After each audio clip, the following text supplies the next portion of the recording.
every day. M-Drive is made for men over 40 with clinically tested ingredients that support healthy testosterone, steady energy, and metabolism. No hype, no shortcuts. I know the people behind M-Drive. I've watched this Phoenix company grow, and I've trusted the product for 10 years. In fact, M-Drive has been helping men for nearly 20 years. It's the #1 men's health brand at Sprouts. Don't let age beat you. Go to mdriveformen.com right now and use code GAMBO for 20% off your first order. That's use code GAMBO at mdriveformen.com. Testosterone support, energy, metabolism, don't wait. It only gets harder. Go to mdriveformen.com right now and use code GAMBO for 20% off your first order. Start today. M-Drive, for men who still show up.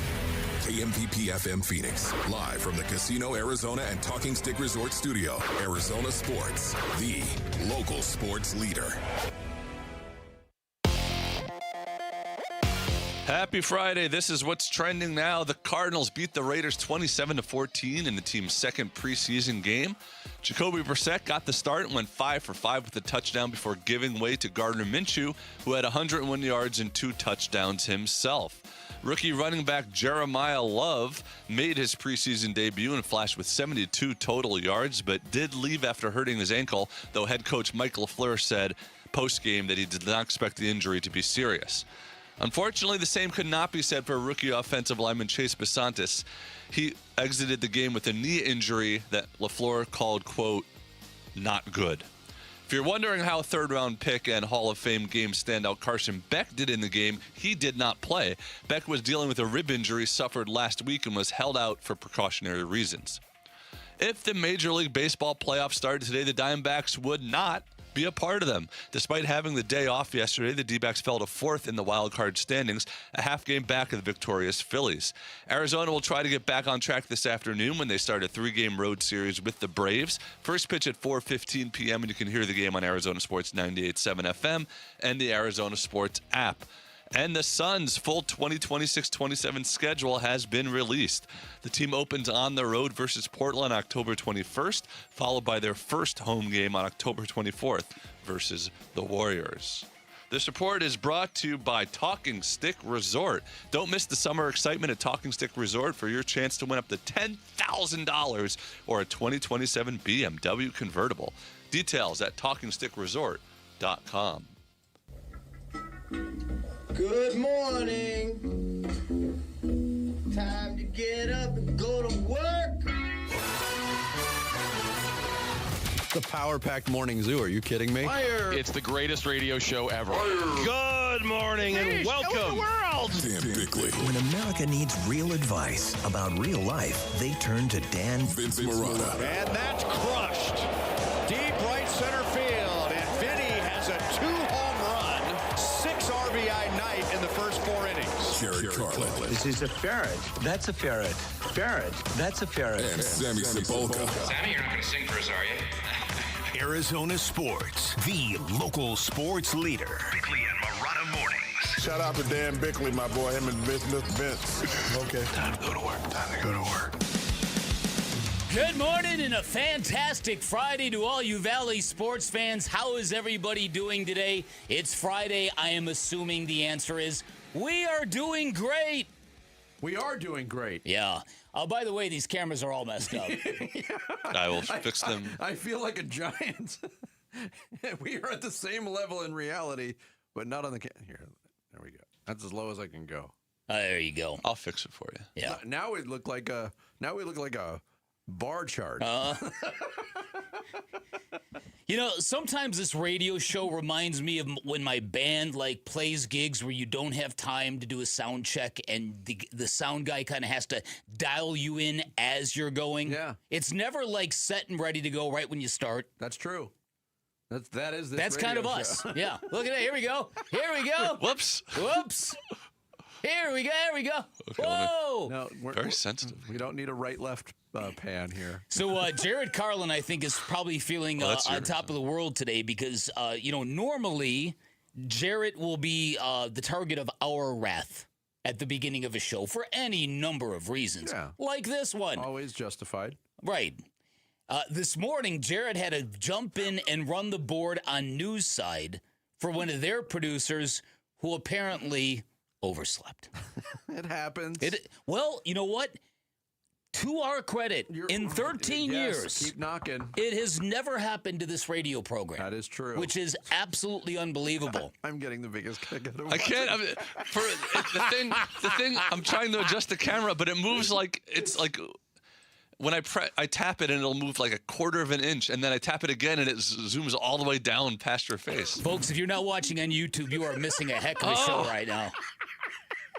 You are missing a heck of a program. Jared has the precision of a surgeon. Yeah. We're going to go a different. You will not be operating on my gallbladder, Jarrett. Extra microphone. Okay, here we go. There's the ceiling lights. I'm somewhere in between. Somewhere in between there, Jarrett.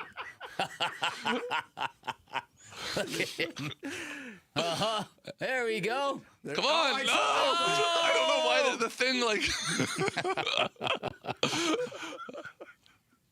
I'm trying. All right, this is pretty. But yeah, on the no. He'll work that out. No. We've got a show to start here. Jarrett, put your finger on the button. Start the show. Ferret. The Splash. The stories making waves in the sports world. The Splash. Cannonball coming.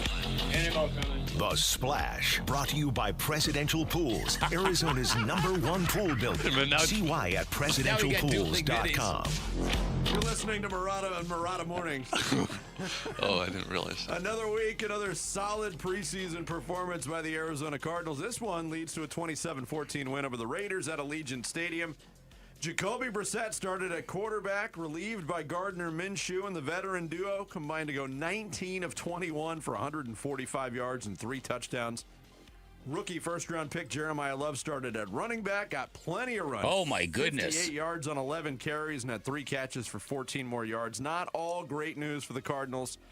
Second-round pick guard Chase Basantis left the game with a knee injury early in the third quarter that did not look good. We'll get updates today as Basantis undergoing testing. Cardinals will play their third preseason game and the only one at home next Saturday night against the Dallas Cowboys at State Farm Stadium. There you are, Vic. Looks pretty good now, right? Yeah, there you go, Jarrett.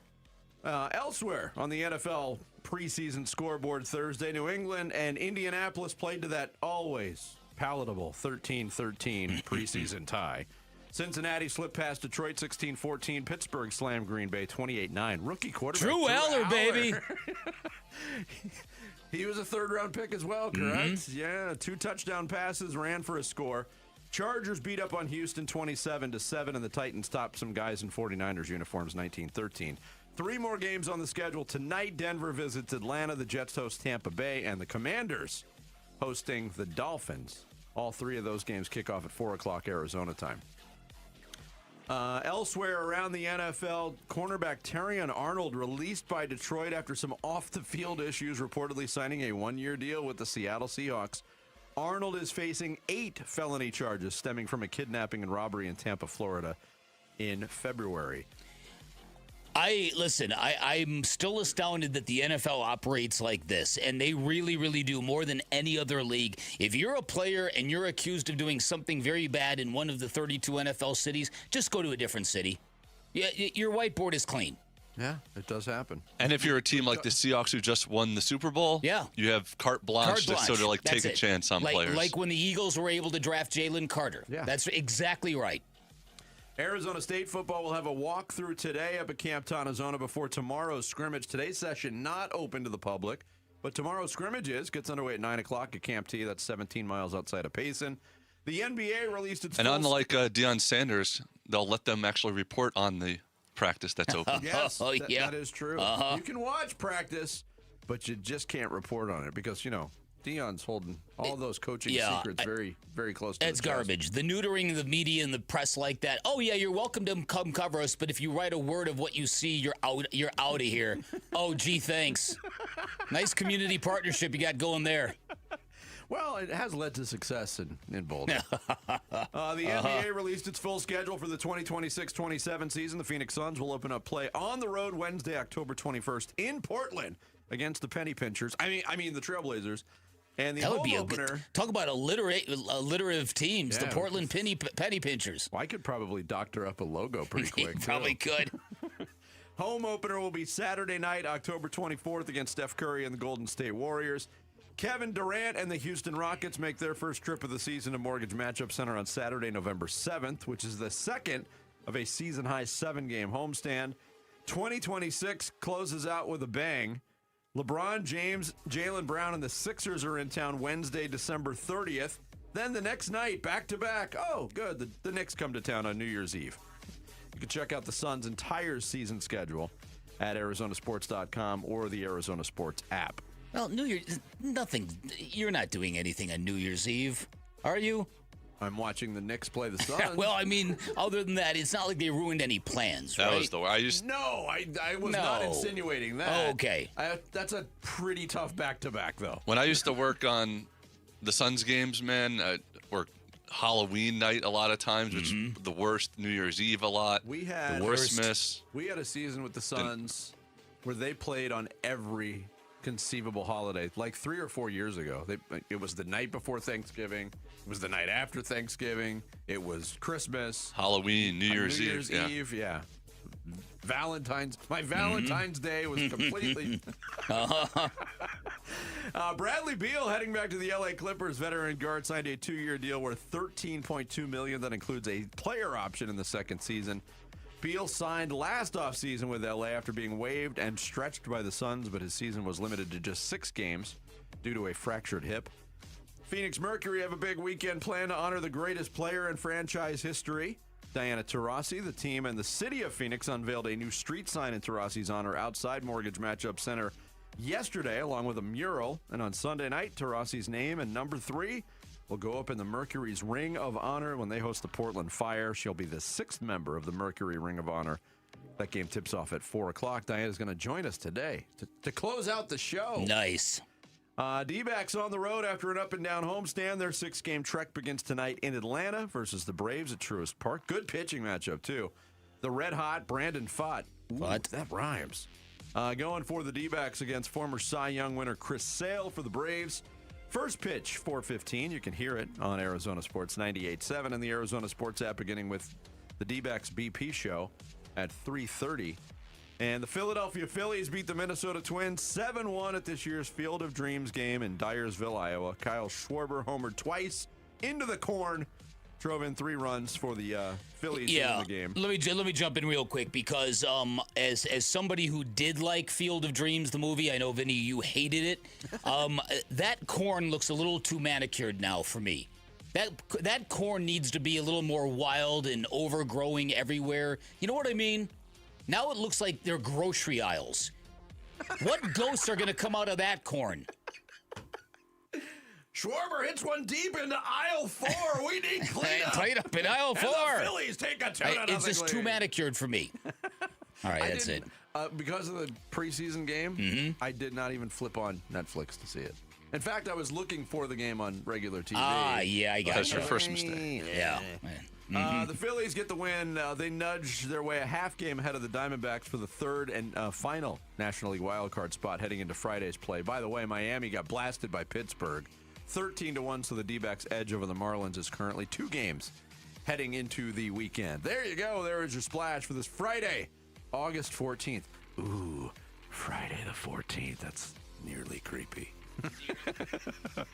Coming up next, 2 preseason games in, and the Mike LaFleur era looks pretty good so far. We'll talk Cards, Raiders.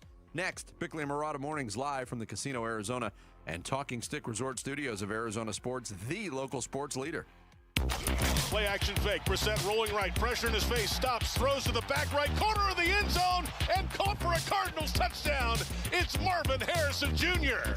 More Arizona sports reaction to how the Cardinals played at the Raiders is yours on YouTube, the Arizona Sports app, Arizonasports.com, and 98.7 FM.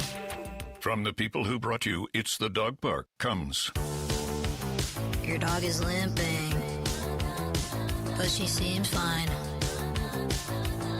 Plus, you've heard they can fake it just to get what they want. So what's the deal now? You're being gaslit.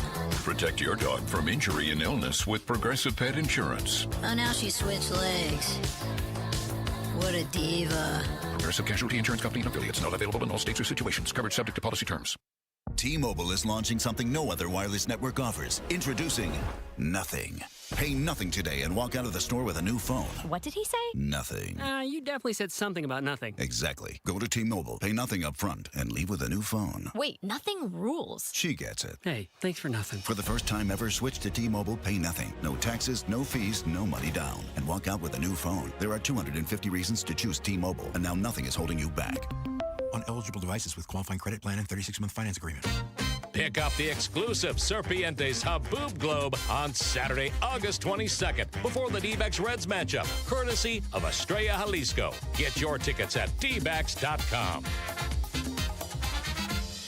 Have you heard about Global Credit Union? Hey, everybody, it's Dave Burns. They're helping Arizonans keep more of their money. Last year, members saved over $194 million through better rates and lower fees. Perks include early payday, access to your paycheck up to 3 days early, and 24/7 U.S.-based support whenever you need it. Join at globalcu.org or visit one of their 9 Phoenix area branches. I'm a member, and you will feel the difference right away. Global Credit Union. Better rates, fewer fees, real savings. By the time August rolls around, you've stopped being surprised by the heat. You walk outside, you get in your car, and wait for the AC to catch up. And at the end of the day, the one place you need to be cool is home. Your AC has been running since May, morning, noon, and night. And when it stays hot overnight, it never gets a rest. It just keeps grinding until something gives.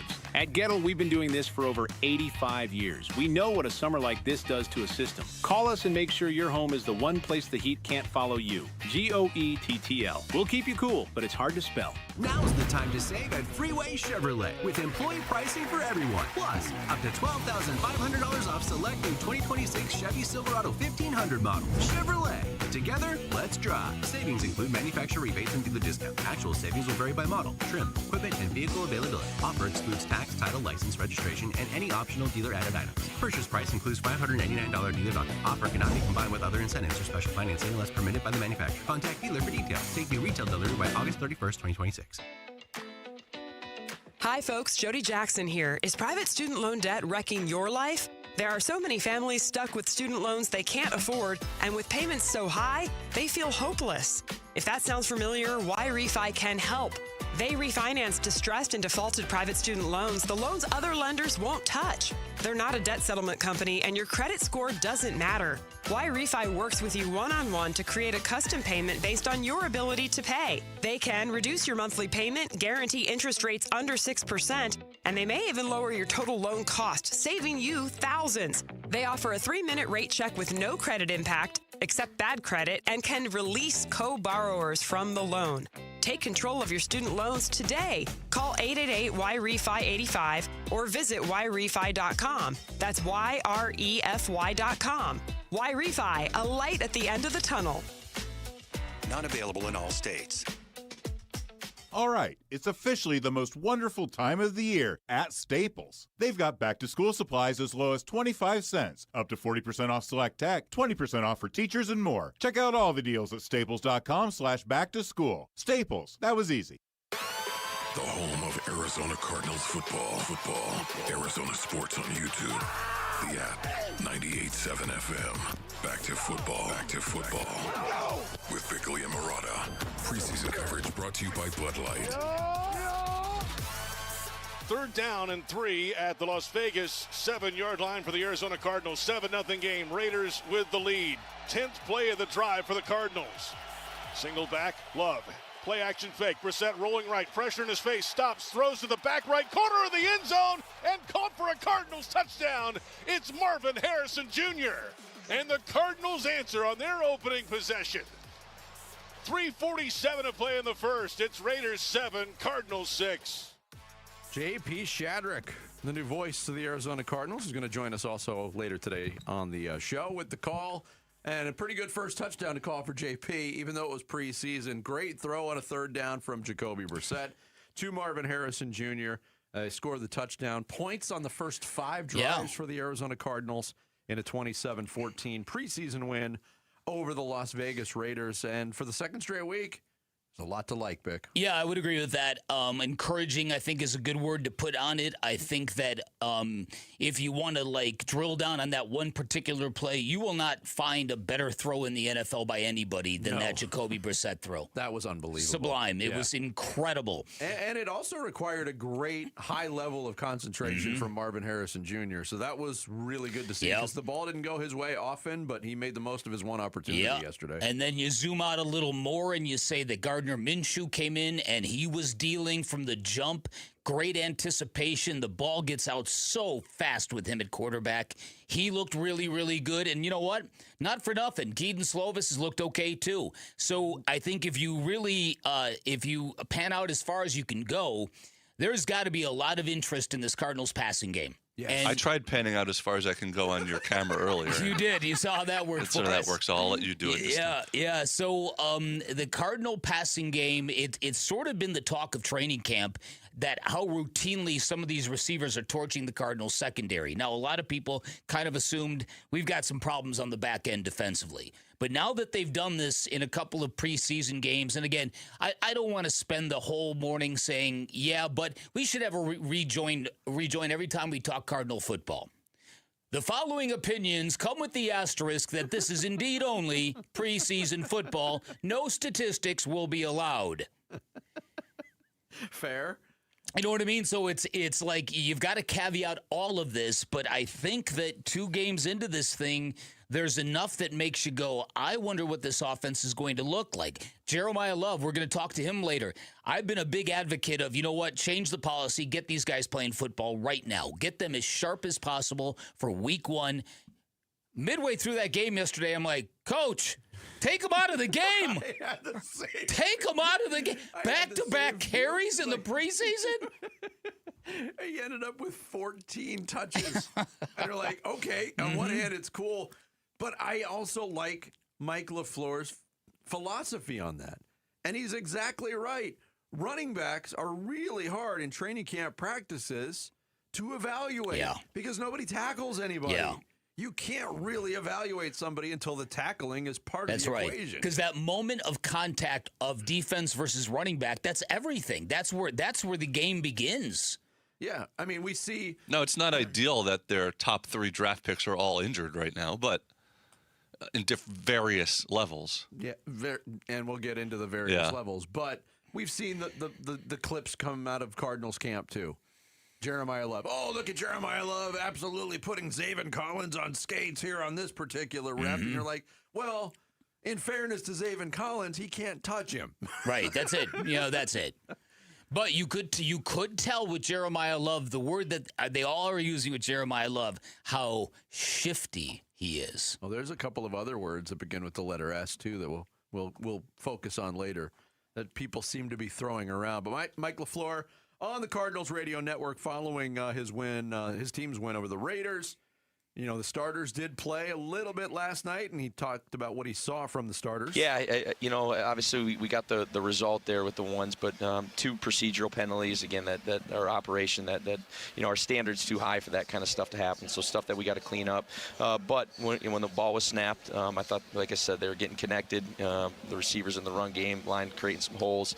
I thought Jacoby was, putting the ball where it needed to be. You think about the bench that he threw to Michael, and obviously that low cross was that was a pretty special throw. I said, save those for September, dude. And he said, I got more in the bag, so don't worry about it. But no, that was good results, but a lot to clean up. And then, I got to go back and see the tape of the defense.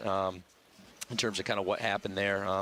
Kirk was getting the ball out of his hands. He was accurate and stuff like that. So sometimes you tip the cap to the offense as well. But, got to go back and watch the tape on that. Look, you could say, and, Mike LaFleur actually kind of diminished what his team put out there in the first half in his halftime interview on the field on the television broadcast and was like, you know what? And he said it afterwards, too. It's preseason. But he also harped on what he harped on there. The procedural stuff. He talked about process over results. You have to prioritize process over results. That was music to a lot of people's ears because that means this procedural stuff and the operation stuff that we've talked a lot about And like Mike LaFleur said in his initial press conference, was going to be very important. They want to be better at that than anybody else. Mm-hmm. That means everybody's taking this really seriously. Yeah, and they weren't good at it last night. Certainly not early on. Not early on.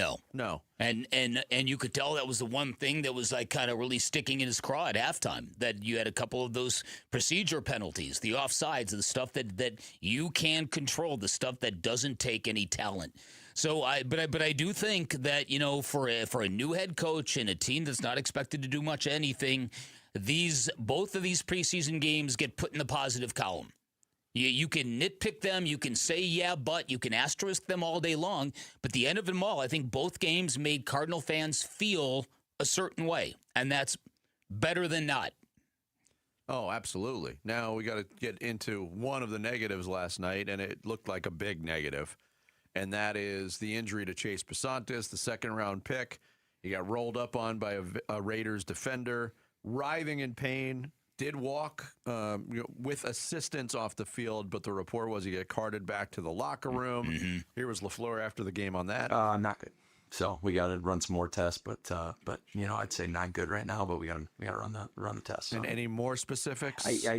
That'd be too early to tell right now. I mean, because they obviously have to do the MRI and stuff like that. But there's definitely something down there, whether it's ACL, MCL. But we'll know more tomorrow, and then obviously I'll be meeting with you guys on Saturday. Look, and I think this is a crucial injury. Obviously, I think Pasantis was going to be the starter at right guard at some point this season, maybe from day one. Do they have the depth at that position right now to really compete, or do they have to go out and explore it with help from somebody else's roster? Yeah, I would say they do. I would say that somebody who gets hit, somebody who hits the street, they're going to have to pick up somebody. Look, no football team gets through a year unscathed. No football team gets through a training camp unscathed.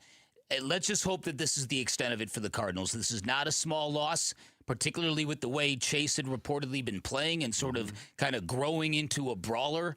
And it doesn't look like he's going to be available anytime soon. So I think you got to reconcile it, you've got to absorb it, you've got to replace it, and then you've just got to hope that, okay, let's hope this doesn't become a trend. Yep. You can win 2 tickets to the UMB Bank Fiesta Sports Foundation kickoff experience at the Fairmont Scottsdale Princess, plus a 2-night staycation. Arizona's premier college football kickoff event is August 21st. Register to win at the contest page on arizonasports.com. Coming up next, can the Diamondbacks overcome their consistent inconsistency and make a push for the playoffs during the final quarter of the season? That quest starts tonight. We'll get into it next. It's Bickley and Murata Mornings here on Arizona Sports, the local sports leader. The snap, number high, delayed handoff, a draw.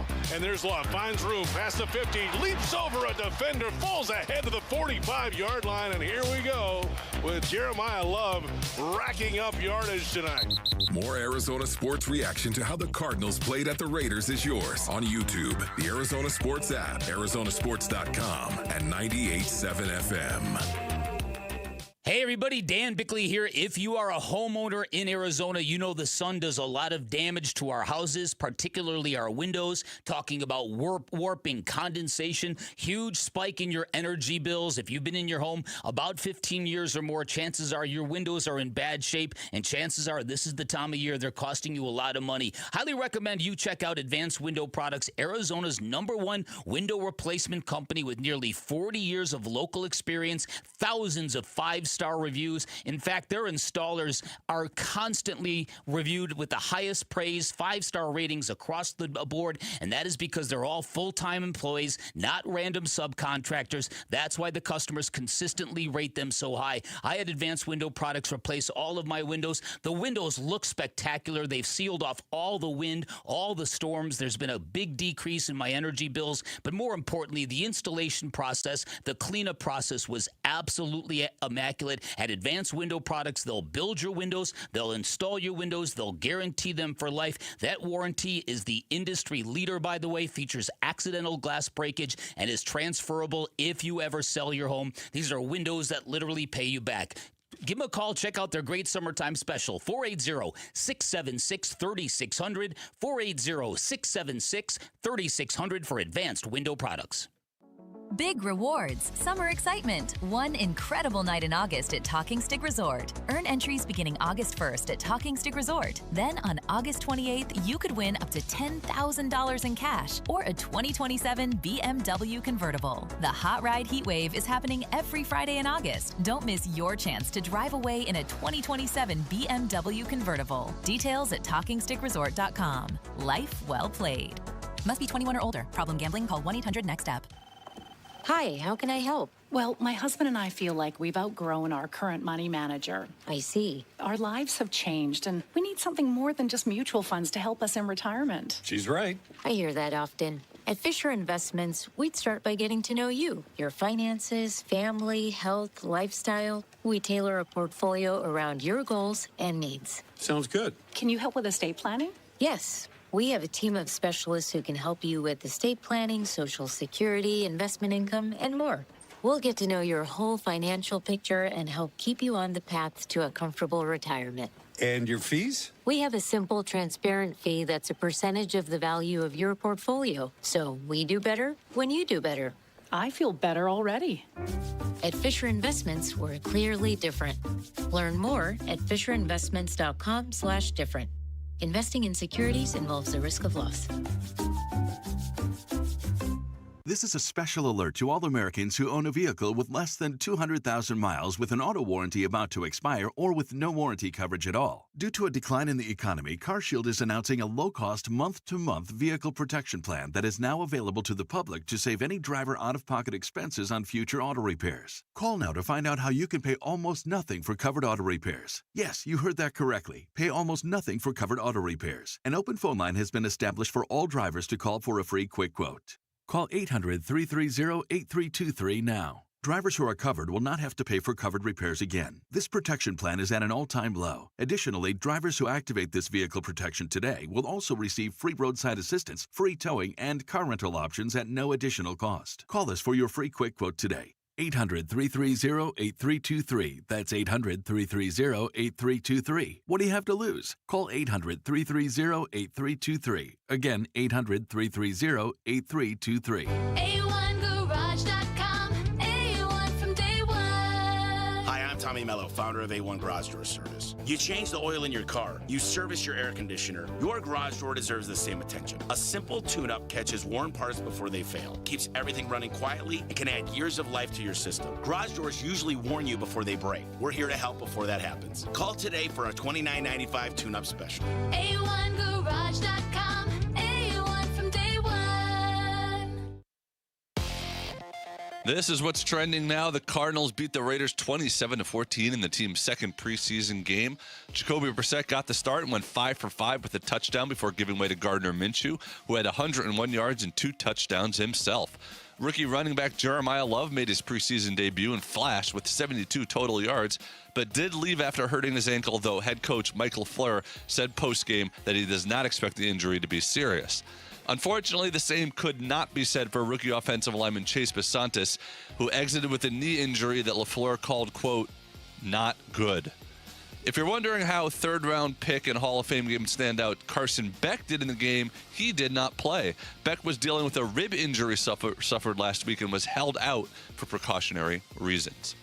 If the Major League Baseball playoffs started today, the Diamondbacks would not be a part of them. Despite having the day off yesterday, the D-backs fell to 4th in the wild card standings, a half game back of the victorious Phillies. Arizona will try to get back on track this afternoon when they start a 3-game road series with the Braves. First pitch at 4:15 p.m. You can hear the game on Arizona Sports 98.7 FM and the Arizona Sports app.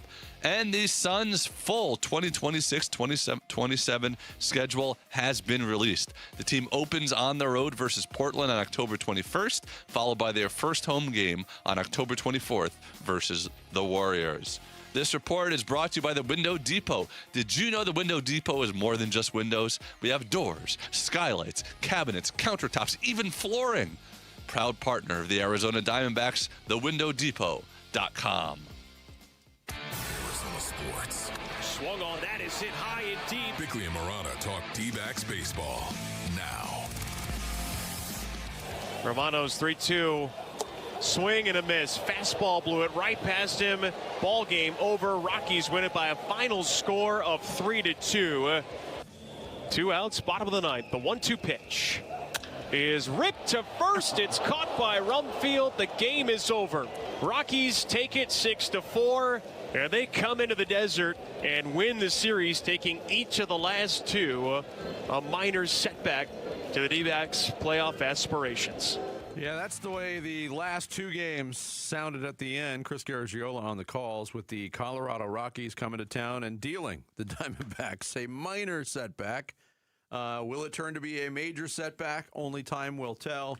40 games remaining. That 40-game stretch starts with the Diamondbacks currently, as you just heard Jarrett say, in what's trending now, out of the playoff picture by a half game. Yeah. But also starting with a really tough road trip against two good baseball teams in Atlanta and Boston. Yeah, this is a big weekend series in Atlanta. The Diamondbacks need to summon some of that mojo they had in 2001, where they went down there and qualified for the World Series against the Braves. Yeah, they beat the Braves in the NLCS.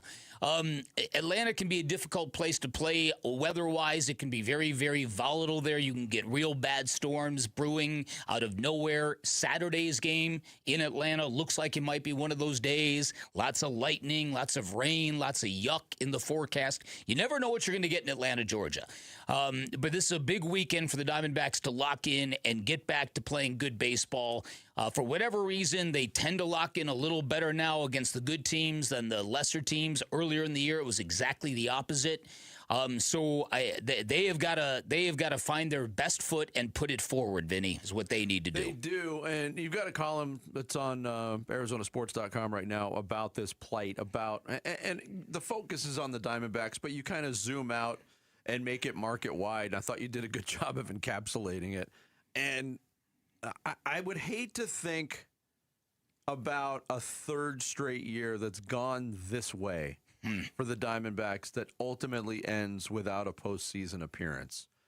What does that mean? Diamondbacks fans, the ones that are in, they're resilient because they get basically presented this every single year. You get the highs, you get the lows, you get the roller coaster of the regular season, and then a collapse at the end. Mm-hmm. And I don't know what to think, because that's certainly a possibility here. We're 122 games into this season, and we're still wondering what the real version of the Diamondbacks is. We have spent many, many years talking about this subject, so I zoomed way out on this, and so I'll sketch the big picture, and then we'll get down to the Diamondbacks. So as a major market of nearly 6 million people, soon to be 7 million people, we are among the fastest growing cities in the nation, and yet we do not have that one town, one team kind of vibe. We don't have that big influx of locals who said, you know what, let's cheer for the local teams. And it's not because we're weird. It's not because we're different. It's not because we're from elsewhere. It's because these teams have underserved us for decades. And as a result, what we've dealt with as Suns fans, as Cardinal fans, and now more recently as Diamondbacks fans, as teams that tease you and look like they're going to be the real deal and then collapse, or teams that might make the playoffs and they do and they never get back. We call those one-hit wonders. And the years go by and the expectations stay the same, but the disappointments keep mounting and mounting and mounting, and the parades never arrive. Right? We haven't had a major professional championship now in 25 years running. And when you take a look at the way it has been hitting the youngest demographic in this market and how zany and nuts and out of their minds they get on social media with this stuff, you can see this is why it's taking a toll. Because as a market, we have been taking way too many hits without any of the rewards along the way. And at some point in time, the people that stick with these teams, it drives you insane. So I think the Diamondbacks are experiencing some of this right now. And I've talked repeatedly over the last couple of weeks over something that I know we've both noticed, that when the Diamondbacks lose a particularly noxious game, there's a lot of anger. Yes. A lot of anger. Then they might play a good stretch of baseball, and there's appreciation, and maybe, okay, maybe we can believe in this team, and then there's another stink bomb of a game, and then people lose their minds again. It's because of this. It's because those stink bomb games the Diamondbacks give us are telling us, do not trust this team. And after a couple of years now where we've dealt with what we've dealt, 2 years ago, eliminated the day after the regular season ended. So you took that as far as you could go. Last year, you're eliminated in game 160 just when it looked like the Diamondbacks were making this miraculous late charge to the playoffs. They suddenly get stuck with a bullpen game against the Dodgers. They get blown up. They lose the next night in San Diego, and now it's all over again. And so the point is that for all the great highs the baseball team has given us, for the great highs our basketball team has occasionally given us, you never get the good stuff, at least not enough of it to nourish a sports town, and it makes us insane. And I think the Diamondbacks are right in those crosshairs right now. I speak for everybody when I say we want to be high all the time. Right. Well, listen, and again, I'm not trying to be as presumptuous as to say I am speaking for everybody, but you know that you and I, we study this stuff. We spend a lot of time examining this stuff, the social implications of these teams we cover, the communities they galvanize or not, or fail to. And the Diamondbacks, if they get left out of the postseason again, this is just going to keep getting worse. Yeah. Now, there is something to look forward to for the Diamondbacks in this 40-game stretch is help is on the way. These injured players that we've talked about basically from last year when those injuries took place, well, they're going to be midseason reinforcements. We're way past midseason now. Again, there's 40 games left. Derek Hall was on with us yesterday for his weekly visit, and he said they are excited about this proposition. So, I mean, you look at what Soroka did for us when he came back. I mean, he pitched great, and he was on a limited pitch count, and he would have gone deeper. But, you know, we ended up having Littell finish that game, which was nice, and gave the bullpen a rest. But, yeah, we need it. And, you know, Martinez is very close. And, you know, we're going to get Burns out there soon. Lawler is very close. So it's going to help. You know, we said before the trade deadline, though we want to do more, and we keep beating ourselves up. I mean, these guys are like acquisitions, and they're going to improve the team right away. They're going to make an impact, and they're not going to be as sharp. And I even thought, boy, I want to see how Soroka pitches. Is he going to have some rust? He didn't. He looked like himself, you know, all year. So if we can get that from the other guys, that's going to be a huge lift. Yeah, like I said earlier, I mean, the eggs have been in that basket, but now it's like all the eggs are in that basket because they did go out. They made one acquisition at the deadline, and that acquisition has not really bared any fruit yet with Lars Nootbaar. We'll see what happens there. They did pick up Littell, but he was a DFA guy that they got, and the first audition there looked pretty good. If this doesn't work out, if they don't get what they're expecting from Justin Martinez or Corbin Burns, and look, Mike Soroka wasn't part of this team last year, so we weren't counting on him coming back from injury. He just kind of fell into that. They don't get Lourdes Gurriel Jr. back, and they do fall short again. I think, you hate to say it, but it's probably time for sweeping change. I don't know. I don't know how banging your head against the wall. Yeah, I don't know how you could justify it and again, you talk about the trust you would have in this nucleus. I think you would have to change something dramatically. I think Torey Lovello's opportunity to be our forever manager is going to rest on what happens at the end of the season. Yeah, I would agree with that. Because in year 10, if they don't make the playoffs again, you know as well as I do, we're not part of this, but there's a subsection of fans here who have had it with him. And that subsection is growing. And it's growing. Because of just the practicality of it. And you look at 10 years and 2 playoff appearances, it's not a great percentage. And I ran the numbers earlier this year on managers, you know, since basically 1975 who have had 10-year tenures with a particular team. And you don't see that few playoff appearances. And I don't think you would find another manager in baseball who's got the skill set that Torey Lovello has, which is the empathy, the care factor, all of that. But I think people, you know, without the success, people are going to think that's run its course. Yeah, this is an enormous series, I think. Not only are you trying to get back into the wild card picture, but you're trying to wash off the stink of that Colorado series, and it stunk. It did. No two ways about it. Do you know, by the way, real quick, you know the Braves' Matt Olson has got quite a impressive consecutive games played streak going? Do you know that? You knew that? Yeah. He's like at 900 or something. Is it that much? I think it is. I know. That's, I mean, you use that on the Gehrig or Ripken scale in 2026. Those are about equal numbers now. That's like 2,100 these days. Coming up next, when you're getting ready for a season, what's more important in the year 2026? Is it tradition? Is it culture or is it practicality? Questions Arizona State football might be asking right now. We'll get into that next. It's Pickley and Murata Mornings on Arizona Sports, the local sports leader. Get ready. Give-a-thon week runs August 17th through the 21st. Benefiting Phoenix Children's. Give-a-thon! Presented by your Valley Hyundai dealers and Wi-Fi. Everybody, Dan Bickley here for Waltz TV and Appliance, and this is a true story. Almost everybody that I have referred to Waltz have come back with overwhelming praise for the quality of their customer experience, for how well they were treated by the super knowledgeable staff at Waltz. And with that in mind, here's a cool new deal they've got going on at Waltz. With every purchase you make, Waltz is going to give you a Refer a Friend card, which means you can give that friend the card, and that friend will get $50 off their purchase, and then you will get $50 as well off your next purchase at Waltz. It's their way of saying thanks to their loyal customers in the Valley. And remember, Waltz has everything a sports fan needs to take your fandom to the very next level. All the major name brands you're looking for. Big screen televisions, all the way up to 115 inches. Inventory you will not find anyplace else. They're even in the golf simulator business. You can check that out when you visit Waltz. And right now, they've also got a giant closeout sale going on all their remaining 8K televisions. They are all priced to move. If you are in the mood or if you need a new entertainment center, go grab one of these, because once they're gone, they are gone. Finally, when you're at Waltz, make sure you drop my name. You'll get an additional 10% off installation or a 3-year warranty for free. That is your call. You can find Waltz off the I-10 in Warner, right next to the IKEA. You can shop online at waltz.com.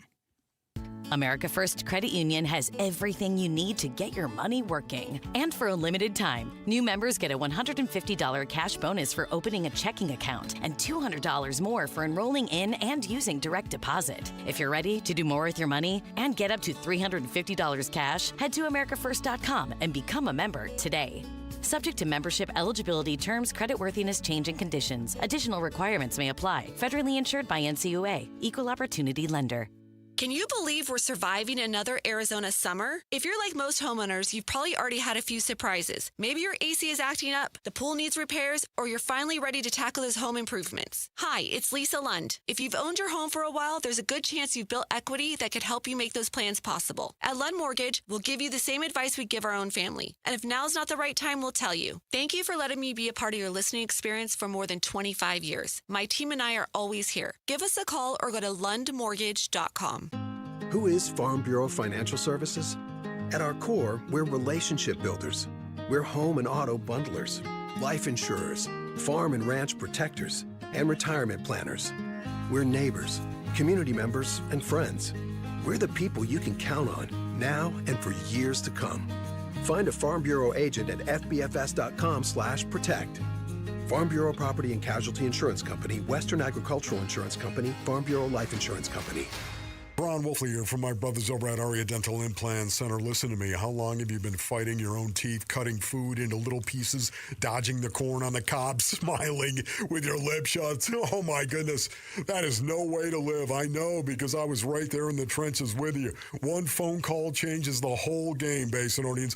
Aria Dental Implant Center in Phoenix is locally owned, led by my good friend Dr. Joe, with over 3,000 full-mouth implant treatments under his belt. As somebody told you, you don't have enough bone for implants? Not everyone's a candidate. That's exactly why Aria starts with a complimentary 3D CT scan and consultation. Real imaging, straight answers, a plan built around you.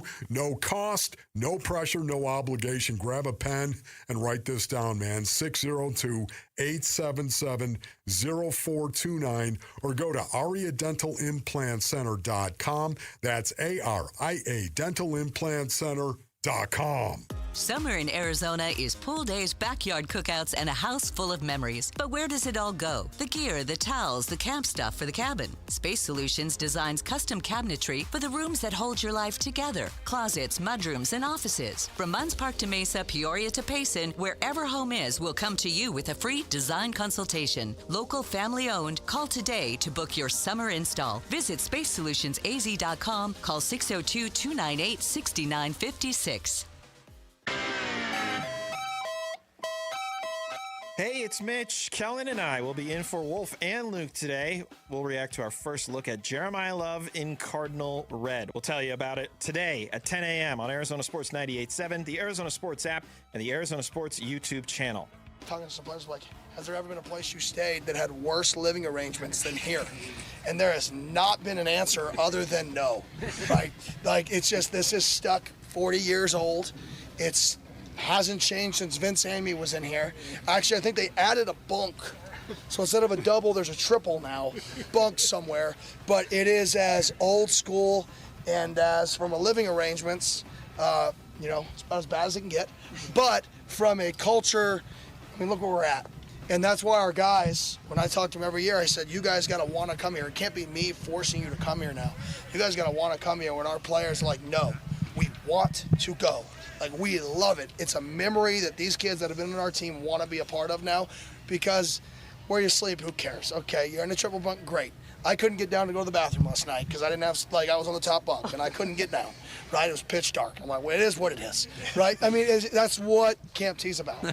Kenny Dillingham, the head coach of the Arizona State Sun Devils, as they get ready for their scrimmage. They got a walkthrough today that's closed to the public. Scrimmage open tomorrow, 9 a.m.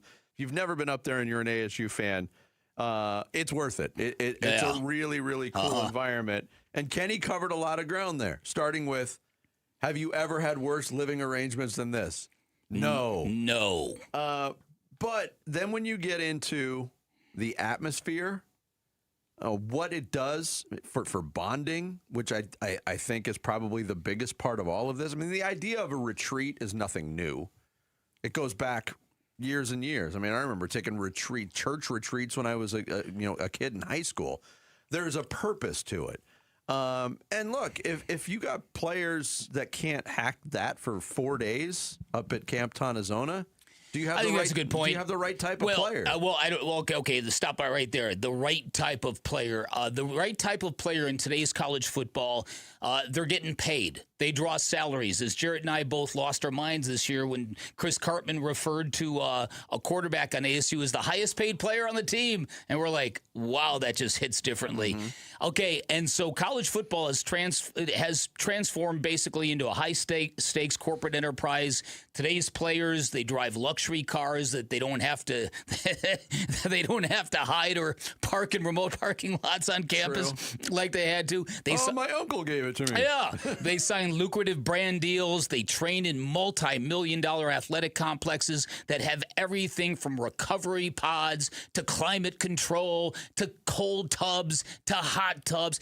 You know, the war for amenities in college football has gone through the roof. So now every August, ASU packs football players into a bus, or the players transport themselves, and they head 100 miles northeast, and they're in the forest. And they're in bunk beds. And as Kenny Dillingham just said, he couldn't get out of bed last night to go, or the night before, to go to the bathroom. Because it's so dark, and because you're in a crowded room and you're in the top of a bunk bed. And what if you slip down the ladder? Right? No. So there's got to be a second part of that story, though. Or if you weren't able to get out of the bed, question, what happened? I hope you take a Whizzinator to bed with you. Kenny's a young man. That's true. Yeah, that's true. Kenny is right. That's right. I don't have to say more. That's right. No, you don't have to. You don't have to.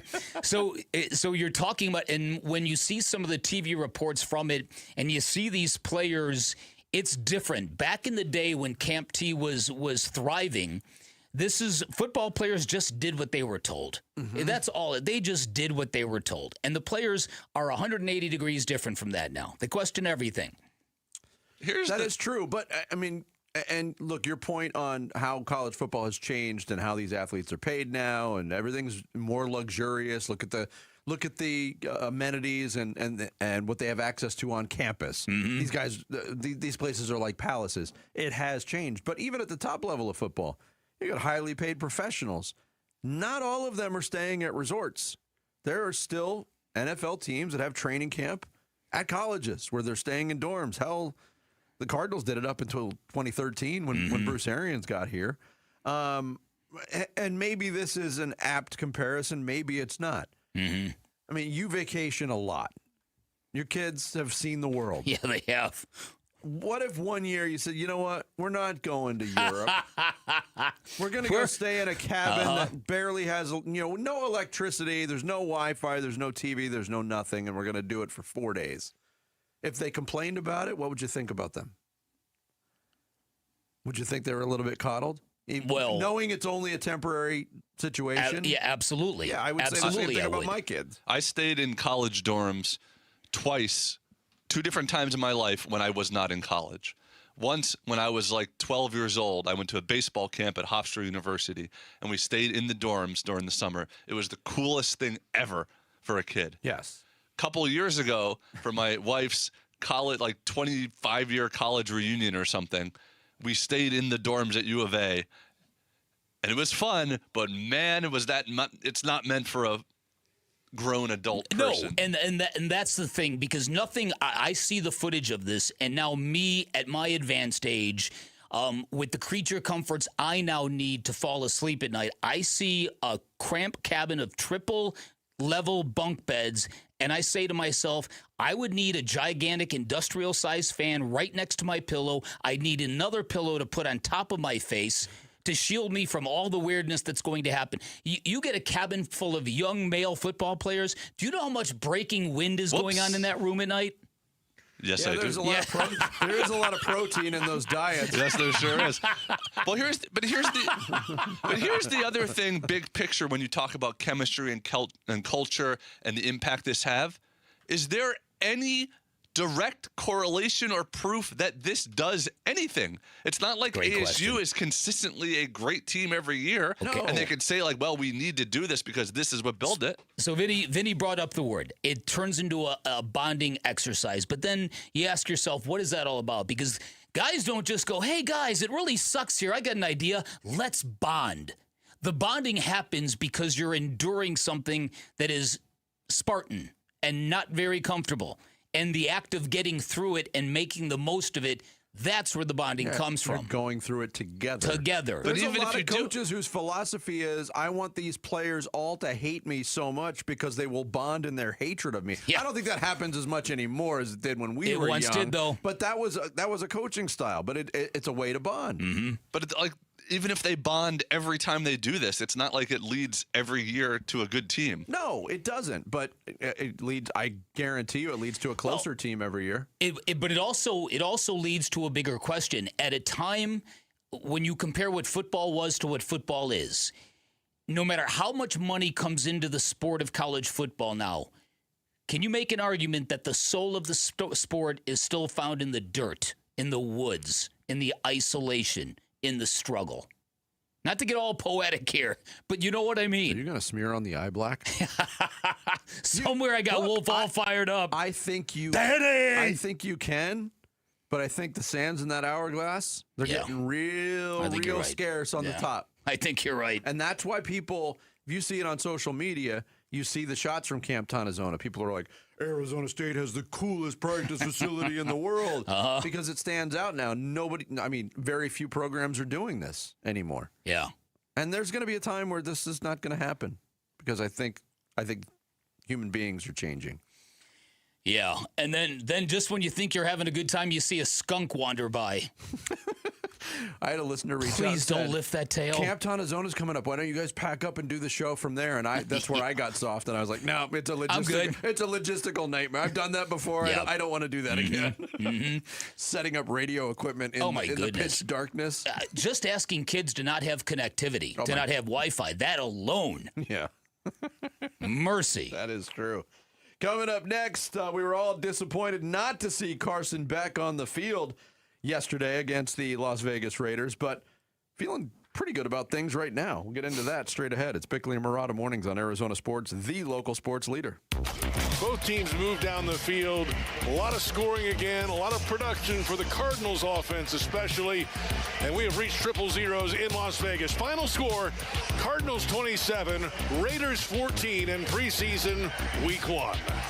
What a game for the Cardinals tonight, AQ. More Arizona sports reaction to how the Cardinals played at the Raiders is yours on YouTube, the Arizona Sports app, Arizonasports.com, and 98.7 FM. Happy Friday, everybody. Dan Bickley here for Life Change Alone. And if you've got great credit, if you've got a credit score of 800 or better, congratulations. You should wear that like a badge of honor, and you should not finance your home the same way as somebody with average to poor credit would. Why would that be fair to you? It isn't. Fortunately, there is a better way. On a Life Change Alone, you do your banking inside of your mortgage. You pay all principal first. In fact, it's even bigger than that. Every deposit you make into this account goes to paying off all of your debt, and you do it without changing a dime of your spending habits because you have 24/7 access to your equity. At a Life Change Alone, once you become a client, it takes the average client 5 years to pay off their homes, which is pretty incredible when you think about it. And then you add up the interest that Life Change Alone clients save. It is absolutely staggering. Having 24/7 access to your equity, also a super cool feature. Should financial instability ever arise in your life, having 24/7 access to your equity gives you the power to borrow back from yourself whenever you need it, whenever you want it. Find out more by calling 480-504-0844, online at lifechangealone.com. At Train, tough comes standard. But real strength isn't just muscle, it's knowing when to flex. HVAC units tough enough for the extremes, but smart enough to know what's next. We engineer for chaos, so your home always stays comfortable. Train, built strong, engineered smart. It's hard to stop a train. Train is a proud sponsor of the Phoenix Children's Hospital and Champions of Hope, helping provide funding for the hospital's care, life-saving research, and families in need. Hi, I'm Alyssa Rivera, Senior Marketing Manager with Mattamy Homes. We're proud to be the Stories of Hope sponsor of the Phoenix Children's Hospital Give-a-thon. In my own family, my son was diagnosed with leukemia. He's now doing great, all thanks to the wonderful medical care of PCH. Call 602-933-4567. You can also text GIVE to 620-620. The children at PCH need our help now more than ever. Oh, hey, Sarah. Here to pick up your little camper, too? Yeah. Did you hear my daughter Katie got Camper of the Week? Wow, that's a big deal. We got a big deal, too. Right, Mom? Honey, shh. That was our little secret. What's that? Okay, see that brand new Hyundai Santa Fe? Yeah. It feels like I got away with something. I only paid... Whoa, nice. Yeah. Deal so right, it almost feels wrong. Get the Hyundai you've always wanted, plus America's best warranty at the Hyundai Getaway Sales Event. Come on, Katie. We're taking the scenic route to the dealership. It's a great day for a new Hyundai at the Hyundai Getaway Sales Event, going on now. Get 0% APR plus 0 payments for 90 days on the Tucson, Santa Fe, or Santa Fe Hybrid. See your Valley Hyundai dealer. Offers end September 8th. Call 714-568-7676 for details. Cardinals fans, football is back and Kilt Lifter from Four Peaks has your game days covered. Celebrate kickoff the right way by entering the Kilt Lifter Kickoff Sweepstakes for your chance to win 2026 Arizona Cardinals season tickets and take your fandom to the next level. Grab your crew and head down to Four Peaks 8th Street Pub in Tempe. Look for the QR code and get entered to win. Four Peaks Pub is the home of Kilt Lifter, Arizona's favorite award-winning amber ale. Bold, smooth, and brewed for Sundays. Arizona's premier college football event is about to kick off the season, and you can win a staycation package for the UMB Bank Fiesta Sports Foundation football kickoff presented by the Fairmont Scottsdale Princess on August 21st. 2 tickets to the luncheon, a 2-night stay at the Princess, and a VIP meet and greet with a pair of college football legends, Mike Gundy and Jack Swarbrick. Kick off the season like a VIP. Enter for your chance to win on the contest page at arizonasports.com. All right, Wolf, you've had all pro shade concepts at your house for a couple of years now. What is one thing you'd tell your listeners about them? Oh, brother, you gotta have shade. Temps hitting triple digits and the kids won't go outside? You gotta have shade. Hosting a backyard barbecue? You gotta have shade. Patio furniture fading? Robert, you gotta have shade. Wolf, is there anything else you'd like to add? Yeah. Get your free estimate at allproshade.com. That's allproshade.com. Because you gotta have shade. KMVP FM Phoenix. Live from the Casino Arizona and Talking Stick Resort Studio. Arizona Sports, the local sports leader. This is what's trending now. The Arizona Cardinals won their second preseason game, 27-14 over the Raiders. Jacoby Brissett got the start, went 5 for 5 with a touchdown before giving way to Gardner Minshew, who had 101 yards and 2 touchdowns himself. Rookie running back Jeremiah Love made his preseason debut and flashed with 72 total yards, but did leave after hurting his ankle, though head coach Mike LaFleur said post-game that he does not expect the injury to be serious. Unfortunately, the same cannot be said for rookie offensive lineman Chase Besantis, who exited with a knee injury that LaFleur called, quote, not good. If you're wondering how third-round pick and Hall of Fame game standout Carson Beck did in the game, he did not play. Beck was dealing with a rib injury suffered last week and was held out for precautionary reasons. If the MLB playoffs started today, the Diamondbacks would not be a part of them. Despite having the day off yesterday, the D-backs fell to 4th in the wild card standings, a half game back of the victorious Phillies. Arizona will try to get back on track this afternoon when they start a 3-game road series with the Braves. First pitch at 4:15 p.m. You can hear the game on Arizona Sports 98.7 FM and the Arizona Sports app. And the Suns' full 2026-27 schedule has been released. The team opens on the road versus Portland on October 21st, followed by their first home game on October 24th versus the Warriors. This report is brought to you by Ready Services Plumbing and Air Conditioning. Ready Services Plumbing and Air Conditioning, home of the no-fee emergency. Want to save money on your AC or plumbing issues? It's ReadyServices.com, saving you money since 1957. Get ready, because here we come. The home of Arizona Cardinals football. Arizona Sports on YouTube. The app, 98.7 FM. Back to football. With Bickley and Murata. Preseason coverage brought to you by Bud Light.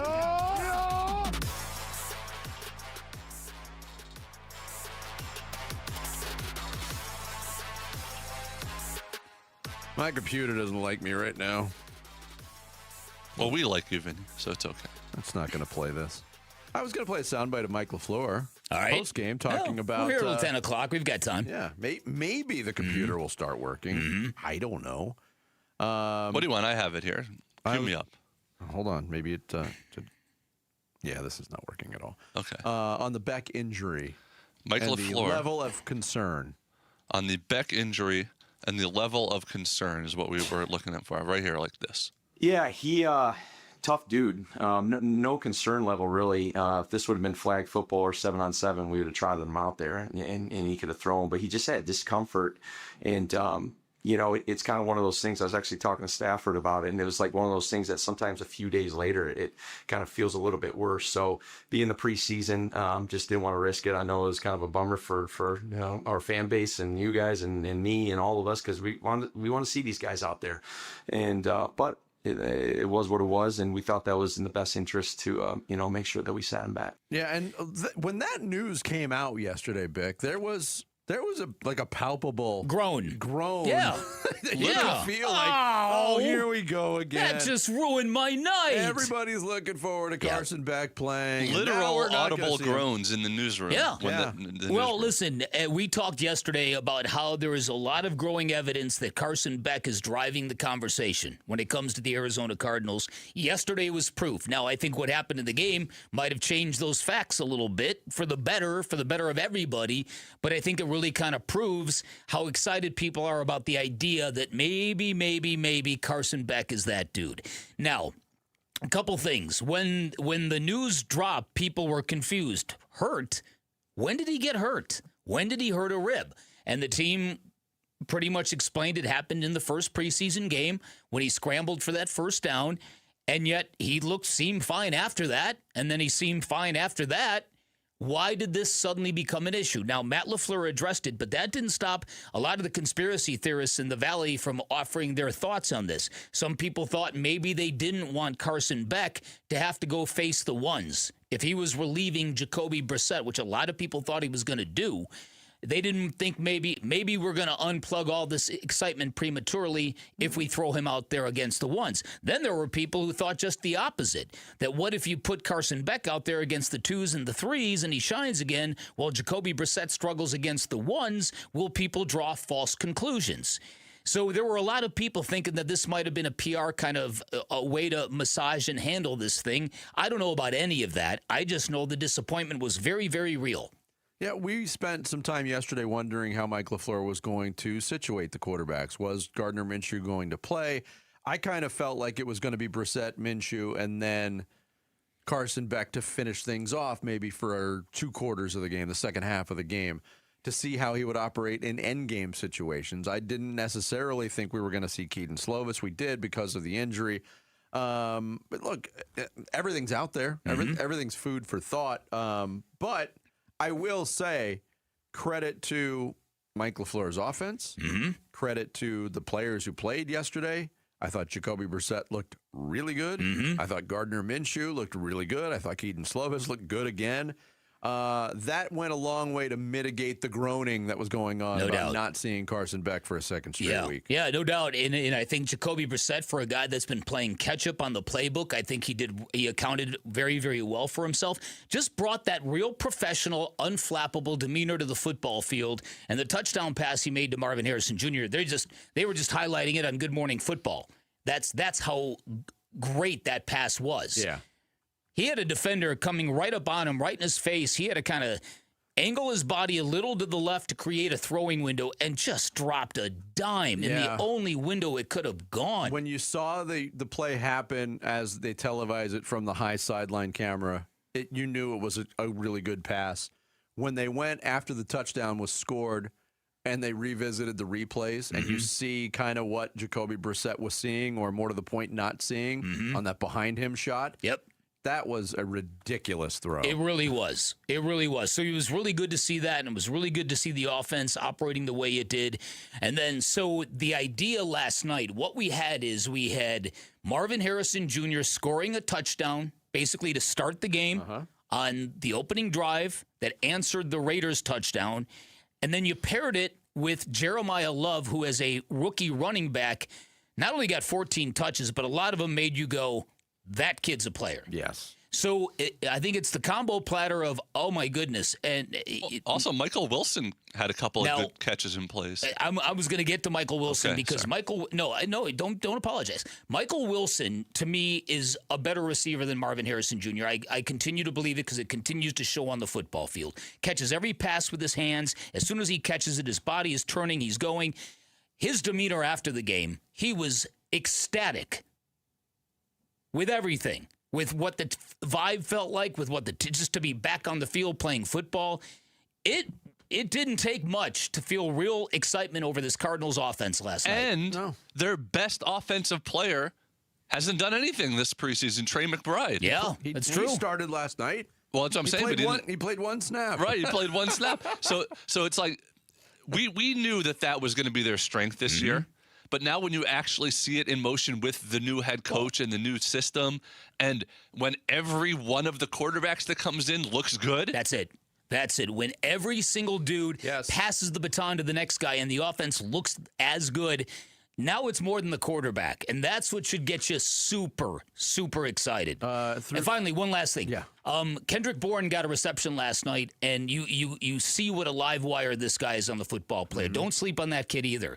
Cardinals they've got a glut of good receivers. I love what's happening at the receiver position because I do think Kendrick Bourne represents a huge upgrade at that number 3 spot. But the guys behind him, you're going to go into a season without Simi Fehoko? Probably not. Jalen Brooks. He just catches touchdowns and makes special teams plays. Right. Jalen Brooks looks really unstoppable good. in the preseason. Reggie Virgil had an unbelievable catch. That's 6 right there.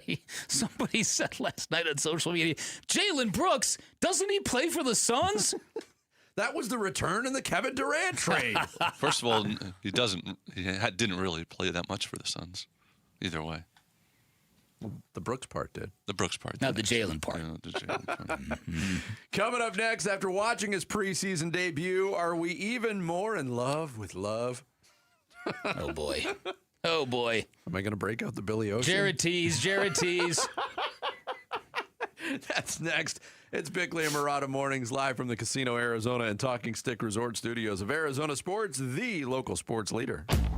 Burns and Gambo, afternoons. With each passing day, I'm having a hard time believing that Josh Sweat is going to be on this roster when week 1 rolls around. This is just bizarro city. I don't know what game we're playing here. I don't know what game he's playing. If his mind's not right and you're really not happy here and he's not participating in anything, these practices are important. I don't care who you are. After a while, you miss so many practices, you start to question the quality of play you're going to be able to provide. No question. Burns and Gambo, afternoons 2 till 6 on Arizona Sports, the local sports leader.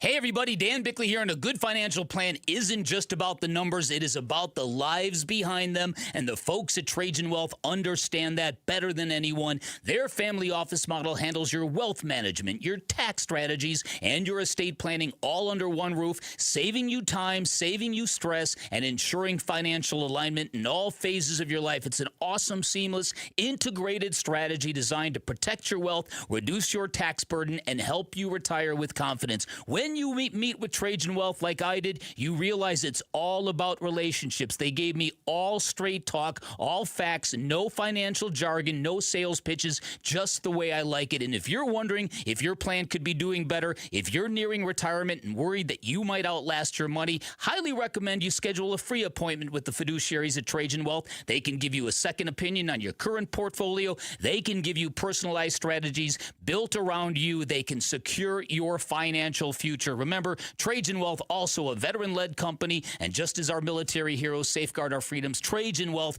committed to safeguarding your financial future with the same integrity. Give them a call, get your plan started. 855-TRAJAN-1, 855-TRAJAN-1, online at TrajanWealth.com. Advisory services through Trajan Wealth, LLC, SEC registered investment advisor. Additional services through Trajan Estate and Trajan Tax. Actual client paid advertisement. Additional disclosures at TrajanWealth.com. I'm John Morgan of Morgan & Morgan. My best advice to you when hiring a lawyer for your injury case is simple. If you know court personnel, ask them who they'd hire. They know. If you know an insurance adjuster, ask them. They know. And then ask them about us. Ask them about Morgan & Morgan. They know. I look forward to talking to you soon. There's only one Morgan & Morgan, America's largest injury law firm for the people. Injured? Dial pound law. Morgan & Morgan, forthepeople.com. Arizona lawyer will handle Arizona cases. Prior results do not guarantee a similar outcome. Hey, it's Gambo, and when you think about Diamondbacks baseball, everything comes down to what you can see. The pitch coming in, the movement of the ball, the play unfolding in the field. The clearer your vision, the better your game. That's why I've always believed in the Schwartz Laser Eye Center. Dr. Schwartz and his team have built a reputation on precision, experience, and results. And it's no surprise he's the official team eye doctor of the Arizona Diamondbacks, trusted to help keep the pros seeing their best. If you're ready to ditch glasses and contacts, LASIK is your winning play. It's a quick procedure with fast recovery and proven results. Not a LASIK candidate? Evo ICL or Clear Lens Exchange could be your next move for sharp, clear vision. Schedule your free consultation and see how Dr. Schwartz can clear things up.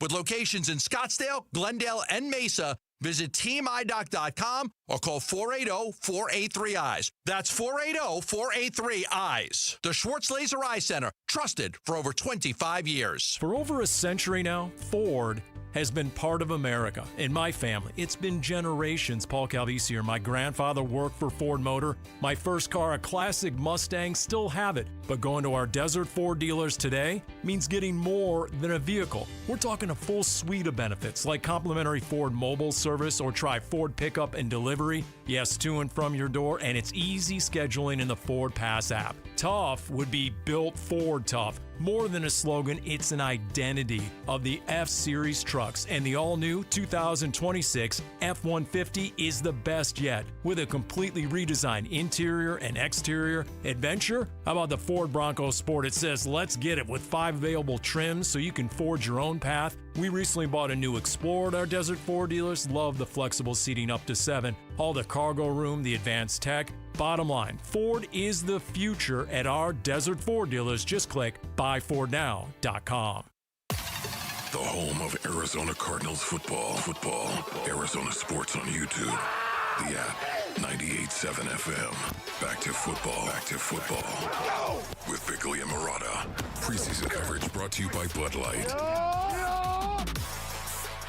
Snap, handoff left side, has some space, breaks a tackle, it's Love, past the 20, spinning inside the 15, pushing a defender inside the 10. Jeremiah Love showing his dexterity. Tristan McCollum finally knocked him down. But what a run from Jeremiah Love for 9 yards around the left end.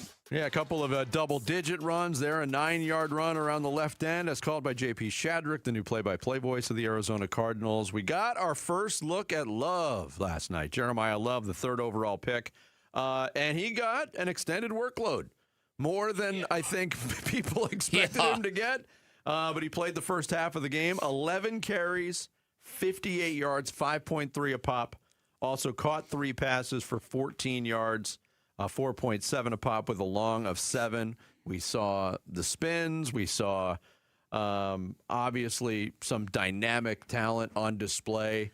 The ability to cut off of either foot is mind-blowing with him as a young player. He can go in any direction off any foot.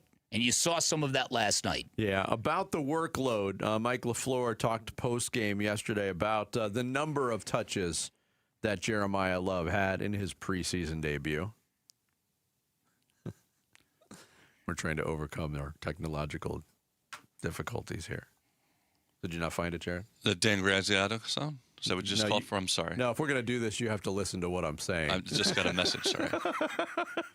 Wow. Mike LaFleur on the number of touches Jeremiah Love had. Okay, Michael Ford and the number of touches. Here we go. Yeah, I was hoping to get double digits, whether it be a couple catches and some runs. So that he got the 14 right there. I wasn't really sure because we only had the 3 drives in the first half, and so it was I didn't know where that thing was going to go. Like we get through 2 drives and there was like 6 minutes to go in the second quarter. It's crazy fast preseason game in the first half.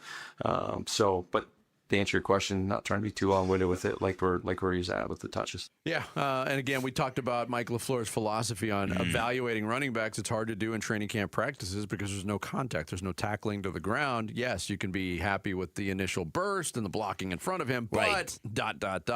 So we got an extended view. And look, if you want to be excited, you were excited about Carson Beck last week. I get it. You're excited about Jeremiah Love this week. I totally get it because he looked dynamic. He looked explosive. Yeah. Like I said, it was the shiftiness. It was the going airborne when he needed to jump over defenders here, semi-hurdle a defender there. Yeah, like I said earlier, there was a time when I'm like, that's enough, coach. Get him off the field, well, that's man. the thing. It's crazy that there's still 2 more games. I know. It's crazy that everyone used to play 4 games, and some teams played 5 games in the preseason. I felt like it was like, that was enough. I saw enough now of everybody. When he was getting back-to-back carries in the preseason, I thought, okay, this is getting dangerous here. But I don't want to be a hypocrite here because I do think the Cardinals needed to get more hardcore with how they approached exhibition football and reps. And I've gone full circle because I used to be from the Cottle school. Why would you risk anybody in games that don't mean anything? Wrap them in bubble wrap, get them for the regular season. I used to totally subscribe to that. I think it's probably different with every team. But if guys like Andy Reid, have you ever seen this guy, Jarrett? If a guy like Andy Reid, if it's good enough for Andy Reid and Bill Belichick and those guys were like, we're not wasting preseason reps. Are you an idiot? Then I think there's some wisdom in that. I also really I appreciate the way Mike LaFleur is communicating with the media and as a result to the fans. He didn't have to explain exactly why why Jeremiah Love playing tackle football and not touch football is important in the evaluation process. And he said it very succinctly in a way that made a lot of sense. And Cardinal fans are like, thank you. Yeah. Thank you for caring enough to communicate with us. Now, it did end with, on his last play that he played, a little tweak of the ankle, which Mike LaFleur talked about as well. Doesn't believe it's going to be serious. But I wonder, too, Jared says it, 2 more games to go, including their home preseason game next week. Does that, even though it's a minor injury and it was kind of laughed off or dismissed by Mike LaFleur, does that affect how they use Jeremiah Love the rest of the preseason? Well, here they asked him. I think the fans at State Farm would like to get a chance to see him up close and personal. They asked him, will he be able to practice this week after that ankle injury? Yeah, I would think so. I mean, based off of, just our conversations. But again, you never know. It's like one of those things that maybe tomorrow it's a little more sore than the next. So we'll take that day by day. But again, he was, just talking to him in there, he was good and excited and happy to be out there playing. Yeah, and last week, we talked about the excitement level. There was one game on the schedule last week. The Cardinals and the Panthers had the stage all to themselves. Yep. Everybody during the game's talking about Carson Beck. Everybody's talking about it on Friday. Is Carson Beck QB1? Is he making a push? That'll be put on pause because he didn't play last night. But really, for the second straight week, there's proof already out there that for the second straight week, a Cardinals player has kind of stood above everybody else. This was from Unsportsmanlike this morning on ESPN Radio. No, they didn't actually give the Cardinals some praise. Not a member of the show. Oh, okay. Dan Graziano They brought someone else in. asked a question from Evan Cohen. If you could only talk about one thing from last night's game, it would be what? Honestly, Jeremiah Love was so cool to watch. You're like, okay, I get it. Like, I still wouldn't pick him third and give him more guaranteed money by far than Jahmyr Gibbs and Bijan Robinson just got in their veteran extensions. But, wow, was it fun to watch him play. And look, I tuned in to see Mendoza. I thought he looked good. But, I think there's not a lot of, hardcore takeaways from what we saw last night. So to me, it was just like I'm sitting there watching Jeremiah Love going, oh, wow, that's a special player. Ooh, Dan, you almost passed the try to say something nice about the Cardinals without any caviat challenge. Yeah, almost. But it also leads me to believe, he ends it. Oh, that's a special player. Yeah. But I wouldn't have taken him at number 3. Right. Because why would you take a special player at number 3? That's so insane. Because he plays running back, and he's making more guaranteed money than 2 guys who have done it for 2 more years. It's asinine. It really, really is. I'm blown away by it. The other thing that's interesting, too, and we really haven't talked about this, but I do think that this is going to become a storyline. The running back that Jeremiah Love shared a backfield with at Notre Dame is in our same division. Yes. Jadarian Price is going to play for the Seattle Seahawks, and there's going to be a quiet competition between the two as to which team got the better running back. Mm-hmm. Even though Price won at the end of the first round. That's it. Look, Price is joining a Super Bowl winning team. Mm-hmm. He's going to be counted on. It's going to be him and Zach Charbonnet in the backfield for Seattle. So I don't expect him to have the same workload necessarily that Jeremiah Love does, because Tyler Algier played last night. He didn't play much. He didn't get much of a workload. If I'm Tyler Algier and I'm not trying to stir anything, I would be kind of, and he seems like a really great team guy, but at the same time, the workload and the usage and the carry allocation, it's got to be a little closer together. You got to give Tyler Algier a little more work than that. Yeah, last night. But here's another thing about the run game, which was such a problem last year. And yes, it's preseason. There, I gave the caveat. All right. Jeremiah Love, 11 carries, 5.3 yards per carry. Corey Kiner, 10 carries, 5.9 yards per carry. Tyler Algier, 4 carries, 4.8 yards per carry. Bam Knight, 3 carries, 15 yards, 5 per carry. The only running back that didn't have a lot of room was Hull, who was added right before the first preseason game and is just the end of the game carry guy. Right. So everybody averaged at least 4.8 yards per carry, which I don't care if it's preseason, regular season, whatever. Pretty good, It's something to build on. Yeah. Coming up next, Jared's going to take us through the big stories on this Friday morning in the Rush Hour Reboot. Bickley and Murata Mornings here on Arizona Sports, the local sports leader. Burns and Gambo, afternoons. I think at this point I would almost lock Fott in before Kelly in that Padres series. Fott's been... That's a really interesting thought. I mean, I hate to say that about Merrill because he's Merrill the mainstay, but if you're going to tell me right now I can only pick one of those guys to pitch in the Padres series... Really great question. I think at this point I'd be inclined to choose Brandon Fott. I'm probably going to agree with you, and you know how much faith I have in Merrill. I know. It's just Fott's been next level, otherworldly dominant since he's been back. Burns and Gambo, afternoons 2 till 6 on Arizona Sports, the local sports leader. Gleason Roofing. This is Jim Sharp, and I don't like to be one of those told you so kind of guys, except to my kids. But I have been talking about a strong monsoon this summer, and I was right. Before the next big storm hits your house, have Gleason Roofing come by for a no-obligation roof audit, especially if your roof is more than 10 years old. You may find, like I did, that you don't need a complete roof replacement. And after Gleason Roofing fixes what needs fixing and doesn't fix what doesn't, you could avoid a future full roof replacement for years to come, saving you tens of thousands in the long run. Gleason Roofing's 25-plus years of doing Arizona roofs means they're experts on what our summer heat and the monsoon's wind and rain can do to your roof, and experts on keeping the inside of your house dry. With Gleason Roofing's flexible financing options like 12 months same as cash for qualified homeowners, you don't have to wait until there's a huge problem either. Get your no-obligation roof audit at GleasonRoofing.com. GleasonRoofing.com. There's a reason people choose Gleason. All right, Arizona, listen up, man. Ron Wolfley here for Tim Hovig's summer sales event at Santan Ford, bringing the heat. Right now, you can drive home a new Ford with no payments for 90 days, plus a free 2-year maintenance program. Boom!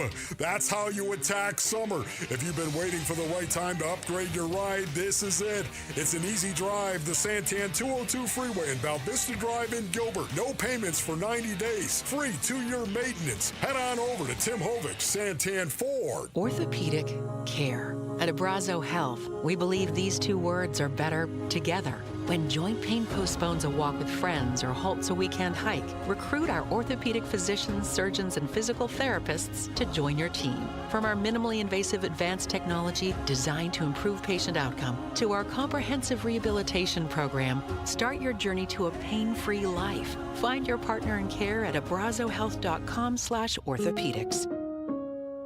I'm Ken Goodrich with Gettle. We once got a call from two neighbors yelling at each other over a shared wall.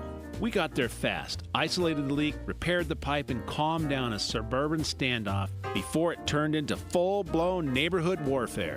At Gettle, we do things the right way, not the easy way. So we don't just fix the pipes, we keep the peace. Because burst pipes bring stress, and we bring solutions. Gettle, G-O-E-T-T-L. We'll fix your pipes, but it's hard to spell. Hi, folks. Jody Jackson here. My friends at Y-Refi are humbled to be this year's co-presenting sponsor of the Phoenix Children's Hospital Give-a-thon. And at Y-Refi, they understand college didn't turn out how a lot of us hoped. The degree? Check. But the debt and detours, not what anyone planned. That's why Y-Refi helps struggling borrowers refinance private student loans with a plan that actually works. Visit YRefi.com today. That's YREFY.com.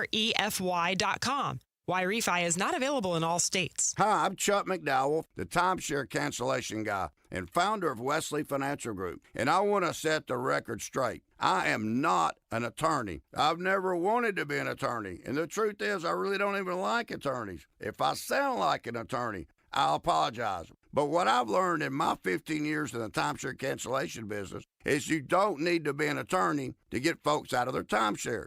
After 15 years and over 50,000 cancellations, I can tell you with confidence, we know how to get you out of your timeshare. Call us today and we'll send you our timeshare exit guide absolutely free with all your options for cancellation.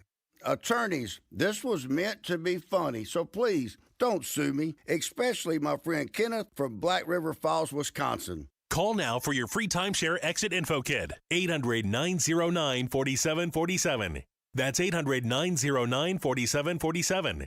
800-909-4747. Sonic Drive-In is a proud partner of the Give-a-thon for Phoenix Children's. Become a champion of hope for our local children and families in need. Dine at any of the Arizona Sonic locations from now through August 31st, and Sonic will donate $1 from every Wacky Pack Kids meal sold to Phoenix Children's. That's $1 for every Wacky Pack meal sold. Feed your kids and help the kids at Phoenix Children's. With your support, we can continue to improve specialized children's care in Arizona. Live free, eat Sonic.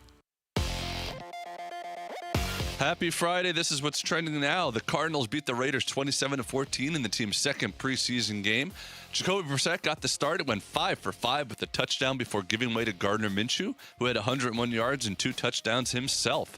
Rookie running back Jeremiah Love made his preseason debut and flashed with 72 total yards, but did leave after hurting his ankle, though head coach Mike LaFleur said post-game he does not expect the injury to be serious. Unfortunately, the same could not be said for rookie offensive lineman Chase Besantis, who exited with a knee injury that LaFleur called, quote, not good. If you're wondering how third-round pick and Hall of Fame game standout Carson Beck did, he did not play. Beck was dealing with a rib injury suffered last week and was held out for precautionary reasons. If the Major League Baseball playoffs started today, the Diamondbacks would not be a part of them. Despite having the day off yesterday, the D-backs fell to 4th in the wild card standings, a half game back of the victorious Phillies. Arizona will try to get back on track this afternoon when they start a 3-game road series with the Braves. First pitch at 4:15 p.m. You can hear the game on Arizona Sports 98.7 FM and the Arizona Sports app. And the Phoenix Suns' full 2026-27 schedule has been released. The team opens on the road versus Portland on October 21st, followed by their first home game on October 24th versus the Warriors. Go to ArizonaSports.com to see the full schedule. That is what's trending now. Arizona Sports, the local sports leader. Bickley and Baratta Mornings. Rush Hour Reboot. Rush Hour Reboot. Getting you up to speed on everything happening in sports this morning. Okay, it's Friday. And it is time for the Rush Hour Reboot, where we go through the top stories of the day with Dan Bickley and Vince Murata. And this is the last day where I, Jared Carlin, am in for Sammy Saboko, who is on assignment. He will be back from assignment on Monday. Whew. Believe me, I'm fewing over here myself. Fewing? Phew! Fewing and pewing is what they call me. We'll start with the Arizona Cardinals. They won 27-14 yesterday, beat the Raiders. Second preseason game. Offense looked great again. We'll start with the positives. What was the bigger positive sign? That Marvin Harrison Jr. made a great play and actually looked really good, or that Michael Wilson continued to look really good? Yeah, Marvin Harrison Jr. didn't make a great play. He put his hands to and caught a perfectly placed ball that dropped out of the heavens right into his hands. Though, but yeah, good route, good concentration. Yeah. Listen, the fact that Marvin Harrison Jr. is running much more crossing routes than he did last year is a very good sign to me. I don't know. I think Michael Wilson is a force to be reckoned with as well. He looks like the real deal again. And I also like the fact that there's really good camaraderie between Michael Wilson and Marvin Harrison Jr. I've seen a couple of different interviews where they've sat down together, and there's no weirdness between them, because we talked yesterday, the way this is going, one of these dudes is going to get paid, and one of them probably is not. This is Anquan Bolden, Larry Fitzgerald all over again. But it seems to me like the vibage between the two is very, very good. Unless, on that front, Carson Beck is the guy, and then you got cheap quarterback. Ooh. Well, you don't have totally cheap quarterback because you're still paying Murray, but just for one more year. See what I'm saying? Yeah, no, I do. Yeah. I do.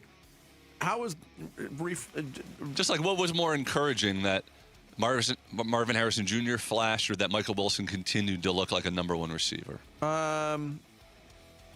We can say both. I'm going to side on the Harrison thing. Wilson has been a picture of consistency this preseason, through practice, through last night, 2 catches last night, and made a big first down catch.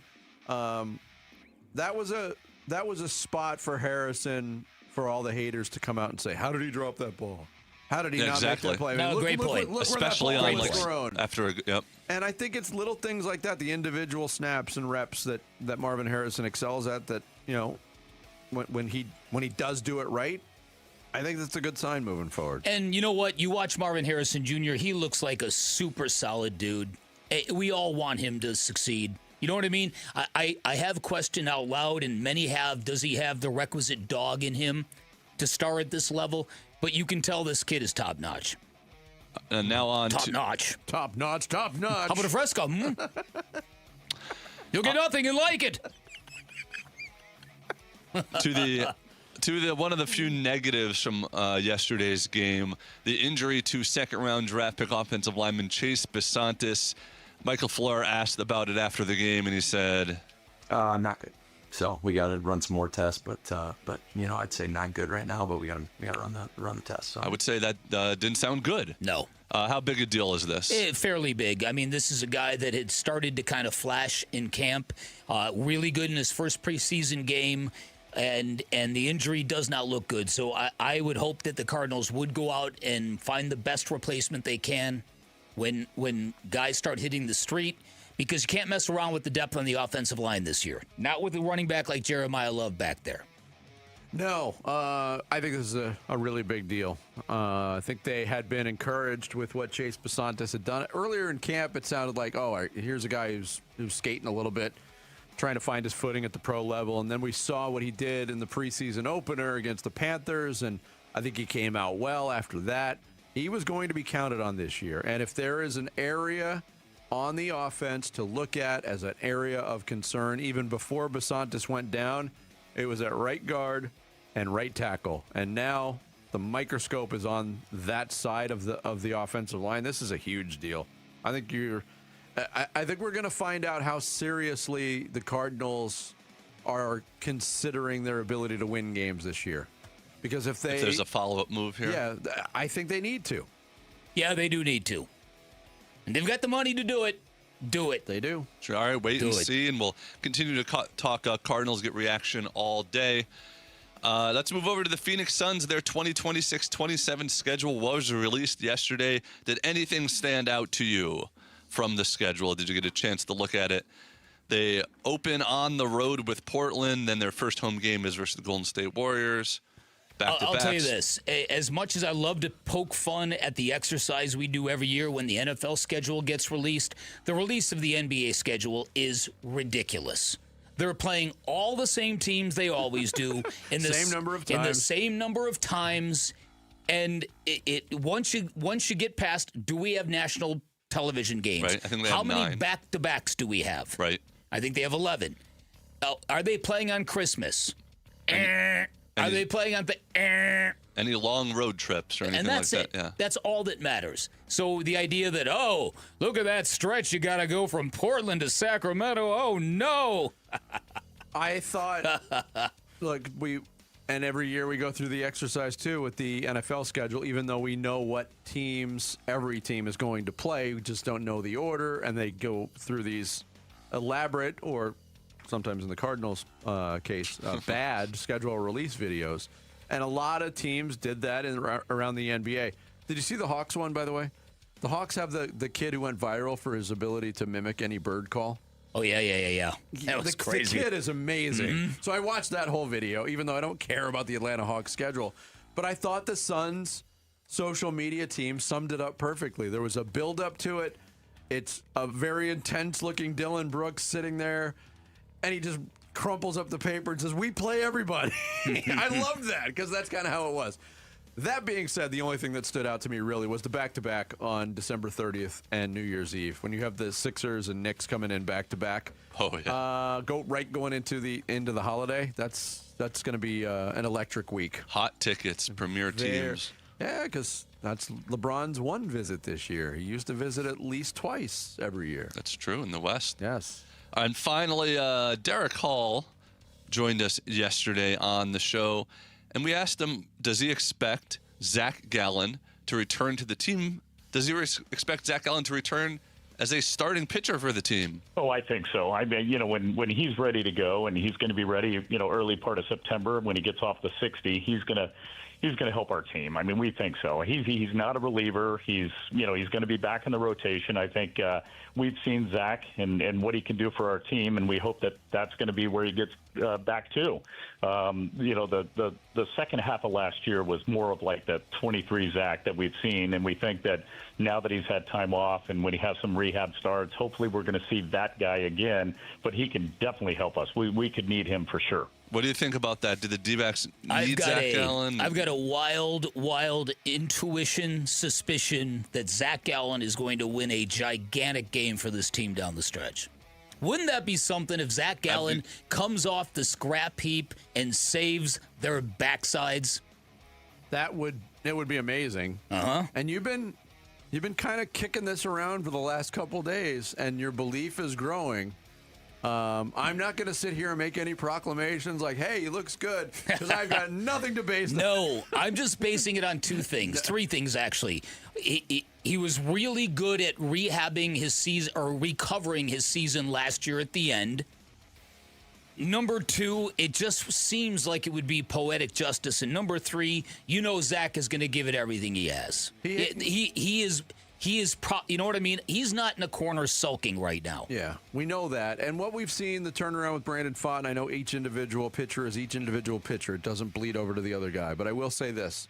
Zach Gallen has been way too good an Arizona Diamondback for this to end without something positive happening the rest of this season. I'm sure Zach Gallen is busy right now drinking a protein shake and bench pressing 85 pounds. I'm sorry. That is really, really an uncalled for gratuitous shot. That was a jerk move. I'll say it. Jerk I'm move, sorry. Bickley. No, I've got a great respect for Zach, the guy, the competitor, and his loyalty and how he feels towards this fan base. I'm hoping something really good like that happens to him. And so Derek Hall is now saying he's going to get that chance. Yes. But again, it's going to be a while. Mm-hmm. September 7th is when he's eligible to come off that 60-day injured list. There you go. We're all rebooted. Thank you, Jarrett. Are you rebooted? Yep. I hope you are too. Coming Jared, up, you're not nearly as goofy as you've been the last couple of days. I'm trying to save it for 9:30. Every day you comment that I say good morning too much in my updates. So that's not me. I didn't say that. I did. Oh, Vinny says. Okay, well then I'll add it back in. Well, when you ask these rhetorical, how are you doing? I need some sort. They tell me not to say my name. Really? So I need some way to intro it. Yeah. They know who you are. That's what they told me. Okay. Yeah, that's an interesting tact. Thank you anyway, Jarrett. We're all rebooted on this Friday. Coming up next, we will get the latest on the saga between Jaden Daniels and his former university. It's getting really good. Bickley and Murata Mornings on Arizona Sports, the local sports leader. Wolf and Luke, middays 10 to 2. They should have had Wolf reciting nursery rhymes and just play. Man, seriously, where are some? I got to bring some of these up here. You record them, and I'll get them to Kenny at the first Sparky's Den this year. And I don't know if he'll play them again this year, maybe next year. Yeah, Kenny, let me do it, man. That would be a distraction. I got to remember that when we do. Mary had a little lamb, a little lamb, a little lamb. Mary had a little lamb. Its fleece was white as snow, right? I mean, oh, man, that'd be so good. Wolf and Luke, middays 10 to 2 on Arizona Sports, the local sports leader. Hey, Ron Wolfley here. I am with Brian Griffiths, who is a captain of Moving Team 6. Brian, how are you doing? Not too bad, Wolf. How about yourself? I'm doing great, brother. Tell me why you got involved with Moving Team 6. I used to be in the Navy, had gotten out, doing a couple other things, and wanted to get back into something that actually helps people again. How did being in the Navy actually help you with Moving Team 6? It helps out a lot. It gives you the discipline, big things, showing up on time, work ethic. Show up, you get the job done, get it done the right way the first time. Makes everything much smoother and easier. How much did it matter to you that Moving Team 6, they proudly support and hire veterans? Oh, it mattered a lot. That's one of the reasons why I started working here. So, Brian, if there's another veteran that is listening right now, what would you tell them about Moving Team 6? First of all, it's a great place to work. Similar kind of brotherhood you had while you were in with the guys and the other veterans that we have here. Thank you, Brian.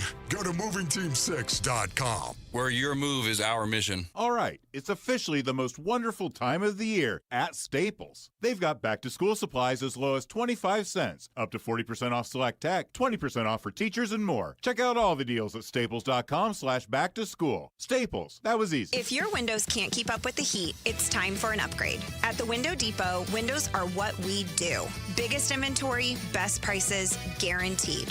Found a lower price? We'll beat it. Shop in stock or custom vinyl windows, built for efficiency and style. From one window to full home replacement, we help you get the right windows for less. Lower your energy bills and stay comfortable year-round. Visit a location near you or order online at thewindowdepot.com. America First Credit Union has everything you need to get your money working. And for a limited time, new members get a $150 cash bonus for opening a checking account and $200 more for enrolling in and using direct deposit. If you're ready to do more with your money and get up to $350 cash, head to AmericaFirst.com and become a member today.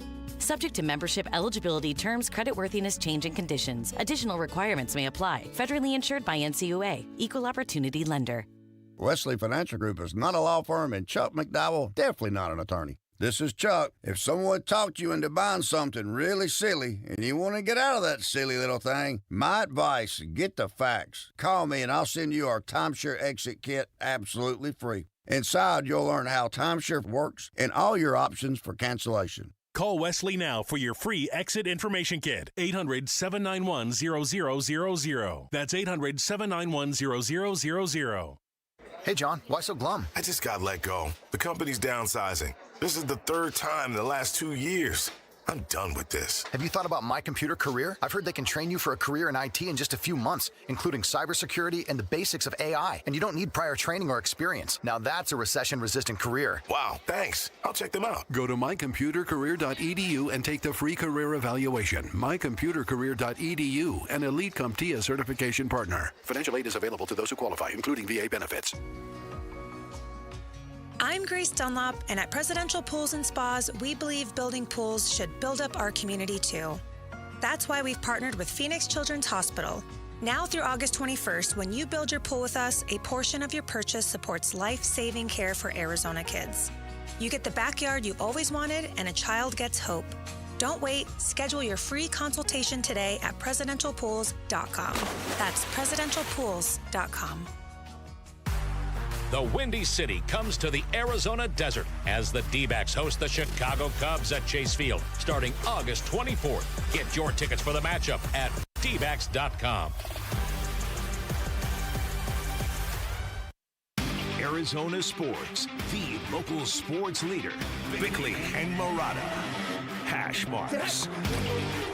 Oh, the story continues between Washington Commanders quarterback Jaden Daniels and LSU, his alma mater, a school for which he won a Heisman Trophy a few years back. But it became known that ESPN had obtained a cease and desist letter from Jaden Daniels' camp to the university over the use of his NIL, name, image, and likeness. And it all stems from the use of his former uniform number 5. They've given that to a player on the roster, DJ Pickett, going into a second year at LSU. He wore number 3 as a freshman last year, but during his recruitment at LSU, he was promised number 5. Nobody had worn number 5 since Jaden Daniels. It was not retired by the university to catch up to speed. So this gets out, and we're having fun with it. This smacks of complete entitlement. But a cease and desist, they can no longer use his name, image, and likeness. There's some wrangling over the language of the contract that you sign for NIL now, which is a relatively new thing. But now apparently Jaden Daniels wants his Heisman back from LSU, and he released a statement on Instagram as well.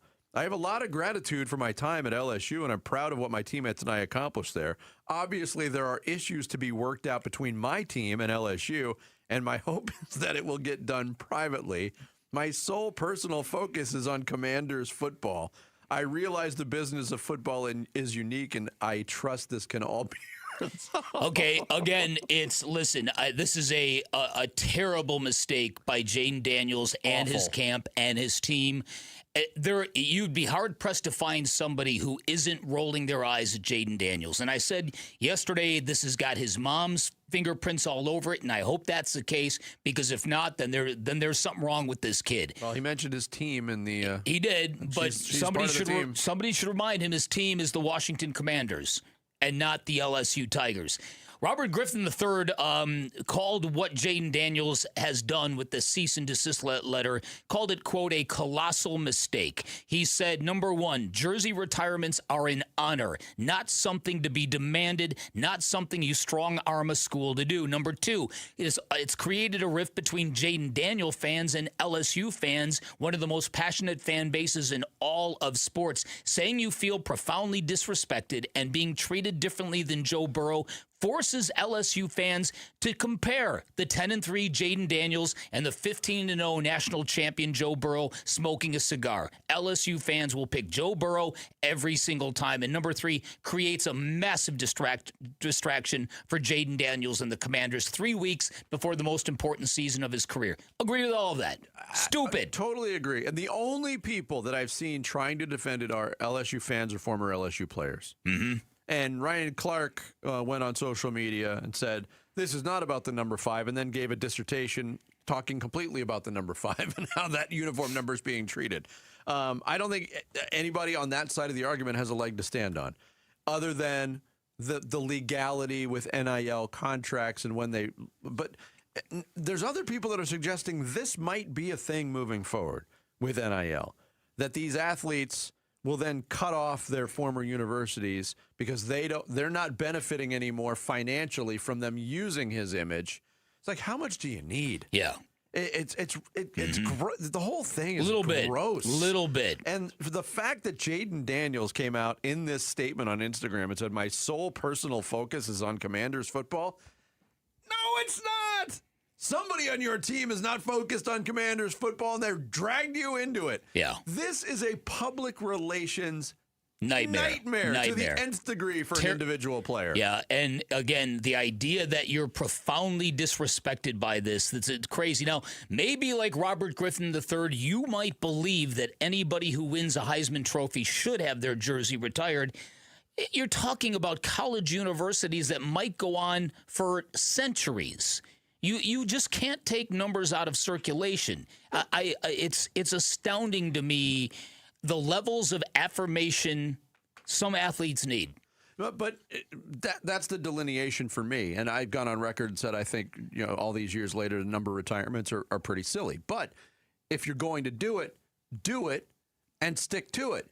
Matt Leiner was on a podcast. Put that on a bumper sticker. Mm-hmm. Matt Leiner was on his podcast with Turtle from Entourage. This happened a few months ago. We played the audio. He's on doing the air. a podcast with Turtle from Entourage. Yes, it's a popular one too. But he talked about every year. He's like, hey, can we got this recruit? He wants to wear number 11 at USC. If you win a Heisman Trophy, your number is retired. That is their policy. Mm-hmm. It's retired. He says every year somebody asks me, hey, we got this recruit. He wants to wear number 11. Would you unretire the number for this recruit? And he says, you know what I tell him every time? Basically, kick rocks. It's retired. No, I'm going to give up my retired jersey for what I accomplished at USC so some kid can come in and wear it for a year and then transfer because he got some more money somewhere else? Yeah, but the problem is the university at that point in time, just like Lane Kiffin right now, is this dude Pickett is worth a lot more to LSU football right now than Jaden Daniels is. Absolutely. And Pickett was asked about it, and he said, look, I was promised this number. It's not retired. I'm sticking with it. Yeah. I don't blame him. Yeah. I don't blame him. But you're absolutely right. That is absolutely bogus that you would go back to the player every year and say, can we get that number? Okay. Yeah, because I'm entitled, and I've been promised things, and I usually get my way. This is what I want. Exactly. Another story happening in the NFL is the saga between Chicago Bears and the Bears and their future stadium. There was some speculation that they could change their name from Chicago to something like the Indiana Bears if they moved to Hammond, Indiana. They said that's not going to happen, but their sole focus in terms of a future home remains Hammond, Indiana. Okay. First of all, let me say a couple things about this because this story gets me very, very angry. I grew up in Dalton, South Side, suburban Chicago, the home of Pope Leo. Literally 3 miles across the border is Hammond, Indiana. Both places, where I grew up and Hammond, Indiana, two of the grossest places you'll see ever in history. Nothing but water treatment plants and factories and belching smoke. Still even in 2026. Disgusting. They're looking to put a stadium in Hammond, Indiana and keep the name Bears. This, to me, it's grotesque. When I was in Chicago, they actually had billboards with a picture of Brian Urlacher, whom a lot of people in Chicago make fun of because he was once bald and he went on a hair restoration journey and now he's got hair. So it was a picture of Brian Urlacher and the billboard says, Hammond Hairs, the Hairs. And it's like people in Chicago, they can't. You've got a stadium on Lake Michigan, and you want to go play ball among the refineries and the smell of sulfur. Yeah. It's unfreaking believable. Look, Bick, I recently spent 3 days in Chicago, so I consider myself an expert on the city. Yes, you are. And as in my expert opinion, why would you want to leave that city? There's such an energy about being in Chicago. Mm-hmm. It's gross because it's all money. It is gross. Again, the Jets and Giants don't play in New York. The Commanders don't play in Washington, D.C. It's different, it's different. The whole Newark thing, it's very close to New York City. They're all connected. This is different, Jared. If you got a smell of Hammond, Indiana, you know what I'm talking about. I'll smell you during the break. Maybe it'll transfer over. You won't get near me. Smells like one of those cabins up at Camp Tonazona. Hey-oh! Coming up next, Bick's going to kick off the second half of the Friday show with Fire! The Blast. It's Bickley and Murata Mornings, Arizona Sports, the local sports leader. Listen during Giveathon Week for Phoenix Children's Stories of Hope, presented by Madame E. Homes. You're not qualified to fix any of it, but you know that your way that you love that child is going to get you there. You can't just stop because it gets hard. It can't stop. You don't stop. You just go. The Giveathon for Phoenix Children's is presented by Your Valley Hyundai Dealers and Y Refi. Everywhere you look, things are getting more expensive. But at Consumer Cellular, we're lowering the price for those 50 and up. Now you can get unlimited everything for just $35 a line. That's $35 a month for unlimited talk, text, and data. Switch to the carrier ranked #1 in network coverage and customer satisfaction and get unlimited everything for just $35 a month. Call 1-888-FREEDOM or visit Consumer Cellular online or in-store today. Price includes $5 credit for auto pay and e-billing. Taxes and fees apply. Data speeds reduced after 35 gigabytes. Rankings done by 2025 ACSI survey. Leon was about to leave the military. My biggest concern was, what am I going to do next? He found out about My Computer Career and their military transition program. The Cyber Warrior program takes you from not knowing anything about a computer at all to being a subject matter expert. How long is that going to take? In the span of 4 months, I was able to get 4 different certifications. 4 months? Leon's advice? Highly recommended. Become a certified cyber warrior in just months at mycomputercareer.edu. This is one student's experience. Individual results vary. VA education benefits available to those who qualify. Gleason Roofing. This is Jim Sharp, and I don't like to be one of those told you so kind of guys, except to my kids. But I have been talking about a strong monsoon this summer, and I was right. Before the next big storm hits your house, have Gleason Roofing come by for a no-obligation roof audit, especially if your roof is more than 10 years old. You may find, like I did, that you don't need a complete roof replacement. And after Gleason Roofing fixes what needs fixing and doesn't fix what doesn't, you could avoid a future full roof replacement for years to come, saving you tens of thousands in the long run. Gleason Roofing's 25-plus years of doing Arizona roofs means they're experts on what our summer heat and the monsoon's wind and rain can do to your roof, and experts on keeping the inside of your house dry. With Gleason Roofing's flexible financing options like 12 months same as cash for qualified homeowners, you don't have to wait until there's a huge problem either. Get your no-obligation roof audit at GleasonRoofing.com. GleasonRoofing.com. There's a reason people choose Gleason. Ron Wolfley here from my brothers over at Aria Dental Implant Center. Listen to me. How long have you been fighting your own teeth, cutting food into little pieces, dodging the corn on the cob, smiling with your lip shut? Oh, my goodness. That is no way to live. I know, because I was right there in the trenches with you. One phone call changes the whole game, Basinonians. Aria Dental Implant Center in Phoenix is locally owned, led by my good friend Dr. Joe, with over 3,000 full mouth implant treatments under his belt. As somebody told you, you don't have enough bone for implants. Not everyone's a candidate. That's exactly why Aria starts with a complimentary 3D CT scan and consultation. Real imaging, straight answers, a plan built around you. No cost, no pressure, no obligation. Grab a pen and write this down, man. 602-877-0429 or go to ariadentalimplantcenter.com. That's ARIA Dental Implant Center.com. Hey, it's Gamble, and I'm here with Stuart Willis, the president of Asset Preservation, Wealth, and Tax. Stuart, a lot of people listening right now are probably wondering, do I actually have enough money to retire? How do you help someone answer that question? Well, Gambo, the first thing is, I tell people, Do not guess. Cash flow it. At Asset Preservation, we use planning software like eMoney to model the full retirement picture. Income, expenses, taxes, Social Security, investment withdrawals, inflation, healthcare costs. What happens if the market has a bad year? So it's not just about looking at the account balance. Exactly. $1 million can be enough for one family and not enough for another. It depends on spending and taxes and income sources and how the portfolio is actually structured. The goal is to see whether your money can support your lifestyle, not in just year one of retirement, but in years 10, 20, 30, and for the rest of the road. So find out if you have enough money for retirement. Call Asset Preservation Wealth and Tax at 602-877-PLAN or go to assetpreservationwealth.com. Investment advisory services offered through Foundations Investment Advisors, LLC, and SEC registered investment advisor. KMVP FM Phoenix, live from the Casino Arizona and Talking Stick Resort Studio. Arizona Sports, the local sports leader.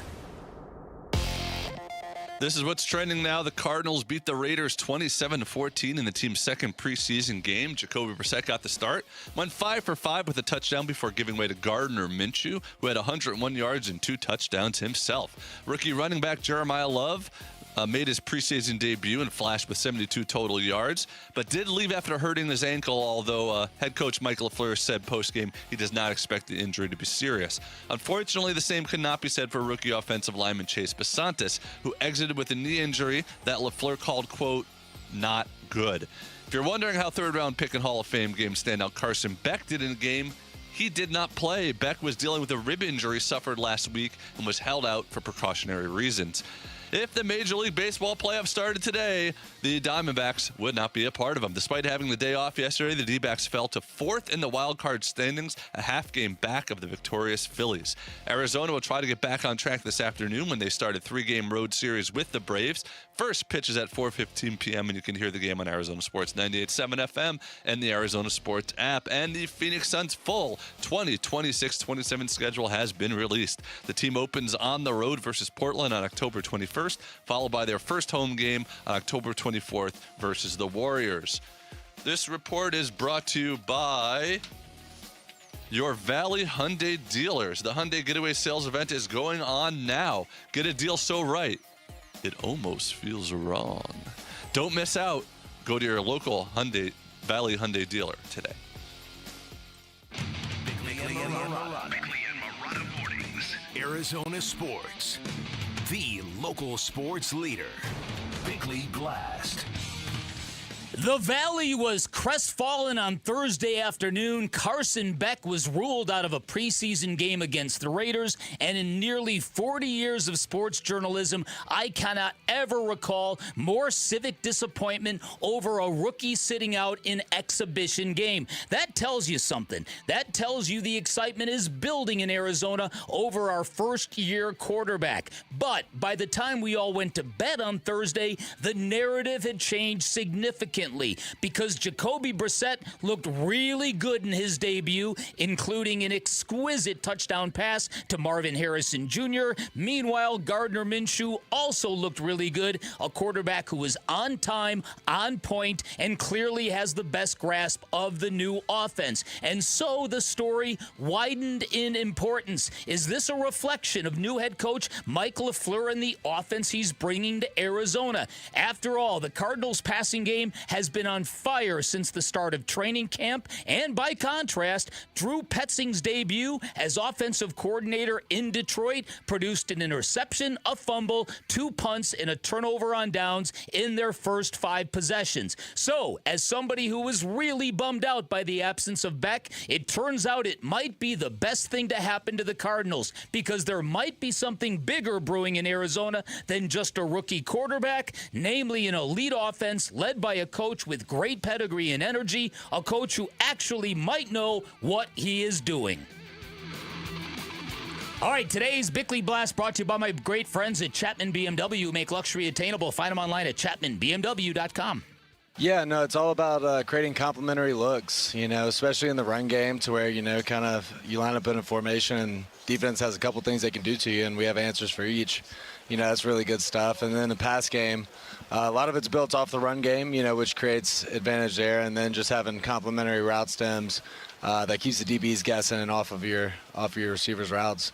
It's been awesome. I've been super fired up to join this offense from watching Coach LaFleur at the Rams and previously, and it's been a lot of fun to be a part of it. Yeah, that's Gardner Minshew talking with J.P. Shadrick and A.Q. Shipley after the game last night on Mike LaFleur's offensive scheme. That's one of the big headlines. You hit on it in the blast, and it starts with the quarterback play. And we've seen all 4 quarterbacks on the roster play a good amount of football through the first 2 preseason games. Here are the numbers, Vic. Again, here's the caveat. It's preseason. No statistics allowed. Easy for me to say. Well, no, I'm kidding. Go ahead. Please Go allow ahead. these. No, we will. A combined 50 of 59 for 494 yards, 5 touchdowns, no picks. That's a collective passer rating between the 4 quarterbacks of 129.8. And I know we hear this. We go through this every preseason, whether it's good or bad. It's only preseason. It's vanilla defense. Well, trust me when I say Mike LaFleur is not he's not putting out an offense right now that's bursting with flavor either.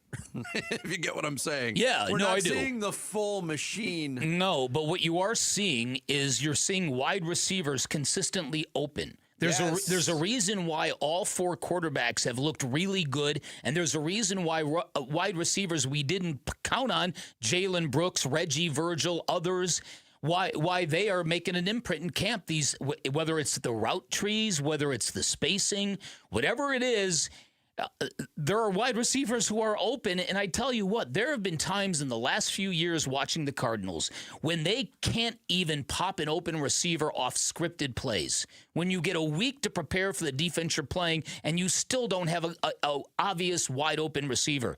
You're watching Gardner Minshew, the ball was out of his hands within 2.5 seconds every single time, which means wide receivers were open very quickly. Makes you very excited. Really does, despite the obvious caveats. And again, I say it all the time, I believe the 85 Bears went 1-3 in the preseason. So these games really do mean a whole lot of nothing, but in between the games, you're getting some clues as to an upgrade in competence, especially on the offensive side. Now, the elephant in the room that we haven't talked about is I'm so glad you're going here. I know where you're going. Okay, is the defense. Yes. Because, I don't know what that's going to look like when they start to play real quarterbacks and when I'm a little bit worried about that. Yeah. But one bridge at a time. The general feeling going in about the Arizona Cardinals, for the people that are following this on a daily basis and are invested in it, was, okay, if there's reason to be excited, it's going to be about the offense. If there's reason to be concerned, it's going to be the defense for a number of reasons: personnel, injury, retention of a defensive coordinator who did not have a great year last year. Schematics, all of those things. I would say, generally speaking, the experience of Cardinal fans through 2 preseason games is the optimism for the offense has been heightened, as has the concern for the defense. Is that fair? Very much so. That's certainly how I feel. Very much so. Listen, there have been times when head coaches have incorporated coordinators and then had to kind of get somebody else to come in and change things up. You know what I mean? I think there are many examples of it. There are people who believe that once Mike LaFleur has got this offense humming the way he wants to, he really needs to turn his attention to the schematics of this defense and maybe bring in an outside veteran presence to kind of oversee what they're doing here. There was a time when Nick Rallis, I believed he was a hot shot defensive coordinator. It's hard to believe that anymore, especially with what we saw last year, especially with how routinely opposing tight ends gouge this defense, how running backs out of the backfield gouge this defense, how many wide open 3rd down conversions opponents had last year. You remember them, don't you? 3rd and 11. Oh, wow, look, a guy's wide open, 1st down opponent.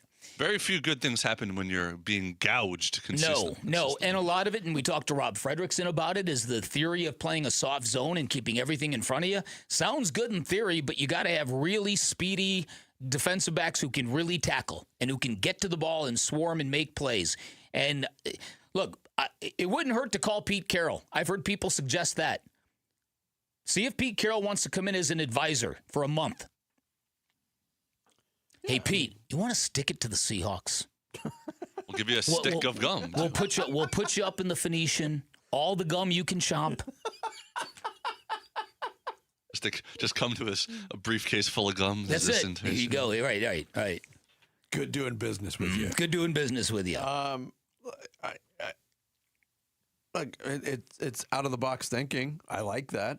And if you look at the personnel, I mean, Walter Nolan did some good things last night. But the general, and I know they're not blitzing, they're not devising blitz schemes or anything, but you would think there'd be more of a push with your front four on a consistent basis, just by happenstance, really. Well, yes. The sack that Nolan got kind of was after the pocket broke down on an extended play. Good job in coverage. Mendoza held the ball a little bit too long, and he got him from behind. You'll take it. But I think it's still a very valid question. We still have not seen Josh Sweat.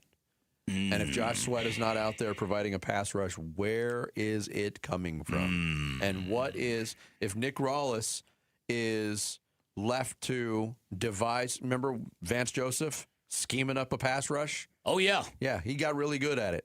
Is Nick Rawlis designed to do that? I'm not sure. Yeah, you and me both. Yeah. Coming up next, we're going to open up the phone lines on this post-Cardinals Friday. They beat the Raiders in their preseason game. Want to hear your thoughts? All over the board, quarterback play, Jeremiah Love, Marvin Harrison Jr., defense, injuries, wherever you want to go. We want to hear your thoughts through 2 preseason games. 602-260-9870 is the phone number. Some open phone time on this Football Friday next. Bickley and Marotta Mornings on Arizona Sports, the local sports leader. Play action fake. Brissett rolling right. Pressure in his face. Stops. Throws to the back right corner of the end zone.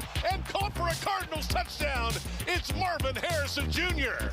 More Arizona sports reaction to how the Cardinals played at the Raiders is yours on YouTube, the Arizona Sports app, arizonasports.com, and 98.7 FM.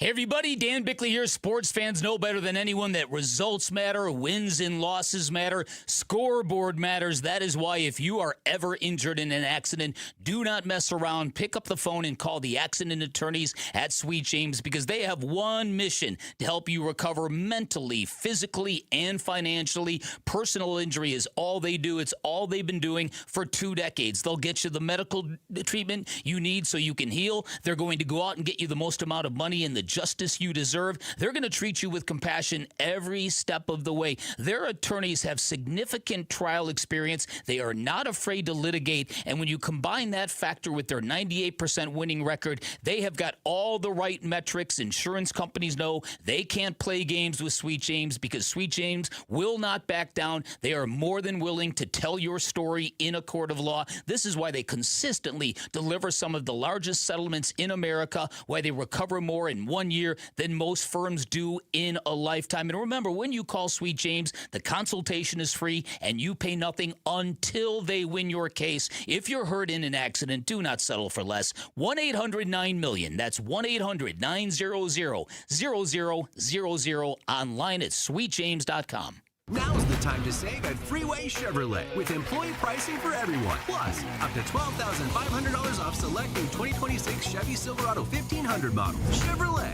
Together, let's drive. Savings include manufacturer rebates and dealer discount. Actual savings will vary by model, trim, equipment, and vehicle availability. Offer excludes tax, title, license, registration, and any optional dealer-added items. Purchase price includes $589 dealer value. Offer cannot be combined with other incentives or special financing unless permitted by the manufacturer. Contact dealer for details. Take new retail delivery by August 31st, 2026. Hey, it's Gambo. I've taken M-Drive every morning for 10 years. Here's why. Once men get into their 40s and 50s, the body starts changing. Testosterone naturally declines, energy drops, recovery takes longer, and keeping weight off gets harder. I know, I felt it myself. That's why I take M-Drive every day. M-Drive is made for men over 40 with clinically tested ingredients that support healthy testosterone, steady energy, and metabolism. No hype, no shortcuts. I know the people behind M-Drive. I've watched this Phoenix company grow, and I've trusted the product for 10 years. In fact, M-Drive has been helping men for nearly 20 years. It's the #1 men's health brand at Sprouts. Don't let age beat you. Go to mdriveformen.com right now and use code GAMBO for 20% off your first order. That's use code GAMBO at mdriveformen.com. Testosterone support, energy, metabolism, don't wait. It only gets harder. Go to mdriveformen.com right now and use code GAMBO for 20% off your first order. Start today. mDrive, for men who still show up. The big box testosterone franchises want to squeeze you in on their schedule. Vital for Men is different. We're Arizona's original men's health clinic, open 5 days a week, Monday through Friday, and we accept most insurance. Personalized care, by men, for men. And right now, your first testosterone test is completely free. Stop settling. Call Vital for Men or visit vitalformen.com today. Vital for Men, where Arizona men go to get their edge back. Hey, it's Bodie with newacunit.com. A lot of people think buying a new AC unit is complicated. It's not. Just answer a few quick questions online, see your price up front, and we'll connect you with a certified install team. No pressure, no upsells, no surprises. Just a better way to buy a new AC unit. And many customers save 50% or more. If you need a new AC unit, don't overthink it, and definitely don't pay more than you need to. Go to newacunit.com today.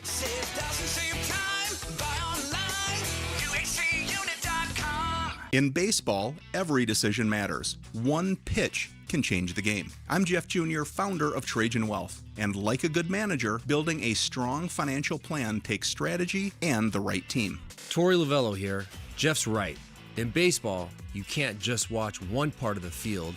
You have to see the whole game. And that's how we think about financial planning. Most advisors just manage investments and refer you somewhere else for taxes or estate planning. But the best teams work together. Exactly. At Trajan Wealth, we built a family office model that brings everything together. Wealth, tax, estate. One team making sure every part of your plan plays well together. That's why I trust Trajan Wealth. With my family's plan, they see the whole field. Call Trajan today. 855-TRAJAN-1. That's 855-TRAJAN-1. Advisory services through Trajan Wealth, LLC, an SEC registered investment advisor. Paid advertisement. Other services through Trajan Estate and Trajan Tax. Additional disclosures at TrajanWealth.com. The home of Arizona Cardinals football. Arizona Sports on YouTube. The app. 98.7 FM. Back to football. With Bickley and Murata. Preseason coverage brought to you by Bud Light. 27-14, Cardinals beat the Raiders last night at Allegiant Stadium. Again, a good offensive performance. Defense came around later in the game, got some stops. We got to see Fernando Mendoza. We got to see Jeremiah Love. A lot to chew on from last night's game. Yep. I want to get your thoughts on the phone, 602-260-9870. We waste no time, and we start with our guy, Kiernan in Gilbert, this morning here on Bickley and Murata Mornings. What's up, Kiernan? Hey, it's Wolf. How you doing? I'm back up, baby. Are you kidding me? Football's back. There was good. There was bad. A little ugly. I am excited, though, and I'm going to be the first on record, and I don't care if I'm overshooting my shot, guys. I like this coach. There's something different about it. Like Bruce Arians was something different. I'm not comparing. I'm just comparing what I know and what I lived. There's something good about this. If this team can go to the playoffs at all, and I'm not talking about this year. I'm not putting a timeline on it. As long as this coach is with us, we have a chance to make it, and that's all I'm going to say on that. Now, everyone's expecting us. I love that we're going in as the bottom of the barrel. No one expects anything from us. Oh, I can't believe they wasted their pick on Love. Shut up. How do you improve your team if you don't go after the best guy? I'm so sick of that crap. And it's not our money. It's our terrible owner's money. So who cares? As long as he keeps flying, I'll keep flying. As long as he keeps flying, I'll keep flying. Love you guys. Let's go. And by hey, the way, Kiernan. Actually, hey! What? Right, baby. Let's go. Kiernan's in midseason form. Every time I hear him do the Wolf, it gets better. When they play the intro to Wolf and Luke every day, they play the famous Kiernan drop. Right. It makes me laugh every single time. It's perfect. Suck buttermilk. And then he pauses and, right? That's pretty cool. He's in the intro to their show. It definitely is. Let's go up to Oregon and talk to Scott up next here on Arizona Sports. Hey, Scott.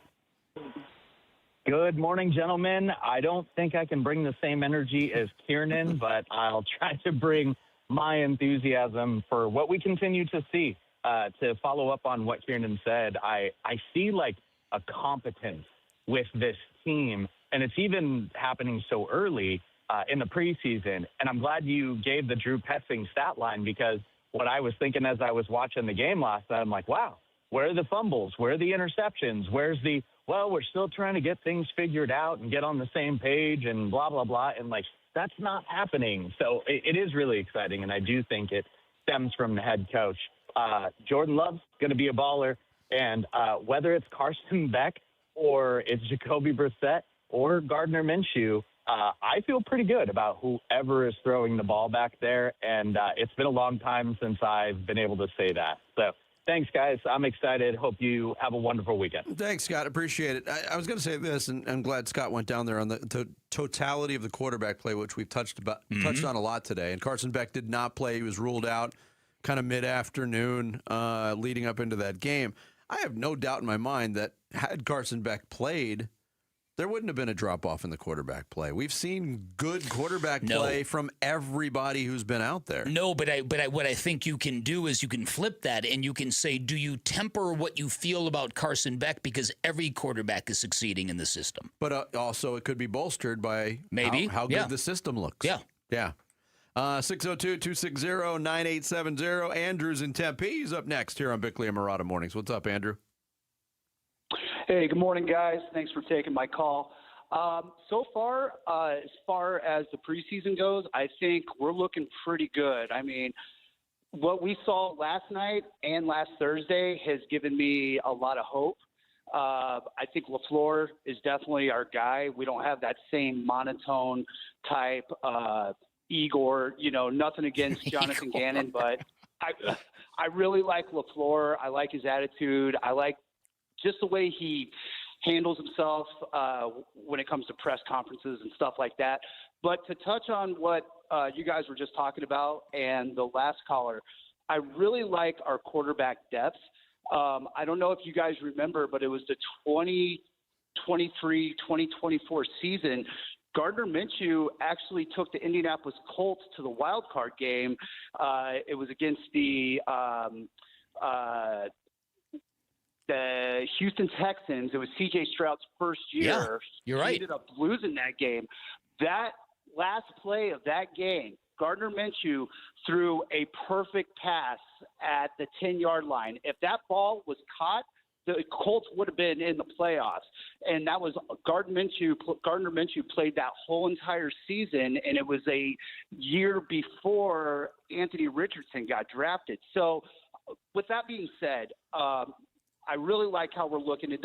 I don't think it really matters who starts at quarterback, whether it's Beck, whether it's Minshew or Jacoby Brissett. I think overall, I really like the way we look, and that's what's been different in the past couple of years. So would love to hear what you guys have to say. Thank you so much for taking my call. Have a blessed weekend, guys. A, it's very exciting. B, how about that? Let's get a three-way competition. Three-way quarterback controversy.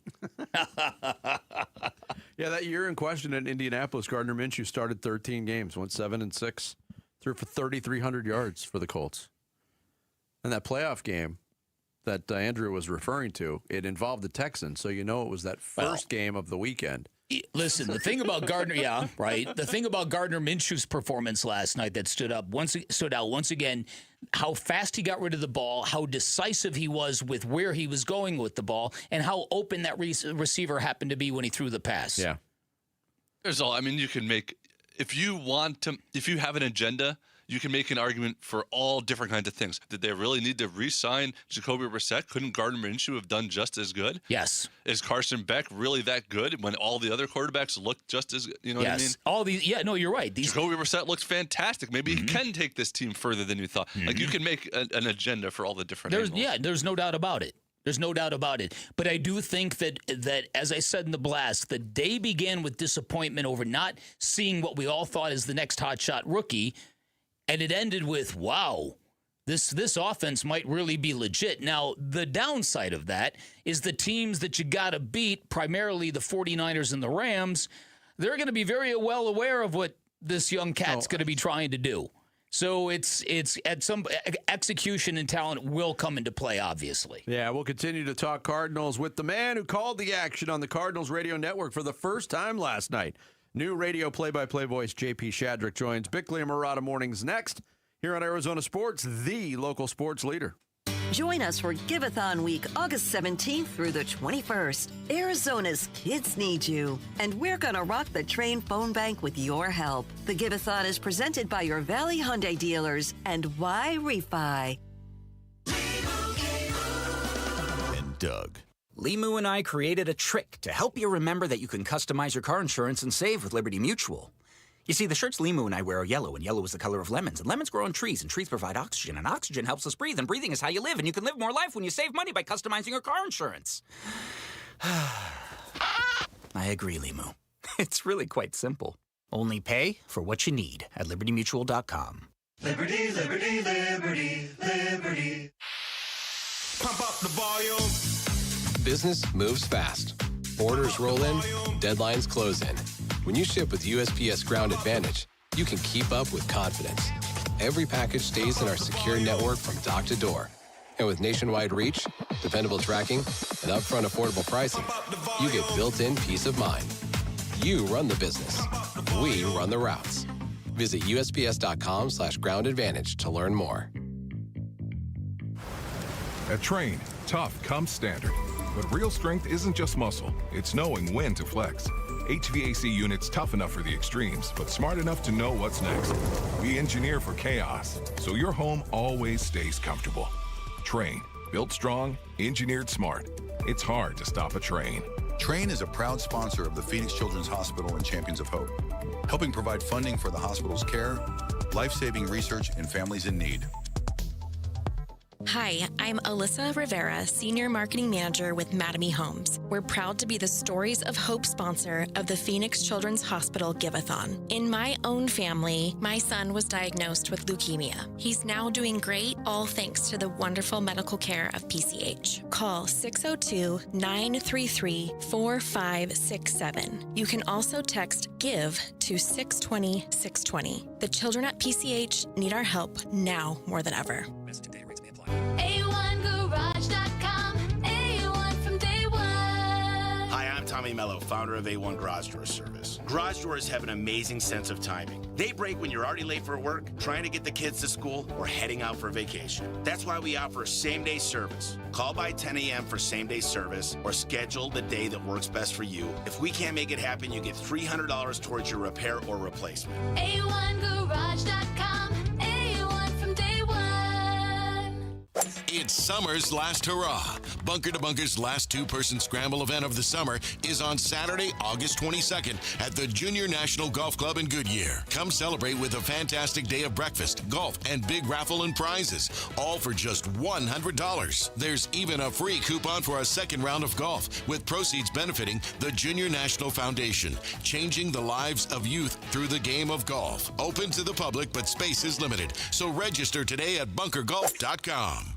Hey, it's Paul Calvisi with Matt Dagas, president of Bright Wealth Management. And Matt, most people think having a 401k and a CPA means they have a plan, but they don't, do they? Well, they have accounts and not a strategy. And there's a big difference. A real plan connects your income, taxes, investments, and estate planning all working together. All right, let's say they're not connected. Things start working against each other. You can do everything right and still make costly mistakes, especially in those first years of retirement. So what does Bright Wealth do differently? We build one coordinated plan, everything aligned, no gaps, no surprises, and right now we're offering a complimentary written financial plan, no cost, no obligation. Nice. All right, how do people get in? Call us right now, 844-726-9116. One call, and we'll show you exactly where you stand and what needs to change. Don't wait. Call us at 844-726-9116 or online at brightwm.com. Investment advisory services offered through Foundations Investment Advisors, LLC, an SEC registered investment advisor. The content provided is for educational purposes only.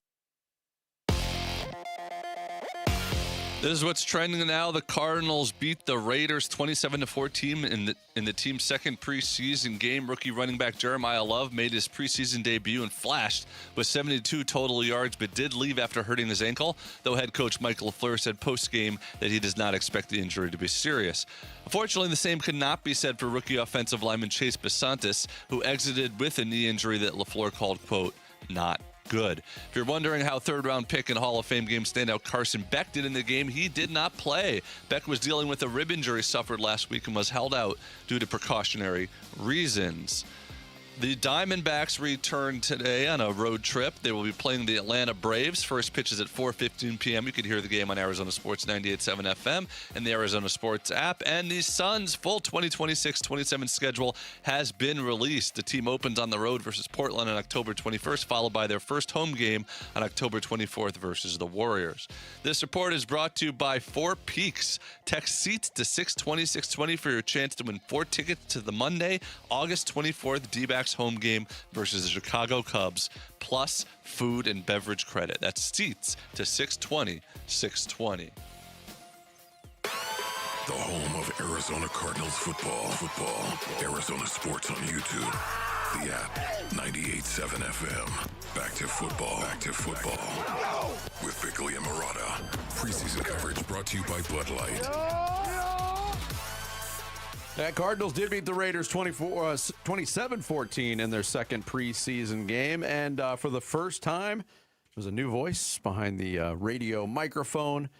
Dave Pasch, of course, moving on to ESPN. JP Shadrick taking over his first broadcast on the Cardinals radio network. It was a good way to begin, and JP joins us this morning via video. JP. I'm Vince. This is Dan. Great to meet you, kind of, sort of, and welcome to the Valley.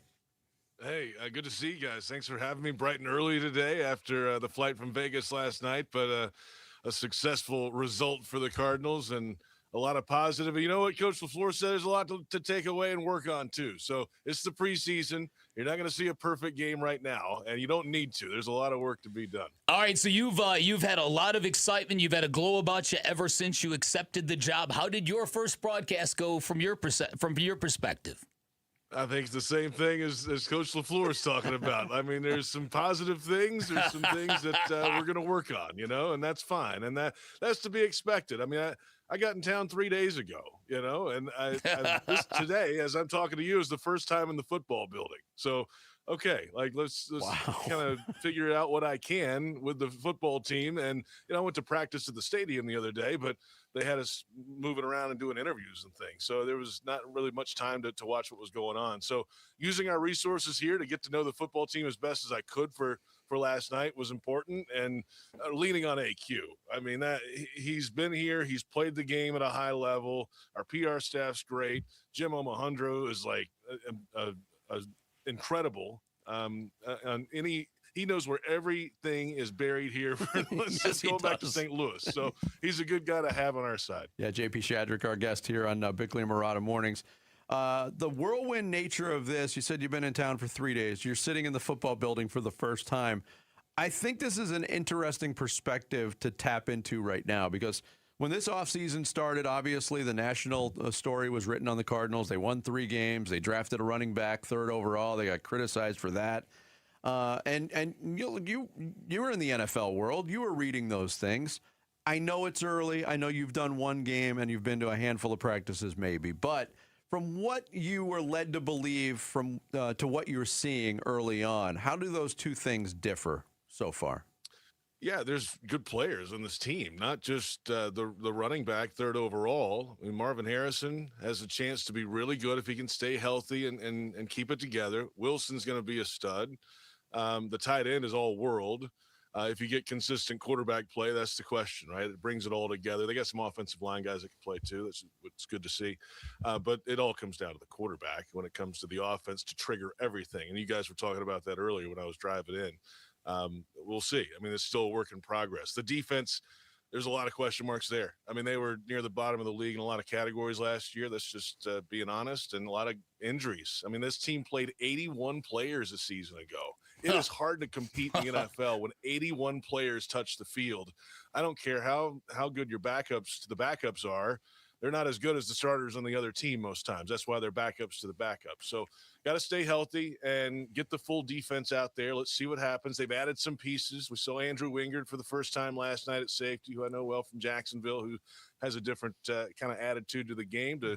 Hopefully, we'll see what happens at that spot. But if he wins it opposite Budda Baker, and you got to figure out the pass rush, stop the run, rush the passer. Who are those guys? And I think the next 2 weeks is what this is all about. Now, generally, I'm one of those guys that does not put a lot of stock into preseason football, but I can't recall through 2 preseason games watching 4 different quarterbacks operate at the level that we have seen.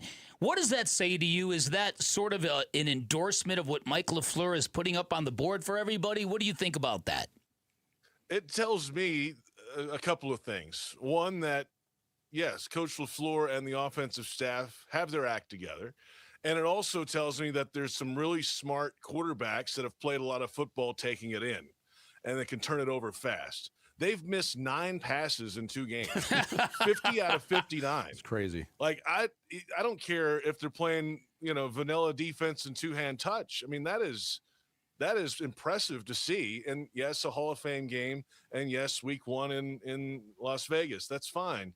85% almost. I mean, that's unheard of. And then the run game is really the one that's going to stand out here because they're going to want to run the football to set up everything else. So seeing Love last night and his ability to cut through a hole and jump cut and then explode outside and hurdle defenders, he's got the extra it factor. And if you can get him and Algier going together, 2-headed monster in the backfield, then that causes problems for the defenses. So, I mean, it's a great start, right? Let's see it for a couple more weeks. Yeah. But, yeah, you know what? Okay, it is still the preseason. Week 1, the L.A. Chargers don't care about this 85% passing percentage right now. No, they don't. JP Shadrick, our guest here on Bickley and Murata Mornings. You mentioned you saw Andrew Wingard last year. You were with Jacksonville for a really long time in that organization, their broadcast team, and he's got a different attitude. There's another former Jaguar on this team that's got a different attitude. He played really well last night, Gardner Minshew. You saw the first couple years of his career and kind of reunited on the air when he did his post-game interview with you. You got to have some great Gardner Minshew stories, don't you, JP? Well, I don't know how many are fit for air, but he's a unique guy. I'll give you that, and the personality goes a long way. But, I think about this, and he's in his early days especially. It's flashy. It's the mustache. It's the long hair. He's running around like a chicken. And, how do you chase this guy down? He's, adding time to play. And he's got a camper and an RV. It's like just a different vibe, right? Mm-hmm. He's from Washington State, but went to 3 schools. And, he's all over the place. But you know what?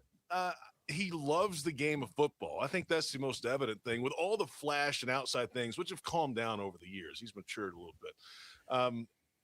The day he left the Jaguars, I was walking into the building as he was walking out after they cut him. And he was just kind of, you could tell it just kind of hit him for the first time. It was his first time for that happening. He's looking back at the building. And I talked to him for a second. Hey, thanks for your effort here. We appreciate it. And it just, you could tell in his face that it mattered to him and it was going to drive him to do more. And when I saw that, okay, he may not be 6'6" like Trevor Lawrence, and he might not be, an all-pro quarterback, but he's going to play in the NFL. He's got some skill and he's got the backbone to go with it. And he can get you through some games if he needs to. And you know what? He could probably go start again. He won 6. He was 6-6 in Jacksonville. You talked about his time in Indy as well. Yeah. So I like that part. Don't forget that he loves the game of football and is all in to the film and everything to get this offense right. Experiencing what you did in Jacksonville, I'm curious what you think about this. There's a sense of fatalism, or at least there has been, that even if things go really, really well for the Cardinals, they're in a division with the number 1 ranked team in football, the number 2 ranked team in football, then maybe another team that's top 12. What are your thoughts on that? Is it as hopeless as some people think, or does magic always happen in the NFL, and do people need to remember that? Well, let me tell you, what should we do? Petition the league and tell them to change the schedule? I mean, what are you talking about? The schedule is the schedule, Realignment. And you are what you are. Yeah, right. You know? Let's just call Roger Goodell and be like, hey, guys, you know what? We don't like this schedule. Let's send it back in, redo this. No, you go play the schedule. And you know what? The division is tough. Those 3 teams won 12 games last year or more. That's fine. Okay. And you're playing the AFC West this year, too. They have some pretty good football teams, too. But why can't this football team get better and improve and compete with those teams? That's allowed. I saw it in Jacksonville. They had a 20-game losing streak in Jacksonville when I was there. And then a couple of years later, Wingard was on these teams, and then he was on the team that went to the playoffs in 2017. I mean, and a little bit later, the 2022 team that went to the playoffs. I mean, it can happen. It's got to be built the right way. You have the right kind of mindset in the building of it doesn't matter about these other teams. Yeah. We have to go execute ourselves as the Cardinals, and then it's the NFL. Everybody's good. The Cardinals can be good too. So get past this, woe is me about the schedule, and it's not good enough. Make it good enough and make it better than those teams. And it's not going to be an overnight thing. It's going to take some time. And that's just part of the NFL life. All right, last question for you. I was watching the pregame, and I thought it was kind of comical how you had noted that people are not ready for how tall you are. That you're a big dude, 6'3", big hulking dude, and it's taken people by surprise. How about your early assimilation to Arizona? How's it been for you? Oh, it's been good. Yeah, I walked in and they were like, boy, you're 6'3"? Unbelievable, right? I mean, with Shipley there and his grappling ability, we've got a great tag team here. No doubt. Yeah, pretty good. No, it's been fun, man. Everybody's made it so smooth here at the Cardinals. I mean, you guys as well at the station and everything involved. You know, I'm excited to really settle in here in the next couple of weeks and get the lay of the land here in the Valley. And then I'll make the big move during that off week before the regular season, right before Labor Day, and get out here full time. So trying to figure out a spot to stay permanently, and we'll do that. It's fine. You know what? And like I said the other day, you know, I have to learn how to trust all that again. Yeah. I have to learn to trust that the Packers at the house will pack things properly. The movers will put it on the truck. The car will get out here at some point. At some point. I just have to worry about doing my job. Yep. And all the other people will do theirs. Yeah. Well, you did it well last night, JP. Good luck to you, my man. Yeah, we're glad you're here. Welcome to the Valley. Hey, thanks, guys, and I hope to talk to you guys a lot coming up. You got it. JP Shadrick, new radio play-by-play voice for the Arizona Cardinals, joining us from the facility this morning via video. Chance the Rapper is bringing the Coloring Book 10-year anniversary tour to Arizona Financial Theater on September 16th. We've got your tickets. Text the word CHANCE to 620-620 or head to the contest page at arizonasports.com for your chance to win. Coming up, the Diamondbacks approaching a fork in the road this season. How important is it that they choose the right path?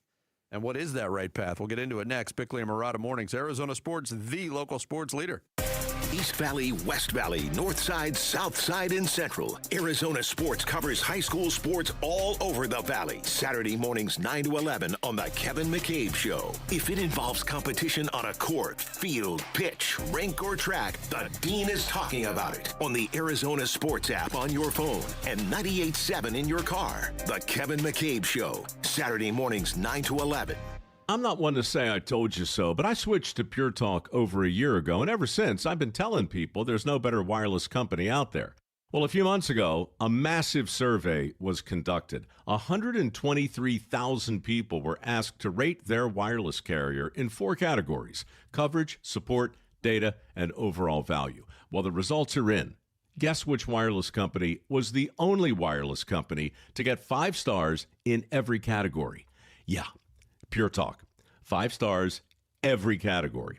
To celebrate, Pure Talk is offering the first 3 months of any plan for just $15 a month, including their top-tier unlimited plan. No contract, no commitment, just a very inexpensive way to test drive the only American wireless company with 5 stars in every category. Just dial pound 250, say micro, and Pure Talk's U.S. customer service will take it from there. Again, pound 250 micro. And yes, I told you so. All right, Arizona, listen up, man. Ron Wolfley here for Tim Hovick's summer sales event at Santan Ford, bringing the heat. Right now, you can drive home a new Ford with no payments for 90 days, plus a free 2-year maintenance program. Boom! That's how you attack summer. If you've been waiting for the right time to upgrade your ride, this is it. It's an easy drive, the Santan 202 freeway in Val Vista Drive in Gilbert. No payments for 90 days. Free 2-year maintenance. Head on over to Tim Hovick's Santan Ford. Hi, I'm Tom Shane, third-generation owner at Shane Company. As a family jewelry business for almost 100 years, we are known for doing right by our customers. Our legacy of integrity depends on it. Here are 3 things we never do. We never cut corners. Our engagement rings are made to high-quality standards, and we stand behind them with our all-inclusive free lifetime warranty. We never buy diamonds without seeing them in person. We travel to the source, eliminate the middleman, and get first pick of the most beautiful stones. Then negotiate the price on your behalf. We never try to trick you on price. We don't mark up the rings just to mark them down and call it a sale. We offer true value from the start, so you get the best price every time. At Shane Company, we put you first because a friend always has your back. Shane Company, your friend and jeweler. 3 o'clock hits and you're dragging. No energy, no drive. Can't remember the last time you made it to the gym? It could be low T, and it happens to most men as we get older. Vital for Men specializes in getting you back. A personalized plan, a team that actually listens. You're not just a number. Schedule your free testosterone test today. Know your numbers. Real men, real results. Visit a Vital for Men location near you and take your life back. Jan on the street. Hi, it's Jan from Toyota. Summer's not over at the national sales event, so I'm taking to the streets to see how people are keeping summer fun going with a new Toyota. Excuse me, sir. How are you making summer last longer with your Toyota? Oh, going mudding in my Tundra. Everybody loves a mud bath. Player with the jump shot. What about you? Taking my RAV4 downtown to a rooftop restaurant to shoot my shot with Stacy. Stacy's a lucky lady. Mom with the twins. Your turn. Starting a true crime podcast in my Grand Highlander while the kids are at day camp. Oh, I know the one. It's juicy. Man with the ball. And you? Driving my BZ to the park to play kickball with friends. Kickball is life. I want that to be my life, too. Well, those are some great ways to extend summer. See you next time. Jan on the street. Event ends August 31st. Dealer inventory may vary. See your participating Toyota dealer for details. Toyota, let's go places. Arizona Sports. Swung on that is hit high and deep. Bickley and Murata talk D-backs baseball now. Crucial road trip to begin the final 40-game stretch of the 2026 season. For the Diamondbacks, it starts tonight in Atlanta. Hopefully, the travel across the country, Bick. Yeah. The day off was enough to kind of wear off some of the pain that they felt at the end of that Colorado Rockies series. Losing 2 out of 3 to the Rockies last year, this year, unacceptable, especially in the situation the Diamondbacks were in. That's what I think frustrated me the most about that series with Colorado was you were coming off a high. Mm-hmm. And it was a high, a continued high against the Dodgers, because the last time they saw the Dodgers, they swept them before the All-Star break in L.A., and it was kind of a night and day performance.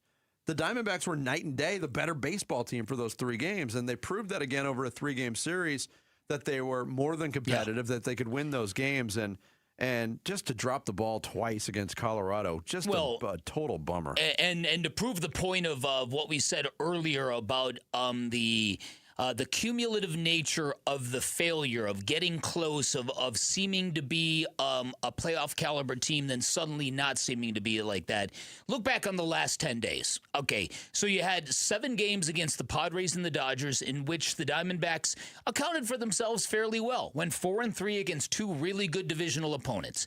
The one, but was the Saturday night game when they went back-to-back triples and they had a man on third with nobody out, and that building was about to go insane. It was. The town was about to go insane. It might have been one of those victories. Had they done that to the Dodgers on successive nights, that really kind of rekindled a love affair between team and town. They blew that game, and that left a big-time mark. To their credit, they rallied and they beat the Dodgers on Sunday. They throttled the Rockies on Monday.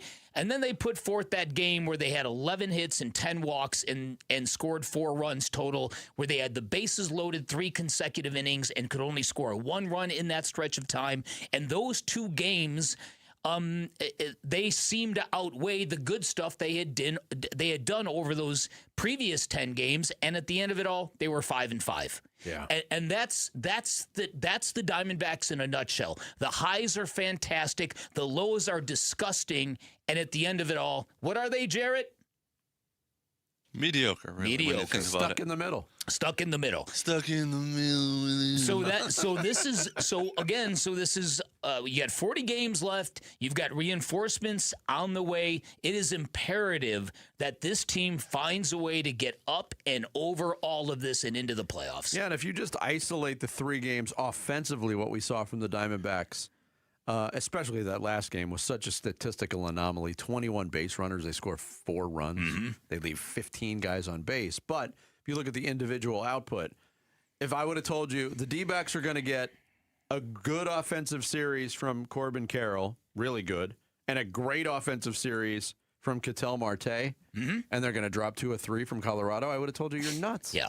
Well, listen, and they finally got that. Yeah. And I do think they're going to have to step it up, the D-backs, because, a few weeks ago, all the group of teams that were there, you looked at the different rosters and stuff, the D-backs have kind of shed the sort of lesser teams, the Marlins, the Pirates, the Nationals, the Cardinals, and now they're up really against the Phillies and the Padres, 2 teams really who on paper, much higher payrolls, sort of much more, bigger names, bigger stars. You can't rely on them also being mediocre or fading down the stretch. You're going to have to take care of it. The good news is if you want to take anything out of that Rockies series was that Ketel Marte, Corbin Carroll combined for 3 home runs, a double, a triple, and 6 RBI. And so it maybe, just maybe, the page is turning for both those players. And if they get hot simultaneously, look, Corbin Carroll got hot in a first-round playoff series against the Brewers and basically beat them by himself. True. So these are players of talent and caliber and pedigree that if they can get it rolling together, this team can get out of this rut that they're in. And as I've said repeatedly, I think it's imperative they do so. So what does it look like? To me, it's win this series against the Braves. Start there. Yeah, and give me 2 or 3. Tonight has the makings of that. I don't think it's going to be as intense as it was last week against the Dodgers, but the Braves are playing for something too. They got a really good team. They got their best pitcher in Chris Sale going tonight. And Brandon Pfaadt has been one of the best pitchers in the National League since he got back from his minor league, recalibration, if you will. I guess that's the word for it. But Chris Sale has been just ridiculous. 2.20 ERA. 2.20 ERA. His ERA through his first 3 years with the Braves is 2.39. Yeah. And I know he won a Cy Young his first year there, but he doesn't get talked about as much as the other great pitchers because in the he game was anymore. A super stud. Then he got injuries for years. Yeah. And it felt like he was done. Yeah. And his total resurgence the last few years. He's been fantastic for the Braves. But this is a big one for Brandon Pfaadt. If they can find a way to beat Chris Sale, I like the way the weekend sets they up. found a way to beat Yamamoto. So, I mean, let's hope that these are the kind of challenges that bring out the best in this baseball team. Because we've seen them rise to these challenges before. But now 40 games, that's tick-tock, tick-tock. It's go time. Yeah, and you're done with the Dodgers. They won the season series from the Dodgers. They do have some tough series left. You mentioned these 2. The Yankees come into town in September. And not only, I mean, if you want to fast forward, they got the series with the Phillies coming up too at the end of August. But kind of projecting what that Yankees series could be. You want to talk about electricity? That's the 25th anniversary celebration of the World Series team with the Yankees coming into town at a time where the Diamondbacks figure to be fighting for their lives still. Mm-hmm. That might be that's going to be the biggest series of the year. Could be Aaron Judge. Could be coming back. Could be back by then. Hopefully, takes a little bit more time before he comes back. Gamble might be in the building for those games. Might be. Look. Look, my Yankees jersey still fits me from 20 years ago. My Rick Cerrone jersey. I only wore that because Bucky Dent was in the laundry. D-backs and Braves tonight. 4:15 first pitch, 3:30 pregame here on Arizona Sports 98.7 and the Arizona Sports app. Coming up next, we hit the 9 o'clock hour on this Friday. During the 9 o'clock hour, we are scheduled to be joined by Diana Taurasi, who's going into the Mercury Ring of Honor this weekend. But it all kicks off with Jared taking us through social studies. Bickley and Murata mornings live from the Casino Arizona and Talking Stick Resort Studios of Arizona Sports, the local sports leader. Diamondback skipper Torey Lavello, the man who makes the lineup, joins Burns and Gambo this afternoon at 2:30 to talk D-backs. Brought to you by Budweiser. Watch it on YouTube. Listen on the Arizona Sports app and 98.7. T-Mobile is launching something no other wireless network offers. Introducing Nothing. Pay nothing today and walk out of the store with a new phone. What did he say? Nothing. You definitely said something about nothing. Exactly. Go to T-Mobile, pay nothing up front, and leave with a new phone. Wait, nothing rules. She gets it. Hey, thanks for nothing. For the first time ever, switch to T-Mobile, pay nothing. No taxes, no fees, no money down. And walk out with a new phone. There are 250 reasons to choose T-Mobile, and now nothing is holding you back. On eligible devices with qualifying credit plan and 36-month finance agreement. Liberty Mutual customizes your car and home insurance. And now we're customizing this ad for your morning commute to wake you up, which could help your driving. Science says that stimulating the brain increases alertness. So here's a pop quiz. How many months have 28 days? What gets wetter as it dries? What has keys but can't open locks? If you don't want to hear the answers, turn off this Liberty Mutual ad now. 12 months, a towel, piano. Enjoy being fully alert. Liberty, liberty, liberty, liberty. If your windows can't keep up with the heat, it's time for an upgrade. At the Window Depot, windows are what we do. Biggest inventory, best prices, guaranteed. Found a lower price? We'll beat it. Shop in stock or custom vinyl windows, built for efficiency and style. From one window to full home replacement, we help you get the right windows for less. Lower your energy bills and stay comfortable year-round. Visit a location near you or order online at thewindowdepot.com. Wesley Financial Group is not a law firm, and Chuck McDowell definitely not an attorney. This is Chuck. If someone talked you into buying something really silly and you want to get out of that silly little thing, my advice, get the facts. Call me and I'll send you our timeshare exit kit absolutely free. Inside, you'll learn how timeshare works and all your options for cancellation. Call Wesley now for your free exit information kit. 800-791-0000. That's 800-791-0000. Hey, John, why so glum? I just got let go. The company's downsizing. This is the third time in the last 2 years. I'm done with this. Have you thought about My Computer Career? I've heard they can train you for a career in IT in just a few months, including cybersecurity and the basics of AI. And you don't need prior training or experience. Now that's a recession-resistant career. Wow, thanks. I'll check them out. Go to mycomputercareer.edu and take the free career evaluation. Mycomputercareer.edu, an Elite CompTIA certification partner. Financial aid is available to those who qualify, including VA benefits. Summer is calling, and Playcation is back at Talking Stick Resort with rates from just $129 and no resort fees for locals. Book now for stays May 15th through September 13th for one unforgettable staycation. Enjoy $25 in free play, $25 towards your favorite spa treatment, and more. Make Talking Stick Resort your summer destination. Book your stay today at TalkingStickResort.com. Life well played. Must be 21 or older. Problem gambling? Call 1-800-NEXT-STEP. I'm John Morgan of Morgan & Morgan. If you've been injured in a car accident, call America's largest injury law firm. For over 35 years, my mission has been to deliver more for our clients, to deliver more for you. If you or anyone in your family has been injured in a car accident, call us now, as the time to file a claim may be limited. Last year, more clients hired Morgan & Morgan than ever before, protecting America, fighting for you. Morgan & Morgan. Injured? Dial pound law. Morgan & Morgan, forthepeople.com. Arizona lawyer will handle Arizona cases. Prior results do not guarantee a similar outcome. Oh, hey, Sarah. Did you hear my daughter Katie got Camper of the Week? That's a big deal. We got a big deal, too. Right, Mom? Honey, shh. What's that? Okay, that Hyundai Santa Fe, I only paid Nice. Deal so right, it almost feels wrong. The Hyundai Getaway Sales Event. Get 0% APR plus 0 payments for 90 days on the Tucson, Santa Fe, or Santa Fe Hybrid. See your Valley Hyundai dealer. Offers end September 8th. Call 714-568-7676 for details.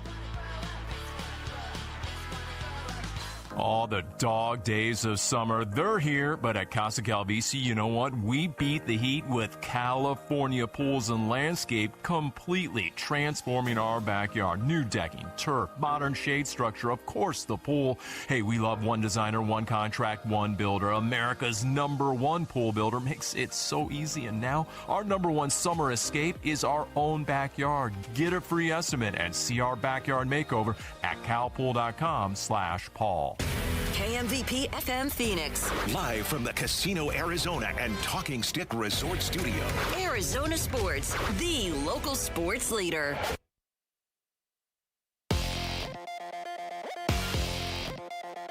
Happy Friday. This is what's trending now. The Cardinals beat the Raiders 27-14 in the team's second preseason game. Jacoby Brissett got the start, went 5 for 5 with a touchdown before giving way to Gardner Minshew, who had 101 yards and 2 touchdowns himself. Rookie running back Jeremiah Love made his preseason debut and flashed with 72 total yards, but did leave after hurting his ankle, though head coach Michael Fleur said postgame that he does not expect the injury to be serious. Unfortunately, the same could not be said for rookie offensive lineman Chase Besantis, who exited with the knee injury that LaFleur called, quote, not good. If you're wondering how third-round pick and Hall of Fame game standout Carson Beck did in the game, well, he did not play. Beck was dealing with a rib injury suffered last week and was held out for precautionary reasons. If the Major League Baseball playoffs started today, it would confuse a lot of people, but also the Diamondbacks would not be a part of them. Despite having the day off yesterday, the D-backs fell to 4th in the wild card standings, a half game back of the victorious Phillies. Arizona will try to get back on track this afternoon when they start a 3-game road series with the Braves. First pitch is at 4:15 p.m. Brandon Pfaadt is on the mound, and you can hear the game on Arizona Sports 98.7 FM and the Arizona Sports app.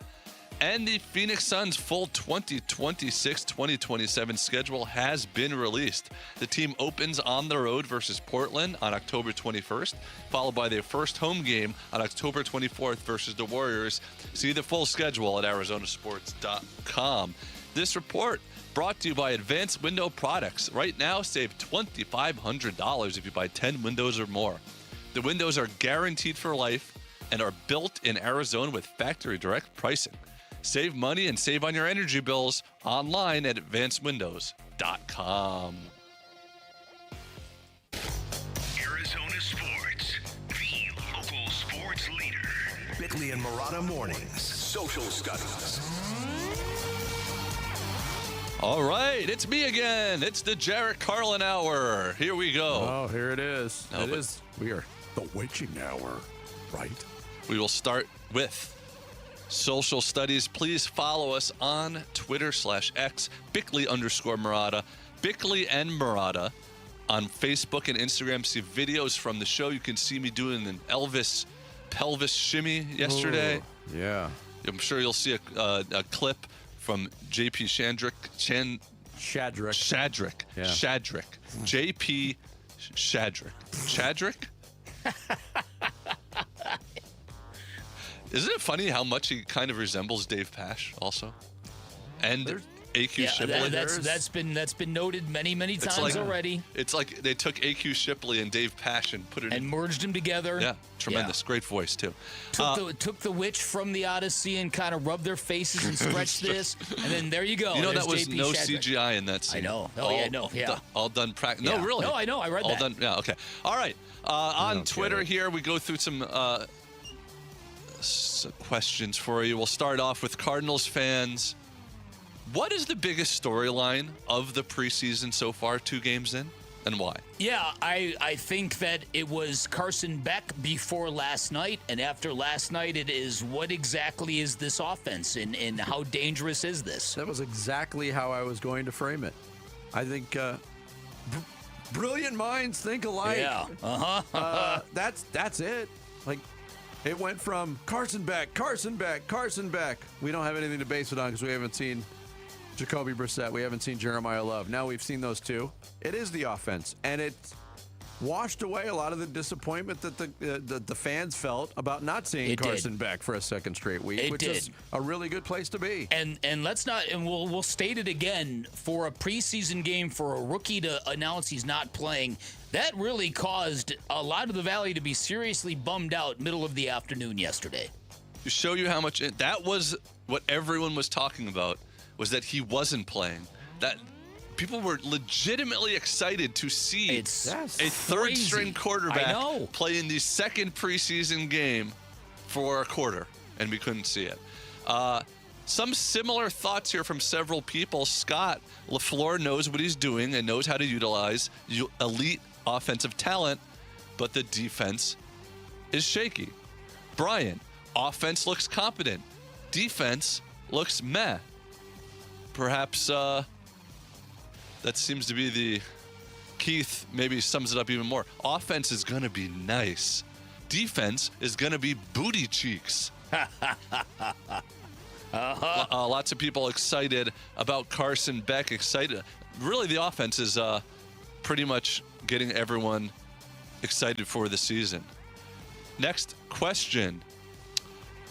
We talked about the importance of bonding up at Camp, as it's pronounced up there, but Camp Tantazona, Camp T. What is the most important thing when you're building a football team? Is it talent? Is it culture? Is it coaching? Or is it chemistry? How do you delineate between culture and chemistry? Well, chemistry is just the players get along with each other. And the culture is everything your program is built on. And right, exactly. The chemistry is how the players get along. The identity of the culture is more the identity. Culture. Yeah. I think it's probably right, almost in order of the way you listed them. I mean, talent has to be the most important. It has to be. You could have great culture with a bunch of guys who have great chemistry, but if they can't walk and chew gum at the same time, you're not going to win any game. And then if you have great culture, chances are you're going to have really good chemistry. And then you're freaking dangerous. Let's freaking party. That's what I would vote in that order, descending order. All right. In the descending order is almost exactly how the results went. Yeah. In fact, it is exactly. Talent, 40.7%. Culture, 36.1%. Coaching, 13.9%. Chemistry, 9.3%. And Eddie V, of course, sums it up. A good football team is like a good soup. You need a balance of ingredients, and if one of them is lacking, it's a bad soup. Yeah, and if you forget to stir, all hell breaks loose. I just have been making a brand new soup the last couple of weeks called Italian penicillin soup. Have you heard of this? No. It's tremendous. It's got it's like chicken soup with like orzo, but it's not. It's even smaller pasta than orzo. Okay. And you take the vegetables and you blend them all together and you mix them into the broth, so it's a little thicker broth. Very delicious, and then Parmesan cheese in it. Did you say Italian penicillin? Italian penicillin soup, also known as pastina soup. Have you heard of it? No. I haven't. Is he saying penicillin like the medication? Yeah. Penicillin like the medication. It's like there's a lot of people who think that soup has great healing properties. They call matzo ball soup Jewish penicillin. Okay. Yeah. Because it's good for when you're sick. You go to Asian restaurants and it's the soup of life, soup of health, soup of long life. That's right. It's chicken broth. All right, now the day began. Let me say this real quick. Yes, go for it, please. About coaching in the NFL. Yes. You think about this. In basketball, for the most part, the sport exists in a flow state. In hockey, it's a flow state. Play it's you know what I mean by that, right? Yeah. Everything is kind of moving and things happen. All right. In baseball, it's regimented, one-on-one matchups, pitcher, batter, catcher. In football, the idea of having a head coach call a play and then another play and then another play, if you've got a guy who isn't good at that stuff, do you know what a difference that can make for a football team? It's so underrated who you have calling your plays, who you have designing your plays, and how you sequence them. You can ruin a football team with a bad play caller. It's true. And I'm not going to go here yet. All right. But you brought up the Drew Petzing debut last night in Detroit. Not good. They didn't play their starters. Yeah. But I wonder what Lions fans are thinking about the debut of Drew Petzing. All right, the final question here. We started off the day. I started off the day filling in on the KTAR morning news, not really knowing anything about the show, but we got through it. So I'm asking. You weren't, to clarify, you were not on the air. I was not on the air. No, I was filling on the board. That would be a disaster. Hey, so what did he do? What's going on today? What do we got going on? What is the most chaotic thing to ever happen at your job? Mine is not a pleasant memory at all. But I was on the air. Bick and I were both working at the same radio station on September 11th, 2001. And I was on the air when everything went down in New York City. And that was, you got to experience it later in the day. Mm-hmm. It was so surreal and unprecedented and scary. And chaotic is a good word for it, but that's my answer. I was broadcasting live doing a solo morning show when news broke about Pat Tillman being killed in Afghanistan. That was some tough sledding to navigate all of that in real time. The other thing I would say is I'm covering UCLA Miami in the Orange Bowl after Miami and Edgerrin James won this wild game against Cade McNown and the Bruins. Everybody in the stadium stormed the field. Cops started spraying pepper spray, and I got a lung full of that, and I had never experienced that before. That was not fun. Yeah. I'll just read one here, some good answers, but we're running out of time. Gabs says that when I was 17, I worked at a steak restaurant. 2 people came in and robbed the safe during closing. And it turned out they were 2 former employees. Wow. And on 9/11, do you know 4 weeks from today is the 25-year anniversary of 9/11? Isn't that crazy? Time flies. There you go. You have been rebooted, an hour and a half ago, and now you've gone through social studies.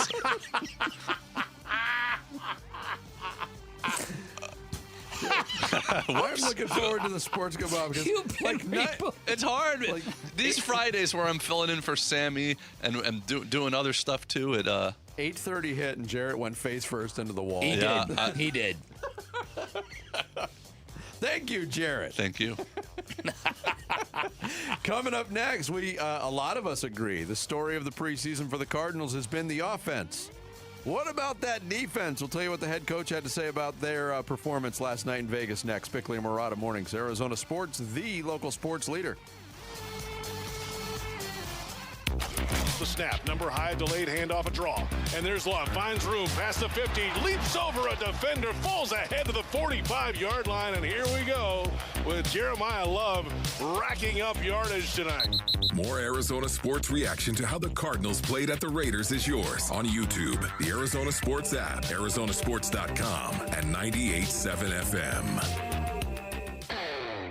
This is the story of the one who keeps multiple buildings running smoothly day after day. Plumbing that flows, HVAC that hums, cleaning supplies that keep surfaces sparkling.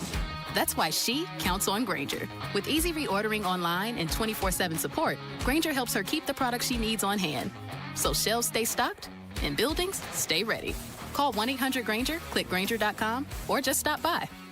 Grainger, for the ones who get it done. Liberty Mutual customizes your car and home insurance. And now we're customizing this ad for your morning commute to wake you up, which could help your driving. Science says that stimulating the brain increases alertness. So here's a pop quiz. How many months have 28 days? What gets wetter as it dries? What has keys but can't open locks? If you don't want to hear the answers, turn off this Liberty Mutual ad now. 12 months, a towel, piano. Enjoy being fully alert. Liberty, liberty, liberty, liberty. This is a special alert to all Americans who own a vehicle with less than 200,000 miles with an auto warranty about to expire or with no warranty coverage at all. Due to a decline in the economy, CarShield is announcing a low-cost month-to-month vehicle protection plan that is now available to the public to save any driver out-of-pocket expenses on future auto repairs. Call now to find out how you can pay almost nothing for covered auto repairs. Yes, you heard that correctly. Pay almost nothing for covered auto repairs. An open phone line has been established for all drivers to call for a free quick quote. Call 800-330-8323 now. Drivers who are covered will not have to pay for covered repairs again. This protection plan is at an all-time low. Additionally, drivers who activate this vehicle protection today will also receive free roadside assistance, free towing, and car rental options at no additional cost. Call us for your free quick quote today. 800-330-8323. That's 800-330-8323. What do you have to lose? Call 800-330-8323. Again, 800-330-8323. Temperatures are rising, and so are AC costs. But Collins Comfort Masters can help you stay cool without breaking the bank. Get a new high-efficiency Lennox AC system installed for as low as $99 a month. Serious comfort at a seriously cool price. Collins Comfort Masters has served the Valley for over 40 years. Call 480-NO-WORRY or visit collinscomfort.com to schedule today. Collins Comfort Masters, your no-worry solution for air conditioning, plumbing, electrical, and water filtration. I know that hiring can be challenging. You need someone to match your role perfectly. Well, now you can meet them fast on ZipRecruiter. Build your team, build it sooner.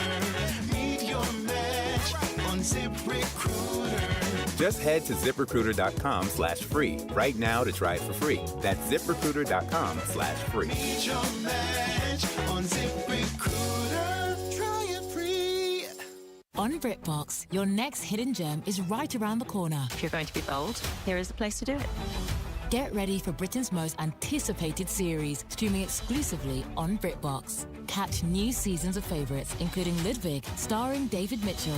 You want someone to get murdered? And the eagerly awaited new adaptation of Agatha Christie's iconic detective duo, Tommy and Tuppence. Do you think we're actually really good at this? Stream the best of British TV on BritBox. Watch with a free trial. Cardinals fans, football is back, and Kilt Lifter from Four Peaks has your game days covered. Celebrate kickoff the right way by entering the Kilt Lifter Kickoff Sweepstakes for your chance to win 2026 Arizona Cardinals season tickets and take your fandom to the next level. Grab your crew and head down to Four Peaks 8th Street Pub in Tempe. Look for the QR code and get entered to win. Four Peaks Pub is the home of Kilt Lifter, Arizona's favorite award-winning amber ale. Bold, smooth, and brewed for Sundays. The GOAT of the WNBA, Phoenix Mercury guard Diana Taurasi, spent 20 years on the court for the franchise that drafted her. Her number soon to be retired, and her name soon to be placed in the Mercury Ring of Honor. Win an official Diana Taurasi jersey from Bickley and Murata now.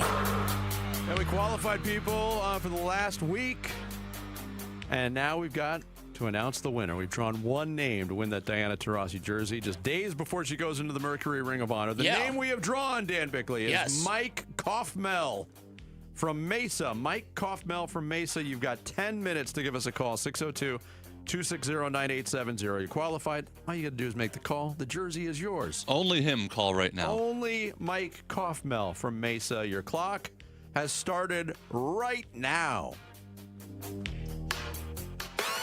The home of Arizona Cardinals football. Arizona Sports on YouTube. The app, 98.7 FM. Back to football. With Bickley and Murata. Preseason coverage brought to you by Bud Light. Yeah, you're right, and that's probably going to be a common answer for me in terms of I got to see the tape with the defense, because even though I am paying attention to it, we're gathering our thoughts, and I'm looking at the tablet and stuff like that. So it's hard for me to really, see. I know there was some tackling issues and stuff like that, and we'll see how many it really was. Maybe it just was, one of the long runs, and it wasn't the rest. So, but got to see the tape, and we'll be watching the game about the next hour. Mike LaFleur, head coach of the Arizona Cardinals, last night after their win in Vegas over the Raiders. We've spent so much time talking about the offense, and rightfully so. There he was asked about how the defense played. We only saw basically one series of ones versus ones, and that was the Raiders taking the first drive of the game, Bick. 10 plays, 68 yards, 5 minutes, 16 seconds off the clock, and they did convert it for a touchdown. Kirk Cousins hit Michael Mayer for a 13-yard touchdown on a play where I thought Rabbit Taylor Demerson kind of over-pursued that play, and Mayer cut it back and easily went into the end zone. But again, you're basing this on 10 snaps on your first team defense. Overall, I think if you feel the defense is a concern, you're feeling correct. It was a concern last year. There hasn't been a ton of improvement made on that side of the ball. And I don't know, if we're glowing about the offense, where's the concern level of the defense? Yeah, right now? I think it's got to be pretty high, doesn't it? Yeah. I mean, especially when you factor in the best player on defense has still not played for them, and nobody quite knows what the future of Josh Sweat in Arizona is going to be. And so, yeah, I think there are a lot of concerns, man. I think the back end of this defense hasn't been very good. I'm not impressed in their cover skills and or their tackling ability, and that's not good. And that's not even factoring in the lack of a pass rush. And so, the hope is that some of the guys up front are really going to pop. I thought Walter Nolan looked good last night. I remember thinking to myself, I would not want to get tackled by him. Mm-hmm. It would hurt having him land on you. And Darius Robinson has been good enough, and I think that forced a holding penalty last night, which is good because he got a good push off the edge. Yeah. So, I think the level of concern is pretty significant, and it has to be. Look, you can look at the Cardinals season last year, and there was a point last year. Was it Game 8? Was it Game 9 when the defense and the team just said, "We're done. We quit. We surrender," and that is how they allowed 317 points over the final 9 games, 35.2 points per game. Prior to that, you had a football team that was leading or tied in the fourth quarter of most every game they played, and then they could not find the finish line in any of those games. True. And I don't know whether the lack of the former caused the latter, but we do know that at some point in time, the defense went from being competitive to being non-competitive. And I don't know whether that's the grind of the season or whether it was the circumstances here in Arizona. I don't know what it was, but it's hard to have any real hope, in my opinion, after what we've seen at the end of last year and what we've seen so far this year. Yeah, I think what you stated earlier, especially in pass coverage not great, seems to be soft. Tackling behind soft pass coverage, if you don't have great tackling, you're in for a long day. I think there's individuals. I think Denzel Burke continues to make strides. They might have found something in Denzel Burke, which is good because it appears they may have missed on some cornerbacks in previous years. If you can get Will Johnson and Denzel Burke as a big part of your secondary and they can perform up to their capabilities, I think you're doing pretty well. Mm-hmm. But you need depth as well. And pass coverage in general was asked about last night post-game to Mike LaFleur. Has it been a concern throughout the preseason? No, I mean, it's like one of those things, like when there's all these different guys playing, like to be able to get in a rhythm. Like the preseason's tough, I mean, for everybody, all 32 teams, because when you play 60, 65 snaps, you naturally are just kind of in it, right? You're in that rhythm, and trotted some of those guys out there for the first time this year and with, live bullets. So stuff that we'll always be paying attention to, but, I'd say not a concern. Yeah. So he's not concerned at this point. We'll see as we get closer to the regular season, Mm-hmm. but I am concerned. And you mentioned it too. It's not just about the pass coverage. If pass coverage becomes a heck of a lot harder if you don't have a good push up front. And it's one hand washing the other, ideally, and you might have two dirty hands if you don't have the personnel at either spot. And I would think after a couple of these games, Mike LaFleur, who's been probably very hyper focused on getting his offense installed, might be bringing a spotlight down on the defense as well. One of the other things that is happening in the NFL that is mind-blowing, we brought up earlier today about the Bears and potentially moving to Hammond, Indiana. There's a lot of Bears fans who responded that, hey, look, if Mark Walter can flip the Dodgers in 10 months because the Lakers in 10 months because the price tag exceeded $12 billion, could a price tag get so much that the McCaskey family would sell? You could bring that logic here locally as well because of this. The average NFL franchise valuations come out. The average NFL franchise is now worth $9.34 billion. The average. The Cardinals are now estimated to be worth $8 billion. Would that number ever get to a point where the Bidwell family would want to cash out? Or are they a forever family? Are they so proud of their legacy, despite the awful wins and losses that come with that legacy, that they would never sell the franchise?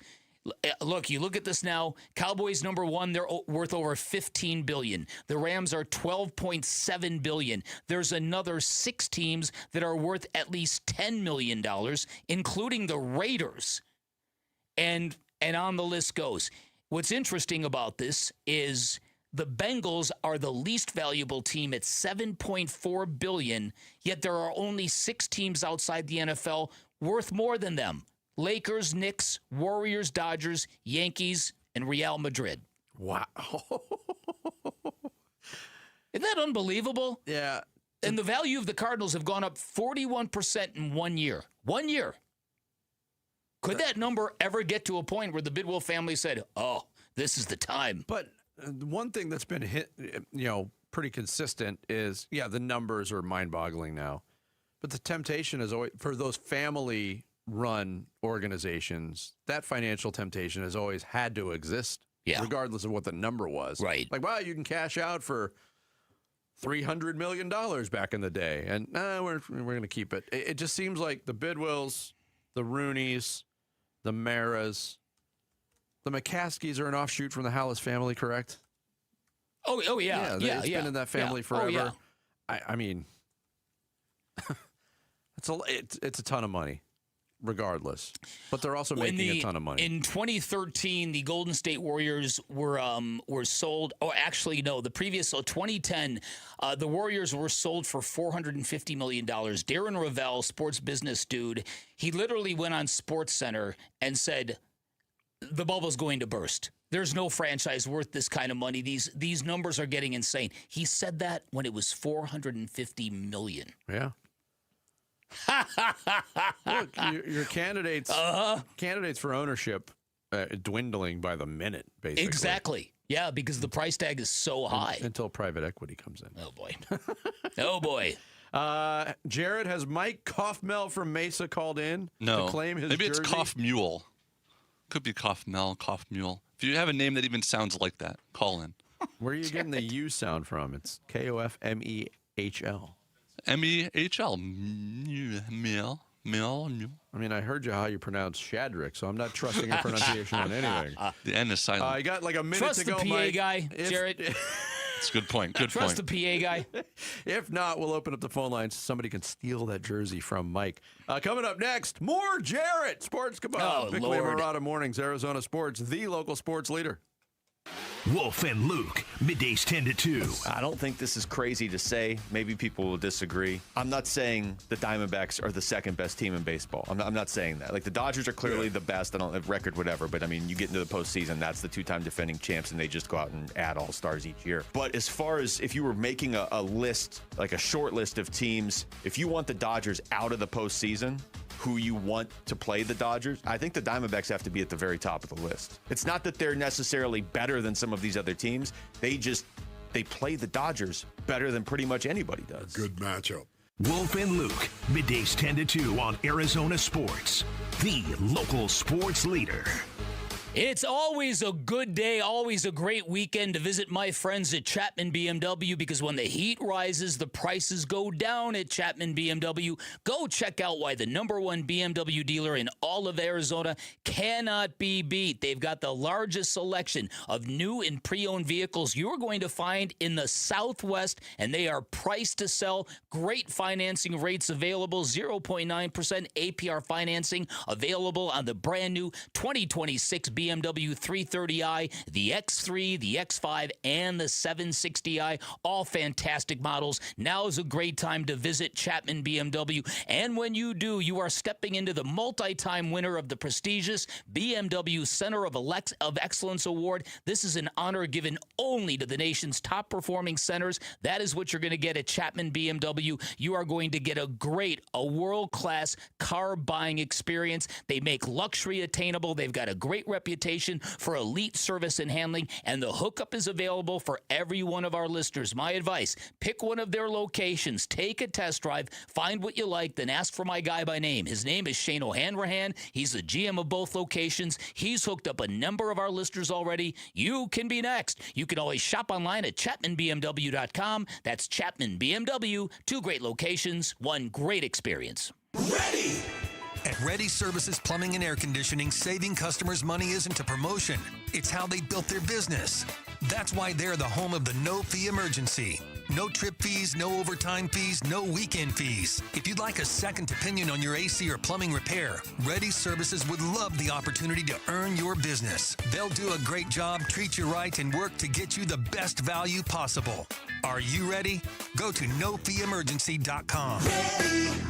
Baseball is getting serious, and it only gets better on Kalshi, America's #1 prediction market platform. Yep, Paul Calvisi here. Hey, talking baseball. How about trading every baseball game plus futures? At last check, that team in pinstripes from New York trading at just under 14% to win it all, meaning a $100 trade pays out over $650. Arizona trading at 1% to win it all, meaning a $100 trade pays out over $10,000 with a win. And remember, on Kalshi, you're trading against peers in a live market, meaning there's no house. And as probability changes, you can buy in, buy out of your position. And for a limited time, download the Kalshi app. Use the code AZSports to get $10 when you trade 10. That's the code AZSports on the Kalshi app. That's code AZSports. One word on the Kalshi app. Kalshi. Kalshi. Trade on anything. 18 plus only. Restrictions and eligibility requirements apply. Event contract trading involves risk and may not be suitable for all investors. Prices, value, and available markets may differ from those mentioned. For more information, see kalshi.com/regulatory. All right, Arizona, listen up, man. Ron Wolfley here for Tim Hovig's summer sales event at Santan Ford, bringing the heat. Right now, you can drive home a new Ford with no payments for 90 days, plus a free 2-year maintenance program. Boom!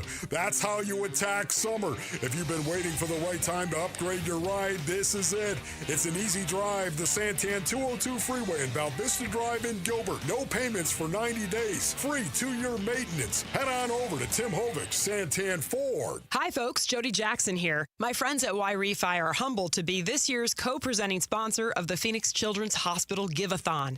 And at Y-Refi, they understand college didn't turn out how a lot of us hoped. The degree? Check. But the debt and detours, not what anyone planned. That's why Y-Refi helps struggling borrowers refinance private student loans with a plan that actually works.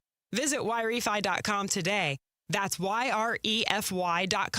Y-Refi is not available in all states. Have you heard about Global Credit Union? Hey, everybody, it's Dave Burns. They're helping Arizonans keep more of their money. Last year, members saved over $194 million through better rates and lower fees. Perks include early payday, access to your paycheck up to 3 days early, and 24/7 U.S.-based support whenever you need it. Join at globalcu.org or visit one of their 9 Phoenix area branches. I'm a member, and you will feel the difference right away. Global Credit Union. Better rates, fewer fees, real savings.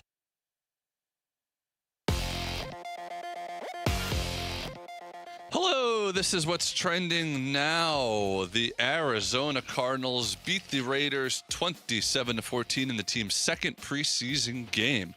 Jacoby Brissett got the start, went 5 for 5 with a touchdown before giving way to Gardner Minshew at 101 yards and 2 touchdowns himself. Rookie running back Jeremiah Love made his preseason debut and flashed with 72 total yards, but did leave after hurting his ankle. Though head coach Michael Verr said post-game he does not expect the injury to be too serious. Unfortunately, the same could not be said for rookie offensive lineman Chase Basantis, who exited with a knee injury that LaFleur called, quote, not good. If you're wondering how third-round pick and Hall of Fame game standout Carson Beck did in the game, he did not play. Beck was dealing with a rib injury suffered last week and was held out for precautionary reasons. If the Major League Baseball playoffs started today, the Diamondbacks would not be a part of them. Despite having the day off yesterday, the D-backs fell to 4th in the wild card standings, a half game back of the victorious Phillies. Arizona will try to get back on track this afternoon when they start a 3-game road series with the Braves. First pitch at 4:15 p.m. You can hear the game on Arizona Sports 98.7 FM and the Arizona Sports app. Brendan Pfaadt versus Chris Sale on the mound. And the Phoenix Suns' full 2026-27 schedule has been released. The team opens on the road versus Portland on October 21st. And their first home game is October 24th versus the Warriors. This report is brought to you by the Window Depot. Did you know the Window Depot is more than just windows? We have doors, skylights, cabinets, countertops, even flooring. Proud partner of the Arizona Diamondbacks, thewindowdepot.com. Time to take a look at the Arizona Sports Poll question. Today's poll question on ArizonaSports.com. Who was the biggest standout from the Cardinals' win over the Raiders? Was it Jacoby Brissett? Was it Jeremiah Love? Was it Jalen Brooks? Or other? Seems like that should be spelled with a J, too. Yeah. Or Jother. I think just for workload alone, you've got to give it to Jeremiah Love. Let's do it. Jeremiah Love, 57% of the vote, 23% for Jalen Brooks, 13% for Jacoby Brissett, 7% say other. You can vote on that. Today's poll question right now at ArizonaSports.com. How are you all? I'm glad to be here. Take my wife, please. It's sports news skewered. The Sports Kebab. All right, Jarrett. Time to scrape Make us laugh, clown. Scrape that wall off your face and get this done. Okay, here we go, baby. I got to be good because this is an exciting sports call because it will serve as an intro to our next segment where we'll be joined by the great Diana Taurasi. Who? Diana Taurasi. Diana Taurasi? Taurasi or Taurasi? How do you say it? Diana. No, it's a silent D. Diana Taurasi, you know her, right? She's fantastic. She's a legend. I mean, think about all that she has accomplished. 1 MVP, 3 national championships, 3 professional championships, and 6 gold medals. Not only is that impressive, it is also 1 MVP, 3 national championships, 3 professional championships, and 6 gold medals more than Enes Kanter has. But Diana Taurasi was really amazing. She was a phenomenon, the greatest women's basketball player of all time. I don't even think it's close. In fact, the gap between her and the second best player is the biggest downgrade from a Diana since Camilla. Oh, that's a good joke. See, I don't know if it's accurate, but it's a good joke. The Englishman in you likes that one. I did. That's pretty good. So stay tuned for Diana Taurasi next. I'll stop gassing her up and I'll stop promoting our show because it's starting to get ridiculous. I mean, I sound more self-indulgent than Pat McAfee's country album. My goodness, that was released today. Have you heard any tracks from I will not listen to any of that. Diary of a Polarizing Figure? The music album, the lyrics are, I listened to some of it. The lyrics are cheesy, the subjects are defensive, and the audio quality is terrible. But then again, I figured the acoustics would be bad considering he sang the entire album with his head up his own butt. But speaking of Diana Taurasi, the Cardinals played her favorite football team last night, the Raiders, right? Big Raiders fan. Good point. Now, it's only preseason. But boy, does the Cardinals offense look good. I mean, Jeremiah Love, Michael Wilson, Marvin Harrison Jr., all the quarterbacks just lighting it up. And I know it's early, but Mike LaFleur seems to be the real deal, man. He seems to have a combination of all the best aspects of recent Cardinals coaches. He has the innovative offensive mind of Bruce Arians. He has the youthful enthusiasm of Jonathan Gannon. He has the bare ankles of Cliff Kingsbury. Now, the other big Cardinals news this week was Larry Fitzgerald getting inducted into the Hall of Fame. I mean, this was a long time coming for Cardinals fans who always knew Fitz was an all-time great and couldn't wait to see his statue unveiled in Canton. In fact, this was the most anticipated bust reveal since Phoebe Cates in Fast Time at Ridgemont High. So I hope that's a good precursor of things to come because now I really hope the Cardinals have a good year. I mean, they got me. I'm all of a sudden believing this Cardinals team. I'm invested in this team. I'm really invested. So this wouldn't be the first time this happens to a local team and I get burned, okay? I mean, I've made more bad investments than Steve Keim.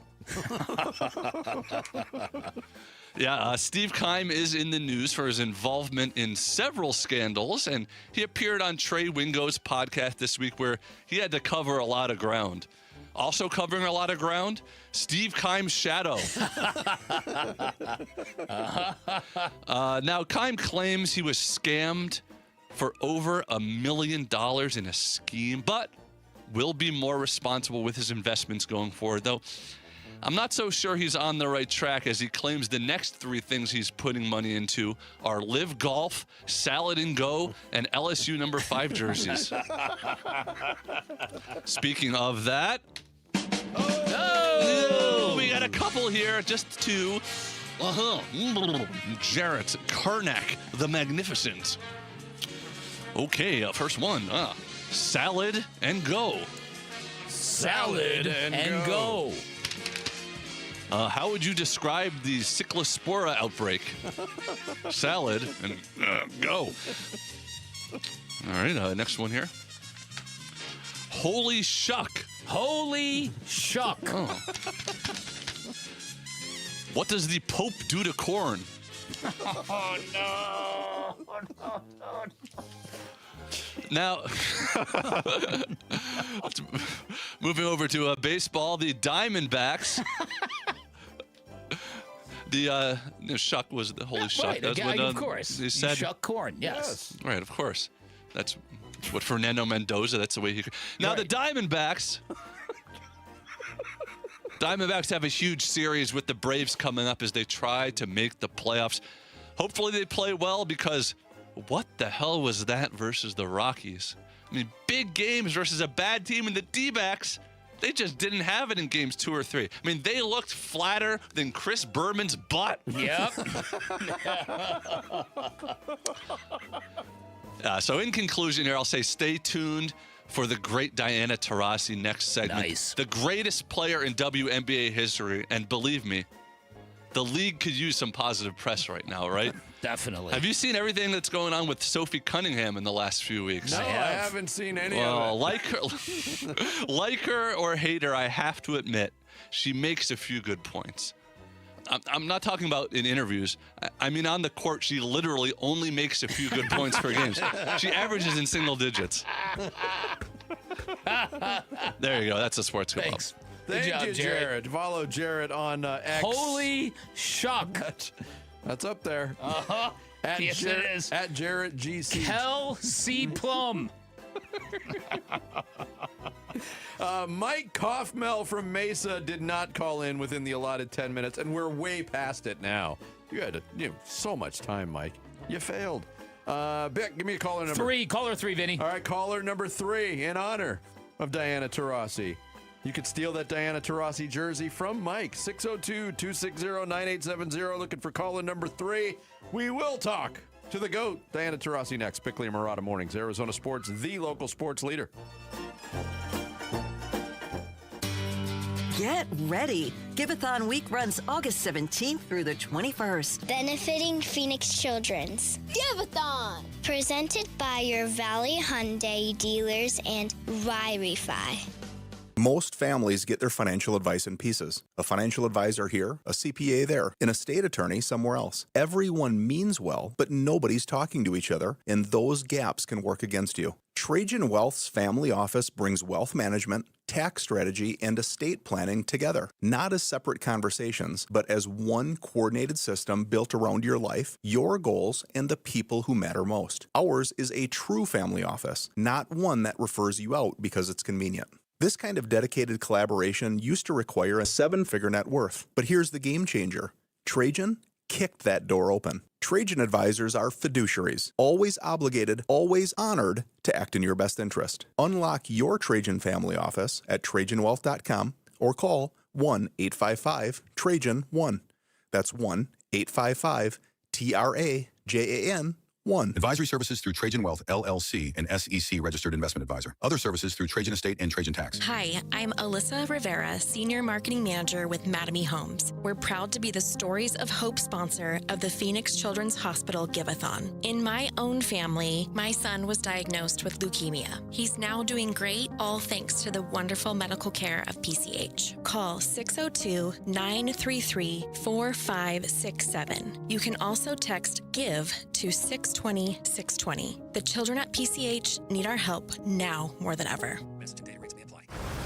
At Train, tough comes standard. But real strength isn't just muscle, it's knowing when to flex. HVAC units tough enough for the extremes, but smart enough to know what's next. We engineer for chaos, so your home always stays comfortable. Train, built strong, engineered smart. It's hard to stop a train. Train is a proud sponsor of the Phoenix Children's Hospital and Champions of Hope, helping provide funding for the hospital's care, life-saving research, and families in need. Arizona's premier college football event is about to kick off the season, and you can win a staycation package for the UMB Bank Fiesta Sports Foundation football kickoff presented by the Fairmont Scottsdale Princess on August 21st. 2 tickets to the luncheon, a 2-night stay at the Princess, and a VIP meet and greet with a pair of college football legends Mike Gundy and Jack Swarbrick. Kick off the season like a VIP. Enter for your chance to win on the contest page at arizonasports.com. A1Garage.com. A1 from day one. Hi, I'm Tommy Mello, founder of A1 Garage Door Service. You change the oil in your car. You service your air conditioner. Your garage door deserves the same attention. A simple tune-up catches worn parts before they fail, keeps everything running quietly, and can add years of life to your system. Garage doors usually warn you before they break. We're here to help before that happens. Call today for a $29.95 tune-up special. A1Garage.com. A1 from day one. At Progressive, we know making a difference starts with making things happen. That's why we're partnering with organizations in your community to make change happen. By helping veterans get the reliable transportation they need, helping small businesses with everyday challenges, and providing aspiring homeowners with the educational resources to help them get into their first home. It's just another way we continue to innovate. Because you can't spell progressive without progress. Visit progressive.com/purpose to learn more. Progressive Casualty Insurance Company and Affiliates. Sleep Number's new collections are designed to adapt to the changing nature of your life and your sleep needs. Whether it's the personalized comfort of the Comfort Mode mattress, the targeted pressure relief of the Comfort Next mattress, or the Climate Collection that actively cools or warms to help you fall asleep and stay asleep. And now, get early access to our biggest sale of the year. Save 25% on the new Comfort Next Luxe for a limited time. Only at a Sleep Number store or sleepnumber.com. Hey everybody, it's Burnsy. What stood out from the Cardinals starters in yesterday's preseason game? We'll be reacting on today's Burns and Gambo show. We start at 2 on the Arizona Sports YouTube channel, the Arizona Sports app, and 98.7 FM. Ryan Rumley was caller number 3. Ryan has won the number 3 Diana Taurasi jersey, which will be immortalized this weekend. Diana going up into the Mercury Ring of Honor on Sunday night. And she joins us right now, the GOAT, Diana Taurasi, on the Arizona Sports Line. Diana. What's up, D? Congratulations and good morning. What's going on, fellas? How are you this morning? We're doing well. Yeah, probably not as good as you're doing, Diana. They renamed a street after you for the second time. There's a mural of you up in downtown Phoenix. Are you feeling love, Diana? You know what? To be honest, I felt the love from day one, and that's why I think I stuck around for so long. I mean, we always, and you guys always talk about it because I listen to you guys all the time. I think we're one of the most underrated sports towns in America. Like, to be honest. Yes. We love our sports. We love our sports. We just wish sometimes the sports teams would love us well, back. Diana's Mercury won plenty. It's the other ones that need to kind of get with the program. Mercury held up your end of the bargain, certainly, Diana. But I don't know if you were just listening to earlier when Jarrett was doing the Sports Kebab, but he was going over some of the accomplishments, the long list of accomplishments, the WNBA championships, the scoring championships, the gold medals, all of that. Where do you rank this one, being immortalized in the Ring of Honor for the Phoenix Mercury? I mean, when you think about the history of basketball in Phoenix, and you look up in the rafters, downtown. I mean, those are some of the names that I was lucky enough to play with, to play against, to watch. Some of them were some of my biggest heroes growing up. When you talk about Steve and the Barkley years and Bridget Pettis. I mean, they really, being an LA kid, I resonated with Phoenix because of them, the way they played. The way their arena felt. So, there was always a sense of, this was a place I could be for a long time. And, it's always an honor. It's just a testament to, a lot of hard work. Being consistent, I think people forget the consistency part. There is something about just showing up every day like you guys do. You just show up every day, and great things happen sometimes. Look at that. All right, you had such a decorated career. You had Kobe Bryant give you the nickname White Mamba, which is pretty awesome. Where did your legendary competitiveness come from, Diana? If you had to explain to people why you felt the need to rip everybody's heart out on a basketball court, including mine when we played horse, what led you to that? What led you to that level of competitiveness? You know, it's funny. I come across that YouTube video sometimes. I'm like, what were we doing? Like, what were you thinking? What was I thinking? I wasn't, clearly. And Vic, you had your little ankle socks on and your baggy shorts. Like, I looked ridiculous. No ponytail. Yes, I looked ridiculous. I sometimes try to, now that I can have some retrospect, I'm a kid from immigrants. Like, you would leave the house and you didn't think you were anything. You were always trying to prove yourself. Like, my parents didn't speak the language. Like, I always felt out of place, and the basketball court was the one place where I could prove myself and, feel like I was a part of something. And, sometimes it was just as easy as if you get a nudge or something, someone would say something. All those things would just ignite me. They just would. Diana Taurasi going up into the Phoenix Mercury Ring of Honor this weekend when they host the Portland Fire on Sunday night. She's our guest here on the Arizona Sports Line. I think this is kind of cool, the timing of this, the way it worked out, too, D, that you're going up in the Ring of Honor a week after Larry Fitzgerald went into the Pro Football Hall of Fame. Then the Cardinals announced he's going in their Ring of Honor as well. But we've talked so much about Larry starting and finishing in the same place. And we look at your WNBA record, and it started in Phoenix in 2004, and it ended right here in 2024 with no stops in between. How much pride do you take in that one uniform throughout your entire WNBA career? I mean, it's everything. How incredible is Larry, by the way? We spent a lot of our time here in the Valley together, and I've been lucky enough to have a close relationship with him, and I would always pick his brain. And, the one thing with Larry is no matter where you would see him, he would always give you the time of day. And, that's what kind of guy he is. And he's obviously a Hall of Famer on the field, but he's just the best guy.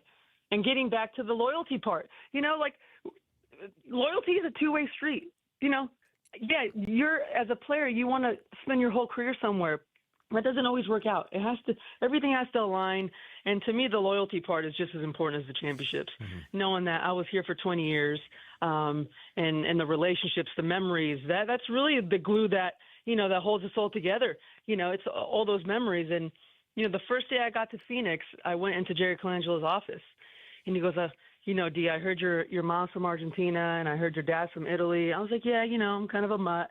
And he goes, from here on out, you're 100% Italian. So I knew there was no way I'd be desert. I was done.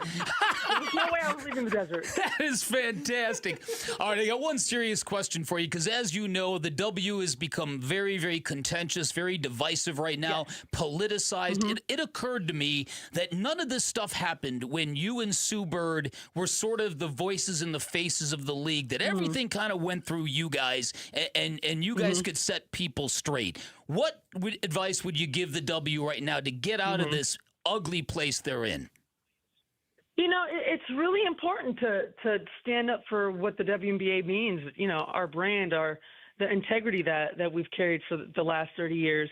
And picking and saying that, also as a player, as a fan, as someone who covers the game, you get to choose what you think of the WNBA. You can go the toxic, like you said, the going down the rabbit holes of crazy conspiracies, or you can really enjoy the game and where it's at right now with the visibility. We're scoring more points than ever. It's free flowing. We're expanding. There's new teams. I mean, there's just so much great stuff with the WNBA right now. All the things that we wanted for so long. And I'm going to choose to really concentrate on all the positive things. Because, when you start picking at straws, you can just, it can go away really quickly. And I think that's the one thing that I tell the players. It's really fragile. All this stuff is really fragile. And you have to take care of it. That's a good point. And look, the league, it's 30th birthday this year. It's a big anniversary for the league. When you entered the league in 2004, it was still relatively new. Women's basketball professionally in this country was still kind of a new concept. Did you have any doubts that the WNBA would have the future that it has grown to have when you entered the league?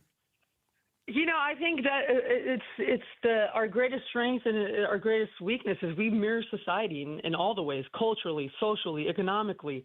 And, we're in a place right now where, everyone wants to be part of women's basketball. And you can feel that. And I always said it takes people to invest. And here in Phoenix, we have Matt, who all he does is invest his money and his time. And you see the difference. You see the difference in our organization, in the league, the way the games are on TV, the coverage. It's all changed. I never had a doubt. Were there times where I cried myself to sleep and be like, we're never going to get there? Probably. I think the world of you, D, and your career's been unbelievable. Nothing you did I love more than when you went into Detroit and won a championship in Detroit on the road. No team from the W had ever done that. So thank you for that. What ranks highest? We got about 20 seconds left. What do you love most about what you put on the court? I hope that the fans would come to the games and they would see someone that would work as hard as they did every single day. Now as a fan, all I can watch are people who compete. I don't even care if they're good. Are they competing? Yeah. I hope people would come to the gym and know that I was going to give it all. Good, bad, or ugly, I'm there to win, to compete for them. No doubt. My team and my city. That was my whole soul goal in life. Yeah. Diana, Congrats, congratulations D. again. Big love. Well deserved. Sounds good. Hey, I got a good Jeremiah love story for you guys when the season comes. Oh, all right, please. good. We'll get you back on. We definitely will. All right, guys. See you, D. Enjoy yourself. The great Diana Taurasi going up into the Ring of Honor for the Mercury. Thanks to her and JP Shadrick. Have a great weekend, everybody. Wolf and Luke are up next. The Arizona Sports YouTube channel for live shows, podcasts, viral clips, shorts, and more. Just the local sports leader doing what we do on YouTube. Serve yourself some Arizona sports. Subscribe to the Arizona Sports YouTube channel. Dave Burns here with Liberty GMC General Manager Chris Scott. Chris, what's the big story for truck buyers this month? What's up, Dave? If you need a truck built for the Arizona heat, now's the time during our Arizona Tough Sales event. Save $12,500 on the 2026 Sierra 1500 or take advantage of 2.9% financing. Get up to $6,500 off a 2026 Sierra HD, plus lease a 2026 GMC Kenny for just $329 a month. Stop by Liberty GMC or shop online all the time at libertygmcaz.com. GMC, we are professional grade. In less than 10 minutes, you can find out if you're a good candidate for the Life Changer loan. You know the loan where you can do your banking inside of your mortgage and pay off in just a few short years and save 6 figures in interest? If you have great credit and are good with your money, then you absolutely should not be in a traditional mortgage regardless of the rate that you have. The future of banking and mortgage is here. It's not magic, it's just math. So learn more at lifechangerloan.com. That's lifechangerloan.com. Arizona Mortgage Broker number MB1002031, NMLS number 1863775. Life Changer Loan Corp is an equal housing lender. Football is back, Arizona. Bud Light, the official beer partner of the Arizona Cardinals, is proud to bring you wall-to-wall training camp coverage right here on Arizona Sports 98.7 FM. From position battles to breakout players, we've got you covered for the first snap to the final roster cut. So grab a Bud Light, tune in, and get ready for another Cardinal season. Bud Light, upgrade your game day. Enjoy responsibly. Bud Light, St. Louis, Missouri. We're chatting with our guest, always safety first, 811 Megaphone Man. Call 811 before you dig. You never stray from your mission of letting homeowners, landscapers, and excavators know you should always call 811 before you dig. Call 811. Call for both small and big jobs. And 2 working days in advance? 811.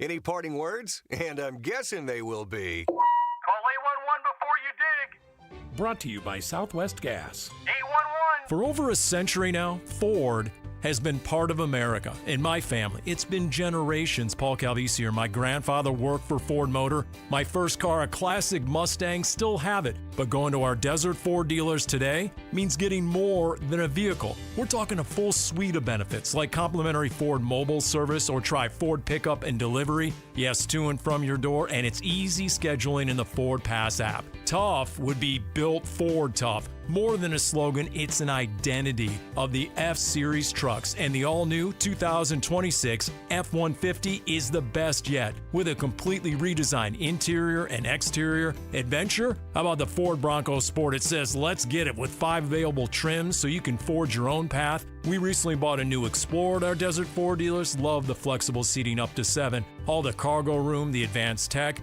Bottom line, Ford is the future at our Desert Ford dealers. Just click buyfordnow.com. As the old saying goes, size matters. At Morgan & Morgan, we have over 1,000 lawyers and nearly 6,000 people on staff. But at the core, this is and always has been a family business. Our family watching out for your family. Call us or email us 24 hours a day, 7 days a week, even on a Saturday or a Sunday. And if you ever have a problem, call our mom. Morgan & Morgan. For the people and your family. Injured? Dial Pound Law or visit forthepeople.com for an office near you. When your joints hurt every day and you've been told you need surgery, it can feel like there's only one option. But remember, once a joint is replaced, there's no going back. Before you schedule surgery, get a second opinion from QC Kinetics. Whether it's bone-on-bone arthritis, a torn meniscus, or years of wear and tear, surgery isn't the only conversation you should have. Talk to QC Kinetics about how they use regenerative treatments to deliver relief to patients like you here in Phoenix, Scottsdale, Peoria, and Chandler. They concentrate tiny healing tools within your body right in the spot that's actually causing the pain. The whole idea is to give you a real shot at holding off on surgery, or in some cases, avoiding it altogether. Don't just accept surgery is your only choice. Call QC Kinetics today for a second opinion. The consultation is totally free. Clinics in Phoenix, Scottsdale, Peoria, and Chandler. 602-837-PAIN. That's 602-837-PAIN. 602-837-PAIN. KMVP FM Phoenix, live from the Casino Arizona and Talking Stick Resort Studio. Arizona Sports, the local sports leader.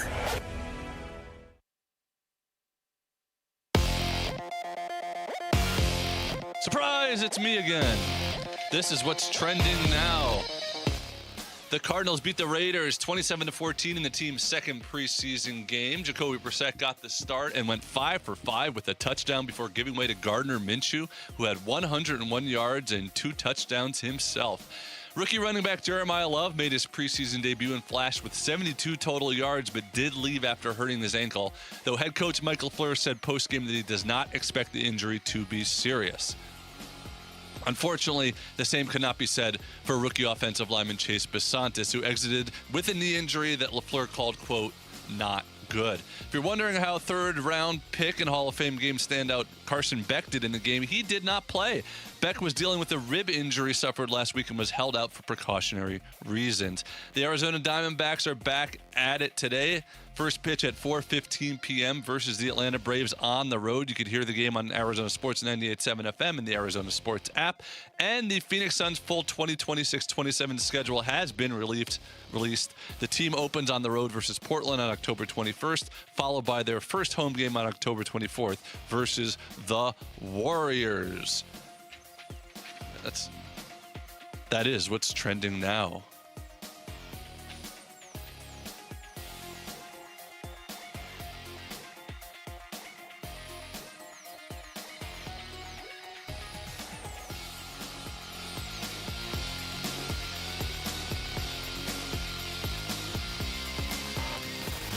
Check 1, 1, 2, 1, 2, 3. Ha! Chaw! Arizona Sports, 98.7 FM. Oh, Luke, Wolf, hey, my brother, are you kidding me? This does not suck buttermilk, right? Ron Wolfley. Hey, I was a wedge buster. How are you? Luke Lipinski. Hey, guys, welcome back to the show. It's Wolf and Luke. Hello there! Welcome to the Wolf and Luke Show. It is no Wolf, it is no Luke. It is the Arizona Sports at Night Takeover, otherwise known as Arizona Sports at Day. I'm Kellen Olson, joined by Mitch Vareldis. Jesse's still here, Jamal's still here, so we've still got some comfortability there. Early weekend for Wolf and Luke. Not for us! Mitch, hello! We're hard workers. We grind through the tape of yesterday's Cardinals-Raiders game. We're ready to talk about it for 4 hours. Let's rock and roll, baby. Arizona Sports takes over on the Wolf and Luke Show. We take over. We have a intermittent night show, Arizona Sports at Night at AZ Sports Night. Shameless plug. We're going to do it right at the start of the show. I'm going to do it 1 or 2 more times. Be shameless, well. baby. We're going to come up on 2 years in a month, I want to say. Just about a month, yeah. We're about a month away from our 2-year anniversary as a show. Our Twitter is the best resource for us. Our podcast feeds are the best resource for us because you never know when we're on, and that includes us as well. We'll be on twice next week. So stay tuned to our podcast feeds, like I said, and our Twitter feeds for now. We got a lot to get into on today's show, Mitch. Of course, we're going to start with the Arizona Cardinals. We've got a great Diamondback series against the Braves to talk about, and even more great series to come for them over the next week. We got a Sun schedule to talk about. We're going to talk a little college football as well. But, of course, we've got to start with the Arizona Cardinals, and we've got to start with Jeremiah Love. We are going to get into the gruesome, it looks like, Chase Basantis news. We are going to get into Carson Beck not playing, but we have to start with what we're starting with. Jeremiah Love, 11 carries, 58 yards for the number 3 overall pick in this year's draft. It was one of those things where at the start of the game, Mitch, no holes. He's getting touched right away as soon as he gets the ball, and you're like, oh, man, like I hope they keep him out there a little bit longer. I hope this is all we don't get to see of him. Right. And then he stuck around. We got to see more of him, and then we got to see him in space, and it was just really exciting and refreshing to see his talent on display. Spark notes of it, Mitch. The number 3 overall pick when it's a running back, he's going to look pretty electric, and he looked absolutely fantastic. I saw there were some posts on the old X machine that were saying that, oh, he already looks like a former high pick running back that the Cardinals could have had in Adrian Peterson. And it's like, oh my gosh, he reminds me just of him.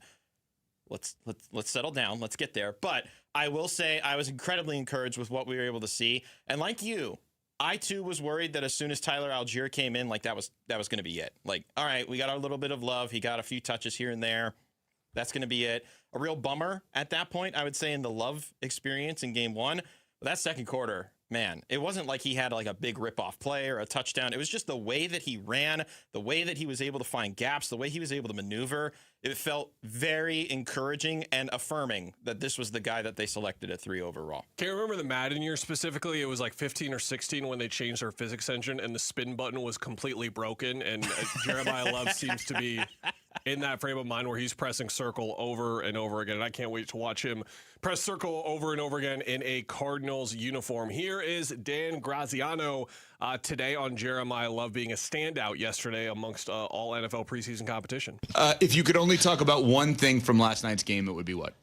Honestly, Jeremiah Love was so cool to watch. You're like, okay, I get it. Like, I still wouldn't pick him 3rd and give him more guaranteed money by far than Jahmyr Gibbs and Bijan Robinson just got in their veteran extensions. But wow, was it fun to watch him play. And I mean, look, I tuned in to see Mendoza. I thought he looked good. But I think there's not a lot of like hardcore takeaways from what we saw last night. So to me, it was just like I'm sitting there watching Jeremiah Love going, oh, wow, that's a special player. And then here's Mike LaFleur on the amount of touches that Love had. Yeah, I was hoping to get double digits, whether it be, a couple catches and some runs. So that he got the 14 right there. I wasn't really sure because, I mean, we only had the 3 drives in the first half. And so it was, I didn't know where that thing was going to go. Like, we get through 2 drives, and there was like 6 minutes to go in the second quarter. It's crazy fast preseason game in the first half. But to answer your question, not trying to be too long-winded with it, like where he's at with the touches. Mitch, we're both taking notes throughout the show, or throughout the game, and I'm sure, like you, at some point in the first quarter, you were like, are they going to throw him the ball? Are they going to find him the ball in space? Because when the holes are plugged up for him and the running game is contained in a way that teams are going to try to do that all year, they're going to force the Cardinals to throw the football and not let him get loose. It's like, okay, can you find him space on like a quick hitter? And then they came out first play of the second quarter, and that's immediately what they did, and I think they're going to do a lot of all year. 11 for 58 on the ground, 3 for 14 through the air. His longest reception was for 7. His longest rush was for 16. And something that we'll hit on later is just how efficient that the offense was, but it definitely helps, Kel, that they're able to utilize him in the running game and in the passing game, because it at least forces defenses to be honest when they're playing this team. Like, if we're going to take any positive for what this Cardinals season could be based on, how negatively we're perceiving it to happen, it's that this offense could at least very much impress or be very flashy or exciting, right? Like, you have a quarterback who's very comfortable with the system. You have an otherworldly tight end, maybe the best tight end in the entire NFL. You have this brand new running back who's in a pretty strong running back room. Like, we didn't even see James Conner last night. And then you've got Marvin Harrison Jr., who are all hopeful. Michael Wilson, you add Kendrick Bourne to this wide receiver room. Like, there's enough juice there that you can get excited about this offense. But Jeremiah Love, is going to be the difference maker as to whether or not this is a incredibly exciting offense or just a exciting offense. Jesse, Jamal, did you miss screens 3 yards behind the line of scrimmage at all? No. Oh my gosh. It's so nice to have, and Wolf's not here today, so I can just say this. It is so nice to not have Drew Petzing as the offensive coordinator or Cliff Kingsbury as the offensive coordinator. Finally, an NFL offensive coordinator. Whew. Which, by the way, Petzing had his Lions OC debut yesterday. You saw how many points their offense scored? No. 6. Okay. The fans are already mad. Yeah. Yeah, we're already getting mad, already taking victory laps when it is August 14th, because that's what we do as fans. Jamal, you were going to say something? No, I was going to, Mitch, with Drew Petzing. Well, just say it again. We can't hammer it home enough how many points the Lions offense scored. They scored 6 points. It is a preseason, but again, you're going against 4s and 5s and you score 6 points. I guess the Bengals defense, too. Like, not even a good defense. Mitch, to your point, I want to be plug and play for the next quarterback of the Cardinals. Look, if it's Carson Beck, that's awesome, but odds are they're going to draft someone really high in the draft next year, or they're going to go after someone in free agency, and I want us to look at that quarterback and say, okay, here we go. Like, we're off to the races because we know Jeremiah Love is a top 10 running back in the league. We know that Marvin Harrison Jr. and Michael Wilson form a strong 1-2 tandem. We know Trey McBride's the best tight end in the league. We know this offensive line is reliable in every slot but one, and then Chase Basantis might have tore his knee. So that part gets a little trickier to talk about, but that's kind of the goal, and I think we're going to see explosions like that for Jeremiah Love throughout the year. And that's the thing is, like, I'm really excited about what I saw, and I'm glad you laid out the stats like that. Like, it was 11 carries for 58 yards. His longest play of the day was 16 yards, and it was still really dynamic to watch as well. Here is Mike LaFleur with the Cardinals Radio Network after the game on the Love and Basantis injuries. Love picking up a little bit of an ankle injury. Here's how he described it. Jeremiah's good. I mean, we'll see tomorrow if he's got some soreness and stuff like that, but he's in good spirits. Everything was good there. Okay. And then, Chase, not good. We got to run the tests and stuff like that, but not feeling great about the knee there. So it's unfortunate because he was playing well. LaFleur later on would describe it as some type of ACL, MCL situation, and you just hope that it's one of the rare instances where it wasn't as bad as it looked, because I think we all have the immediate thought there with how he went down. The extra update here on Jeremiah Love, the ankle and stuff, will he be able to practice this week? Here's what LaFleur said. Yeah, I would think so. I mean, based off of, just our conversations, but again, you never know. It's like one of those things that maybe tomorrow it's a little more sore than the next, so we'll take that day by day. But again, he was, just talking to him in there, he was good and excited and happy to be out there playing. Rick and Jamal can attest to this, by the way, when Wolf and I were talking about, like, how many touches do you want to see? Like, how many opportunities do you want to see for Love? And I set the number at 5 because we genuinely had no idea how much they were actually going to play. He got 14 touches in the first preseason game. They were ready to at least give him some run, whether it's too much run or not, given that he's now dealing with an ankle injury where, maybe it looks worse in comparison, but I'm glad that we got to see as much as we did yesterday because it was a very affirming performance by Jeremiah. Win 2 tickets to the UMB Bank Fiesta Sports Foundation kickoff experience at the Fairmont Scottsdale Princess, plus a 2-night staycation. Arizona's premier college football kickoff event is August 21st. Register to win at the contest page at arizonasports.com. How massive is this weekend in Atlanta for the Diamondbacks? That's next. It's Wolf and Luke Kellen and Mitch filling in here on Arizona Sports, the local sports leader. Both teams move down the field. A lot of scoring again, a lot of production for the Cardinals offense especially. And we have reached triple zeros in Las Vegas. Final score, Cardinals 27, Raiders 14 in preseason week 1. What a game for the Cardinals tonight, AQ. More Arizona sports reaction to how the Cardinals played at the Raiders is yours on YouTube, the Arizona Sports app, arizonasports.com, and 98.7 FM. Hey, sports fans, you know this. Every great team has one thing in common. They diagnose the problem, they adjust, and they execute. Pain works the same way. If you're dealing with sciatica, numbness, tingling, or that deep ache that shoots down your leg, you need a team that knows how to fix it. That team is Desert Institute for Spine Care DISC.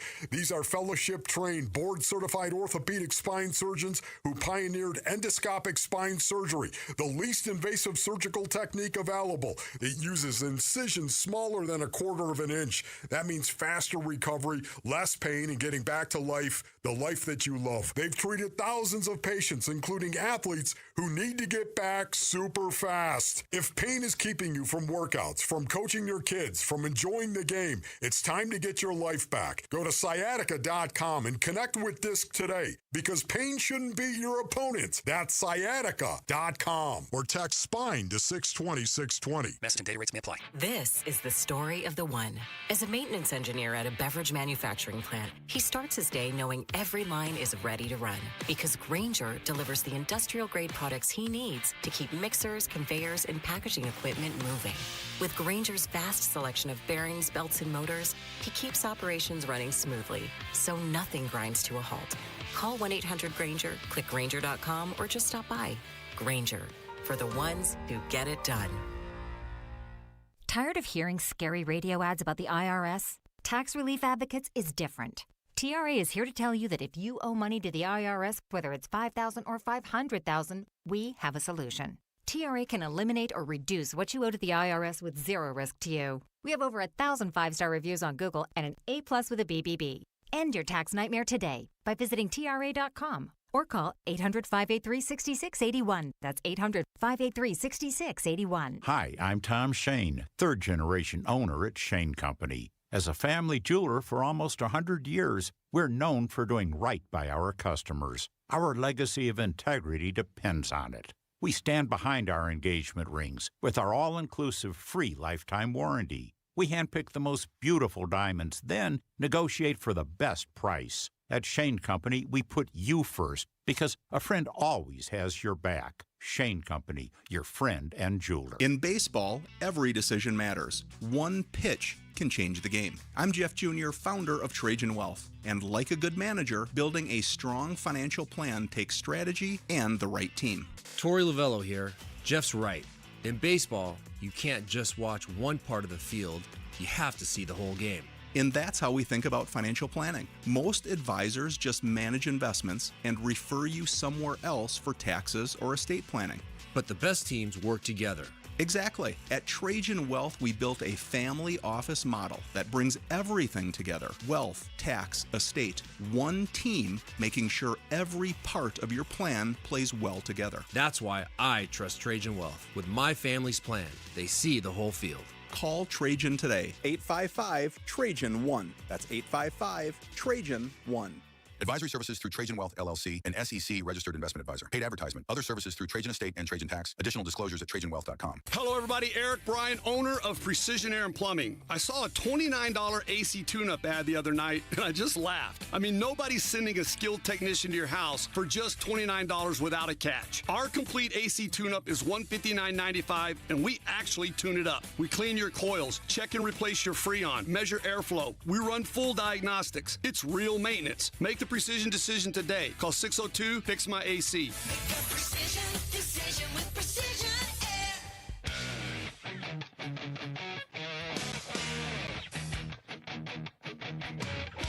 Hey everybody, it's Burnsy. Can the Diamondbacks avoid losing a third straight game tonight in Atlanta? We'll preview game one of the series on today's Burns and Gambo show starting at 2 on the Arizona Sports YouTube channel, the Arizona Sports app, and 98.7 FM. Mitch, I am at fault for this a whole lot. What did you do? Something that I do a lot is I fall into the hyperbole trap that we commit all too often. And I'm sure people here say, this is the biggest 2 weeks of the Diamondback season. And they're like, okay, buddy, you said that 3 weeks ago about the last 2 weeks. So But now it was big then, and it's big now. But I promise, guys, what I say, this is the biggest 2 weeks of the Diamondback season. Let me explain why, Mitch. Let me pitch to you why. 3 of their next 4 series, they are in Atlanta, in Boston. Then they head to back home to play Cincinnati, and then they'll host the Chicago Cubs as well. If you look at the second half of the season so far, the best record in Major League Baseball, 19-8, the Boston Red Sox, who are on a little bit of a skid right now, but they're still 19-8 after that skid as well. Atlanta is right behind them at 18-8, and then the Cubs are right behind them at 17-9. Outside of the Rays, those are the 3 hottest teams in baseball, so they are the 3 hottest teams in the National League. Then right behind them, by the way, actually tied with the Cubs at 17-9, are the San Diego Padres, who the Diamondbacks are competing with right now, and we'll see in the last series of the season. So this is not only like, if you want to look at it as like a litmus test of like how legit they can be in September and make a push for this as well. They have just got to tread water here for the next 2 weeks because all three of these teams, I know the Red Sox are on a skid right now, but on Arizona Sports at Night, you and I were looking at like the wild card picture, the standings and stuff, and we were like, what's happening in the NL East right now? Are we sure the Braves are going to be the team? Like, are the Phillies going to catch them? Because the Braves really went into the end of the first half on a serious lull. They've come out firing on all cylinders. So this is a big-time series against a great baseball team playing super well right now. I'm trying to see if there's like a replicable stretch that they've already pulled off, and I think the closest that I can find is after they were done with the Rockies and Giants for 13 games and they went 11-2, and it's like, all right, you went 11-2 against the teams you were supposed to go 11-2 against. What are you going to do against the Mariners and the Dodgers and whatever? They being the Diamondbacks? Yes, they being the Diamondbacks. They get swept by the Mariners to close out May. They split with the Dodgers at home to start off June. They lose 2 out of 3 to the Nationals to close that homestand, and then they get swept by the Marlins on the road, take 2 out of 3 against the Reds, and take 2 out of 3 against the Angels, kind of getting them back on track. I just wonder if they're going to fall into this constant trap of, all right, we found a soft spot, we're going to take advantage of it, but now we've got this very tough part of the schedule that includes a road trip, and albeit a short one, two places in 6 days. I'm just nervous because you're catching these teams, relatively speaking, from the Diamondbacks' perspective, at the wrong time. And my argument is that the Braves have played significantly better post-All-Star break, and that the Red Sox are probably pissed off enough, happy to be going home, because I think most of their losing streak was on the road. And now they're going to be home, backed by their fans that have been very encouraged by the months of baseball that they've gotten. And I just don't want to be the team that has to face them right now coming off of a bad stretch if you're the Diamondbacks. It's that part of Atlanta, too, where over most of this decade, we have seen them be like the Bombers of the league, like where they just have unbelievable power. And that's what they're getting right now in the month of August as well. Ronald Acuna Jr., who you had to like remind yourself like existed for a bit. You like forget the injury woes that he has gone through. Yeah. Over the last couple of years. He has 4 homers this month in the month of August. Matt Olson, never heard of him. He has 6. Austin Riley has 3. Ozzie Albies has 2 as well. Olson and Riley specifically having really great months right now. Austin Riley with a 351 average in August with a 375 on base percentage as well. Drake Baldwin has emerged as one of the best catchers in baseball as well. And then Michael Harris is having a really great, I don't want to say bounce back year because I still thought that he was pretty good through the hitting struggles, but now his hitting has caught up to his fielding a little bit as well with the year that he's had and leading them in batting average this year at 290. Yeah. They were a team that we knew for their balance of hitting and pitching, and the pitching has gone through injuries we'll get to throughout the show as well. But this is also, you can pocket these individual series however you want, Mitch. You can look at it like, okay, what about the race? What about the rest of September? What about a playoff series against one of these teams? Like, this could very well be who you play in the postseason. The Cubs could be that same fate for the Diamondbacks as well. This weekend, too, I think it's going to come down to pitching. If you look at the Braves side of things, I'm seeing from Mark Bowman, who covers the Braves for MLB, and I think they've updated it now on the website. Chris Sale tonight, who 2 years ago, 2 years removed from his first Cy Young, but is still as stellar as ever, was an all-star this year. Grant Holmes, who I think the Braves have really tried and hoped would be another top-of-the-line starter or front-line starter, hasn't really been successful for him. He's just not consistent enough, I would say. And then Bryce Elder, who I think was 2 years removed from being an all-star himself, started off really well, kind of lulled out when the Braves were struggling in June and into July, and now has kind of resettled back in. I think he had one blow-up start a couple of outings ago, but you've got him on Sunday.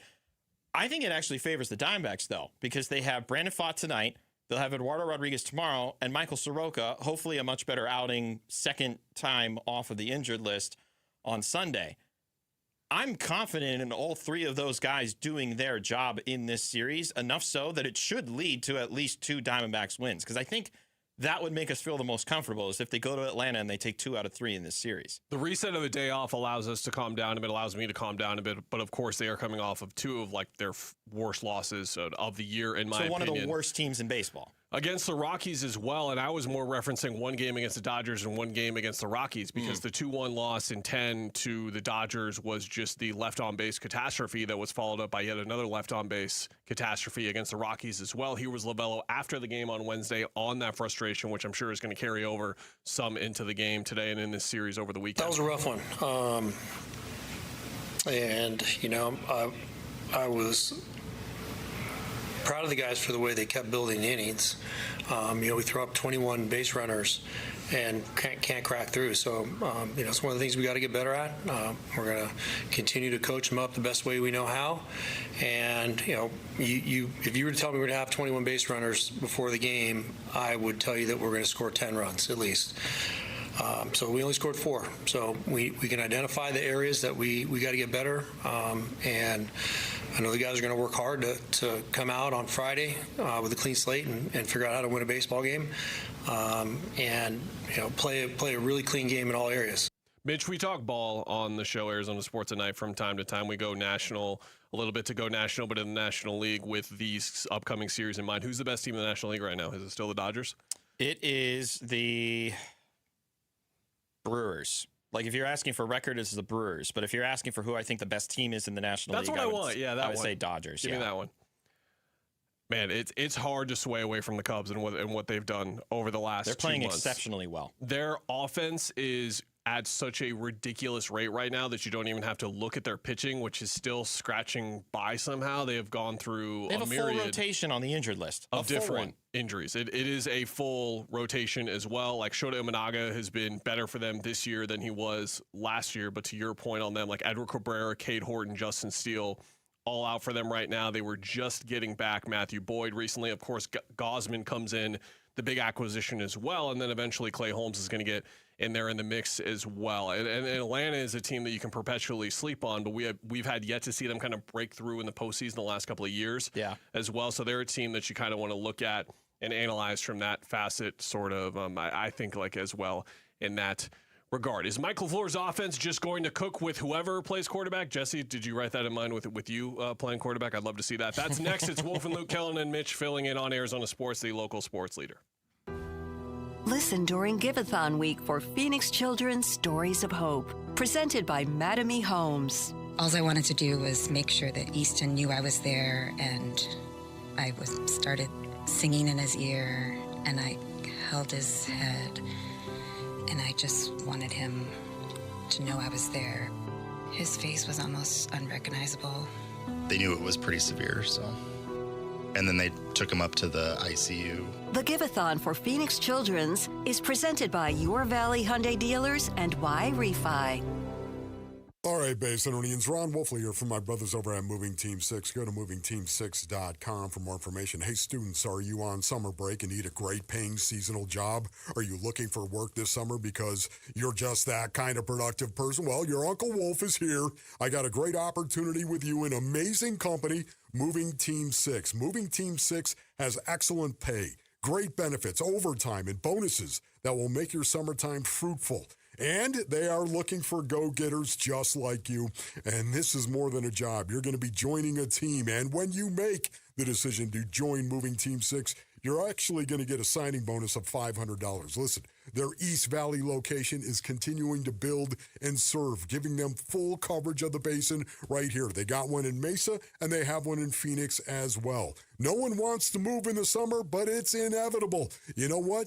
Get the professionals to do it. Go to movingteam6.com. Your move is their mission. It's summertime, and Aleve is here to keep you on the go.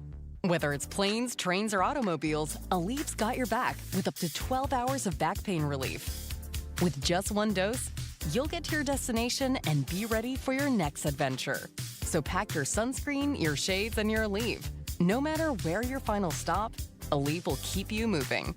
From sunup to sundown, Aleve's got your back this summer. Feel Aleve. Use as directed for minor aches and pains.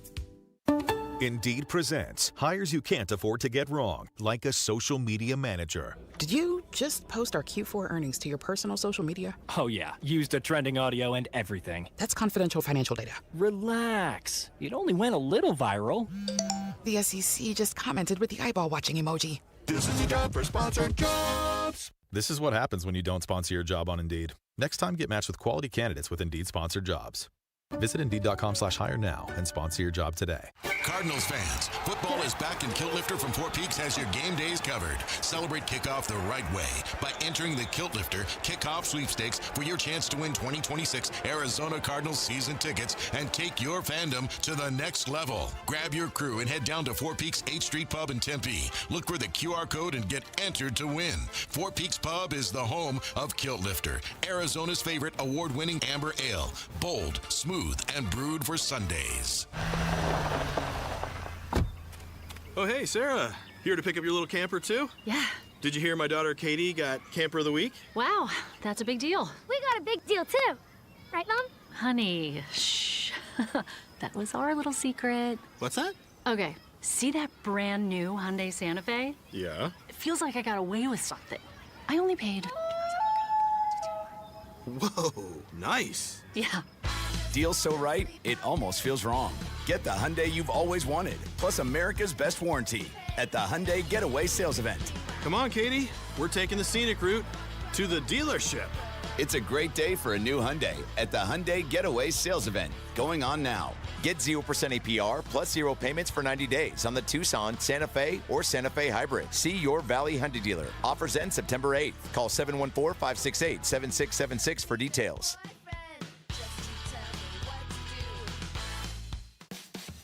For windows and doors that combine style, performance, and efficiency, come to the Window Depot. We carry a large selection of Milgard windows and patio doors, with many options in stock and available today. Choose from a variety of colors, styles, and energy-efficient designs that can help improve comfort while adding value to your home. From new builds to window replacements, our team can help you find the right Milgard products for your unique project. Visit thewindowdepot.com to find a location near you.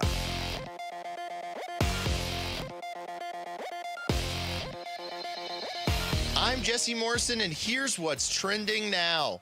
Jeremiah Love and Gardner Minshew shined as the Arizona Cardinals took down the Las Vegas Raiders 27-14 in preseason action yesterday. There was some bad news for the Cardinals, however, in the game as rookie right guard Chase Besantis left the game with what appeared to be a serious knee injury. For more on the Cardinals' win, head on over to ArizonaSports.com.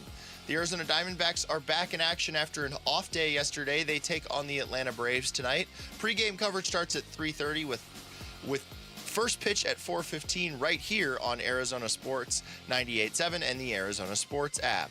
It is a terrific pitching matchup between the red-hot Brandon Pfaadt and future Hall of Famer Chris Sale. And if you do not have any plans on Sunday, the Phoenix Mercury will be inducting the great Diana Taurasi into the Ring of Honor at Mortgage Matchup Center. The Merc will take on the Portland Fire Sunday with tip-off at 4. This report is brought to you by Advanced Window Products. Right now, save $2,500 if you buy 10 windows or more. The windows are guaranteed for life and built in Arizona with factory direct pricing. Save money and save on your energy bills online at advancedwindows.com. The home of Arizona Cardinals football. Arizona Sports on YouTube. The app, 98.7 FM. Back to football. With Wolf and Luke. Preseason coverage brought to you by Bud Light. Yeah, no, they did some good stuff in both phases. I thought all the lines that we trotted out there were creating some space. I thought our receivers were getting connected in the run game, and the quarterbacks kept it in play. I mean, there was quite a few times whether it was Jacoby on the first drive or Gardner, where there was really no one open, particularly the primaries, and they were able to just keep it in play, get it to the checkdowns. So that was all positive, but we got obviously a lot to clean up from that standpoint, but a lot to clean up pre-snap. I mean, it's still way too much crap that's happening before the snap that we can control better. They're chasing perfection, that's for sure. The Arizona Cardinals, that is head coach Mike LaFleur on the Cardinals radio network after their preseason win 27-14 over the Raiders yesterday. Certainly the false starts were an issue, especially for the ones early in the game. But our primary takeaway, Mitch, through 2 games for the Arizona Cardinals has undeniably been how fluid the execution has been offensively through the air. I got a stat for you, and it's crazy. I'm ready. I'm in my consuming a stat position. I know what the baseline is. We're talking about guys who have thrown 5, 10, 15 passes, whatever. And it's it's the preseason. And we're going to say it's the preseason a lot on the show. At least I'm going to say it for myself. Leaders in quarterback rating in the NFL preseason so far. 4 of the top 7 are Cardinals quarterbacks. There we go. Now we're cooking. You can't chase perfection like Drew Aller had yesterday as well. Shout out DJ Ugalele, still trying to make it happen with the Chargers. Then it's Jacoby Brissett. Then it's Kirk Cousins. Then it's Gardner Minshew, Carson Beck, and Keaton Slovis is even on here. Hello. 16 of 19. Shout out to Keaton. Go Keaton.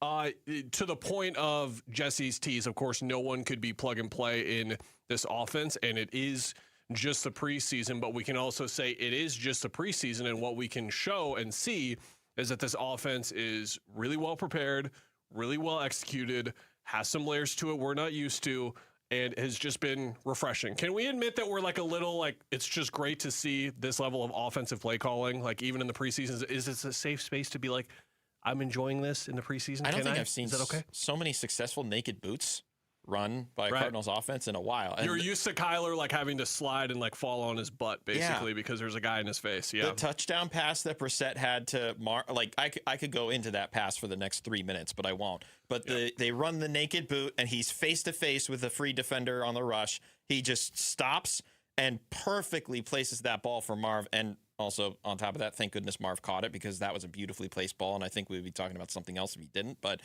that was a great way to end the drive. Jacoby finishes 5 for 5, and it seems like he's pretty comfortable with the playbook, or he's just good at figuring out things on the improvisation. Like, you could tell that there was the chemistry still with him and Michael Wilson. I think Trey McBride touched the field once and then was like, all right, let's get him out of here, get him done. It was interesting, too, the types of personnel they ran. They didn't just stick with a lot of 12 or a lot of 13 in the run heavy. I think they opened with 11, and they had all 3 of their prime receivers. I wonder if you would have had that like analysis if you were sitting in this chair, but like the spirit of Ron Wolfley, you just feel the need to go personnel based in the chair. A lot of 11, you said? Basinonians, let me tell you something. I mean, I saw a lot of Kendrick Bourne in the slot, and the only way you can do that is if you take those 2 extra tight ends or that 1 extra tight end off the field. And I'm kind of glad that we saw that versatility because I do think it matters how the personnel is set up. And they do have a personnel to be able to run 11. They do have a personnel once Tip Ryman is healthy to be able to run 12. I'm very curious when they get to 13 how they handle that. We saw a few of those fullback tight end guys, Wolves Playbook for Dummies. 13 personnel. 1 back, 3 tight ends, and 1 wide receiver. There you go. You're doing a good job, Mitch, of filling in that seat. I haven't heard that personnel. I haven't heard the playbook open in a long time. Yeah, I'm done talking now. It's okay. You go ahead. 9? Is there 9 personnel? Jesse, for me, that one that exists? That I call him 9. Yeah, 9's watching with a clipboard in his hands. I call him benched. Oof. That's where he is now. Gardner Minshew was not benched. He played a whole lot of that game. He was 14 of 16 yesterday. 2 touchdowns, 101 yards. Here's what he had to say after the game on the Cardinals radio network on the floor scheme. Yeah, no, it's all about creating complementary looks, especially in the run game to where, you line up in a formation and defense has a couple things they can do to you, and we have answers for each. That's really good stuff. And then the pass game, a lot of it's built off the run game, which creates advantage there. And then just having complementary route stems that keeps the DBs guessing and off of your receivers' routes. It's been awesome. I've been super fired up to join this offense from watching Coach LaFleur at the Rams and previously, and it's been a lot of fun to be a part of it. I think it's one thing to see veterans succeed with this style of offense, right? Because it seems like this is how the NFL is trending, is now you've got these 12 or 13 personnel packages where you've got extra tight ends on. You disguise it to look like it's an obvious run, and then it turns into a play-action pass or whatever. And so veterans being able to succeed in that system, that's one thing. But Carson Beck last week, and even Keaton Slovis in the 2 games that he's had, it seems like a very comfortable offense to operate in no matter what experienced quarterback you are, which is the whole joke behind the tease. Can anybody operate this offense? And it feels like all 4 of these quarterbacks on this Cardinals roster can very comfortably operate this offense.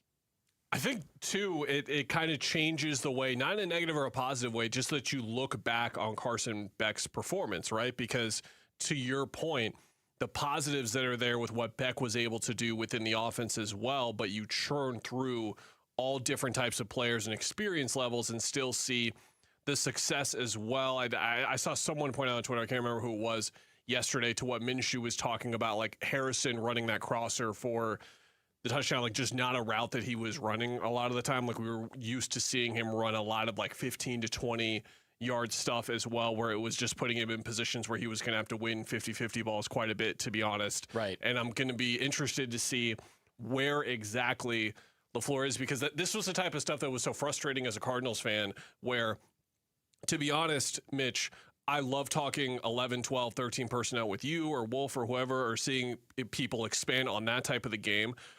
I personally, as a fan, just want to see the players perform well enough where I don't have to go inside the weeds. Like we talked about this on our show last year.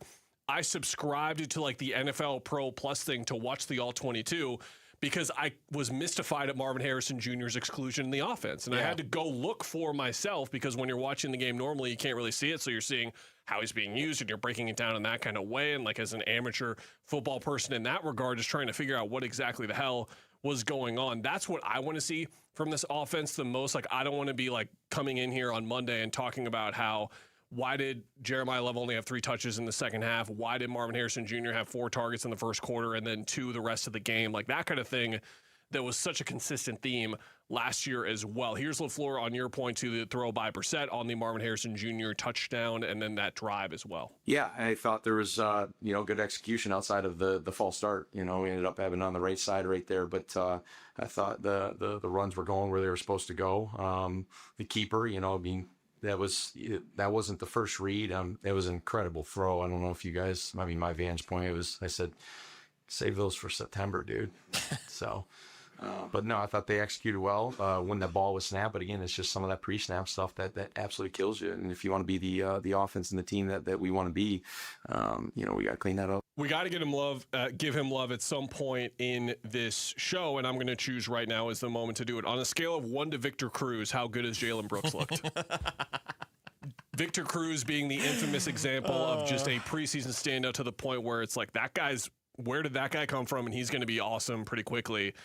That is, like, of course, the highest standard you can hold a receiver to in preseason. But Brooks has looked fantastic in both of these games. A perfect 6 for 6 on targets, 52 yards receiving, 1 touchdown, 14 yards long. Gardner, by the way, Minshew seemed to be a big fan of those end zone fades when they were just within the red zone or within the 10.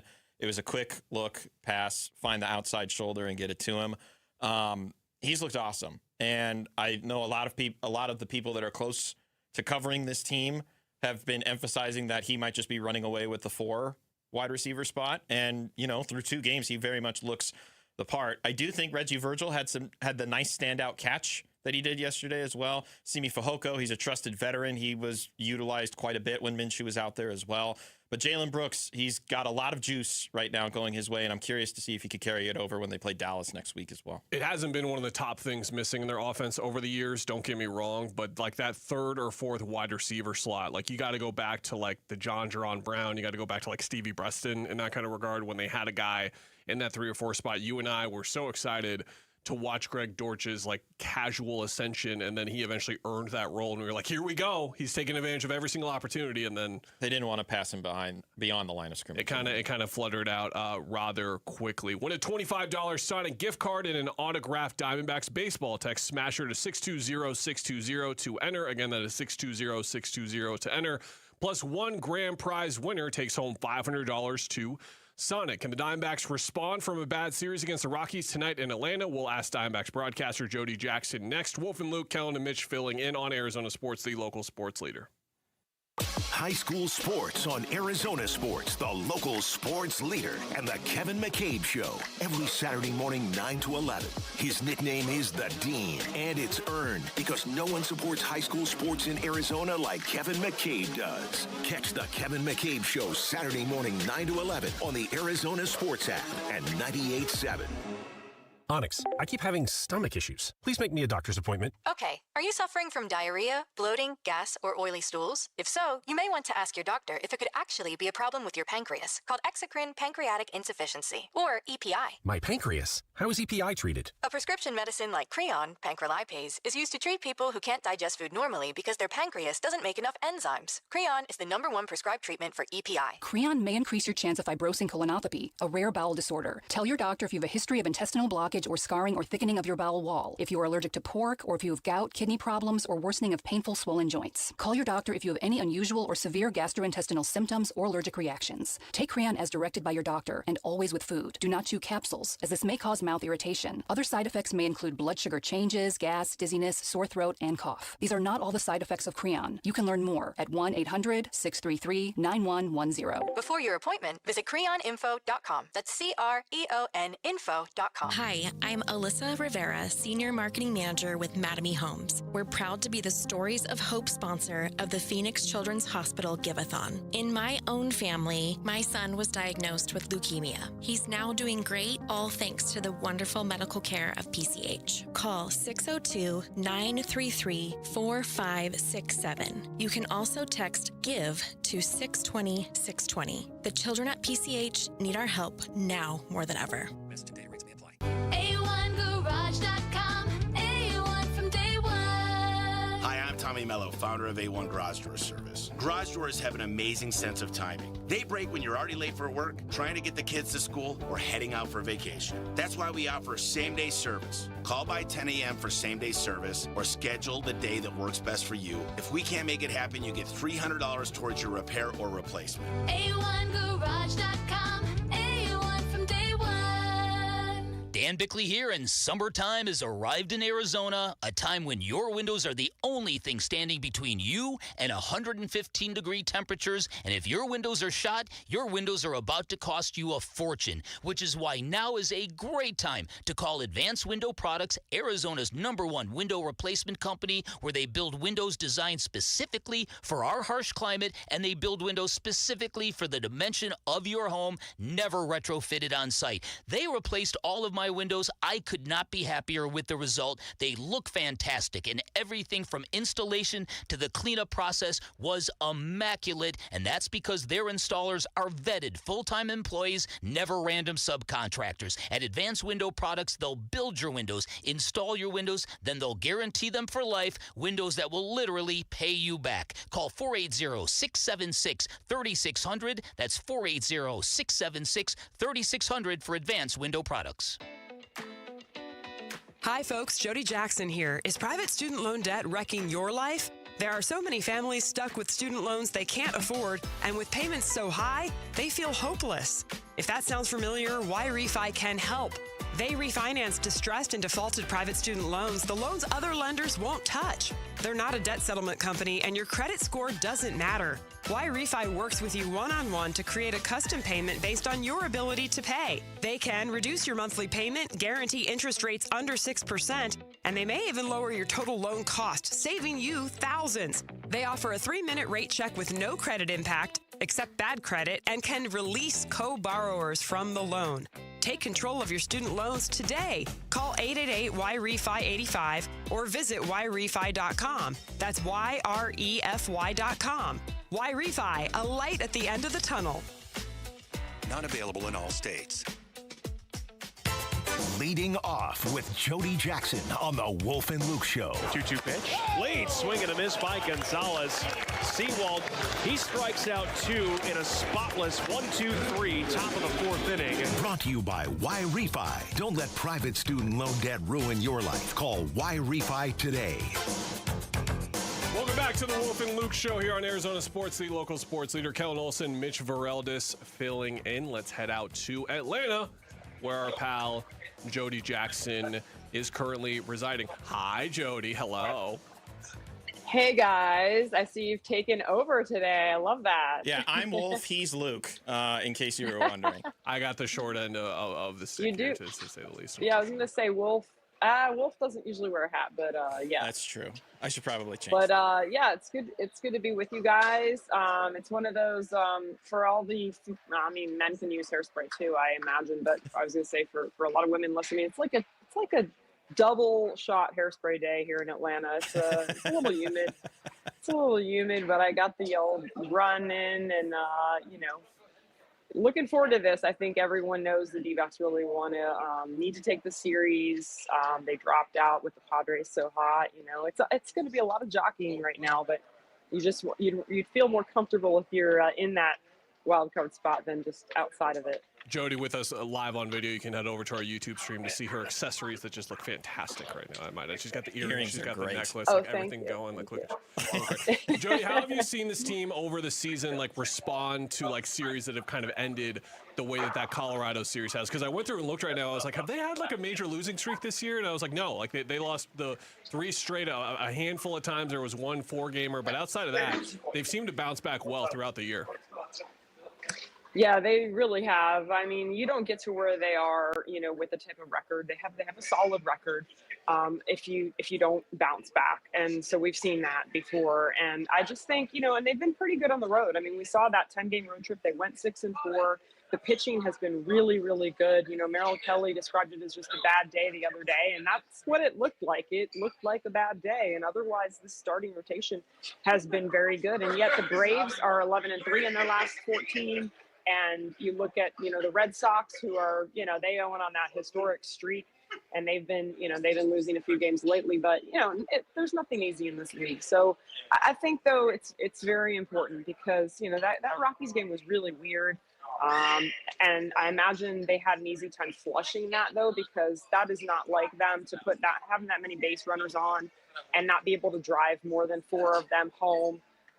It's a game they still could have won, and yet they didn't. So I think that off day yesterday was really good to rest and recharge. There aren't that, now they'll get into the portion of the schedule where you do get more off days. Yeah. And so they don't have an off day Thursday, but I think after next week, there's a string of Thursdays where they're off and a Monday, and September's a whole lot better. So hopefully yesterday was a great day to recharge and get after it today here in Atlanta. Are you encouraged by the production we're seeing return, particularly from Cattell and Corbin? And I guess you can include Geraldo into that too, because it seems like for the last month it was the bottom of the order guys doing a lot of the production, but now it's teetering back the other way. So are you encouraged in that regard from the offensive standpoint?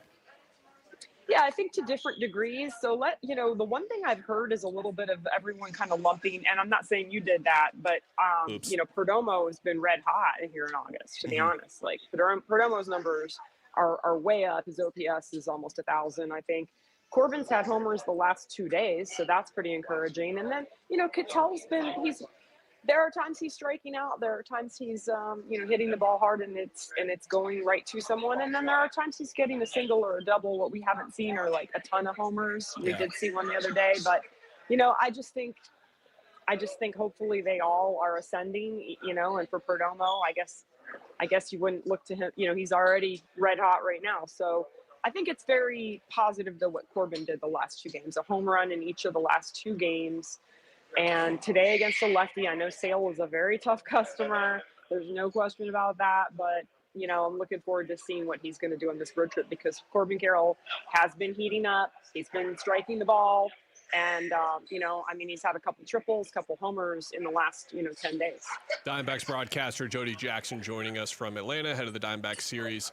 We're expecting to see 2 guys here pretty soon, Jordan Lawler and Justin Martinez. We don't know exactly when. Jody, how do you expect their roles to be integrated over the next couple of weeks? Because that outfield has had some hot and cold mixes, and then the closer by committee is working so far. Is J-Mart in the committee when he comes back? What do you expect for those 2 guys when they come back in terms of a role? Yeah, I'm looking forward to hearing more detail on that. I think the trickier one is Lawler because it just means someone has to go out. But, with Justin, I think that what we've seen in Reno or Tacoma last night was pretty good. I mean, he's, 101.7. He's been averaging about 100 to 101. The command that he was looking for, I like that he had that dialogue going with everyone saying, hey, I need to be a little bit better with the command before I get back. That looks like it's there. So for all I know, he's here right now. I haven't seen him, but for all I know, he's on his way with this road trip. I don't know what other boxes he would need to check. Clearly he'd be unable to pitch today. So I don't think, the move doesn't have to come until maybe tomorrow or Sunday. And then for Lawler, again, very encouraged, looking forward to see where he's going to slot in and making some decisions tough because, They just need more production from guys like Kepler, guys like Nootbaar. Lawler's a right-handed hitter, so what do you do there? But, Mike Hazen and Troy Lavello have been huddling up on that, and I think we're going to hear more today. In regards to Lars, it's been 8 games. It's not been a very strong return on investment, at least offensively. I know he's getting on base because he has the 8 total walks so far, but is there anything in particular that you're noticing about where he's coming up in the inning, where is that bat stand right now, as to why we're just not getting the strong production that a lot of us would have hoped for out of Lars right now? Yeah, when you look at it, I think he's got a lot of tools. This is a guy that, like you said, he's taking walks. He's capable of a lot of things. And I'm actually going to be checking in on that. That'll be one of my storylines with what the hitting coaches have been seeing with him, what they're working on with him, because I was excited to see what they could do with him, getting their hands on him. The Cardinals have great coaches. Coaching is always a strength with that organization. But I'm looking forward to hearing a little bit more from the Diamondbacks coaching staff on that, and from Lars himself. But yeah, I just think it's been, we've seen ground balls that are just, he's not, and that's, his strength is going to be to, there is some pop in that bat, but I think we want to see him drive the ball a little more. So, whether it's timing or, just adjusting to some new things, let's see. He's another guy that it would be great timing if he could get hot here on this trip. You mentioned how daunting it can be to face Chris Sale, but I have a lot of confidence in how the Diamondbacks are going to look today because Brandon Pfaadt is on the mound. How have you seen his own confidence really shift up here in the last couple of weeks, and the confidence around him in the clubhouse in general? Yeah, it has skyrocketed. This guy, what he's doing, one of the notes today, 1 unearned run in his last 25 2/3 innings. So he hasn't even given up an earned run in almost what would tally out to 3 9-inning games, So this guy, the stuff looks sharp. The location is way better. He's mixing his pitches. He's throwing all of his pitches.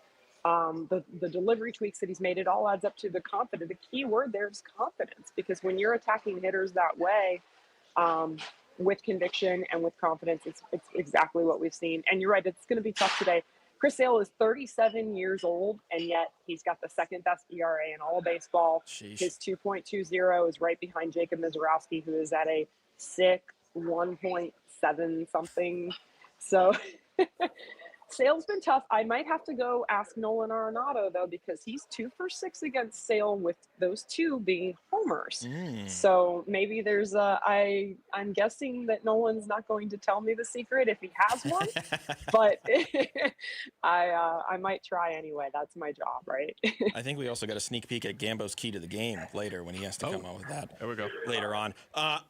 To expand the pitching matchups that they have this entire series, it feels advantage Diamondbacks just on paper, because you already talked about Pfaadt, Eduardo Rodriguez, who's been steady essentially all season going tomorrow, and then Michael Soroka, who wasn't as efficient as we would have hoped in his first start back off IL, but we would imagine that it'd be much better when he gets a second turn on Sunday. Does it feel the same to you based on the pitching matchups that we're seeing this weekend? Look, there's, you're right. On paper, these guys look great, right? It's who you would want going against a tough Braves team. It's Pfaadt, Erod, and Soroka looked great. Soroka looked fantastic. And he's got the history here. That'll be fun. Going to look to bring that, do an interview with him today and bring that to the broadcast on Sunday. But, I think with the Braves, you kind of throw it all out, guys. This team is really good. They've been good. I looked, and I think the record is like 12-11 between these two teams over their last 23. That goes back to the 23 season. They always play each other tough. The one guy that sticks out is like Austin Riley. He's a thorn in the side. He's not having a great season, but he's been hot a little bit of late. So I don't, I feel good about it, but I don't know that, it's going to necessarily equal wins unless you have the entire team supporting. You're going to have some run support for these guys. Sure, it might end up being if these pitching matchups hold true, maybe it is a 4-2 game, a 3-2 game, but you better hope you're on the right side of that. That's what, and the Braves are playing for something as well, even though they have that lead in the division. You look for home field. Everybody's looking at all these things, right? The Brewers, the Dodgers, they're playing each other. Yeah. All these games are so closely contested right now. So the reality is you need great pitching from your starter, but you also need great work from the pen. You need support, and it's the slimmest of margins right now this time of year. But you hope there aren't any bad days, that's for sure, for these starters, because they're going to need them to be really stingy. Jody Jackson, Diamondbacks broadcaster, joining us from Atlanta. Goodbye, Jody. Thank you, Thank you for JJ. joining the program. Bye, guys. Have a great weekend. You too. See you later. All right, with the Chase Pisantis injury, is the offensive line now a concern once more for the Arizona Cardinals? And do they need to add someone else to that right guard picture now? That's next. It's Wolf and Luke, Kellen and Mitch filling in on Arizona Sports, the local sports leader. Leading off with Jody Jackson on the Wolf and Luke Show. Brought to you by Y-Refi. Don't let private student loan debt ruin your life. Call Y-Refi today. Your home for everything Diamondbacks. Arizona Sports, the local sports leader. One app gets you opinion, analysis, and inside information from Arizona's biggest sports personalities. Plus live streams, breaking sports news, and play-by-play. The payoff pitch to Beatty. Swung on and hit out to deep center. Waldschmidt moving back, makes an over-the-shoulder catch. Download the Arizona Sports app, presented by Ready Services Plumbing and Air Conditioning. All right, Basinonians, Ron Wolfley here from my brothers over at All Pro Shade Concepts, man. All Pro Shade Concept. They came out to the Wolfley compound, and, man, they addressed our shading needs, Basinonians, and I can tell you right now it's one of the best things that we have done. Now, these shades are commercial grade. They're industrial strength, hundreds of colors and durable fabric to withstand the Arizona sun. You can choose from manual or motorized, sealed track, or cable shades. All Pro Shade Concepts, they've got them all. When you work, by the way, with All Pro Shade Concepts, you are working with the most trusted local shade company available, voted #1 by Ranking Arizona for patio shades in 2024. They have an A+ rating, as a matter of fact. Also in 2025, they have an A+ rating with the Better Business Bureau, of course, and you can check out all their 5-star reviews from people just like you, man.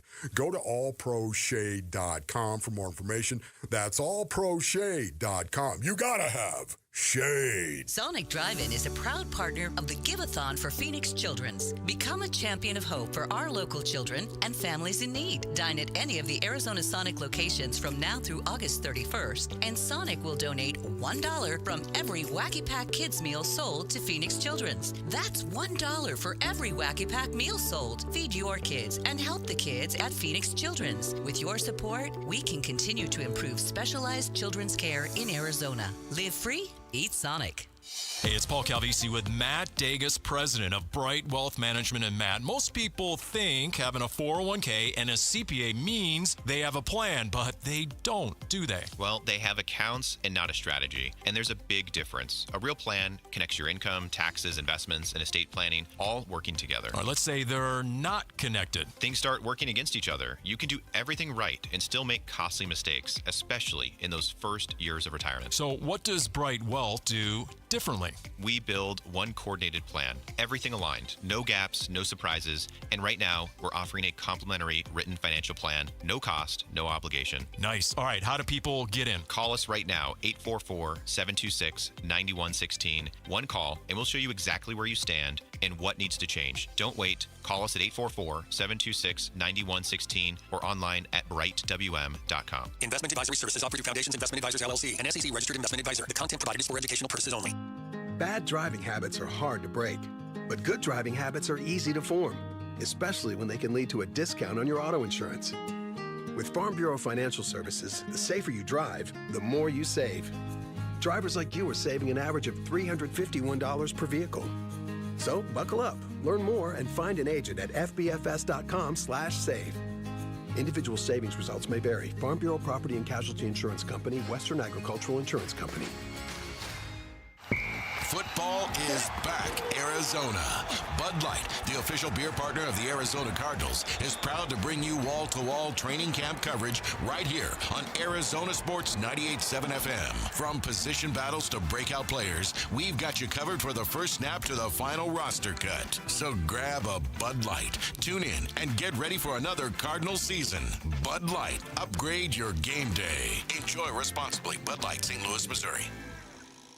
Temperatures are rising, and so are AC costs. But Collins Comfort Masters can help you stay cool without breaking the bank. Get a new high-efficiency Lennox AC system installed for as low as $99 a month. Serious comfort at a seriously cool price. Collins Comfort Masters has served the Valley for over 40 years. Call 480-NO-WORRY or visit collinscomfort.com to schedule today. Collins Comfort Masters, your no-worry solution for air conditioning, plumbing, electrical, and water filtration. Dan Bickley here, and when life throws you a curveball, Life Changer Loan helps you knock it out of the park. And that is because in times of unrest and financial uncertainty, you have the power to pay down, pay off, or borrow back whenever you want, and you become instantly more liquid by always having access to your equity. And remember, it's not magic, it's just math. Find out more by calling 480-504-0844, online at lifechangerloan.com.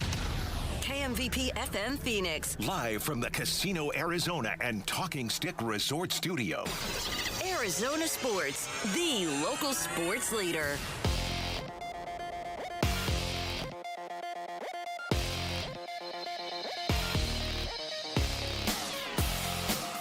I'm Jesse Morrison, and here's what's trending now. Jeremiah Love and Gardner Minshew shined as the Arizona Cardinals took down the Las Vegas Raiders 27-14 in preseason action yesterday.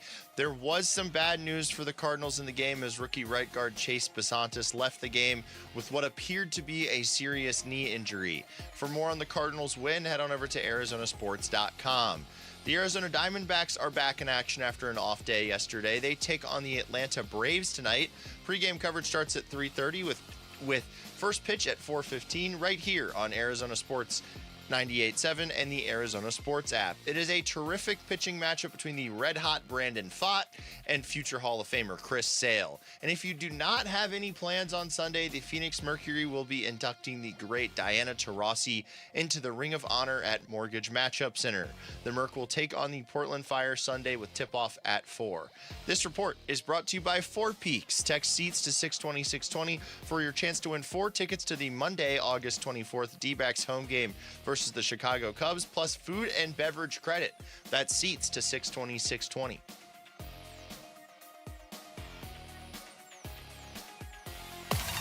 The home of Arizona Cardinals football. Arizona Sports on YouTube. The app, 98.7 FM. Back to football. With Wolf and Luke. Preseason coverage brought to you by Bud Light. Hour 2 of the Wolf and Luke show. Kellen Olson and Mitch Veraldis filling in for Wolf and Luke. We also have an intermittent night show, Arizona Sports at Night. So technically, Mitch, we're doing Arizona Sports at day. That's we took how over. This works. And they gave us producers, too. Instead of it's just you and I as the goofballs at night, we got a full team together All with Rick four and of Jamal. us have been involved there. Rick has been a fill-in on Arizona Sports at Night in the past. Jamal's going to step up and do one in a month. Excited to do that show with you. Big Buddy, time. at AZ Sports Night is the Twitter page. Sorry if I'm being too promotional heavy to you frequent listeners, but a lot of people don't know that we have a show. I can't believe the amount of people that still come up to me and be like, you have a radio show? When is it exactly? When did that start? Like 2 years ago? Yeah, 2 years ago. It's been 700 plus days that we have existed. I can understand how you can miss us, though, which is why I'm always going to take the opportunity to promote us and stall as long as possible before I have to talk about the worst news to come out of Cardinals preseason, undoubtedly, and hopefully it is just this so far. This is the one thing that you're looking to avoid, Mitch, which is what looks like a serious injury, knee injury to Chase Besantis, the second-round pick out of Texas A&M, who was in competition with Isaiah Adams for that starting right guard spot. Here is LaFleur post-game on the injury updates. Just some injuries from the game. Chase Besantis obviously left with the knee. Jamison Gears ended up right there in kind of that last little sequence, ended up having a thumb. And then Jeremiah Love had the ankle. He could have returned if we needed him to, so he's fine. On the Besantis injury? Not good. So we got to run some more tests, but I'd say not good right now, but we got to run the test. So.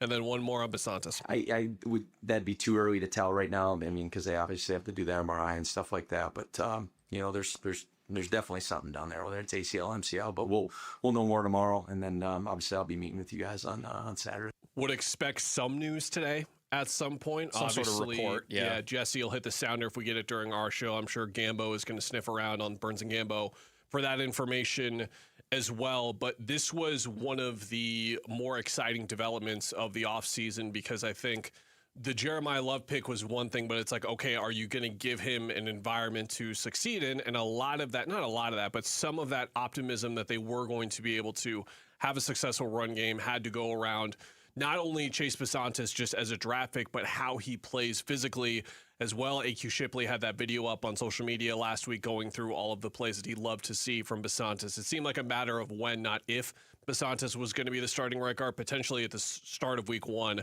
And now the pressure really turns to Isaiah Adams in a serious way. And the other part of it is we still don't know what's going to happen with Isaiah Adams and his off the field situation. We know there's a court date coming up at the beginning of September. Does that impact things? It does seem like they've at least favored him. They've listed on the depth chart, I believe it's Isaiah Adams or Chase Besantis, if I'm not mistaken, or it's been Adams has been the one. And Adams got the start yesterday. He ran with the ones. And then after it was like about a quarter or what it was until they moved off of the starting offensive line, it became Besantis. And Besantis was getting a lot of run, and then unfortunately a helmet goes into his knee.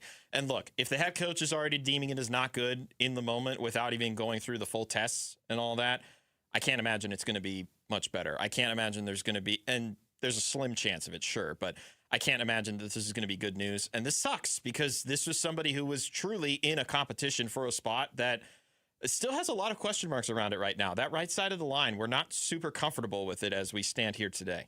No, we're not. Some of the rotational names that are still on the roster for what it's worth, Josh Fryer tackle, but then Hayden Connor and John Gaines on the inside as well. The third string right guard currently listed right now is Oli Udo. So does he now have an opportunity to make the team, or do they bring in someone else as well? The reason why I'm so nervous about this, obviously beyond like the initial like devastation for Besantis, and was legitimately one of the players on the team that I was most excited to watch. A right guard was one of the guys that I was the most excited to watch on the team this year, but sincerely was because of how he could change the running game specifically for Jeremiah Love. Now the nervousness for me mounts because, look, man, who was one of the standouts of camp last year? It was Isaiah Adams. We were very excited about him in year 2 and what we were going to see from him and see him emerge in the way that we thought we would see him emerge. Instead, it turned into a, when can Will Hernandez play? When can Will Hernandez get back? When can he come back? Right. And then he came back and he kind of struggled too, so then they had to go back to Adams at some points, and Adams played better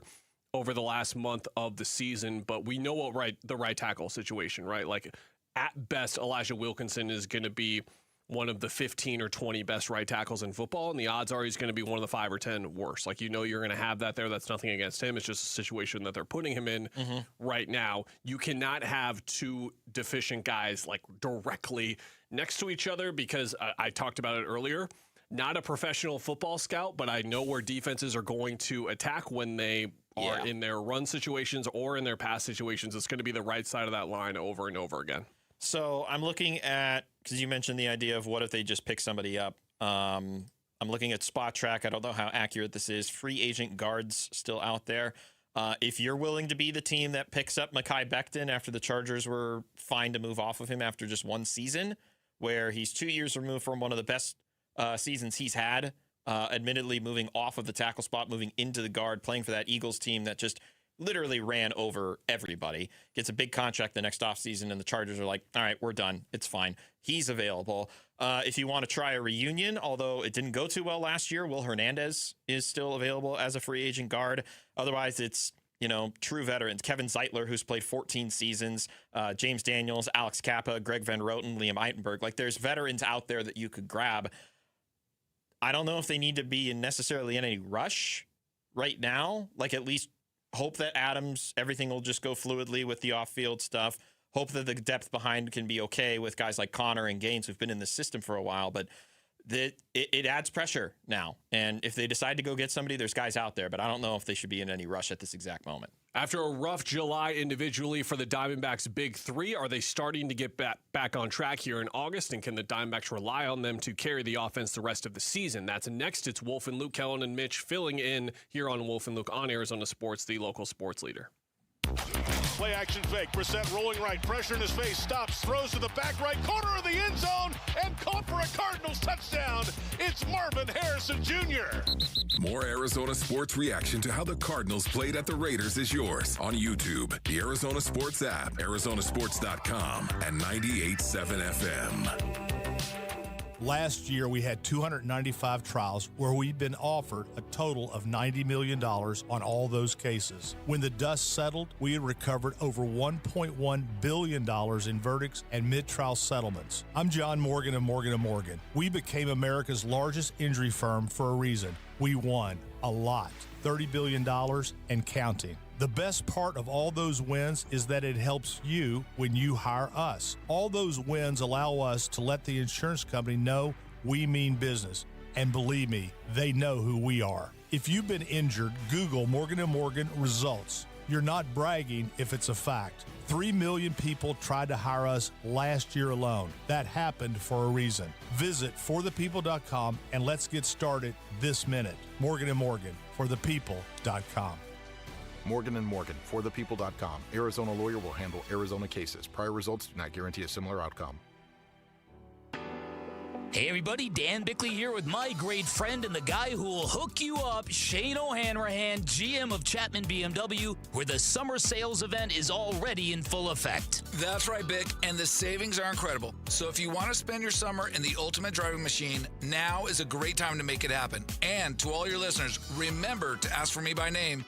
I'll make sure you get the best price you're going to find in the Valley. That's Chapman BMW, 2 great locations, 1 great experience. All the dog days of summer, they're here, but at Casa Calvisi, you know what? We beat the heat with California Pools and Landscape, completely transforming our backyard. New decking, turf, modern shade structure, of course the pool. Hey, we love one designer, one contract, one builder. America's #1 pool builder makes it so easy. And now our #1 summer escape is our own backyard. Get a free estimate and see our backyard makeover at calpool.com/Paul. The IRS finally caught up with Louie. I hadn't paid my taxes in 8 years. I owed the IRS a lot of money. Louie was in deep trouble. We're going to take your house, put a lien on your bank account, garnish your pay. They don't care. They're going to take your paycheck. Louie found out about Optima Tax Relief, the leading tax resolution firm. A-plus rated by the Better Business Bureau, they've resolved over $3 billion for their clients. Optima Tax, they help me. They calm me down. They make me feel comfortable, and I trust them. Louie has a lot to be thankful for. I don't owe the IRS anymore, and I'm able to live a comfortable life, a lot better life. It was because of Optima Tax. For tax help you can trust, call Optima now for a free consultation. Take it from Louie. If you owe the IRS, don't go it alone. Give Optima Tax a call. They can help you. Call 800-343-6460. 800-343-6460. 800-343-6460. Optima Tax Relief. Testimonial from an actual client. Some restrictions apply. For complete details, please visit OptimaTaxRelief.com. Oh, hey, Sarah. Did you hear my daughter Katie got Camper of the Week? That's a big deal. We got a big deal, too. Right, Mom? Honey, shh. What's that? Okay, that Hyundai Santa Fe, I only paid... Nice. Deal's so right, it almost feels wrong. The Hyundai Getaway Sales Event. Get 0% APR plus 0 payments for 90 days on the Tucson, Santa Fe, or Santa Fe Hybrid. See your Valley Hyundai dealer. Offers end September 8th. Call 714-568-7676 for details. Are you planning a home renovation? Getting quotes on windows, doors, cabinets, countertops, or flooring? Before you commit, visit the Window Depot and make sure you're not overpaying. The Window Depot is your one-stop shop for top quality products at the lowest prices. We're locally owned and operated with no installers and no middlemen, so you save big. Perfect for DIYers, contractors, and homeowners. Visit a location near you or shop online at thewindowdepot.com. The Window Depot, more than a window store.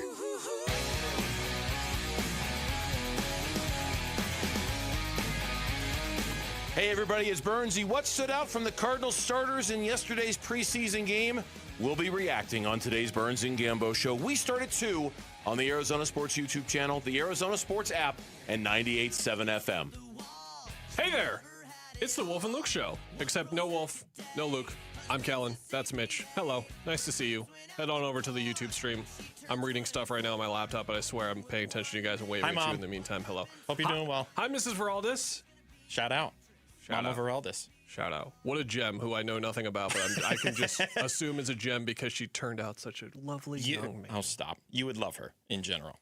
Oh, that is fantastic here. I can't wait to finally meet her. Don't worry, everyone. Wolf and Luke back on Monday, we are taking you through the Cardinals preseason second game, against the Raiders, a 27-14 win, and getting you ready for what is going to be and what will be a huge series for the Diamondbacks against the Atlanta Braves. They followed up with the Red Sox, two of the hottest teams in the league right now. And I think a big storyline for me, Mitch, for the rest of the season in general, and like number one for me without a shadow of a doubt, has been how much the Diamondbacks can rely on their big three, because I've made the claim on other shows before and I stand by it. Not the only people responsible, but I think the primary people responsible, don't get me wrong, the primary people responsible for the Diamondbacks not making the playoffs to this point in the year for me has been these three guys. They have just been too inconsistent all year. Everything else has held up to degrees we did not expect. We did not expect for them to be able to. If I told you Zach Gallen was going to have the year that he was going to have, that Corbin Burns wasn't back until this point, that Merrill Kelly was going to have the year that he's going to have, and I told you they were in a wild card spot right now, you'd be like, what happened to the bullpen? Well, the bullpen has been absolutely tremendous. And it's like, okay, well, what happened to the offense? And it's like, well, that's the issue so far. And I'm not saying we were going into this season thinking the Diamondbacks were going to be one of the best offensive teams in baseball, but you would assume if they're in a wild card spot that Ketel Marte, Corbin Carroll, and Geraldo Perdomo were all all-stars. Only one of them was, and in the moment right now, Mitch, they were coming off of July where despite the Diamondbacks thriving in July, 657 OPS for Geraldo Perdomo, 610 OPS for Corbin Carroll, and 603 OPS for Ketel Marte. The good news is that here in August, Carroll, 834, Perdomo, as Jody Jackson mentioned when she joined us earlier, 974, and then Ketel Marte, 824. They need these guys to get going, not just in terms of relying on their best players, Mitch, but what they do. They need slugs somewhere in their lineup. You and I were really frustrated last week with all the runners left on base because if one of those walks or singles is just hitting the gap or hit over the fence, then they win either of those games, and the lack of slug lately has really been killing them, and these are the three guys that are going to bring it. Slugging percentage, to your point, so far in the month of August, 12 games for the Diamondbacks, 437, which is encouraging when you compare it to the month of July. And their slugging percentage in the month of July was towards middle at 403. So they've raised it about 70 points this month, if I did that proper math correctly. But either way, the reason that it's started to spur up a little bit is because the guys that are responsible for those power numbers in Perdomo and Marte and Carroll have started to come around a little bit. And Perdomo, it's really just been since the All-Star break, he's been hitting well. But they get the most at-bats on the team. They need to have the most productive at-bats on this team, and they need to have the most I already said productive. You get what I mean. Mm-hmm. These are the guys that are going to get the more opportunities than anybody else in this lineup. And while it's cool to get Nolan Arenado has a hot stretch, or Tim Tawa when he came back and he was just hitting every ball out of everywhere, James McCann with his RBI streak that matches the best players in Diamondbacks history, you really need this top of the order to be the consistent group of guys through the rest of this 40-game stretch, I think it is, that they have here. Because without them, I don't think they're going to make it to the playoffs. I just don't. To your point, for the most part, they have avoided gaps where their offense is truly stagnated because of all those random names that you mentioned. Like it was Jose Fernandez at the start of the freaking year, and then it's just gone through name after name. Like Ryan Welchman, take two. Like he initially came up and was hitting the ball super well, and then over the last couple of weeks, his resurgence has been there as well. Nolan Arenado has really picked it up over the last 6 weeks. He's been really good in August as well, with the team leading 4 homers, 8 RBIs for him as well in August. But like the Ildemaro Vargas ups and downs, the Lars Nootbaar being downs right now. I'm sure he's going to pick it up at some point here before the season is over. But like Max Kepler's like 3 for 22 in August right now. So you need these guys to carry you in that sense as well. Here was Corbin Carroll after the game on Wednesday on him and Ketel starting to pick it up a bit. Good. I mean, I think we'd obviously, the two of us like to be playing a lot better. So just got to keep working, and good to see a few balls start to hit the right way. 6 weeks to go, Mitch. Trust power rankings. 1, 2, 3. Who do you have 1, 2, and 3? Who do you trust the most to come through the next 6 weeks? Of the three guys, or just anybody on the offense? Those three guys. Because we know who's number one right now. It's Gabby. That's fair. It's not really close. I'll put Corbin highest on my trust rankings. I think I'll do Perdomo second and Marte third. Just like if we're ranking those. And it's tough because, as Jody pointed out, Marte is having better at-bats, but they're not really the extra base type of hits that we're getting from Marte. He had a couple of home runs within the last homestand, but it had really taken a while for him to get that power surge back. Like, he's kind of stagnated in terms of the extra base hits are concerned. He's having much better at bats, in particular the Rockies series. He was able to get on base, I think it was 4 times in one of those games. So we're seeing that there. I just wonder if it's going to be consistent enough to carry through the next several weeks. And to his credit, because I think this is something that gets talked about a lot when it comes to Marte this time of the year, to his credit, he's played like almost every game this year, and he's been relatively healthy for the entirety of the year. And for him to continue to at least hunker down, buckle in, get ready to go, and start to swing a good stick as of late, have better at-bats here lately, it's encouraging to see, but I'm cautious to give him the full vote of confidence, I guess, right now. Ketel's still number one for me. He should be further down with how he's played this year, but he's still the guy that I trust for whatever reason the most. And the reason being, if I had to explain it, of course, is just his past precedent and how I just write off 22. It was a weird year. He was playing in the outfield. There were injuries. There was he wasn't running out grounders because of his hammy or whatever other reasons, but he's just been relatively awesome for 5+ years now at this point. But when you go through like the monthly splits for these guys, Corbin was great, like capital G great in every month but July so far. So in terms of like this season alone, he has been the guy. Geraldo Perdomo has really struggled to this point in the year. Monthly OPS is 729, 642, 799 in June. We were like, okay, here he comes. And then it went down to 658 in July, as I had previously mentioned. And then Ketel is like the really surprising one. 682 in April and March. Then we go 869, 882 back-to-back. It's like, okay, here we go. Mm-hmm. And then there's that July number, again, for 603. And it's just, you know me, I'm a huge believer in regression to the mean. If you're not familiar with the phrase, you hear the word regression, it just means only going down. It means going up, too. So there's some positive regression to the mean coming for Ketel, because I just can't sit here and believe that he's going to end at a 109 OPS plus, which means that he's just a slightly above average hitter in the league. For reference, his last 3 numbers, 146, 154, and 127. Like, he's far too outstanding of a player to do that as well. And what has been like the cushion for all of this, of course, has been the play of Gabby, who is still hitting really well in August. It's just the missing part of Gabby's game right now, and this is not being picky, it's just a fact of the matter, is that he's just a contact bat right now. Yeah. And he is not going to bring slug in the way these guys mentioned. I love that you brought up Corbin's power as well, because they need that to return in a major way. Ketel right now, 23 doubles, 21 homers. Like, his slug is like right on pace in terms of the number production, but the slugging percentage itself has been really far down so far. It'll be interesting, too, because you got Chris Sale tonight, and Corbin Carroll, he's been one of the better hitters against lefties doing the lefty-lefty matchup this year. Chris Sale's very tough. He's got one of the nastiest sliders in all of baseball. It is absolutely his signature pitch.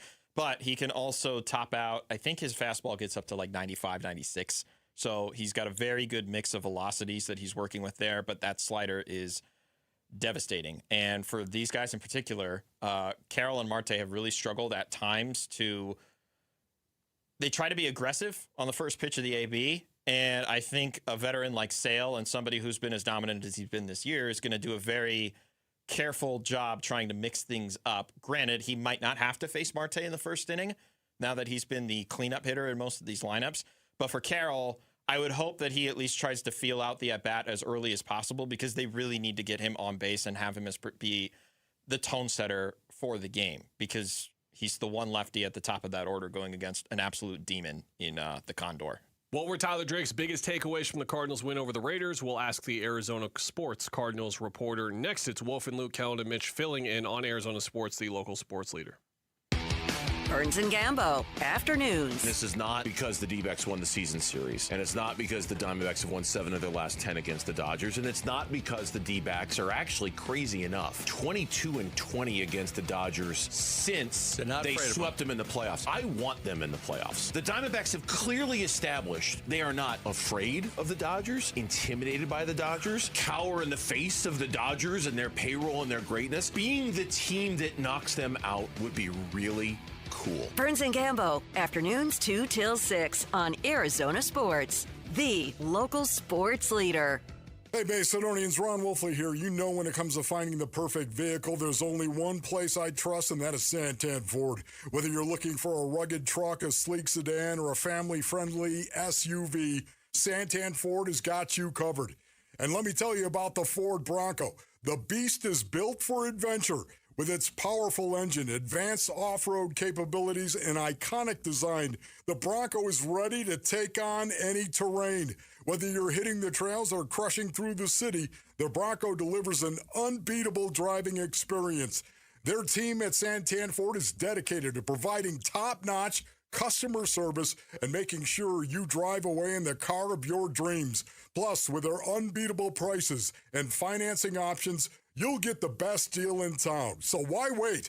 Head on down to Santan Ford and check out the incredible lineup of Fords. Tell them Ron Wolfley sent you. I am Santan Ford. Orthopedic care. At Abrazo Health, we believe these two words are better together. When joint pain postpones a walk with friends or halts a weekend hike, recruit our orthopedic physicians, surgeons, and physical therapists to join your team. From our minimally invasive advanced technology designed to improve patient outcome to our comprehensive rehabilitation program, start your journey to a pain-free life. Find your partner in care at abrazohealth.com/orthopedics. Hi, I'm Chuck McDowell, the timeshare cancellation guy and founder of Wesley Financial Group, and I want to set the record straight. I am not an attorney. I've never wanted to be an attorney, and the truth is I really don't even like attorneys. If I sound like an attorney, I'll apologize. But what I've learned in my 15 years in the timeshare cancellation business is you don't need to be an attorney to get folks out of their timeshare. After 15 years and over 50,000 cancellations, I can tell you with confidence, we know how to get you out of your timeshare. Call us today and we'll send you our timeshare exit guide absolutely free with all your options for cancellation. Attorneys, this was meant to be funny, so please don't sue me, especially my friend Kenneth from Black River Falls, Wisconsin. Call now for your free timeshare exit info kit. 800-909-4747. That's 800-909-4747. 800-909-4747. Hi, I'm Alyssa Rivera, Senior Marketing Manager with Mattamy Homes. We're proud to be the Stories of Hope sponsor of the Phoenix Children's Hospital Give-a-thon. In my own family, my son was diagnosed with leukemia. He's now doing great, all thanks to the wonderful medical care of PCH. Call 602-933-4567. You can also text GIVE to 620-620. The children at PCH need our help now more than ever. Hi, folks. Jody Jackson here. My friends at Y-Refi are humbled to be this year's co-presenting sponsor of the Phoenix Children's Hospital Give-a-thon. And at Y-Refi, they understand college didn't turn out how a lot of us hoped. The degree? Check. But the debt and detours, not what anyone planned. That's why Y-Refi helps struggling borrowers refinance private student loans with a plan that actually works. Visit YRefi.com today. That's YREFY.com. Y-Refi is not available in all states. By the time August rolls around, you've stopped being surprised by the heat. You walk outside, you get in your car, and wait for the AC to catch up. And at the end of the day, the one place you need to be cool is home. Your AC has been running since May, morning, noon, and night. And when it stays hot overnight, it never gets a rest. It just keeps grinding until something gives. At Gettle, we've been doing this for over 85 years. We know what a summer like this does to a system. Call us and make sure your home is the one place the heat can't follow you. GOETTL. We'll keep you cool, but it's hard to spell.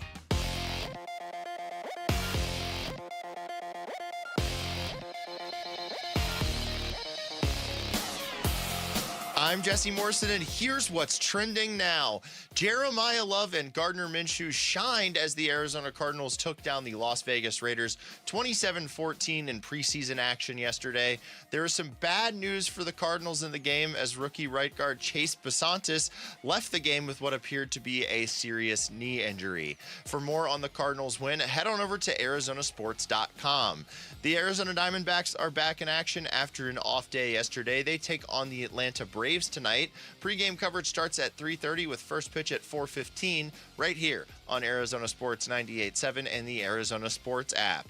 It is a terrific pitching matchup between the red-hot Brandon Pfaadt and future Hall of Famer Chris Sale. And if you do not have any plans on Sunday, the Phoenix Mercury will be inducting the great Diana Taurasi into the Ring of Honor at Mortgage Matchup Center. The Merc will take on the Portland Fire Sunday with tip-off at 4.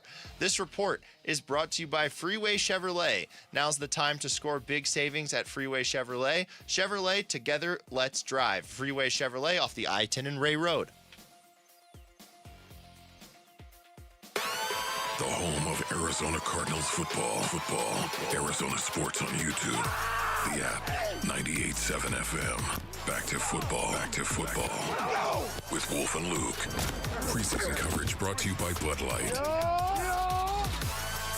Hello, it's the Wolf and Luke program. Kellen Olson, Mitch Vareldes filling in here on Arizona Sports, the local sports leader. It is my great privilege to welcome into the program the co-host of the Cardinals Corner podcast, our own Cardinals beat reporter on ArizonaSports.com, and apparently the purveyor of multiple nicknames. Like there's the what's your Bickley and Murata one? Boom Room. Like isn't Boom Room? Oh, man. Are you Boom?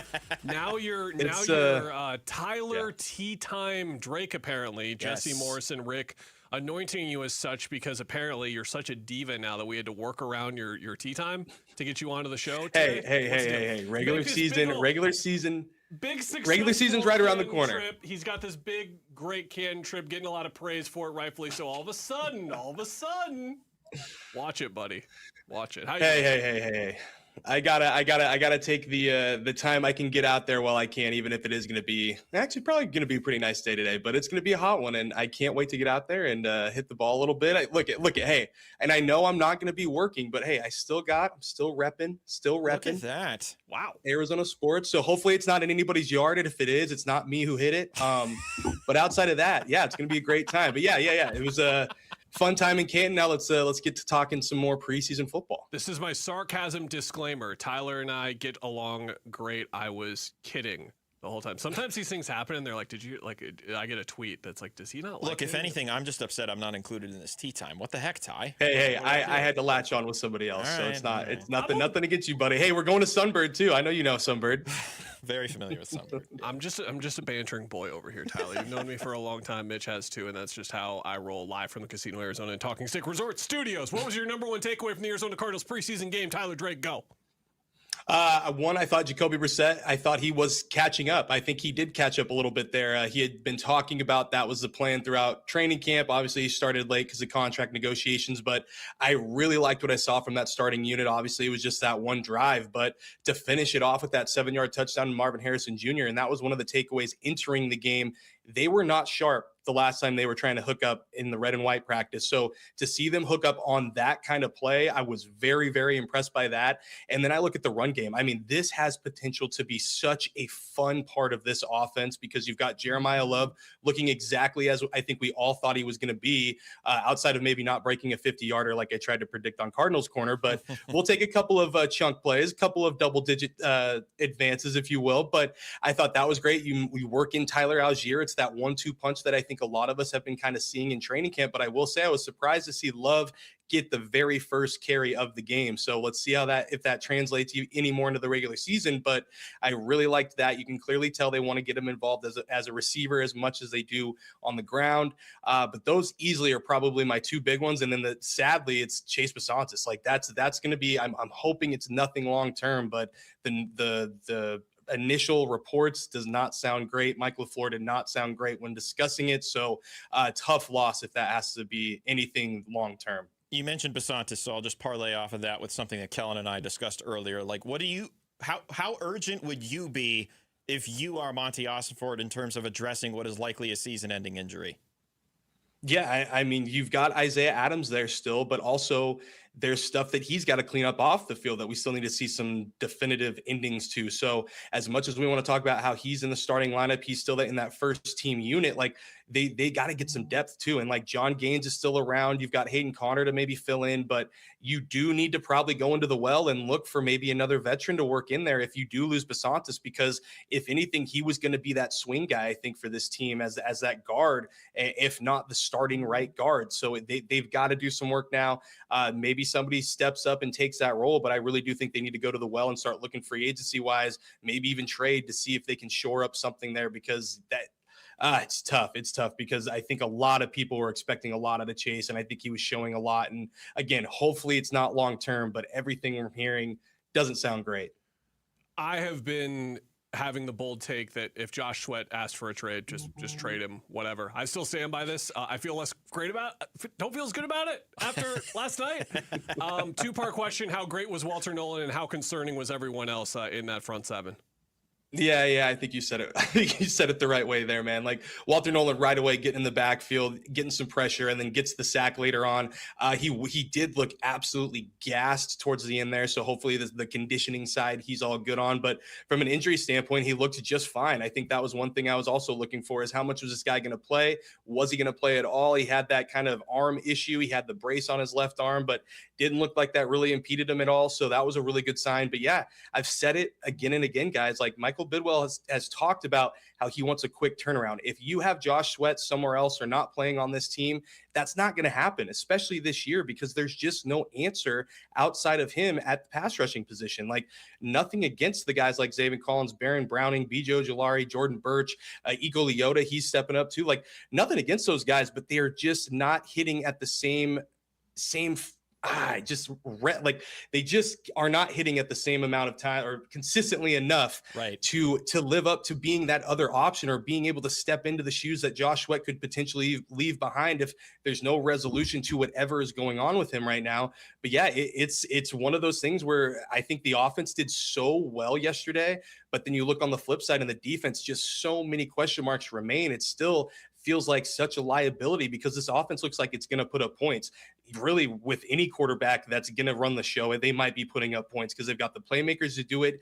And above all else, they've got a guy like Mike LaFleur who can scheme them open and scheme them the right way to get their playmakers the ball. But then you look defensively, it's like, are we really going to have these games where it's 40 points for the offense and they lose by 3 points because the defense can't stop anybody? Yeah. Like that's really the big concern for me now after watching this game and really coming in from last year because there's been no massive upgrades. I mean, Andrew Wingard's great for the safety spot, but you lose Calais Campbell. There's 6.5 sacks going out the door. There's a ton of QB hits. There's a ton of tackles for loss. Like, what are you going to do to replenish that side of the ball to take a step forward? Because that is really the biggest liability for this team. I want to go back to the offense, and you mentioned Mike LaFleur, and you mentioned how fluid the offense has been. We've seen 2 games of this now, and I think one of the prevailing thoughts from Kellen and I about this is it seems like all the quarterbacks are just really comfortable running LaFleur's offense. Do you think that speaks more to just the veteran leadership that they have in that room and how quickly that they've been able to grasp this system, or does it speak to LaFleur's ability to call an offense that's able to deceive defenses that they've faced so far? Yeah, I think it's a little bit of both. I think it's that, Gardner Minshew gave that famous line of the complexity with the emphasis of simplicity, kind of whatever you want to go. Like he was throwing out a bunch of big words there, but that's basically what it is. It's like, let's run the same thing, but do it 25, 30 different ways and make the defense have to guess every time. And I think that's what we're seeing. And we're seeing the byproduct of that is not only are the playmakers getting open and making plays, but the quarterbacks are being able to get through their reads and are having an easier time, I think, going through the process and the operation of running this offense. And I think if you can make things as simple as possible, but keeping the defense on your toes, that's only going to bode well from you, especially when you get later on in the regular season where everybody starts getting tape on you. Like keep it simple, but then throw that one little wrinkle in there and just start burning everybody that way. So it's been really fun to watch kind of the development of everything. And you can tell, I will say this though, he's not happy. Mike LaFleur is not happy when it comes to clean operation, the pre-snap penalties, the false starts. That's something that he is so irked about. And that's one thing that I think when you put it all together and you really read between the lines, that's when you know this guy is really about ball, is really about the fine details. And if you can hit on those on a consistent basis, you're going to get those chunk plays, those explosives, those touchdowns, that completion percentage that's out the window right now, no matter who you are at quarterback. Like though that's the byproduct of focusing so much on those minute details that I think LaFleur is really targeting on throughout camp and throughout preseason. Last question before we let you go. We're always looking for little inklings in the preseason in terms of like position battles, like who's the one, who's the two. Like you could look at the running back room, for example. What were a few of the hints that you looked at last night that caught your eye? I looked at CB2. I saw Denzel Burke out there right away, so that was something that stood out. Looking at the safety spot, well, there was no Budda Baker, but still Andrew Wingard was right there, and obviously Rabbit Taylor Demerson. But that is still going to be one of the favorite battles to watch right there is that safety spot, because I think Andrew Wingard has really stepped up and taken that role, but Rabbit's not going away, so that's going to be fun. CB2 with Denzel Burke and Max Melton, obviously, and then wide receivers like across the board, top to bottom. That is by far my favorite position group to watch throughout camp, throughout preseason. Everybody is doing something. There is going to be so many hard decisions to make in that room, whether it's Reggie Virgil, Simi Fehoko, Bryson Green, like all of these guys, Jalen Brooks, like these dudes are making their way onto the 53 or maybe on somebody else's 53, because that's how well they're doing. And it's just such a cool thing. Even Mike LaFleur kind of commented on it. Like, it is a deep room there and everybody's showing out. And I love the glue guy that Kendrick Bourne has been for these dudes, because I think that's also helping get everybody along. But like I said, tough decisions are going to be made in that room because they continue to make plays. Reggie Virgil might have the 2 best catches of camp in preseason so far. Tyler Drake, ArizonaSports.com, Cardinals reporter, Cardinals Corner podcast. Subscribe everywhere. Watch it on YouTube. Thanks, buddy. Go get to your tea time. Here's to getting under 80, Ty. Too much. You got it. Thanks, guys. Tyler Drake, ArizonaSports.com, Cardinals reporter. Joining us, Sun's schedule is out. Intriguing matchups, toughest tests, all that kind of stuff. Which game will be a litmus test for the team early on? We'll discuss next. It's Wolf and Luke, Kellen and Mitch filling in here on Arizona Sports, the local sports leader. Get ready. Giveathon week runs August 17th through the 21st. Benefiting Phoenix Children's. Giveathon! Presented by your Valley Hyundai dealers and Wi-Fi.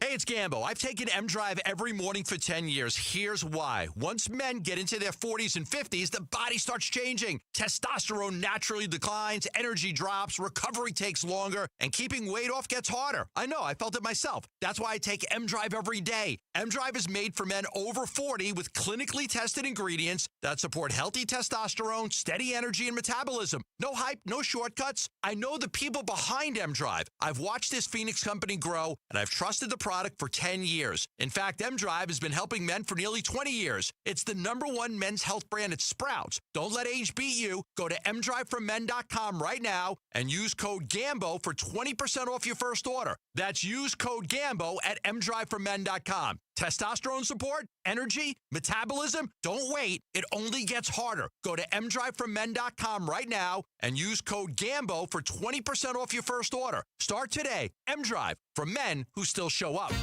Pick up the exclusive Serpientes Haboob Globe on Saturday, August 22nd, before the D-backs Reds matchup, courtesy of Estrella Jalisco. Get your tickets at dbacks.com. Paul Caldisi here with Matt Degas, president of Bright Wealth Management. And Matt, most people think they're done paying taxes when they retire. Paul, not even close. If most of your savings is in a 401k or an IRA, you've built a tax time bomb. And without a strategy, the IRS becomes your biggest beneficiary. So the time to act is now. Call Bright Wealth Management at 844-726-9116. We'll map out your risk and show you how to fix it. BrightWM.com. Investment advisory services offered through Foundations Investment Advisors, LLC, an SEC registered investment advisor. The content provided is for educational purposes only. I'm John Morgan of Morgan & Morgan. Why should you hire America's largest injury law firm for your case? There's lots of reasons. Just like there's a reason millions of people called us last year in their time of need. When it comes to fighting for justice and compensation, millions of people across the country trust us to go to battle for them. We became the largest injury law firm in the world for a reason. There's only one Morgan & Morgan, forthepeople.com. Injured? Dial #law or visit forthepeople.com for an office near you. Hey, it's Bodie with newacunit.com. A lot of people think buying a new AC unit is complicated. It's not. Just answer a few quick questions online, see your price up front, and we'll connect you with a certified install team. No pressure, no upsells, no surprises. Just a better way to buy a new AC unit, and many customers save 50% or more. If you need a new AC unit, don't overthink it, and definitely don't pay more than you need to. Go to newacunit.com today. Save thousands, save time, buy online, newacunit.com. When your joints hurt every day and you've been told you need surgery, it can feel like you are out of options. My advice, do your homework. Remember, once a joint is replaced, there's no going back. Hey everybody, Dan Bickley here, and before you schedule surgery, consider getting a second opinion from QC Kinetics. Discover how they use regenerative treatments to deliver relief to patients just like you right here in the Valley. They concentrate healing tools within your body right at the source of your pain, and the whole idea is to give you a real shot at holding off on surgery or, in some cases, avoiding it altogether. And that's why it makes sense to explore every option before making a decision that can change your life. Don't just accept that surgery is your only choice. Call QC Kinetics today for a free consultation. You can find clinics in Phoenix, Scottsdale, Peoria, and Chandler. Just call 602-837-PAIN, 602-837-PAIN for QC Kinetics. Football is back, and Kilt Lifter from Four Peaks has your game days covered. Enter the Kilt Lifter Kickoff Sweepstakes to win 2026 Cardinals season tickets. Just head to Four Peaks 8th Street Pub in Tempe, scan the QR code to enter, and enjoy Arizona's award-winning Kilt Lifter. Here are the top 3 headlines on Arizonasports.com. I'm Douglas Santo. What did we learn from the Cardinals' win against the Raiders? Jeremiah Love flexed his intangibles against Las Vegas, but now he's dealing with an ankle injury. Mike LaFleur said rookie offensive lineman Chase Basantis' left knee injury is, quote, not good, unquote, after he was carted off the field. Those are the top 3 headlines on Arizonasports.com. Yesterday was the giant date on the calendar. Everyone has it circled. Everyone has it highlighted. Everyone is just over the moon elated for NBA schedule release day. I like that they're doing videos now, the teams. Yeah, they got to. They're really getting into it. It's large awesome. layer of sarcasm for me, of course, because the NFL takes this stuff really seriously, as they should, and it's this huge day on the sports calendar. The NBA, not so much, because as Dylan Brooks said in the aforementioned Suns video, they play everyone. That was his analysis of the schedule, and they will indeed play everyone, but the schedule is out. 9 nationally televised games for the Phoenix Suns. They're back-to-backs, 4 games in 6 or 5 nights. Things like that are kind of tracking in the middle with the rest of the league. What caught your eye when you were scrolling through? The lack of national attention, I think, is something that sticks out to me, and I don't want to do like the compare to other teams and their national purview, because I'm sure that the NBA has reasons for what they're doing. Like I'm sure Philadelphia, the Lakers, the Spurs, Thunder, I'm sure they have a ton of national games, and rightfully so. But this Suns team, which really captured attention of the national media through the first few months, kind of petered off towards the end, but still made the playoffs and still has some very intriguing personalities on this roster and a superstar in Devin Booker. Like, I'm kind of surprised that they only got 9 national games, and a lot of them are not until like March and April. Like, it's going to be a while before we see them on national TV. Yeah, almost halfway through the year. Your Denver Nuggets on NBC on Tuesday, January 5th, 8 o'clock start for that one, and then right after that in Dallas. They won't have a national TV game in Phoenix until February 8th when they're on NBC Sports Network, if you want to count that one, if you want to go for just like a nationally televised game truly for them that everyone's going to be able to see. March 23rd in Phoenix against Oklahoma City. That's the first one up there as well. A couple of things caught my eye. I think naturally you kind of go through and, okay, where are the gauntlets? Where are the big stretches? And again, I used the word gauntlet probably 75 times last year to mention a specific stretch of the schedule. And then the Suns went through and did fairly well in that as well. Mine is looking around the late January tree. I think a team that you and I are very intrigued by, that we talked about a bit on Arizona Sports Night, has been the Utah Jazz. They're clearly going to be much better than they were last year. Are they a top 10 team in the West, top 8, top 6? We'll have to wait and see. A home back-to-back against them January 22nd and January 24th. And then the East Coast road trip goes to New York to take on the Knicks, Brooklyn to take on the Nets, then Boston and Minnesota before coming back to Phoenix, Cleveland and Houston, going to Sacramento real quick, coming back to play the Lakers and Pistons in Phoenix before going all the way back to the East Coast again, and then going Atlanta, Cleveland, Washington, Philly, and New Orleans. That's about a month worth of stretch there. You've got your snoozers against the Nets, and you've got your snoozers against the Kings, but those are a lot of top 6 teams and some of the best teams in the league that they're going to be playing against as well. And then, of course, like the headliner, I think, is these last 11 games of the year that start with a two straight games in Phoenix against Oklahoma City. And then they do the same thing, but in San Antonio at the end of March. They go OKC, Milwaukee, and Toronto, followed by San Antonio, and Denver. And then something you pointed out, Mitch, is at the end of the year, we'll see what happens with the Clippers. I think they're going to be pretty bad now if the Kawhi Leonard trade doesn't go through and he's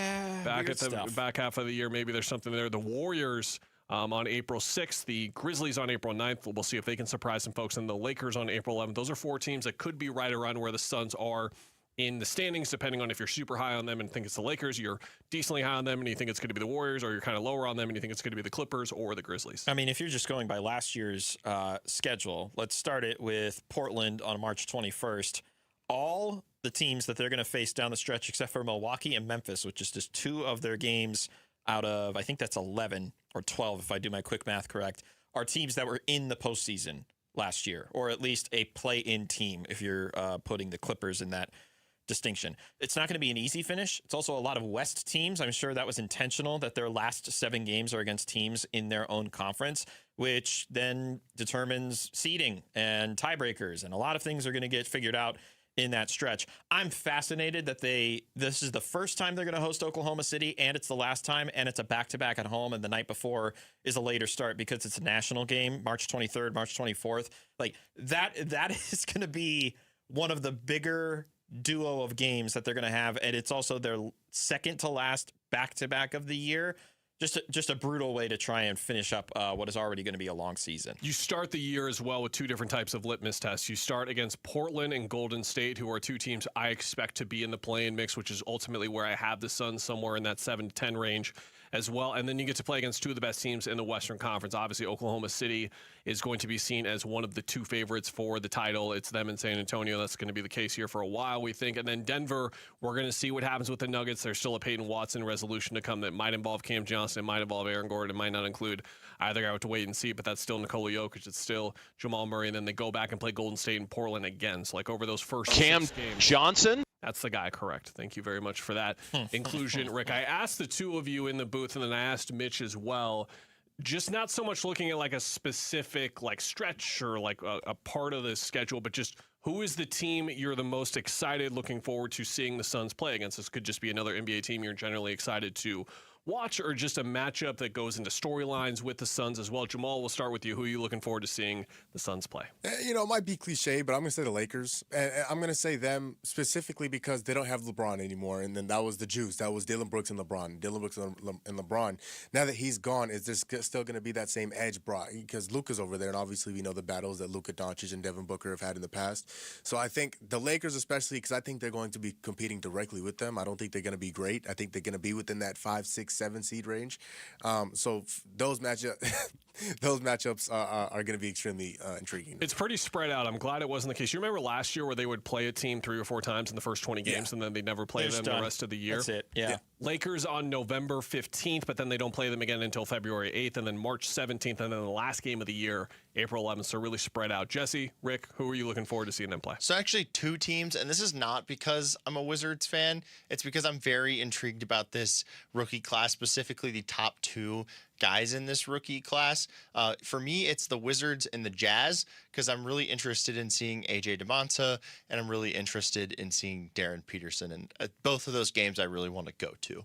They'll see Utah in Utah on November 20th and 29th, and then they'll be back here in Phoenix on January 22nd, 24th. That was kind of the thing I was talking about with Jamal earlier, where they're randomly like tandem together, and you see them twice in a week, and then you're kind of done with them as well. Mitch, who are you looking forward to? I'll cop out, and I'll point out that, yes, they don't play on Christmas, but they do play on the 30th and the 31st, and it's a good back-to-back of LeBron's one and only visit to the Valley and the Philadelphia 76ers and all the intrigue around them in the East. And then the very next night, you host the champs, the New York Knicks. That is a wicked way to end 2026, is by hosting LeBron for the one and only time and the New York Knicks to close that out. My pick's Minnesota. They're the team I'm the most fascinated by in the league, the LaMelo and Ant dynamic. It's one of those things where if you're buying your tickets ahead of time, I probably don't recommend doing that, because from an injury perspective for LaMelo Ball, at least, you never know which game he's going to play in and which game he's not going to play and what his playing time is going to be.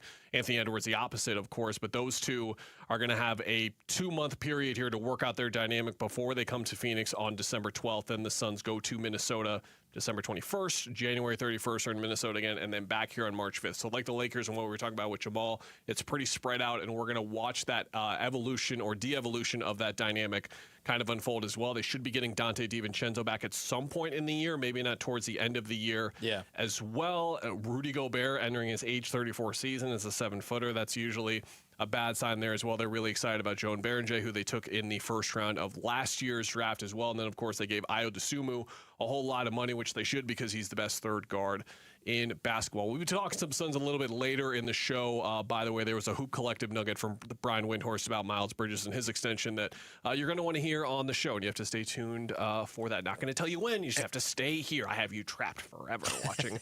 And it's so funny. Actually, one little tidbit about the 76ers game when he comes here. Yeah. It'll be on LeBron's birthday. It's weird. December 30th. It'll be on his 42nd birthday. And I think the reporting has been that he's going to play for 2 more years. But when I went last year, I was like, okay, is this the last time I'm going to see LeBron in person? Is this the last time he's going to play in Phoenix, there will be that sort of magic over the night as well. One you definitely want to come for a whole lot of different reasons. Coming up next, we'll take you through the top stories of the day with Wolf and Down Your Lunch. Rick has you covered. It's Wolf and Luke, Kellen and Mitch filling in Arizona Sports, the local sports leader. Diamondback skipper Torey Lovello, the man who makes the lineup, joins Burns and Gambo this afternoon at 2:30 to talk D-backs. Brought to you by Budweiser. Watch it on YouTube. Listen on the Arizona Sports app and 98.7. What keeps you up at night? Do you wonder if what you've saved will be enough? If your money will go as far as you plan? Or whether your retirement will look the way you imagine? What worries you? Everyone's concern is different, but ignoring it won't make it disappear. This is Ron Paul. You may not be able to predict what comes next, but you can take steps now to diversify your savings with precious metals before uncertainty becomes urgency. My friends at Birch Gold Group will send you a free info kit explaining how gold can help diversify your IRA or 401k. Just text the word SECURE to the number 989898. There's no cost and no obligation. Just free information to help you consider your option. Take the first step with Birch Gold. Text the word SECURE to the number 989898. If your windows can't keep up with the heat, it's time for an upgrade. At the Window Depot, windows are what we do. Biggest inventory, best prices, guaranteed. Found a lower price? We'll beat it. Shop in stock or custom vinyl windows, built for efficiency and style.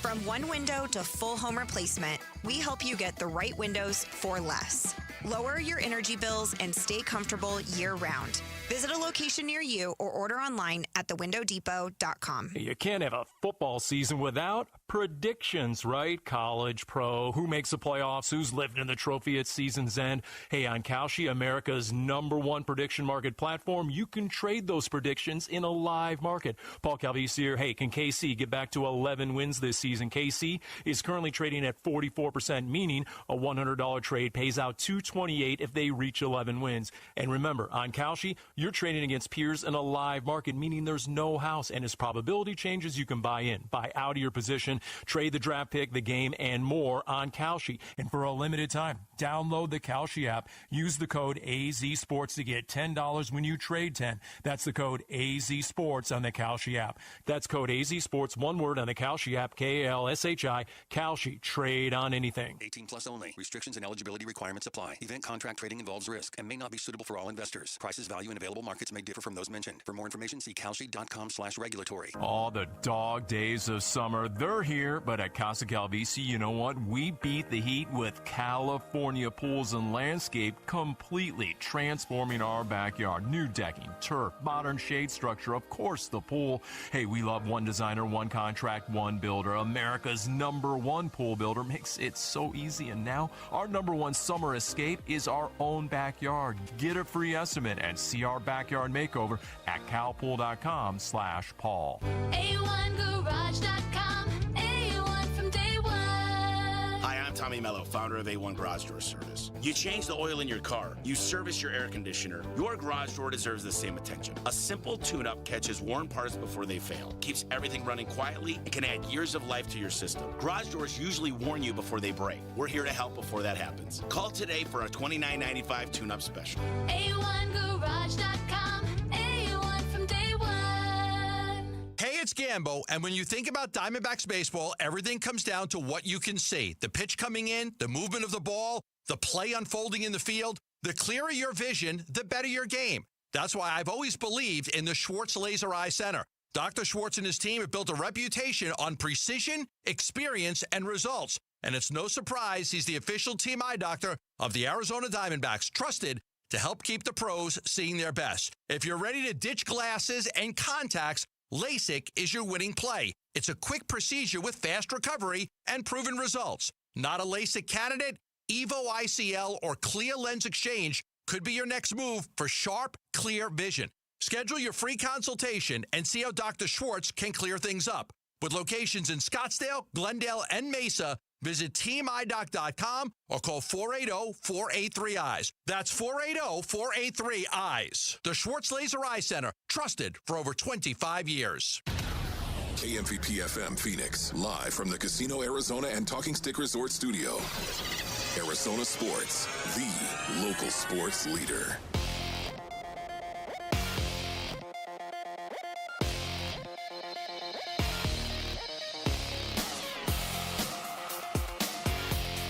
I'm Jesse Morrison, and here's what's trending now. Jeremiah Love and Gardner Minshew shined as the Arizona Cardinals took down the Las Vegas Raiders 27-14 in preseason action yesterday. There was some bad news for the Cardinals in the game as rookie right guard Chase Basantis left the game with what appeared to be a serious knee injury. For more on the Cardinals' win, head on over to ArizonaSports.com. The Arizona Diamondbacks are back in action tonight after a day off yesterday. They take on the Atlanta Braves. Pre-game coverage starts at 3:30 with first pitch at 4:15 right here on Arizona Sports 98.7 and the Arizona Sports app. It is a terrific pitching matchup between the red-hot Brandon Pfaadt and future Hall of Famer Chris Sale. And if you do not have any plans on Sunday, the Phoenix Mercury will be inducting the great Diana Taurasi into the Ring of Honor at Mortgage Matchup Center. The Merc will take on the Portland Fire Sunday with tip-off at 4. This report is brought to you by Asset Preservation Wealth and Tax. Worried if your retirement savings will last? Don't guess, cash flow test it. Schedule your retirement tax and income stress test at assetpreservationwealth.com.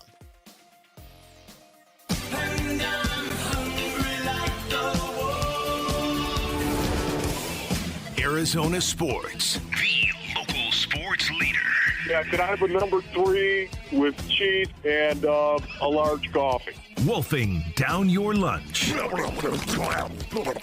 Serving up today's top sports stories with Wolf and Luke. Man, does it smell good. Brought to you by Aria Dental Implant Center. Locally owned and affordable dental implants. So you're not a visor guy? I don't know. I never played, so I might have been a visor guy. But I feel like I wouldn't have been a visor guy. Head on over to the YouTube stream to see why Jesse sounds a little bit quieter than he normally does. That's because he has a Cardinals helmet on his head for a reason he's about to explain to us right now on Wolfing Down Your Lunch. So I decided in the last 8 minutes that if the Cardinals win this year, no matter if it's preseason or the regular season or the playoffs, I will be playoffs. Sorry. Playoffs? All right, there you go. I will be wearing this helmet for Wolfing Down Your Lunch. Okay. We need to put Rick through some drills.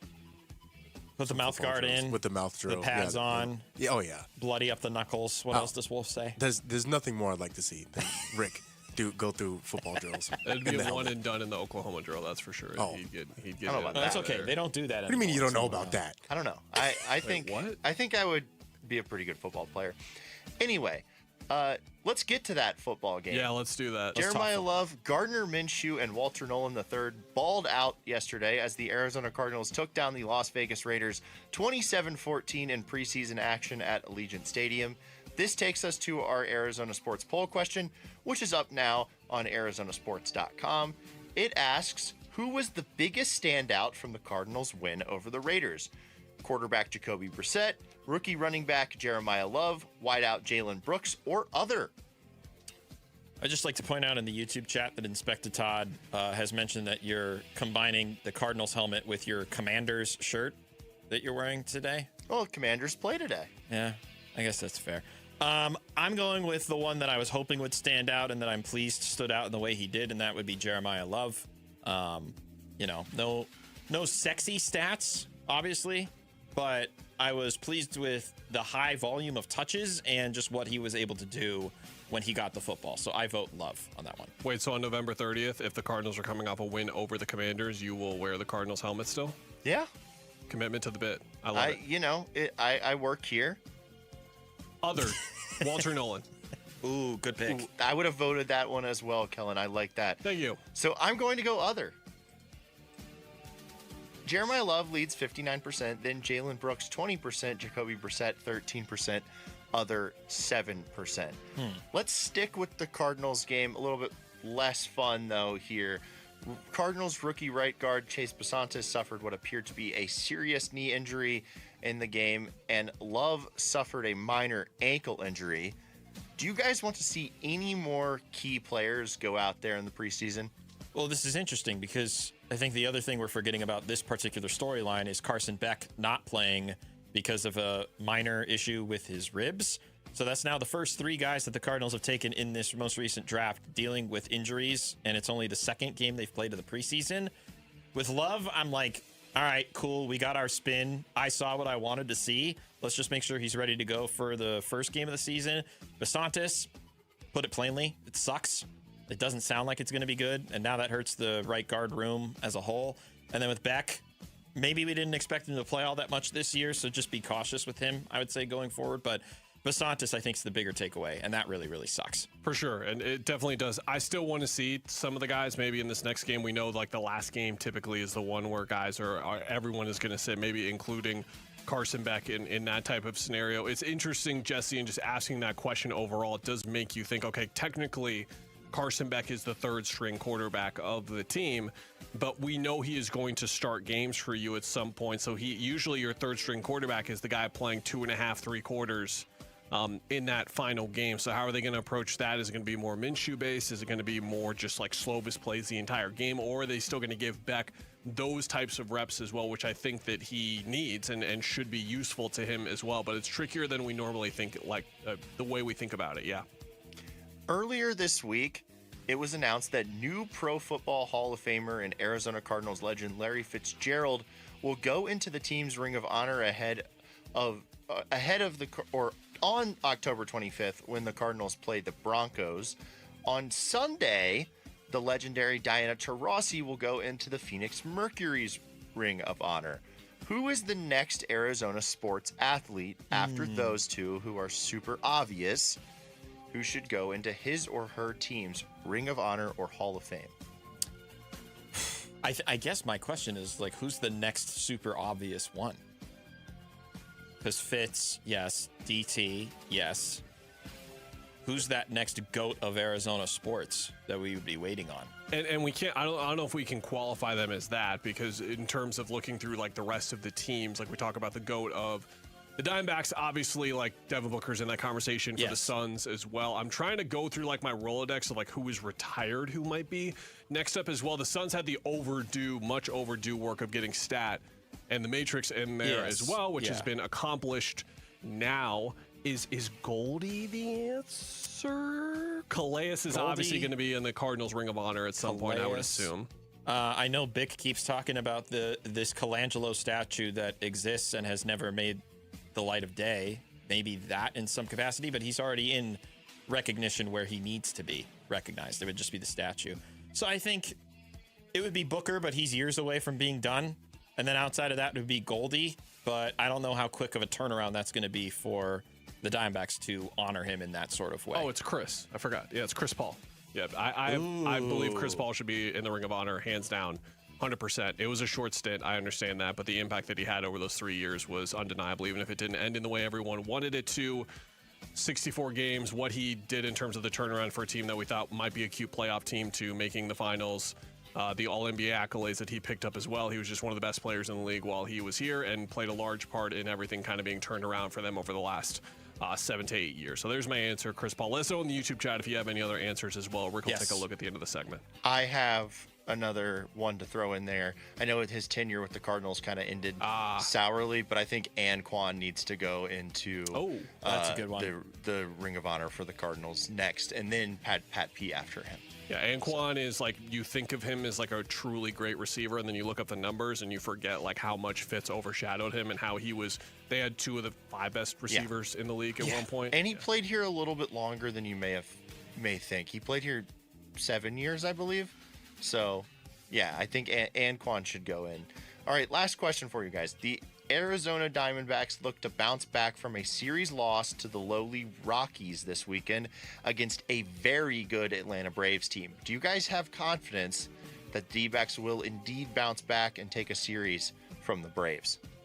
I don't know if I would have confidence. I mean, this team's 9 games better than the Diamondbacks coming into today, and they are starting with their ace on the mound in Chris Sale, and the Braves seemingly have had a much more consistent offense, I would say, over the last month in comparison to the Diamondbacks. I'd be thrilled with one. I would be overjoyed if they somehow got 2 games in this 3-game set. This is a treading water section of the season for me. These 4 series coming up. Cincinnati has always been like a tricky opponent for them. Yeah. Over the last few years, where they've been relatively mid for these few years, and yet the Diamondbacks always seem to not struggle with them, but not be able to beat them convincingly.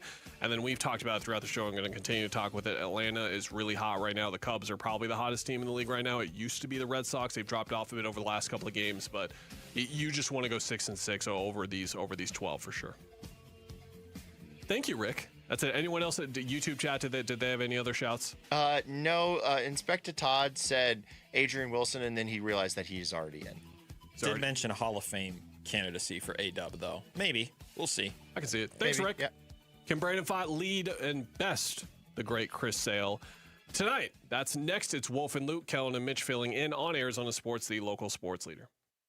Advanced Window Products is the local manufacturer of high-grade vinyl replacement windows. The name homeowners trust here in Phoenix. And right now, we're offering $2,500 off when you buy 10 windows or more. Hi, I'm Joe with Advanced Window Products. Imagine your home feeling cool and comfortable, even in this extreme summer heat. Our high-efficiency vinyl windows are engineered to boost your comfort and lower your energy bills by keeping that precious cool air inside your home. At Advanced Window Products, we build every window right here in Tolleson. No middlemen markups, no out-of-state delays, just factory direct quality, custom made for this crazy Arizona climate. And we install them and guarantee them for life. Call me right now at 480-676-3600. Don't forget, you get $2,500 off when you buy 10 windows or more. Call 480-676-3600 and get a free estimate on upgrading your windows today. Advanced Window Products. Check us out at advancedwindows.com. Again, advancedwindows.com. At Train, tough comes standard. But real strength isn't just muscle, it's knowing when to flex. HVAC units tough enough for the extremes, but smart enough to know what's next. We engineer for chaos, so your home always stays comfortable. Train, built strong, engineered smart. It's hard to stop a train. Train is a proud sponsor of the Phoenix Children's Hospital and Champions of Hope, helping provide funding for the hospital's care, life-saving research, and families in need. Pump up the volume. Business moves fast. Orders roll in, deadlines close in.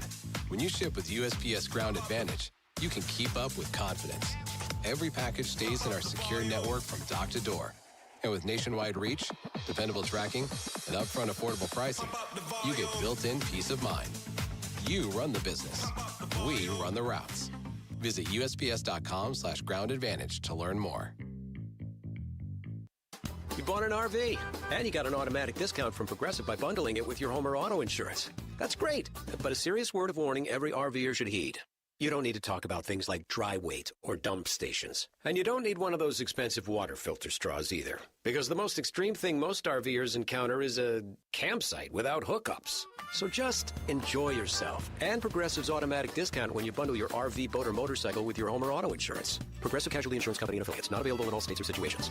Arizona's premier college football event is about to kick off the season, and you can win a staycation package for the UMB Bank Fiesta Sports Foundation football kickoff presented by the Fairmont Scottsdale Princess on August 21st. 2 tickets to the luncheon, a 2-night stay at the Princess, and a VIP meet and greet with a pair of college football legends, Mike Gundy and Jack Swarbrick. Kick off the season like a VIP. Enter for your chance to win on the contest page at arizonasports.com. Hi, folks. Jody Jackson here. My friends at Y-Refi are humbled to be this year's co-presenting sponsor of the Phoenix Children's Hospital Give-a-thon. And at Y-Refi, they understand college didn't turn out how a lot of us hoped. The degree? Check. But the debt and detours, not what anyone planned. That's why Y-Refi helps struggling borrowers refinance private student loans with a plan that actually works. Visit YRefi.com today. That's YREFY.com. Y-Refi is not available in all states. Oh, hey, Sarah. Did you hear my daughter Katie got Camper of the Week? That's a big deal. We got a big deal too, right, Mom? Honey, shh. What's that? Okay, that Hyundai Santa Fe, I only paid. Nice. Deal's so right, it almost feels wrong. The Hyundai Getaway Sales Event. Get 0% APR plus 0 payments for 90 days on the Tucson, Santa Fe, or Santa Fe Hybrid. See your Valley Hyundai dealer. Offers end September 8th. Call 714-568-7676 for details. the snap. Number high, delayed handoff, a draw. And there's Love. Finds room past the 50. Leaps over a defender. Falls ahead to the 45-yard line. And here we go with Jeremiah Love racking up yardage tonight. More Arizona sports reaction to how the Cardinals played at the Raiders is yours on YouTube, the Arizona Sports app, arizonasports.com, and 98.7 FM.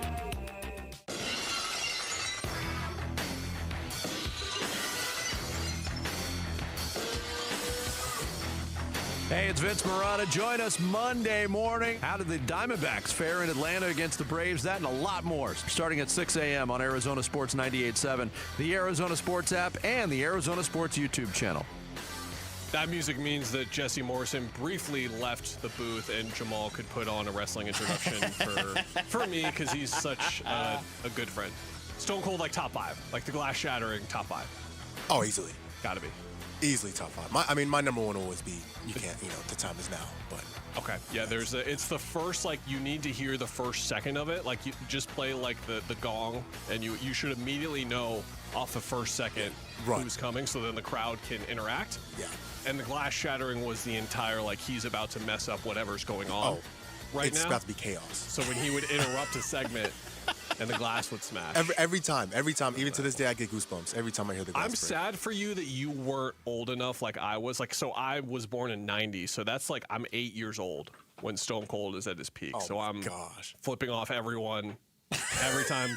Well, that's the way it should be. Yeah, every time it's 3:16, I'm doing some kind of Stone Cold impersonation as a kid. It was the best. It was truly the best. Diamondbacks are in Atlanta. They will take on a surging Atlanta Braves team, which if you weren't paying attention to the standings too much, that's okay. I don't blame you. I don't take it personally or anything like that. They were kind of in a funk going into the end of the first half of the season to what we were wondering, like, are the Phillies going to potentially catch them?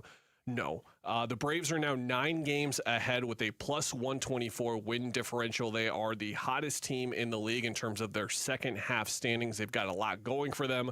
One of the things they have going for them is the form of Chris Sale, as Jody Jackson said earlier on the program, second best ERA in all of baseball. All of this sounds really daunting, Mitch, and all of this sounds like, oh man, like, well, let's just see what's going to happen like today. We don't even, and then you kind of like zoom out and you're like, wait a minute, we got Brandon Pfaadt going, we got Erod going tomorrow. Like, you got a little bit of confidence all of a sudden in these starting pitchers, to say the least, even with a daunting matchup like this one. You look at the situation and you say to yourself, wait a minute, no, we might actually got this. And what better way to start off this series than by having Brandon Pfaadt be the one out there?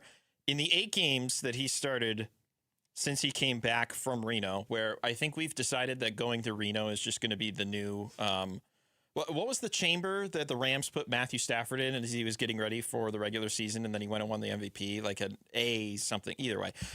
Don't remember, but I know it was incredibly fancy, and I was like, wow, being wealthy sounds awesome. Yeah, exactly. Brandon Pfaadt, the Diamondbacks are 7-1 in the 8 games that he's pitched since he's been back. The one loss being that stupid loss to the Dodgers in extras where the team had runners in scoring position multiple times and couldn't score. 8 runs total allowed, 7 earned in 47 2/3 innings. 1 home run allowed. I know that's been a big bugaboo of Brandon's in most of his career, so the low home run number. 23 strikeouts to 7 walks, and a fielder's independent pitching number. This is basically, it's you versus the batter and no fielders are involved. 289 on the FIP, which further just highlights how strong he has been when the ball is just him versus the batter. He's getting a lot of fly ball outs. He's getting a lot of ground ball outs. That's part of it. But he has been dominant. He's been basically one of the best pitchers in baseball since he's returned in these 8 games. This is exactly who you want setting the tone for this series. Undeniably the case right now, and I think something that we have seen in terms of looking for another point of optimism here, it's a little bit more inside baseball, but when we're talking baseball, I might as well go inside of the baseball a little bit, is we've talked about the struggles for the Diamondbacks against right-handed pitching specifically, which if you turn it around on its head, that means that against lefties they have done pretty darn well. This is applied to Corbin Carroll, of course, who was off to an unbelievable historic start at the beginning of the season against left-handed pitchers. And so you look at this as another favorable part of the matchup as well. And then something we're going to be looking at a little bit later in the show, but I want to bring up right now too, is the potential reinforcements. Like, are we going to get some Jordan Lawler news today? Are we going to get it tomorrow? Justin Martinez, same sort of thing as well. I think for both of those units, I think the bullpen has been fine, but you and I talked about this on Arizona Sports Night the other night. Ginkel, it's been a little shakier. Thompson to the IL, it's been a little shakier for Loaizaga. A couple of those guys, it's showing cracks. A little shaky for Murillo the last couple of times out, too. So for them to get Martinez back, and then for this bottom half of the lineup, which, again, is exceeding all the expectations in the world, they're always finding guys to step up. But to get Lawler in there as well, that'll be big. Justin Martinez, by the way, last night in Reno, this might be his last rehab outing. We'll see. 1 inning, a strikeout, 8 pitches, 7 of them for strikes. 6 of those pitches were 100 miles an hour plus. It's pretty high. That's pretty good. Now, should we expect him to just kind of be thrown into the fire immediately? I don't know. Maybe they just kind of warm him up and they succeed with this the bullpen by committee, or the closer by committee that they have right now. And then Jordan Lawler coming back, it creates kind of an interesting logjam in the outfield. Like, does he just get the opportunities right away when Ryan Waldschmidt's been hitting better? He's been playing much better defense as well. Does he overtake a Kepler or a Nootbaar, who both of whom have not been hitting the ball all that well, but they've at least been getting on base in some of the opportunities they've had? Like, I'm very curious to see how those things impact this series. As far as Fott goes, I'm going to be discouraged if he has one of those blow-up starts tonight. You know what I mean? Because these 8 games that he's had since he's been back have just been nothing short of dominant.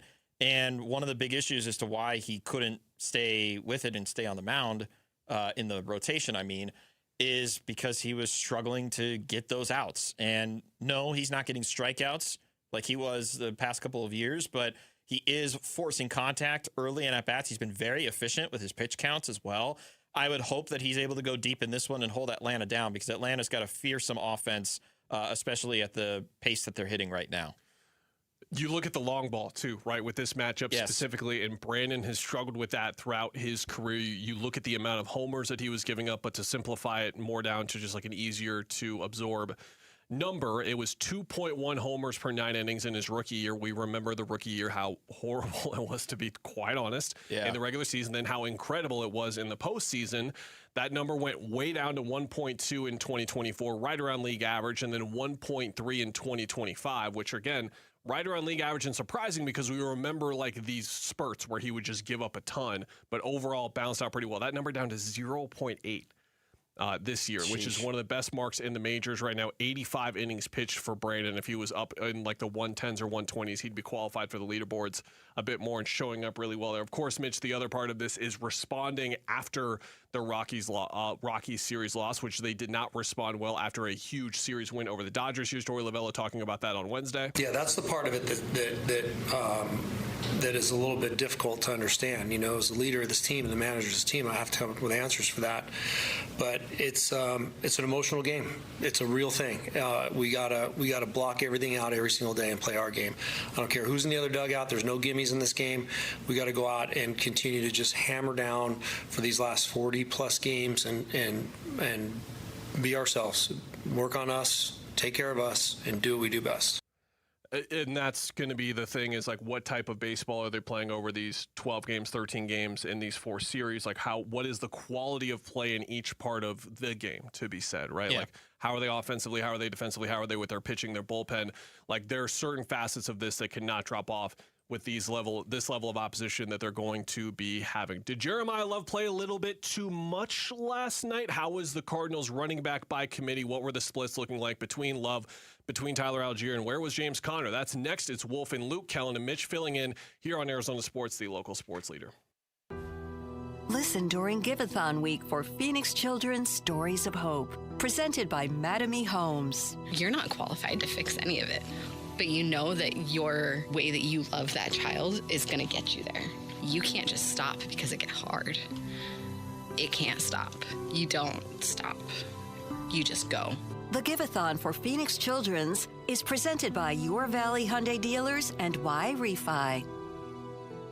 Hey, it's Ron Wolfley. Choosing dental implants is one of the most important health decisions you'll ever make. That's why I want you to check out Aria Dental Implant Center in Phoenix. They're locally owned and proud to offer world-class care in a state-of-the-art facility. With decades of experience and thousands of smiles restored, Dr. Joe and their expert team deliver results you can trust. Unlike the gimmick dentistry you see elsewhere, bait-and-switch pricing, fake, limited-time offers, or surprise add-on fees, at Aria, you'll always know exactly what to expect. That's why they've earned over 500 five-star Google reviews from patients who felt truly cared for. This is your health, not a sales pitch. Come experience the Aria difference. Aria is helping patients regain their quality of life while saving thousands of dollars compared to the other corporate dental implant centers. Go see my good friend Dr. Joe today. Their website is ariadentalimplantcenter.com. That's ARIA dentalimplantcenter.com. Hey, we've said it, and now Ranking Arizona confirms it. America Roofing #1, ranked #1,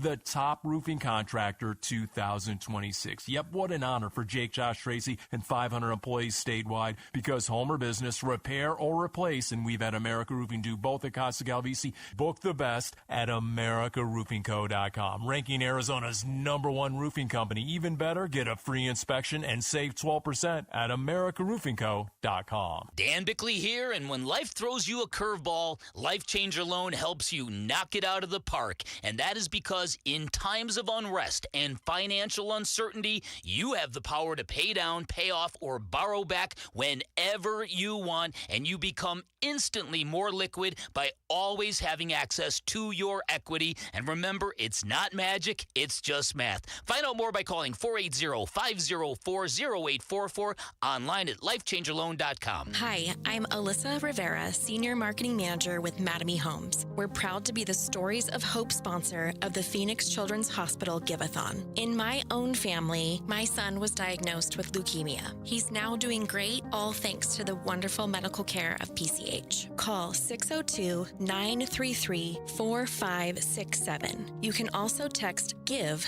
to 620-620. The children at PCH need our help now more than ever.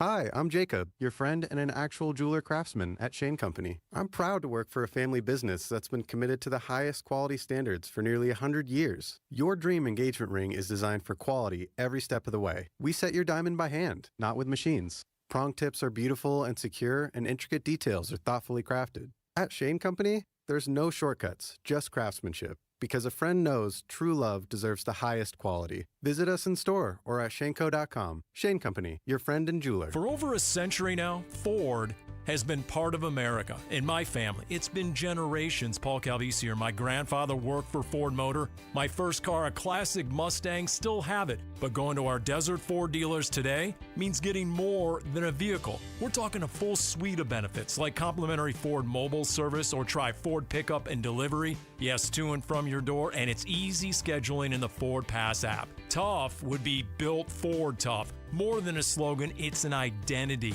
of the F-Series trucks, and the all-new 2026 F-150 is the best yet. With a completely redesigned interior and exterior. Adventure? How about the Ford Bronco Sport? It says, let's get it, with 5 available trims so you can forge your own path. We recently bought a new Explorer at our Desert Ford dealers. Love the flexible seating up to 7. All the cargo room, the advanced tech. Bottom line, Ford is the future at our Desert Ford dealers. Just click buyfordnow.com.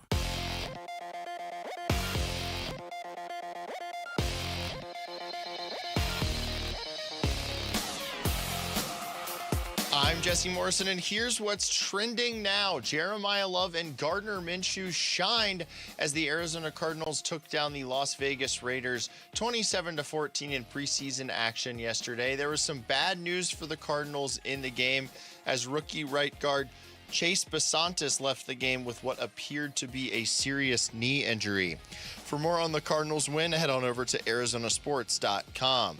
The Arizona Diamondbacks are back in action after an off day yesterday. They take on the Atlanta Braves tonight. Pre-game coverage starts at 3:30 with first pitch at 4:15 right here on Arizona Sports 98.7 and the Arizona Sports app. It is a terrific pitching matchup between the red-hot Brandon Pfaadt and future Hall of Famer Chris Sale. And if you do not have any plans on Sunday, the Phoenix Mercury will be inducting the great Diana Taurasi into the Ring of Honor at Mortgage Matchup Center. The Merc will take on the Portland Fire Sunday with tip-off at 4. And that is what's trending now. The home of Arizona Cardinals football. Arizona Sports on YouTube. The app. 98.7 FM. Back to football. With Wolf and Luke. Preseason coverage brought to you by Bud Light. Hello, it's the Wolf and Luke program. No Wolf, no Luke. Kellen Olson, Mitch Vareldes filling in. We have an intermittent night show, Arizona Sports at Night. Naturally, this turns into an Arizona Sports at Day. If you want to tune in for more of us, head over to our Twitter page at AZ Sports Night. That's the best place for you to go to keep up with our schedule. We're not just trying to get you there to see the video content and all that kind of stuff because we're off and on. We're on 2 days next week. The easiest place to go to, again, is the Twitter page. Pinned tweet there will tell you when we're on every single week. We make sure to update it, and if all that sounds like a little bit too complicated, but you want to listen a little later, totally fine. Head to our podcast pages. We try to have conversations in a way where they last. So, like, if you listen a few days later, if you hear our Wednesday show on Saturday when you're on the elliptical at the gym, it should work out just fine. And if it doesn't, you can blame one person entirely, and it's me. It's my fault. Wait. That's it. Yeah, it's don't blame Mitch. On me. No, Mitch is perfect. He doesn't deserve any blame for this anything. Jeremiah Love played football yesterday. I really enjoyed that. That was really fun to see. A little bit of an ankle injury, but it sounds like he's going to be fine, going to be able to practice and shouldn't really miss any sort of time as well. Kirk Herbstreit was on the Pat McAfee show this morning. Here's what he had to say about what he saw from Love. Well, you guys hit on Jeremiah Love, and I think all of us going into the draft when we were talking, so, like, who's the one guy in this draft? I think it was almost pretty unanimous that everybody was like, who's going to get Jeremiah Love? You know, the most electrifying player in the draft. My only concern is when you showed the highlights of him, you know, I love the vision. I love the patience through the hole, and then the acceleration, the jump cut, just all that like natural stuff that he has. But he's such a determined runner that what I worry about is just I hope he's safe. I hope he's smart as he goes as an NFL player. I just hope he learns where to fight for those extra yards and when to just kind of, okay, I'm going to get down. You know, and I'm not saying be soft. I'm just saying a couple of these runs, I'm like, oh my God, watch the knee. Yes. You know, and I just think he's going to have to learn that because he's such a competitor. Did you see what he was talking about? Well, I can't remember who posted it, but somebody went back and grabbed all the touches that Jeremiah Love had, and it's refreshing my memory now. It was like the third carry or the second carry that he had, and he gets it, and then somebody comes in to tackle him from behind, and it's right around the legs, and he's already up against another guy, and he's almost getting face planted down, and I'm like, oh gosh, no, geez, no, please. Obviously, everything turned out fine, or maybe that was where the ankle injury stemmed from, but if that's the case, he clearly still had good range of motion, good agility and flexibility. He was just still able to pull off the quick little hurdle that he did in the second quarter. Look, the easiest thing to do is in hindsight say he somehow got hurt in this game after having 14 touches. That's bad coaching. That's bad decision making with your brand new toy, to put it in terms. But at the same time, like in the moment, I was like, oh, this is cool. Like I get to keep seeing Jeremiah Love, and he keeps getting used, and he keeps getting that experience.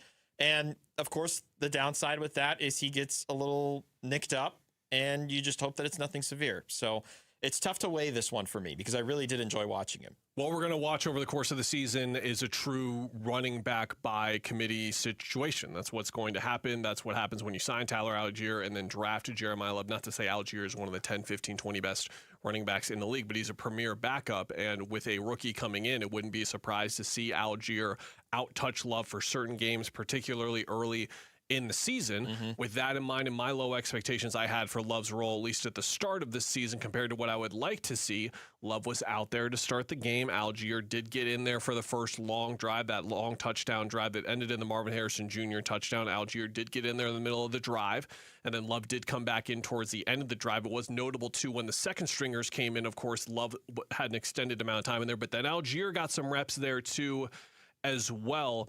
Does like James Conner even need to play in the preseason, you think, or is he just gonna? Because it's kind of, I want to see the hints of like where he could place in, but he hasn't played yet. I would like to see him only because he's been out since week 3 of last year. Right. I just want to see what he looks like again in a Cardinals uniform and in a new system. Is he going to be the lead back this year? I have no idea on the depth chart for a preseason game, albeit he's listed as the third back, like Algier 1, then Love, and then James Conner. Maybe part of that is he's just working his way back to full strength because that injury recovery is not even a full year at this point. But I would like to see him, even if it's just a couple of snaps, just to know that he's out there, that he's good. He was one of a few veterans who are not injured that didn't play in yesterday's game. But I would like to see him at some point because I do think if we're getting down to it, there's an argument to be made that this running back by committee that they have set up could be the greatest strength of this offense. You've got 3 very capable running backs in your room. Algier, who before he became like the best backup in the NFL behind Bijan Robinson, was a 1,000-yard rusher his rookie year with Atlanta. James Conner, who's been a staple, was coming off of 1,000 yards 2 years ago, something that I don't think he's ever done in his career, even going back to Pittsburgh. And then Jeremiah Love, who's brand new to this whole thing. He's the rookie. He's the shiny object that you want to see as much of as possible. It could just be that all 3 of these guys benefit the offense in different ways and become the reason why the offense could be as successful as it can. Here is Herb Street on how Love will fit with the Cardinals. What he did last night doesn't make you go, hey, wow. It was kind of like, this kid's a freak. And I agree with Ty. When he went to the black hole, the Cardinals, it's like, well, it was fun knowing him. Like, we'll never see him again. But you got Mike LaFleur, who's going to bring in, you got Nathaniel Hackett, who I know Ty's a big fan of. You got an offense that they're going to be able to work around with him to try to put him in space, whether it's catching the ball to the backfield or just like this, opening up get him to that second and third level and letting him do what he does naturally. So I'm excited to see him. Rude, Kirk. Excuse you. Rude. Deserved kind of. I thought the black hole was the Vegas thing, not the Cardinals. Well. Yeah, isn't that like their whole kind of mantra as well? Longer cut here from Mike LaFleur after the game, but we talked about it earlier in the show. Love's pass catching ability and where to use it. We saw certainly at the beginning of the second quarter when Jeremiah Love through the first quarter really wasn't able to find any space on the ground.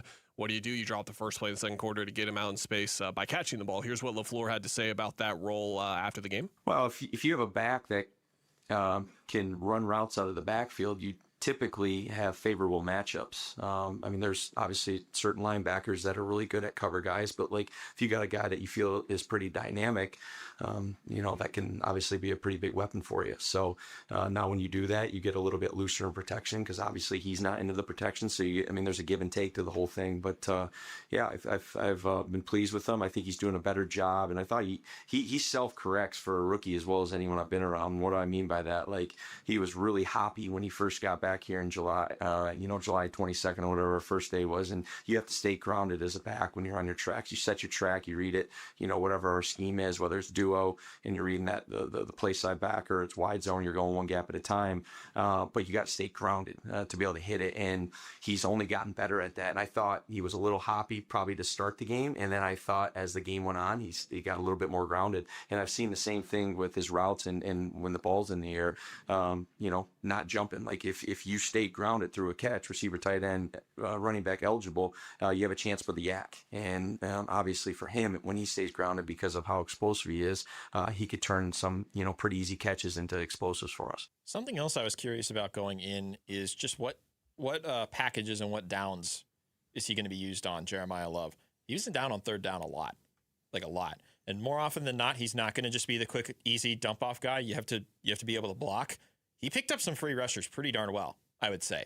Like the protection of the quarterback was really good, I thought, for the most part. They were sacked twice, 3 total quarterback hits, I think it was, by Vegas' defense. Like there was a ton of great protection out there. And if Jeremiah Love is able to carry that aspect with him through preseason, he's going to see the field a lot, especially if you're trying to, or if you end up passing a lot, you need someone back there who can catch but also be able to protect. It's a really good point. That's like the roadblock that is often in the way, right? Like there's either a superior pass blocker available or the pass blocking is so inept that you have to look at someone else until you pick up all the P's and Q's of that. We've seen that happen. Like that was the Trey Benson thing, right? DeMarcado all last year. He's the third down back. Down back. We should mention no Trey Benson in that game as well. It just seems like the horrible timing for him to pick up an injury because he was probably in a situation where he was looking at getting cut anyway, and now he's just not giving himself an opportunity to play in the preseason. We'll see if that changes here in the next game or two as well. Here's Minshew to the Cardinals radio network after the game. Gardner Minshew on watching Jeremiah Love do what he does. Oh, man, that's nice.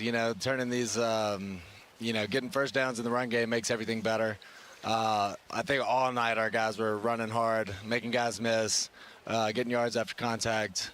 That's, just an awesome thing to be a part of. The balance for them between run and pass is going to be really interesting in terms of what teams try to take away from them, because they do have a number of options now to go through. Like Trey McBride was 1A, 1B, 1C on the scouting report for them last year. Like there wasn't anything else that you really had to look out for. Even with the emergence of Michael Wilson in the back half of the year, I think that was still the case. But now you go into this year and these teams are going to have to worry about where Jeremiah Love is in the formation, first of all, and then where he's being used as well, too. I was going to say really quickly, if you're a defense, are you still prioritizing Trey McBride or are you prioritizing somebody else? McBride, yeah. I think McBride for sure. I think, to your point, though, as the season goes, it will shift to Love. That would be my prediction on this. It would be quite the relief, too, if Marvin Harrison Jr. was a part of that as well. And look, even with the down year that he had, the 2 down years he's had, he's still present on that scouting report, and they're still intensifying that and the talent that he has for sure. Yes. But for him to put more pressure on that in the way that Wilson did last year is going to help open things up for just about everyone on the team as well. A brief college football detour. Where does Arizona State rank in the Big 12 quarterback hierarchy that might have a Wildcat at the top?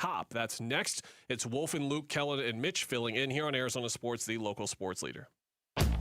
Burns and Gambo, afternoons. With each passing day, I'm having a hard time believing that Josh Sweat is going to be on this roster when week 1 rolls around. This is just bizarro city. I don't know what game we're playing here. I don't know what game he's playing. If his mind's not right and you're really not happy here and he's not participating in anything, these practices are important. I don't care who you are. After a while, you miss so many practices, you start to question the quality of play you're going to be able to provide. No question. Burns and Gambo, afternoons 2 till 6 on Arizona Sports, the local sports leader.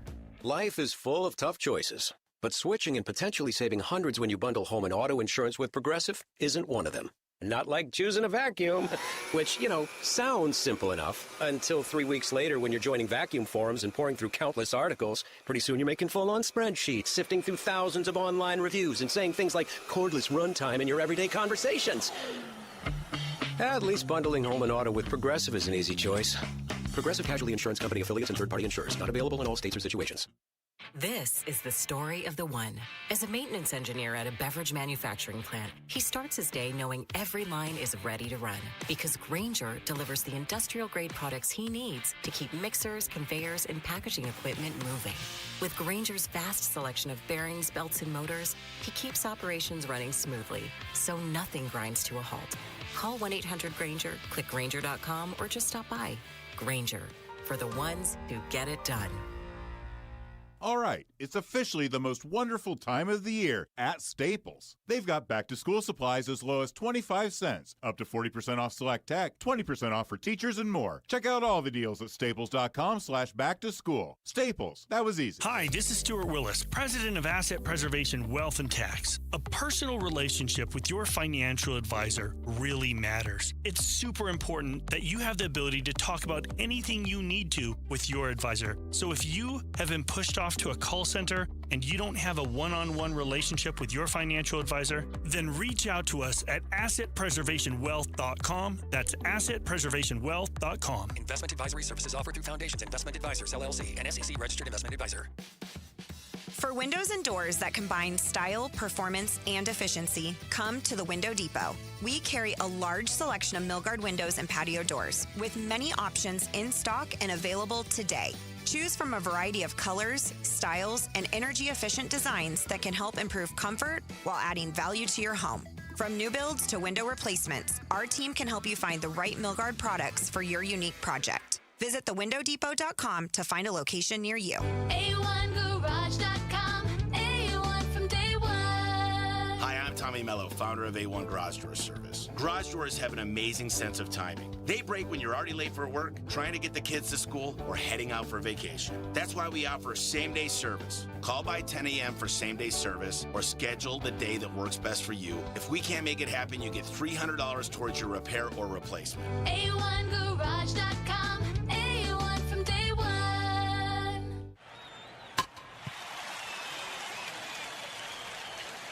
Hi, guys. This is the Rocket Roger Clemens. You don't pitch in the majors for 24 years without feeling it later. Shoulders, elbows, knees. Trust me, pain doesn't retire when you do. That's baseball legend Roger Clemens. I tried the ice. I tried rest, PT, nothing really worked. When I heard about QC Kinetics, the concept sounded promising. Non-surgical regenerative treatments that help your body heal itself without surgery. Sign me up, just what I needed, real lasting relief. Whether you're a former pro, a weekend golfer, or just want to walk around pain-free again, QC Kinetics uses cutting-edge technology and natural biologics to help restore and repair damaged tissue. I trusted them with my joints. Now I'm back doing what I love. Call QC Kinetics today and schedule your free consultation. Call QC Kinetics, 602-837-7246. In Phoenix, Scottsdale, Peoria, and Chandler. That's 837-7246. 837-7246. The Windy City comes to the Arizona desert as the D-backs host the Chicago Cubs at Chase Field starting August 24th. Get your tickets for the matchup at dbacks.com.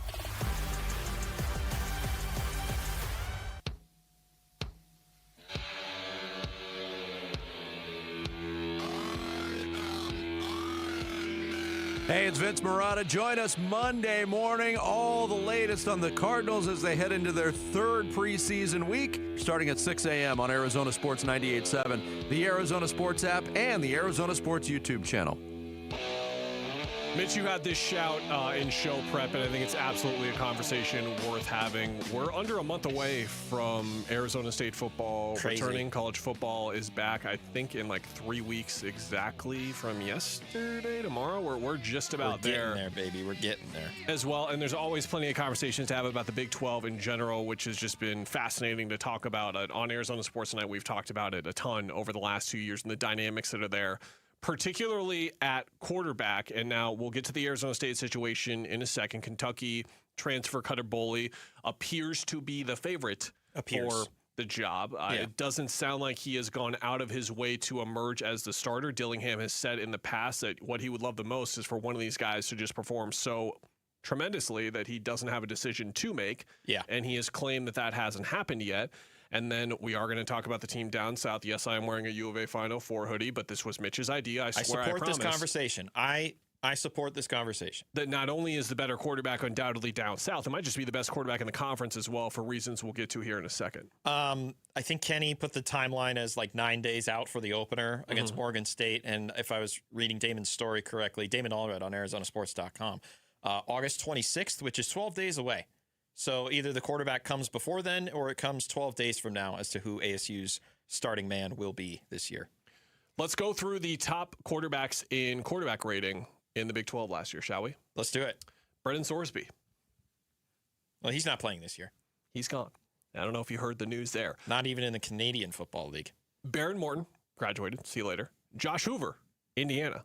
You and I very high on how that's going to go. We were big fans of Hoover at TCU. We think he's going to do great.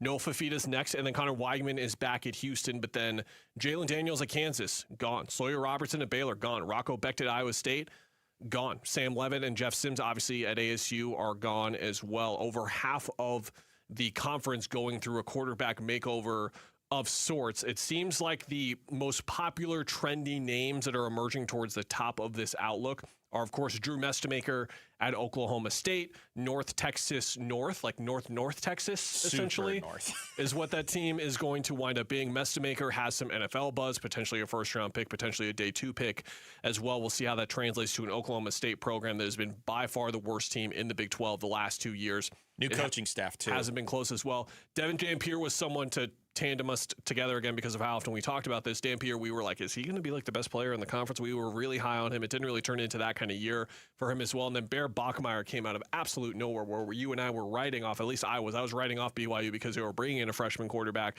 They had the whole situation with their previous quarterback unfold really late in the offseason last year, and then they just turned out to be one of the best teams in the Big 12. I say this, though, the unpredictability of this pecking order, is this an advantage for Arizona State, where there isn't as much pedigree at the quarterback position in conference as opposed to last year when there was a ton going in? Well, I mean, what did that teach us last year?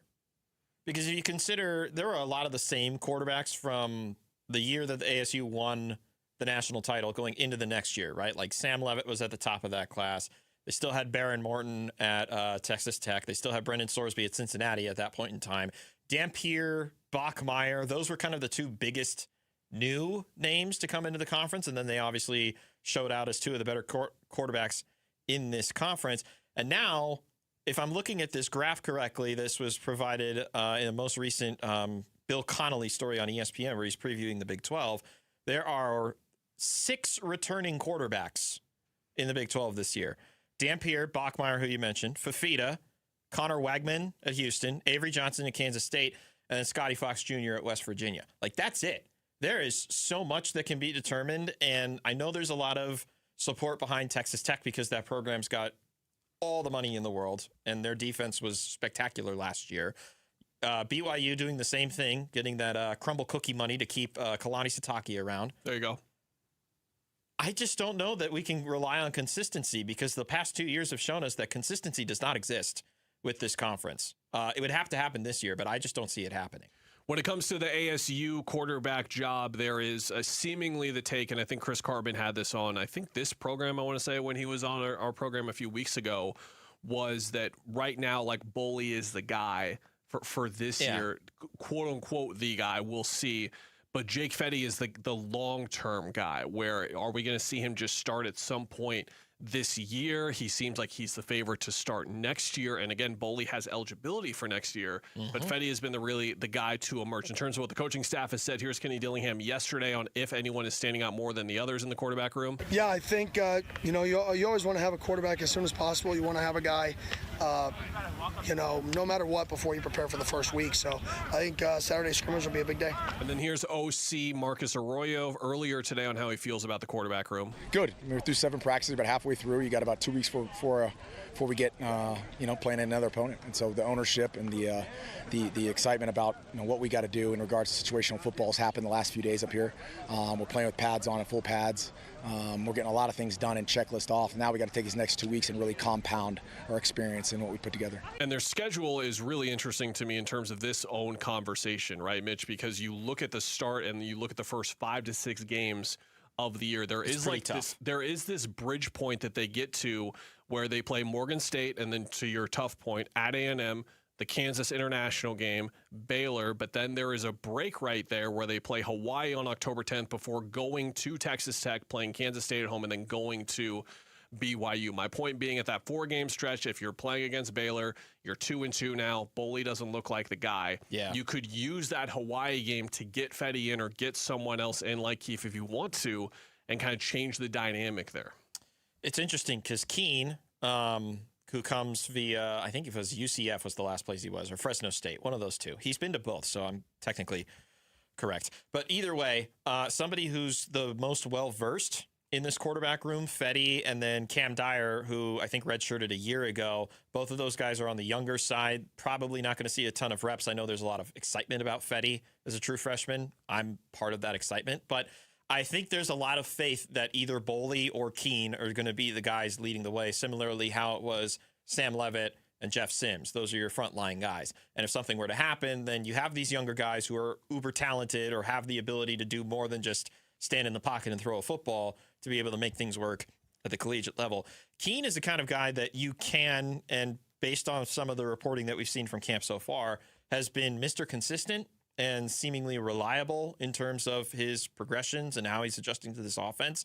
Hi, I'm Alyssa. I think, however, it would be a bad look if Boley is the one to miss out on the starting job and it ends up going to Keene or to Fett. Now, if it goes to Fetty, then it's like, oh, he must be ahead of schedule. But if it's Boley and Keene, and it ends up going to Keene, that kind of looks bad on Boley and, in a sense, Kenny, because this was the guy they target after Sam Levitt departs for LSU. You know what I mean? Keene is their, I know exactly what you mean. Keene is their version of Jeff Sims, essentially. Like, Yes. He's the reliable, long-term collegiate player who, if you need him, break glass in case of emergency.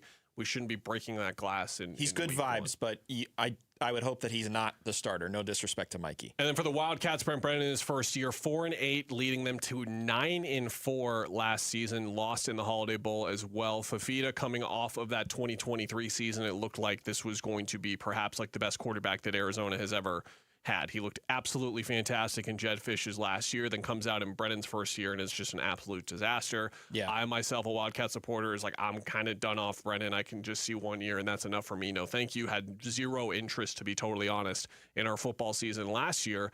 And then they take all those low expectations or whatever exactly worked for them to get everything kind of going together. And Fafita himself was tremendous last year. 3,200 passing yards, 29 touchdowns, 6 interceptions as well. And this was after a drop-off in his weapons. No T-Mac. There were other guys that departed as well. And he was able to lead one of the best offenses in the country as well. We saw it at Big 12 Media Day, I believe, where like the Wildcats media relations are already working in like some Heisman buzz there, and that's where you kind of like, okay, we got to take over the Big 12 first before we get to that length as well. But Yeah. Noah does deserve that hype as well. He's kind of already cemented himself as one of the best players that they've ever had, and just one of the best Wildcat football players that they've had. And this year, he could really take it over the top. I mean, he was a top 6 QB in the conference. I think you could argue last year, like if you're just going by QBR in that sense. And we mentioned the returners. There's only 6 guys returning. And if you do just the returners based off the QBR of last year, he's top 3. And it was an offense that was able to get solid footing, I think, last year with Brennan and company. And they also got a boost on the defense. Danny Gonzalez figuring things out on that side of the ball. Well, obviously, we're familiar with him here in the Valley. And I would hope, I won't hope because then I'm biased against, but it does seem like they have a little bit of a launching pad now. I'm not sure what their schedule looks like. I haven't looked at it recently, but I would imagine that they're able to maintain things. And Fafita's experience, having had 2 great years and 1 really down year, sets him up to perform just as well as he did in the 2 years as opposed to the 1. We've talked a lot of offense for the Arizona Cardinals after the win over the Las Vegas Raiders in the preseason throughout the show. We haven't hit much on the defense. There's one real big positive there, but a few negatives to get through as well. We'll cover that next. It's Wolf and Luke Kellen and Mitch filling in here on Arizona Sports, the local sports leader. Bickley and Morada mornings. When the Diamondbacks do something really, really badly, it evokes more negative reaction and anger than the good stuff elicits cheering and fandom and woo and pom-poms. You go through a 4-game series against the Padres and you split that. Then you win 2 of 3 against the Dodgers. So you spend an entire week playing high-leverage baseball against really good teams. And you come out on Monday and you blast the Rockies into oblivion. And then you put those 2 games after it. That's the kind of stuff that makes people insane. Bickley and Morada, mornings on Arizona Sports, the local sports leader. I know that hiring can be challenging. You need someone to match your role perfectly. Well, now you can meet them fast on ZipRecruiter. Build your team, build it sooner. Meet your match on ZipRecruiter. Just head to ZipRecruiter.com/free right now to try it for free. That's ZipRecruiter.com/free. Meet your match on ZipRecruiter. Try it free. On BritBox, your next hidden gem is right around the corner. If you're going to be bold, here is the place to do it. Get ready for Britain's most anticipated series, streaming exclusively on BritBox. Catch new seasons of favourites, including Ludwig, starring David Mitchell. You want someone to get murdered? And the eagerly awaited new adaptation of Agatha Christie's iconic detective duo, Tommy and Tuppence. Do you think we're actually really good at this? Stream the best of British TV on BritBox. Watch with a free trial. Tired all the time? Gaining weight? Lost your edge? Those aren't just signs of getting older that could be low testosterone. Vital for Men is Arizona's original men's health clinic. Not a franchise, not a side hustle for some med spa. We're open Monday through Friday. We accept most insurance, and right now your first testosterone test is free. Find out where you stand. Call Vital for Men or go to vitalformen.com. It's time to stop guessing and start living. Dan Bickley here, and summertime has arrived in Arizona, a time when your windows are the only thing standing between you and 115-degree temperatures. And if your windows are shot, your windows are about to cost you a fortune, which is why now is a great time to call Advanced Window Products, Arizona's #1 window replacement company, where they build windows designed specifically for our harsh climate, and they build windows specifically for the dimension of your home, never retrofitted on site. They replaced all of my windows. I could not be happier with the result. They look fantastic, and everything from installation to the cleanup process was immaculate, and that's because their installers are vetted full-time employees, never random subcontractors. At Advanced Window Products, they'll build your windows, install your windows, then they'll guarantee them for life, windows that will literally pay you back. Call 480-676-3600. That's 480-676-3600 for Advanced Window Products. Tired of hearing scary radio ads about the IRS? Tax Relief Advocates is different.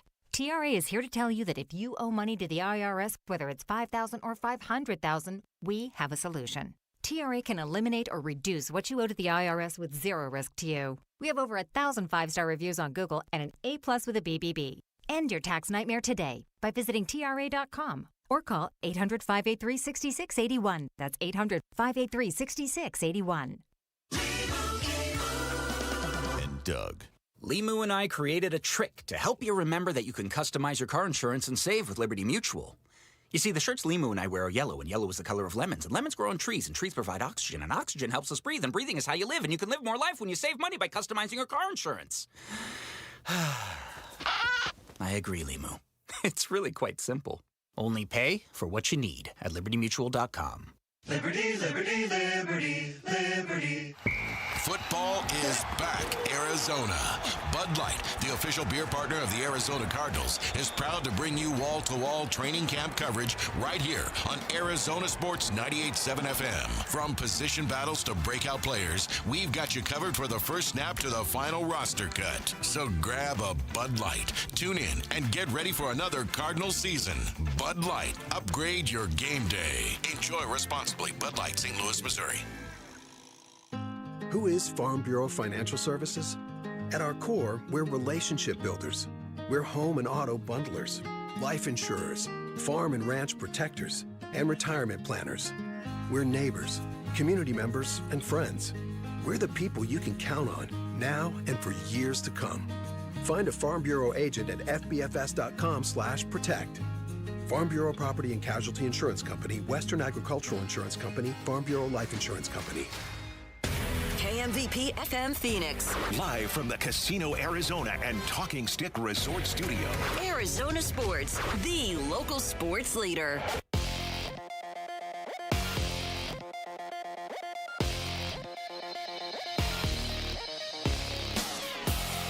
I'm Jesse Morrison, and here's what's trending now.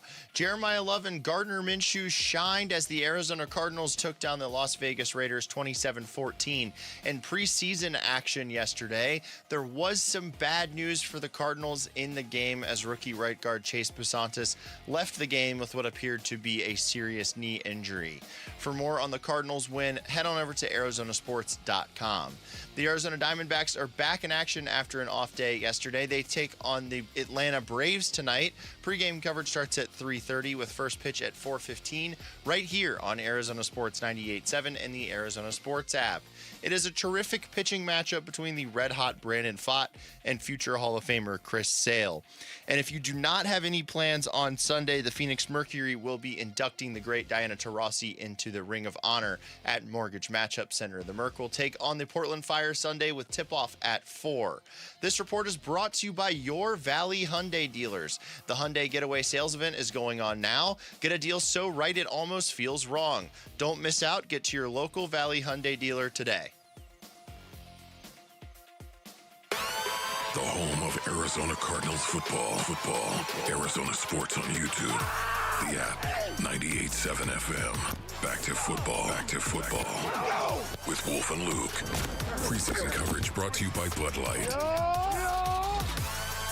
Last hour of the Wolf and Luke program. Kellen Olson, Mitch Burrell is filling in for Wolf and Luke. They'll both be back on Monday. We're live from the Casino Arizona and Talking Stick Resort Studios, where we have been talking about the Cardinals' preseason win over the Raiders a whole lot throughout the program. We have hardly touched on the defense, though. A lot of offense talk, a lot of Jeremiah Love talk, a lot of unfortunate Chase Basantis discussion as well.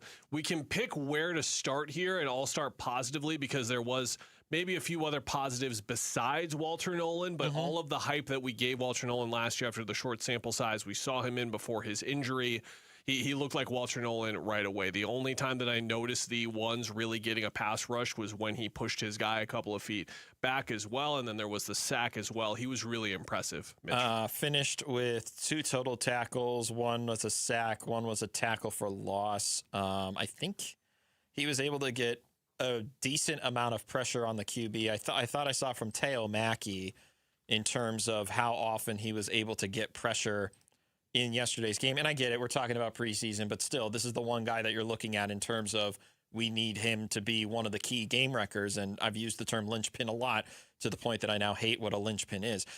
Teo said 3 pressures and a sack on 13 pass rush snaps. That's pretty good. That's exactly what you need out of him. You would hope it's at a higher frequency as the weeks go on, because you had mentioned he got kind of winded towards the end of it, or I think Tyler Drake had mentioned that when we were talking with him. But I'm definitely encouraged because this is exactly what I would expect them to have out of a game-wrecking defensive tackle, especially one that's essentially going to usurp much of what Calais Campbell did for them last year. The rest of the group?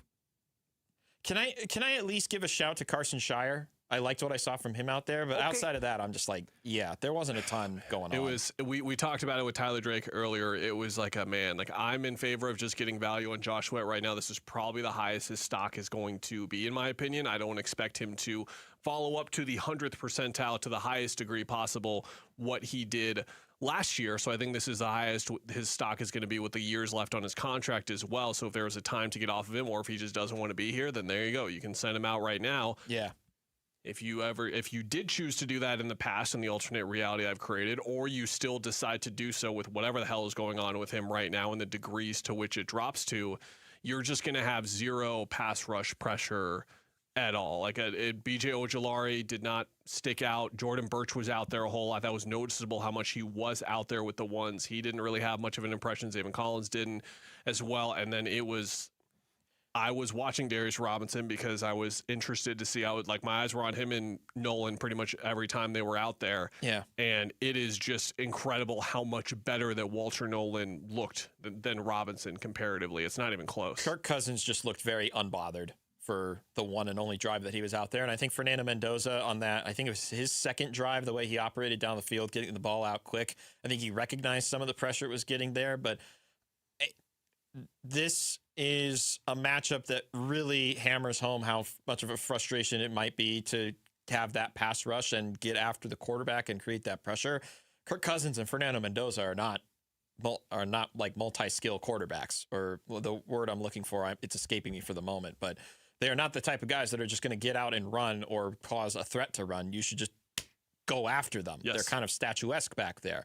If they try to do this against some of the other opponents that they're going to have later in the year, like a Bo Nix coming up with Denver, or Jaden Daniels later in the year when they face the Commanders, Jalen Hurts when they face him later in the year, like, it's just going to be a very, very long day if they can't find a way to get home, even against these types of quarterbacks that we saw yesterday. Here's LaFleur on how the defense played overall. Yeah, you're right, and that's probably going to be a common answer for me in terms of I got to see the tape with the defense, because even though I am paying attention to it, we're gathering our thoughts, and I'm looking at the tablet and stuff like that. So it's hard for me to really, see. I know there was some tackling issues and stuff like that, and we'll see how many it really was. Maybe it just was, one of the long runs, and it wasn't the rest. So, but got to see the tape, and we'll be watching the game about the next hour. Mike Washington Jr. was just abusing the Cardinals defense yesterday too. He had a 53-yard run in yesterday's game, and it felt like there were maybe 2 Cardinals within the vicinity of him before Rabbit eventually wrapped him up by the sideline. Yeah, it's the type of run where someone screwed up massively, whether it was the wrong gap initially at the line or it was someone on the back end. I believe Acho on the broadcast spotlighted Rabbit being in the wrong position there on that run, but that's something where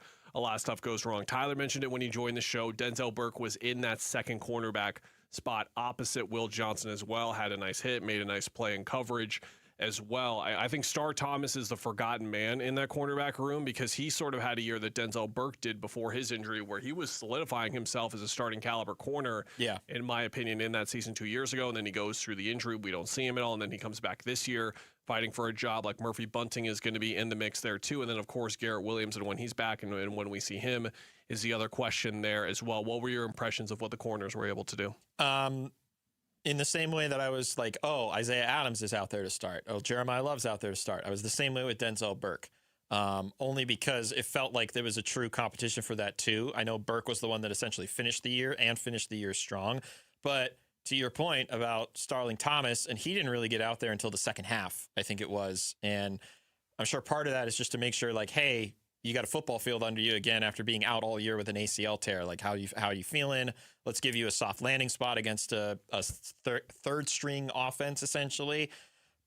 But I don't think it's out of the question that he somehow climbs the ladder once again, because he was good enough 2 years ago. And I don't think that necessarily Denzel Burke has just locked up that second CB spot. He got away with a collar hold on the receiver down the sideline because luckily he was facing away from the ref.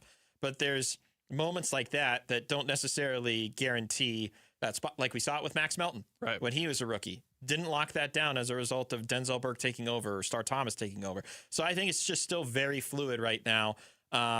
Will Johnson was fine, but I still have the most confidence in him of all the cornerbacks in that room right now. The wild card race is on the line. Arizona Sports has family 4-packs to D-backs versus Cubs at Chase Field August 24th and 25th. 2 huge games that could decide October baseball. Visit the contest page at arizonasports.com to register to win. We got a Dylan Brooks extension. We should be getting a Miles Bridges extension, but it sounds like due to recent reporting, we're not going to get one anytime soon. We'll explain on the other end of the break. It's Wolf and Luke, Kellen and Mitch filling in here on Arizona Sports, the local sports leader. Both teams move down the field. A lot of scoring again, a lot of production for the Cardinals offense especially. And we have reached triple zeros in Las Vegas. Final score, Cardinals 27, Raiders 14 in preseason week 1. What a game for the Cardinals tonight, ain't you? More Arizona sports reaction to how the Cardinals played at the Raiders is yours on YouTube, the Arizona Sports app, arizonasports.com, and 98.7 FM. All right, Basinonians, Ron Wolfley here from my brothers over at Trajan Wealth. Go to TrajanWealth.com for more information. Saving for retirement and feeling ready for it? Well, you know what? Those are two different things, are they not, brothers? Well, Trajan Wealth, they help me get from one to the other. My investments, taxes, and estate plan finally working together, explained clearly. No pressure. I'm a client, and I haven't looked back, ladies and gentlemen. That's right. Call Trajan Wealth today, 855-TRAJAN-1. When I sat down with Trajan Wealth, I got straight talk, not a sales pitch. One team coordinating my investments, taxes, and estate plan, all working together. I saw the difference for myself and became a client. They're fiduciaries at Trajan Wealth. Their advice is built around you, not a commission.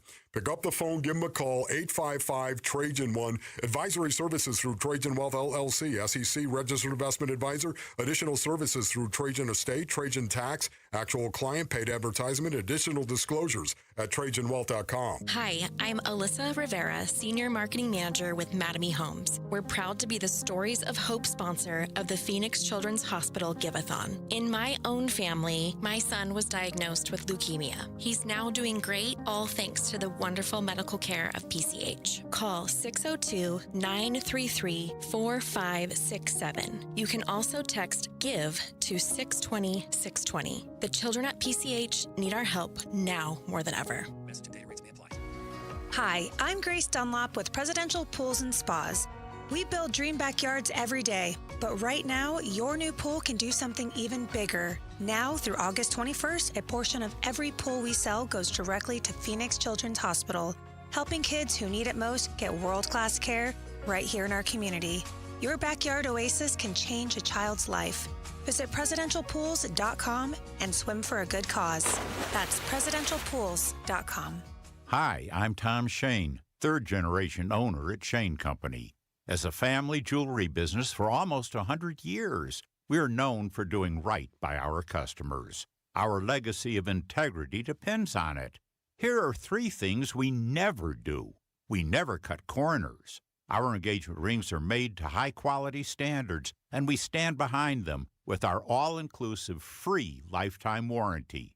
We never buy diamonds without seeing them in person. We travel to the source, eliminate the middleman, and get first pick of the most beautiful stones. Then negotiate the price on your behalf. We never try to trick you on price. We don't mark up the rings just to mark them down and call it a sale. We offer true value from the start, so you get the best price every time. At Shane Company, we put you first because a friend always has your back. Shane Company, your friend and jeweler. Sleep Number's new collections are designed to adapt to the changing nature of your life and your sleep needs. Whether it's the personalized comfort of the Comfort Mode mattress, the targeted pressure relief of the Comfort Next mattress, or the Climate Collection that actively cools or warms to help you fall asleep and stay asleep. And now, get early access to our biggest sale of the year. Save 25% on the new Comfort Next Luxe for a limited time. Only at a Sleep Number store or sleepnumber.com. Pump up the volume. Business moves fast. Orders roll in, deadlines close in. When you ship with USPS Ground Advantage, you can keep up with confidence.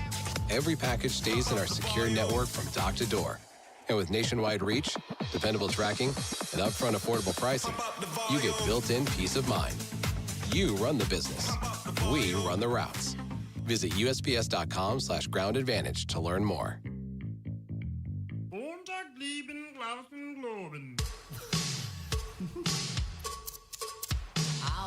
Hey everybody, it's Burnsy. Can the Diamondbacks avoid losing a third straight game tonight in Atlanta? We'll preview game 1 of the series on today's Burns and Gambo show starting at 2 on the Arizona Sports YouTube channel, the Arizona Sports app, and 98.7 FM. Stick around if you want to hear from Suns forward Dylan Brooks on his new extension. I'm sure he's already been asked about playing LeBron on his birthday in Phoenix and all that kind of stuff. And there it is. Dwayne tweeted about it 2 minutes ago. So there you go. Burns and Gambo will probably have that on the show. If not, all the shows will have you covered on Monday. Dylan Brooks not introduced. That's our default that we're kind of used to. Not introduced per se, but reinvigorated as a player because he now makes a lot of money from the Phoenix Suns. I tried my best to squish my way out of there. I couldn't do it. 3 years, $73 million. Can you tell it's Friday? Dylan Brooks gets the extension. The natural question that followed with the Brooks extension is, when do we get a Miles Bridges extension? And look, Gambo does a fantastic job at what he does. He's one of one here for us here locally in the Valley. You do not need to be John Gambadoro to know that there's a good chance the Suns are going to extend Miles Bridges, who is going to be an unrestricted free agent next year on an expiring deal because of what they gave up for him. They gave up that shiny 2033 unprotected pick and 2 rotation players for him as well. So you assume they are going to work out an extension. The question, Mitch, is when, and now here is Windy, Brian Windhorst on the Hoop Collective earlier today. Miles Bridges did not extend his contract, and my understanding is he's probably going to wait and try to extend it later. You may see him come in and really have a sizable role. I think they have an intent to, not only an intent to pay him, but they have an intent to really give him a big role. So we'll see how that goes. West Lansing, maybe. Guess I go over again because I think they're some of their top end talent. I guess I go over. I'm squishy.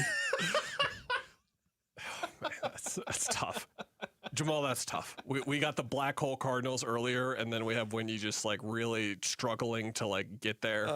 It's so sad. Say something nice really about tough. an Arizona sports team as a national insult. Diana Taurasi, Ring of Honor, might go. Sunday. I'm going to be there. Oh, now you might go? We were talking earlier, you weren't going to be out. Now you might go? No, my goat. Oh, your personal goat.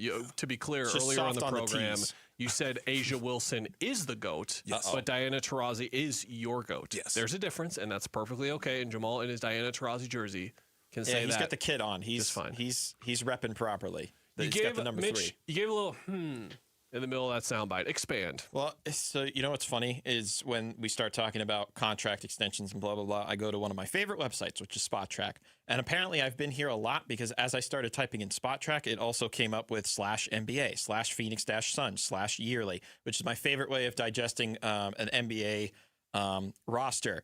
So Miles is set to make 22.8 this season. If we're going to do some compare and contrasting here, because I'm not going to say they're the exact same type of player because they're very much not, but in a similar monetary value to Dillon Brooks. Dillon is going to be making 20.9 this year, and then his extension starts at 22.5, then 24.3, then 26.1. So it gradually Miles goes Bridges up. got 3 years, $75 million from Charlotte, so it is pretty much an identical extension that Brooks got a couple years ago when the money was less. But also, what's the likelihood of him getting something like that again? One, because he's already gotten it, and two, because we expect the cap to go up. We expect some of the extra media dollars maybe to kick in a little bit more. It was year one of their new media deal last year. Maybe it returns a better amount this second go around. But in general, like I'm already uncomfortable with the idea of Miles Bridges on this team, and now we're talking about extending him. And the only way, the part that really stood out to me that Wendy said there was that they're basically going to give him the runway, which means that's more shots taken away from Devin Crowded Booker. runway, fellas. Yeah. It is not a smooth landing on that runway. You got to really squeeze in that window. Some real turbulence happening here. Yeah, you're going to have Jalen Green playing the way that Jalen Green does, and I don't say that in a derogatory way. It is just a score-first mentality that he is going to have. Yep. Dillon Brooks has a score-first mentality. With his numbers from last year, those are undeniable. Devin Booker is at his best when he's a scorer. He's a pretty darn good playmaker, but he's at his best as a scorer. So now you loop in that Miles Bridges is not going to get extended yet and is going to be playing in a way that the only way that I can interpret that Wendy quote to even go further than you did, Mitch, is that Miles Bridges is going to be looking to have a career year. He's going to be looking to get paid, P-A-I-D, like exclamation marks, caps, all those types of wonders. I would not be comfortable giving him north of $15 million a year, and it sounds like he wants way more than that. To be clear here, the rules with this extension, you might be goofed up a little bit because we had Mark Williams last year. We talked about that hard deadline. Yeah. That was a player coming off of their rookie deal, going into restricted free agency, entirely different. This is a veteran contract, so you'll remember when they extended Grayson Allen in, I want to say like March 2 seasons ago. Yeah. This is that type of deal as well. So they can wait as long as they want. Now, this is what I want to hear. I want the Suns to wait. I want them to make sure this whole thing works before they extend him, and they can wait. They can wait as long as they want. They can wait until the last game of the season in order to extend him. That is totally fine. What's not fine is what it sounds like Wendy is alluding to there, is that Miles Bridges is looking forward to getting out of Charlotte, showing what he can be utilized in a proper system, all that kind of stuff. Here's all the things I can do that I wasn't able to show before, and here's what I'm going to show, by the way, in year 9 of his career, that he is not the player that he has been held to from a reputation standpoint or from a monetary standpoint. If he wants more money than he got last year, that is way off in the value standings right now. So we'll see if that changes throughout the year. The projection that Spot Track has for how much he would make if they just keep it on that track next year, 34.2, and that would be 19% of the Suns' cap in 27-28. No, thank you. Look, if you want to have him as a part of your core and a part of the next great Suns team, whatever we interpret that to be, sometimes you end up having to overpay for guys to be able to keep them around. But I would hope that they are overpaying. If they're going to overpay at all, I would hope they're overpaying for the right guys. And I think to tandem something else into this conversation at a much different part of their career, Jalen Green is also extension eligible this year. There's a player option next year for 36 flat. If he doesn't get an extension, I would imagine he's going to pick that up, right? Yes. But that's now 4 guys that you imagine to be a part of this core. You signed Mark Williams to a 3-year extension, Colin Gillespie 3 years, Jordan Goodwin 3 years or 2 years in a player option, if I'm looking at this correctly. Like, I see the vision, but I don't like the vision, right? I see what they're trying to do. I see the guys that they're trying to bring in. I see what they're trying to put together and how they're trying to build a team around Book. I just don't like the way it's being built. And they're going to be investing a lot of money in guys that I don't think are going to complement Devin Booker very well. It's interesting what Bridges is going to be looking for in terms of what his role is going to be and where he is going to prove his worth to get the type of contract that he is looking for, because this is a guy in 3 of his last 4 seasons, up until last year, 3 straight years averaging 20 points per game as well. Had the year that he sat out in 22-23 and then came back and averaged 20.3 and then 17.1 last year. as well. So in terms of a production standpoint, like I don't picture him being a 20-point per game guy in this team. I picture him being the guy that's doing all of the intangible work, because someone is going to freaking have to do it amongst these 5 guys in the starting lineup as well. Like Bridges is going to have to be a better defender than he's ever been. He's going to have to be a better passer than he's ever been. He's going to have to be a better shooter than he has ever been. It's this long laundry list of things that he has to be much better at next year in order to not only be what the Suns want him to be, but to earn this extension as well. Instead of the 25-5, you need a guy that's willing to be like a 10-6-4 or a 10-4-6, however you want to vary the rebounds and the assist averages. And right now, it just feels like Devin Booker, does he get to 25 a game? Okay, Jalen Green, is he 20? Is he 25? Miles Bridges, does he want to be 20? Is he going to have to settle with like 15, 16, somewhere around there? And then same with Dylan Brooks. Like, it's a little heavily weighted in terms of where the scoring output is projected to be right now. So, best of luck to Miles in terms of trying to hold off the extension and trying to prove what he's worth. But I do think that route is going to drastically impact how this year is going to turn out for the Suns as a whole. If this doesn't go well, obviously if it goes well, they're going to pay him and it's going to work out great. If this doesn't go well, because of the dynamic we're talking about where they're going to wait on an extension, do you think it's possible they don't extend him and they just let him go in free agency? Did they give up too much to even afford that value, even if they'd be taking down value by extending him? I guess then the argument in response is like, who are you going to replace him with? Because they gave away 2 regular rotation players to get 1. And the reason that they would move off of him, I guess, if we're going to continue here, is Kaman Malawach has grown, Rasheer Fleming has grown, and Koa Pete has grown. And then it's decision time on Ryan Dunn. It's decision time on Oso Ighodaro.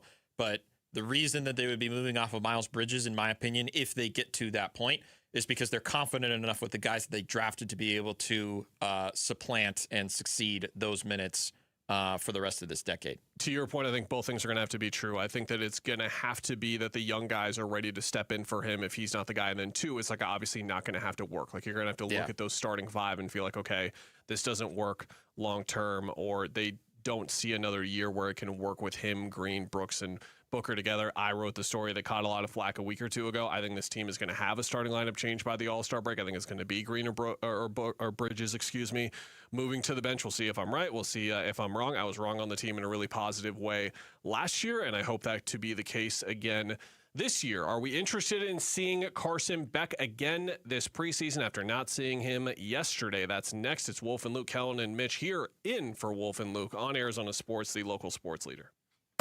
East Valley, West Valley, North Side, South Side, and Central. Arizona Sports covers high school sports all over the Valley. Saturday mornings 9 to 11 on The Kevin McCabe Show. If it involves competition on a court, field, pitch, rink, or track, the Dean is talking about it on the Arizona Sports app and 98.7. The Kevin McCabe Show. Saturday mornings 9 to 11. This is a special alert to all Americans who own a vehicle with less than 200,000 miles with an auto warranty about to expire or with no warranty coverage at all. Due to a decline in the economy, CarShield is announcing a low-cost month-to-month vehicle protection plan that is now available to the public to save any driver out-of-pocket expenses on future auto repairs. Call now to find out how you can pay almost nothing for covered auto repairs. Yes, you heard that correctly. Pay almost nothing for covered auto repairs. An open phone line has been established for all drivers to call for a free quick quote. Call 800-330-8323 now. Drivers who are covered will not have to pay for covered repairs again. This protection plan is at an all-time low. Additionally, drivers who activate this vehicle protection today will also receive free roadside assistance, free towing, and car rental options at no additional cost. Call us for your free quick quote today. 800-330-8323. That's 800-330-8323. What do you have to lose? Call 800-330-8323. Again, 800-330-8323. Temperatures are rising, and so are AC costs. But Collins Comfort Masters can help you stay cool without breaking the bank. Get a new high-efficiency Lennox AC system installed for as low as $99 a month. Serious comfort at a seriously cool price. Collins Comfort Masters has served the Valley for over 40 years. Call 480-NO-WORRY or visit collinscomfort.com to schedule today. Collins Comfort Masters, your no-worry solution for air conditioning, plumbing, electrical, and water filtration. Now's the time to save at Freeway Chevrolet with employee pricing for everyone. Plus, up to $12,500 off select new 2026 Chevy Silverado 1500 model. Chevrolet. Together, let's drive. Savings include manufacturer rebates and dealer discount. Actual savings will vary by model, trim, equipment, and vehicle availability. Offer excludes tax, title, license, registration, and any optional dealer added items. Purchase price includes $599 dealer value. Offer cannot be combined with other incentives or special financing unless permitted by the manufacturer. Contact dealer for details. Take new retail delivery by August 31st, 2026. Hey, it's Paul Calvisi with Matt Dagas from Bright Wealth Management. And Matt, a lot of people expect their taxes to go down in retirement, sure, but that's not always the case. It's not, and for most people, it's the opposite. Every dollar coming out of a 401k or an IRA is taxed at ordinary income. Now you add in Social Security, required distributions, and you've got a serious tax problem. And worse, people don't see it coming. Not until it's too late to do much about it. The window to reduce your lifetime tax bill is before retirement or early in it. After that, your options are limited. All right, so what's the move then? Roth conversions, smart planning, bracket management, real strategies that actually reduce what you owe, but you need a plan, not guesswork. And Bright Wealth puts that all together? That's exactly what we do. Call 844-726-9116 for a complimentary tax review. Call now, 844-726-9116 or brightwm.com. Investment advisory services offered through Foundations Investment Advisors, LLC, an SEC registered investment advisor. The content provided is for educational purposes only. For over a century now, Ford has been part of America. In my family, it's been generations. Paul Calvisi here. My grandfather worked for Ford Motor. My first car, a classic Mustang, still have it. But going to our Desert Ford dealers today means getting more than a vehicle. We're talking a full suite of benefits like complimentary Ford mobile service or try Ford pickup and delivery. Yes, to and from your door, and it's easy scheduling in the Ford Pass app. Tough would be built Ford tough. More than a slogan, it's an identity of the F-Series trucks, and the all-new 2026 F-150 is the best yet. With a completely redesigned interior and exterior adventure, how about the Ford Bronco Sport? It says, let's get it, with 5 available trims so you can forge your own path. We recently bought a new Explorer at our Desert Ford dealers. Love the flexible seating up to 7. All the cargo room, the advanced tech. Bottom line, Ford is the future at our Desert Ford dealers. Just click buyfordnow.com.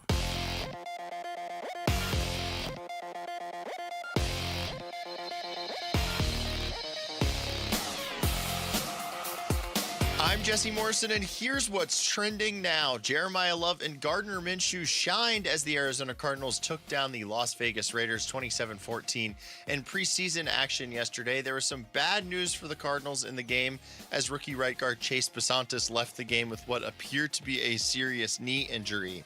For more on the Cardinals win, head on over to arizonasports.com. The Arizona Diamondbacks are back in action after an off day yesterday. They take on the Atlanta Braves tonight. Pre-game coverage starts at 3:30 with first pitch at 4:15 right here on Arizona Sports 98.7 and the Arizona Sports app. It is a terrific pitching matchup between the red-hot Brandon Pfaadt and future Hall of Famer Chris Sale. And if you do not have any plans on Sunday, you might want to make your way down to Mortgage Matchup Center because the Phoenix Mercury will be inducting the great Diana Taurasi into their Ring of Honor. The Merc will take on the Portland Fire Sunday with tip-off at 4. This report is brought to you by Talking Stick Resort. Summer playcation at Talking Stick Resort with rates from just $129 and no resort fee for locals. Book now for stays through September 13th for one unforgettable staycation. The home of Arizona Cardinals football. Arizona Sports on YouTube. The app, 98.7 FM. Back to football. With Wolf and Luke. Preseason coverage brought to you by Bud Light. Hello, live from the Casino Arizona and Talking Stick Resort Studios. It is the Wolf and Luke program. No Wolf, no Luke. I am Kellen Olson, joined by Mitch Vareldis. We're here with you for the next half hour over on Arizona Sports at Night is where you can find us intermittent weeknights. Wolf and Luke will be back on Monday, and they will have plenty to say about the Arizona Cardinals quarterback situation. Before we get to the Carson Beck development, Mitch, we haven't really talked about Jacoby Brissett that much. You broke down in exquisite detail the beautiful touchdown pass that he had to Marvin Harrison Jr., which was the best throw a Cardinals quarterback has made so far in the preseason. But he just looked smooth. He looked comfortable on the move as well with a little bit of misdirection that we saw. He looked as good as you could hope. Yeah, I don't know what he's talking about with the whole, like, I'm still figuring it out. I'm getting there, blah, blah, blah. I'm working on it, right? He seemed to have good control of the offense. He had the nice find to Michael Wilson, and Paul Calvisi pointed out, like, they're picking out where they left off with the chemistry. For a guy that is seemingly rushing to get the playbook together, it seems like he's got it together for the most part. Now, maybe it's also just veteran presence and finding openings in a defense that is playing its first true competition game in reference to the Raiders.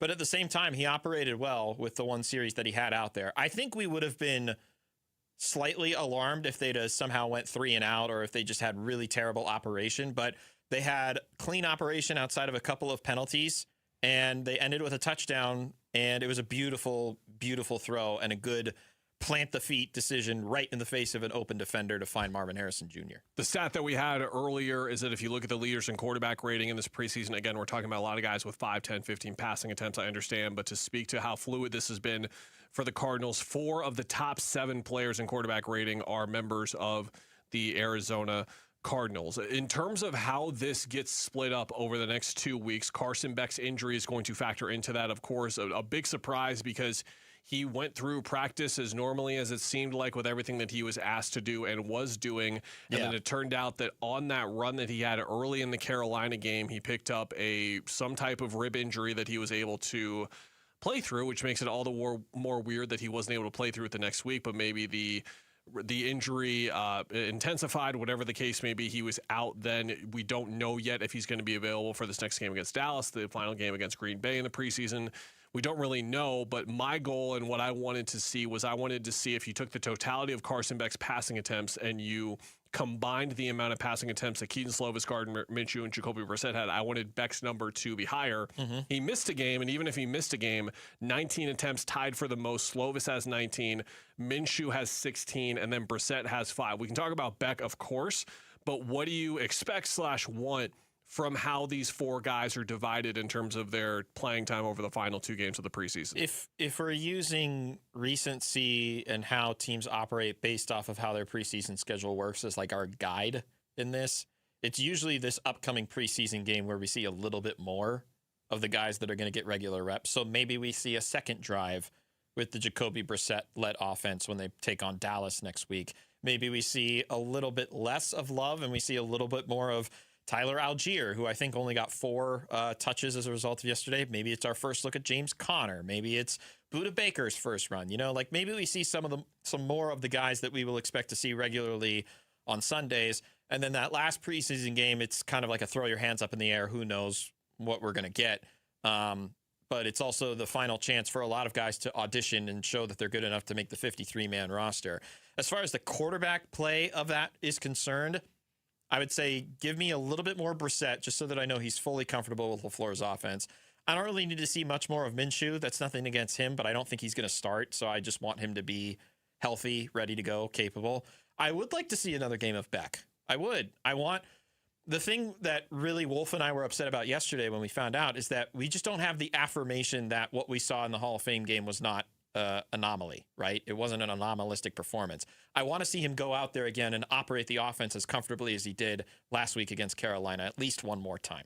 And then, of course, so we've talked about throughout the program, we'll bring it up here one more time, Jeremiah Love. It was a ton of fun to watch him, and it was one of those things where you looked at the box score, and it was 11 carries for 58 yards. You're like, man, what's this going to look like when he really explodes from a productivity standpoint? Because it felt like he was pretty solid. Like, he had some few exciting runs. There was the hurdle, there was the spin, things like that as well. But he was just really exciting to watch, to the point of Dan Graziano saying this on Unsportsmanlike this morning. If you could only talk about one thing from last night's game, it would be what?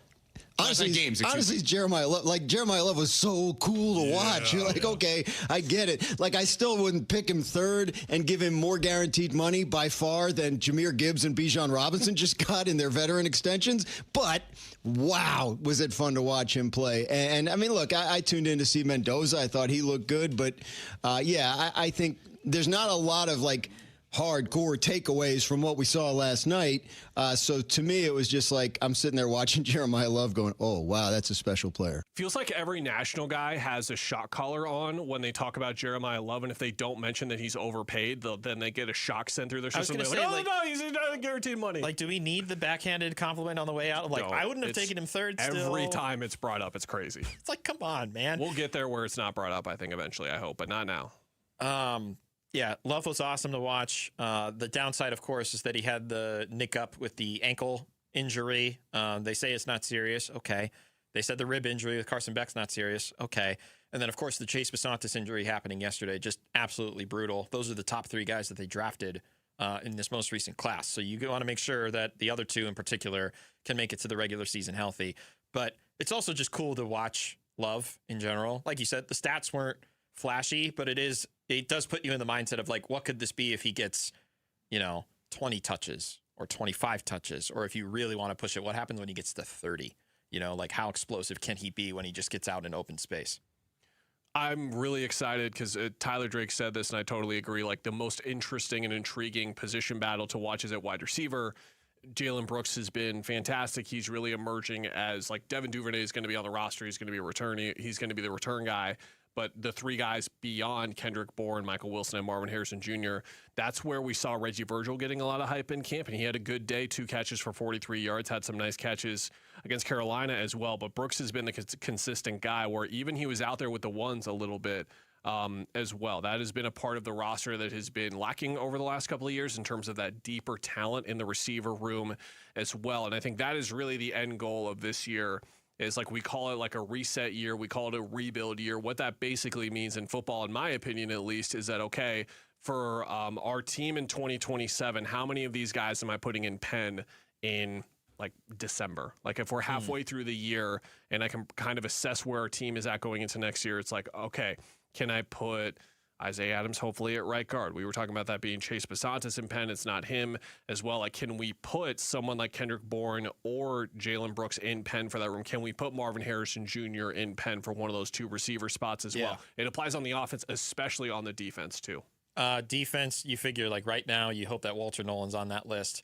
But then something else that we've started to notice, I can't remember how deep into the game he played, but we're starting to look at that first Monty class, and B.J. Ojolari in particular, getting a lot of run out there and not necessarily standing out in a good way or a bad way, but he's not standing out in a good way, which I think further emphasizes that his position on this roster is not guaranteed either. And that would be a big, unfortunate miss in terms of what the Monty Ossenfort draft era has brought us to this point. The Diamondbacks are real close to getting 2 key contributors back, and there's a hint in the lineup that all suggests that could indicate where and when. We'll let you know on the other side of the break. It's Wolf and Luke, Kellen and Mitch going to wrap up this edition of Wolf and Luke here on Arizona Sports, the local sports leader.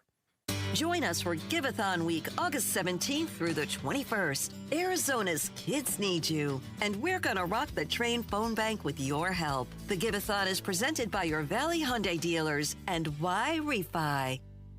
Here's the deal. The government is over $38 trillion in debt, which means the IRS isn't slowing down. And the tax code is complex and unforgiving. So it's not surprising if you're one of the millions of Americans that owe back taxes to the IRS. Unfortunately, they're the world's most powerful collection agency, with the ability to garnish your wages, seize your bank accounts, and even take your home or business. But don't be stressed or worried any longer. We're Optima Tax Relief, America's most trusted tax resolution firm. We have resolved over $3 billion in tax debt for our clients. Our award-winning professionals deal with the IRS every single day, protecting our clients and preparing them for the best possible resolution. For tax help you need, for tax help you can trust, give Optima a call today. Call 800-343-6460. 800-343-6460. 800-343-6460. Optima Tax Relief. Some restrictions apply. For complete details, please visit OptimaTaxRelief.com. America First Credit Union has everything you need to get your money working. And for a limited time, new members get a $150 cash bonus for opening a checking account and $200 more for enrolling in and using direct deposit. If you're ready to do more with your money and get up to $350 cash, head to AmericaFirst.com and become a member today. Subject to membership eligibility terms, creditworthiness, change in conditions. Additional requirements may apply. Federally insured by NCUA. Equal Opportunity Lender. Jan on the street. Hi, it's Jan from Toyota. Summer's not over at the National Sales Event, so I'm taking to the streets to see how people are keeping summer fun going with a new Toyota. Excuse me, sir. How are you making summer last longer with your Toyota? Oh, going mudding in my Tundra. Everybody loves a mud bath. Player with the jump shot. What about you? Taking my RAV4 downtown to a rooftop restaurant to shoot my shot with Stacy. Stacy's a lucky lady. Mom with the twins. Your turn. Starting a true crime podcast in my Grand Highlander while the kids are at day camp. Oh, I know the one. It's juicy.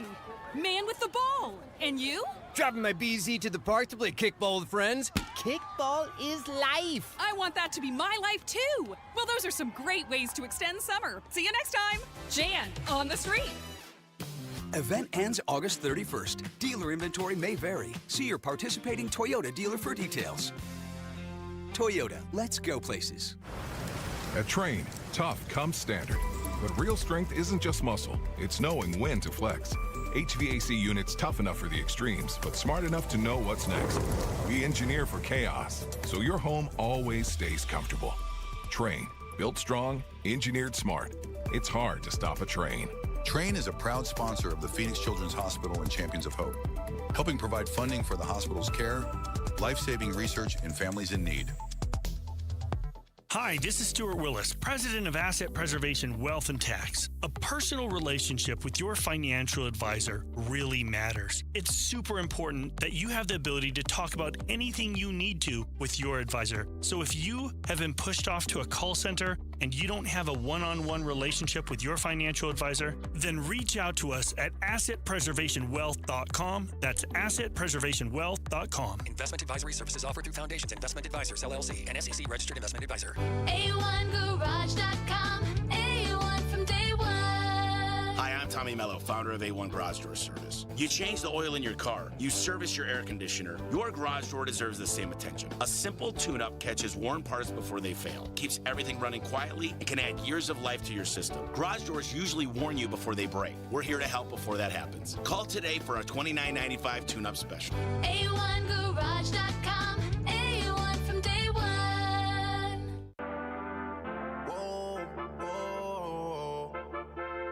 Yeah.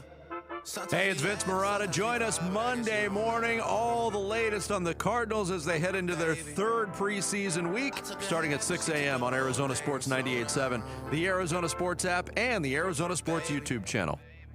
Head on over to ArizonaSports.com for the latest on Arizona Diamondbacks injuries. It's really tough to keep track of baseball injuries, not only because of how many there are, but the steps guys are at, because baseball programs, managers, they're so fantastic at giving us, like, okay, he threw on a standstill, he threw off a mound, he threw 20 pitches, he threw in this, he threw in a simulation game, whatever that means, he threw in like a rookie ball league, he threw in this, and then he threw in Amarillo. Like, there's so many different steps to follow. So Alex Weiner at ArizonaSports.com has the updated info in there a couple of times a week. I'm sure he's going to go in there and give you everything that you need. And like the latest on both Jordan Lawler and Justin Martinez is that like we're just about there. Yeah. Jody Jackson early in their program referencing just the insane numbers that J-Mart was putting up from a velocity perspective in his latest outing last night. That was also he was pretty darn good with where he was putting the ball as well. And then Jordan Lawler out of the Amarillo lineup yesterday, which would seem to indicate that he's just about there, whether it's today, tomorrow, or the next day. We haven't seen a roster move yet, and the Diamondbacks lineup has come in. But usually the roster move comes before the lineup. Exactly. Yeah. So, but here's where I'll kind of go. I'll do the windy a little bit. I'll hit the What's going on a couple in the of different ATL? windies. What's going on over there in Atlanta? In the lineup, Perdomo, Carroll, Moreno, Marte, Arenado, Ildemaro Vargas at first is not a surprise because he has torched lefties this year and has really struggled against righties. Chris Sale is on the mound. The one that gives me the is Ryan Walshman in left, which we've seen a few times this year, but he's predominantly been in center lately. And in center is Tim Tawa today, who for the year has 150 plate appearances against righties, only 49 against lefties as well. And I think that was what we were going to try and figure out with Jordan Lawler is, okay, if he's back, he's in the outfield, where does he go? Does he go in left? Does he go in center? He's certainly not going to replace Ryan Waldschmidt right now with the way that he's been playing over the last 3 weeks. So I would go as far to guess that means that Lawler will be back in center at some point this weekend, and they're giving Waldy an extra game in left that he's played before and he's played this season, to be clear. But get him in left. They want Lawler in center. They want all that athleticism out there with the range, which is crazy because Waldy's been great defensively so far as well. But I think those are the tea leaves. It'll be interesting to hear Torey talk pregame, postgame, if that is indeed the case. But I thought that was interesting and as of note for today's game. 4:15 first pitch you can hear right here on 98.7. Torey's also going to be joining Burns and Gambo at 2:30. There we go. I just got the official word. 2:30 is when Torey is going to be joining the guys. So maybe they'll have some updates for him there. I'm just scrolling around to see if Jody had mentioned anything of Torey in a pregame availability session. Maybe he's in meetings right now, whatever it is. I'm not sure. But either way, you would think if we were going to get an injury update, we would have heard about it by now or someone would have reported it by now. But to your point, those are the two guys that are the next closest. Justin Martinez, it seems like everything's fine. I would just hope that today is a good recovery day and that maybe he's back by either the end of this series or the start of Boston. Hope. I'm not reporting anything. I don't do that for a living. And then Lawler, I just found it interesting that he wasn't in the lineup yesterday because it would imply that he's already on the way. And maybe it's like a taxi squad situation and they're not ready to call him up yet, but they will eventually. But to your point, there is that very clear tea leaf right there of Waldschmidt playing not out of position, but in a different position than he has been playing. And Tim Tawa, who's very much athletic enough to play center, in that spot right now, almost where it's like sub him out, sub Lawler back in. Felt like when Corbin was in center for those brief moments where they needed him to be, where it was like it wasn't going great, but they didn't really have another choice in terms of his fielding was much better in right compared to center. Waldy's been great defensively in center, so I think it certainly speaks to something else going on. Other updates that Alex had earlier in the week, Lourdes Gurriel Jr., he took 5 at-bats in a Bridge League game last Saturday and then 4 more on Tuesday as a DH. He's not running at full intensity yet, so you would imagine there's still a couple of weeks there left for him. It's also Bridge League game duty for Tommy Troy, who played in one on Thursday. The focus that Alex noted is he continues to work on his range of motion and throwing mechanics as well. Your boy, Dre Jameson, maybe he's on the way back, but I don't even know if they're going to have an opening in the bullpen for him right now with the way Carrillo and other guys are pitching. He might just get reassigned to AAA, Exactly. And then, of course, Corbin Burns is really the big one. Zach Gallen, too, if you want to include him in that. But Burns, it looks like more definitively what we're hearing is the start of September, but I'm glad that you reminded me that Torey's going to be on here in 40 minutes. So just stick around for Burns and Gamble on the whole show in general, but Torey at 2:30 because he'll give us the most updated information. This is where it gets really valuable because he's on the road. So he's going to be able to give it to us there instead of the daily updates we get back at Chase Field. Wolf and I talked about this yesterday, and I'm curious where you stand. And I don't know if this is something that has been talked about publicly or if it's just me posing a hypothetical, and I'm sorry that I can't remember, but Wolf and I talked about yesterday what happens when all of these guys come back, in particular the rotation. But what if you add in the caveat that maybe Corbin Burns is not fully built up for a postseason run and he can only do like 3 innings as a start, or he can only do 4 innings as a start? Like, does that impact your feeling about how this rotation stands right now and their chances of a potential postseason run if you don't get full complement Corbin Burns in that stretch? Depends on what happens between now and then in terms of some of these other guys. And like if Brandon Pfaadt just keeps doing this, then I'm pretty cool. If Erod keeps doing this, I'm pretty cool. If Soroka maintains what he had done prior to injury, I'm cool with that as well. The Kelly drop off in velocity and that kind of stuff, I'm sure that's going to come up with Torey and the guys at 2:30 as well. That is something of note as well. I'm fine with like those 4 and 5 positions. It's like, okay, can 2 of those 3 guys in Pfaadt, Rodriguez, and Soroka, can they hold their form, maintain their form, or get back to their form? If so, they can afford this. You know, they can afford that. But if Pfaadt starts to struggle, if Erod starts to tail off a little bit, or Soroka just doesn't look the same, if 2 of those 3 guys are off, then it's like, okay, now you really need Burns to not only be really good in those limited innings, but get the limited element out of it and get up to speed quickly. Do you think we see Zach Gallen pitch again this year? Sounds like he's going to be back in September. See, this is where I'm intrigued, because Torey has not been one to shut down the idea of him not pitching again. Gambo has wondered if Gallen pitches again. I'm not going to say that he's reported anything, but I think he's wondered if he's going to pitch again. And it was really interesting that Torey emphasized that Burns and Gallen are essentially like stacked one another in terms of their recovery timelines. I wouldn't have anticipated that. Corbin currently on the 60-day injured list. Zach having to be transferred to the 60-day injured list. He's required to go. I think it's till September 9th is the day that he's eligible to be activated. But Corbin's just been there the whole year, so he could be activated whenever he's ready. I'd be kind of surprised if Gallen makes his way back. Not just because of injury recovery, but he's really not pitched well this year at all. And I mean, for most of the year, he's had the highest qualified ERA of all starting pitchers in baseball, outside of a couple of guys on the Athletics who play in just like the weirdest ballpark for pitchers ever. So I'd genuinely be shocked if he comes back, and I wouldn't know where to put him. That's probably the other part where I stand with this, Kel. Couple of nuggets with today's matchup. Chris Sale, second best ERA in the National League. That's what Jody mentioned. She also mentioned Nolan Arenado, 2 for 6 lifetime off Sale with 2 home runs as well. Ildemaro Vargas this year against righties in 249 plate appearances, 611 OPS against lefties in 118 plate appearances, 939 OPS for him as well. We know they need some pop at the top of the order. We mentioned that from the big three earlier in the show. We know Gabby's going to continue to bring it the way that he has with his breakout this year as well, but you're going to need those 5 through 9 guys to step up. First look for Tyler Locklear at DH as well. He's continuing to get a few more looks here before the new bodies start to trickle in. Oh, that's a good point. They have him at DH as opposed to first base.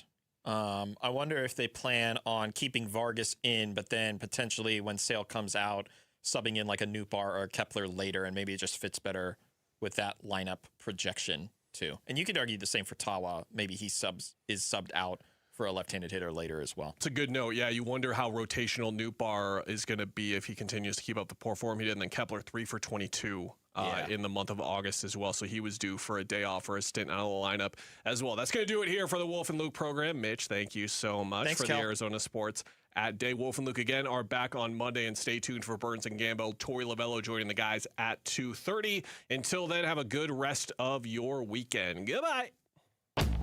Burns and Gambo, afternoons. I think at this point I would almost lock Fott in before Kelly in that Padres series. Fott's been... That's a really interesting thought. I mean, I hate to say that about Merrill because he's Merrill the mainstay, but if you're going to tell me right now I can only pick one of those guys to pitch in the Padres series. Really great question. I think at this point I'd be inclined to choose Brandon Fott. I'm probably going to agree with you, and you know how much faith I have in Merrill. I know. It's just Fott's been next level, otherworldly dominant since he's been back. Burns and Gambo, afternoons 2 till 6 on Arizona Sports, the local sports leader. Hey, we've said it, and now Ranking Arizona confirms it. America Roofing #1, ranked #1, the top roofing contractor 2026. Yep, what an honor for Jake, Josh, Tracy, and 500 employees statewide, because home or business, repair or replace, and we've had America Roofing do both at Costa Galvisi. Book the best at AmericaRoofingCo.com. Ranking Arizona's #1 roofing company. Even better, get a free inspection and save 12% at AmericaRoofingCo.com. Many times, a person hires a law firm after an injury without doing research. It can be a big mistake or not. Sometimes, after you have hired a certain lawyer, you realize you made a certain mistake.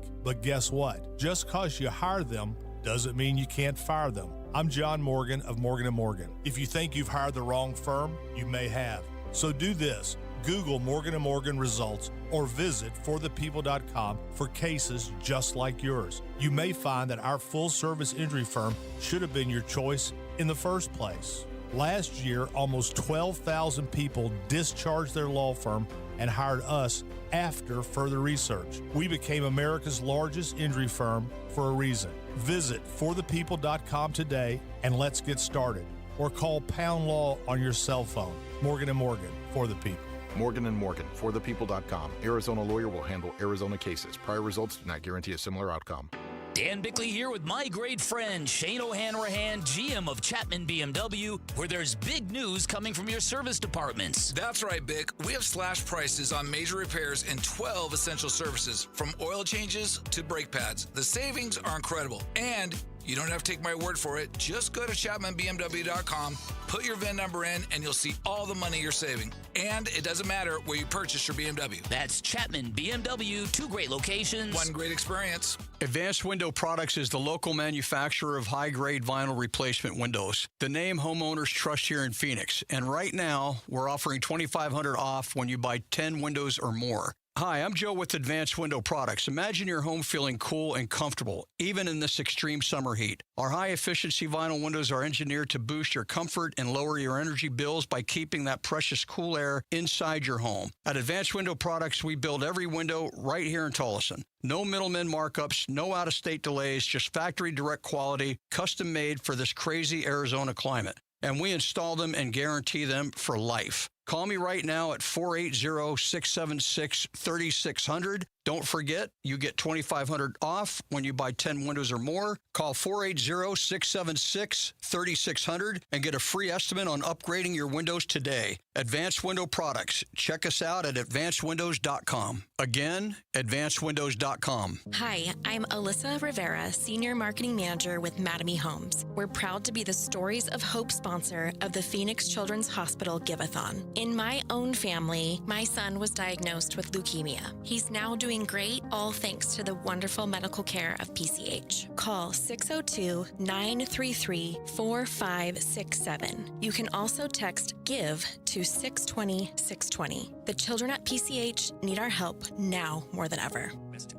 Luke Lipinski back to tell you about Orchard. Most home sellers get one offer, and it's somewhere between lowball and not good enough. But Orchard changes that. With Orchard's new Orchard offers, you don't just get one offer. You get multiple cash offers from serious investors who are all competing for your home. That's right. Make those investors compete with Orchard's cash offer marketplace. Here's how it works. You work with an Orchard agent who submits your home to their exclusive network of hundreds of local cash buyers. They come to you with offers, you review them all, and you pick the best one on your terms. That way, you don't have to worry about settling on one offer or maybe leaving money on the table without even realizing it. You see every offer side by side. That's how you know you're getting top dollar. Orchard offers means no repairs, no showings, no drawn-out process. Before you accept any offer, see them all first. See, not only does Orchard give you the freedom to buy and move into your new home first and sell your old home later, you still get top dollar for your home. And this is how. If you're ready to find out how much your home is worth, visit Orchard.com to get your free home valuation. That's Orchard.com, Orchard.com. KMPP FM Phoenix, live from the Casino Arizona and Talking Stick Resort Studio. Arizona Sports, the local sports leader.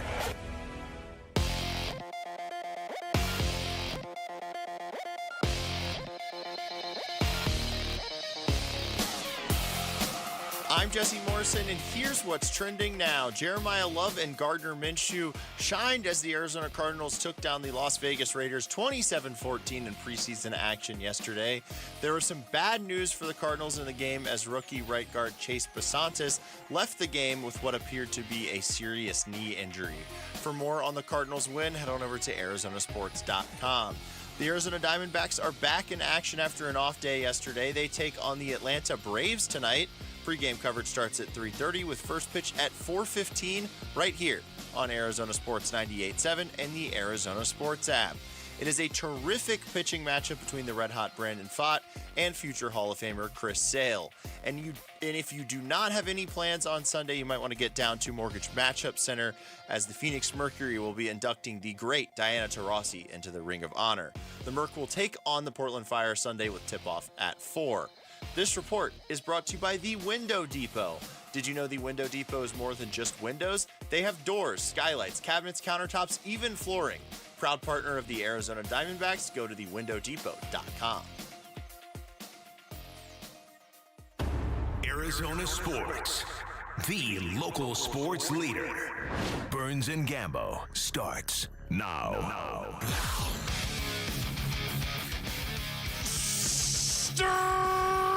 Streets up 2 o'clock on this Friday afternoon. Good afternoon and welcome into today's edition of the Burns and Gambo Show here on Arizona Sports, the local sports leader. My name is Dave Burns alongside the one, the only, John Gambadoro. Hi, Gambo. Burnsy, what's going on? Not much, my friend. How are we doing today? We good?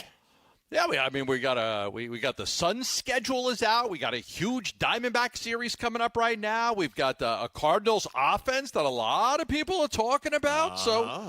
Yeah, we go into the weekend kind of on a high note. A lot of stuff to talk about. A lot of intrigue. Yeah, a lot to talk about now. Not a lot of time to do it. We got a long way to go and a short time to get there. What? As Willis Reed, not Willis Reed, Jerry Reed once sang many years ago. Yes, we are off at 3:30 today, but we are packed in the next 90 minutes of the show. Dylan Brooks is going to join us. He met the media earlier, and we were able to have a conversation with Dylan Brooks about his contract extension, the schedule release video that he took part in. That was all awesome. Torey Lovello is going to join us, as he does every single Friday. He's live in Atlanta as the D-backs are getting taken on the Braves. And a big series, as you mentioned. And then that Cardinals game from last night. So let's get right to it. Weigh in on our top story of the day here on the Burns and Gambo Show. Burns and Gambo, the weigh-in. Both teams move down the field.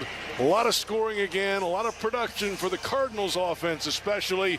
And we have reached triple zeros in Las Vegas. Final score, Cardinals 27, Raiders 14 in preseason week 1. What a game for the Cardinals tonight, AQ. That was the call last night here on Arizona Sports, 27-14. It's not so much the Cardinals won, Gambo. Certainly we're never going to get all that hung up on results in the preseason. It's the way they looked when they did it in that first half especially. Yeah, listen, we could go through the history of the NFL preseasons and find tons of teams that went 4-0 and then they were terrible in the regular season, or teams that went 0-4 and then they were good in the regular season. The wins and the losses doesn't matter. I think you've got to just take that equation out of it. And, coaches maybe try to establish a culture of winning. I understand that. You want to win the football game. But I think what we've got to talk about is just the play. Last week we raved about Carson Beck, and then, Jacoby Brissett comes into this offense, and I sit here and I'm looking at my notes, and I just could not be more impressed with that first drive. 10 plays, 73 yards. Jacoby was 5 of 5 on the drive. The great touchdown to Marvin Harrison Jr. Okay, he comes out of the game. And all of a sudden, Gardner Minshew comes in. Let's see how it looks with Minshew. Well, he takes him 11 plays, 78 yards. Him and Brooks had a great connection. They had some nice plays on that drive. And then, you got the play to Love that set up the touchdown of Fehoko. Okay, and then you come back with Minshew and you do it again. You get another touchdown drive on a pass to Brooks. So I think it's the way, forget about the wins and the losses. The way this offense is humming right now is impressive. It's the preseason, right? Take it with a grain of salt, but so far so good. It looks like a good product. Yeah, this time a week ago, to your point, we were raving about Carson Beck and how good he looked in this offense. Now, obviously, he didn't play last night because of the rib injury. Everybody was very disappointed by that. You could almost hear the groan valley-wide when we found out that Beck wasn't going to play, because we all talked about wanting to see him. He's kind of driving this interest bus right now because of him.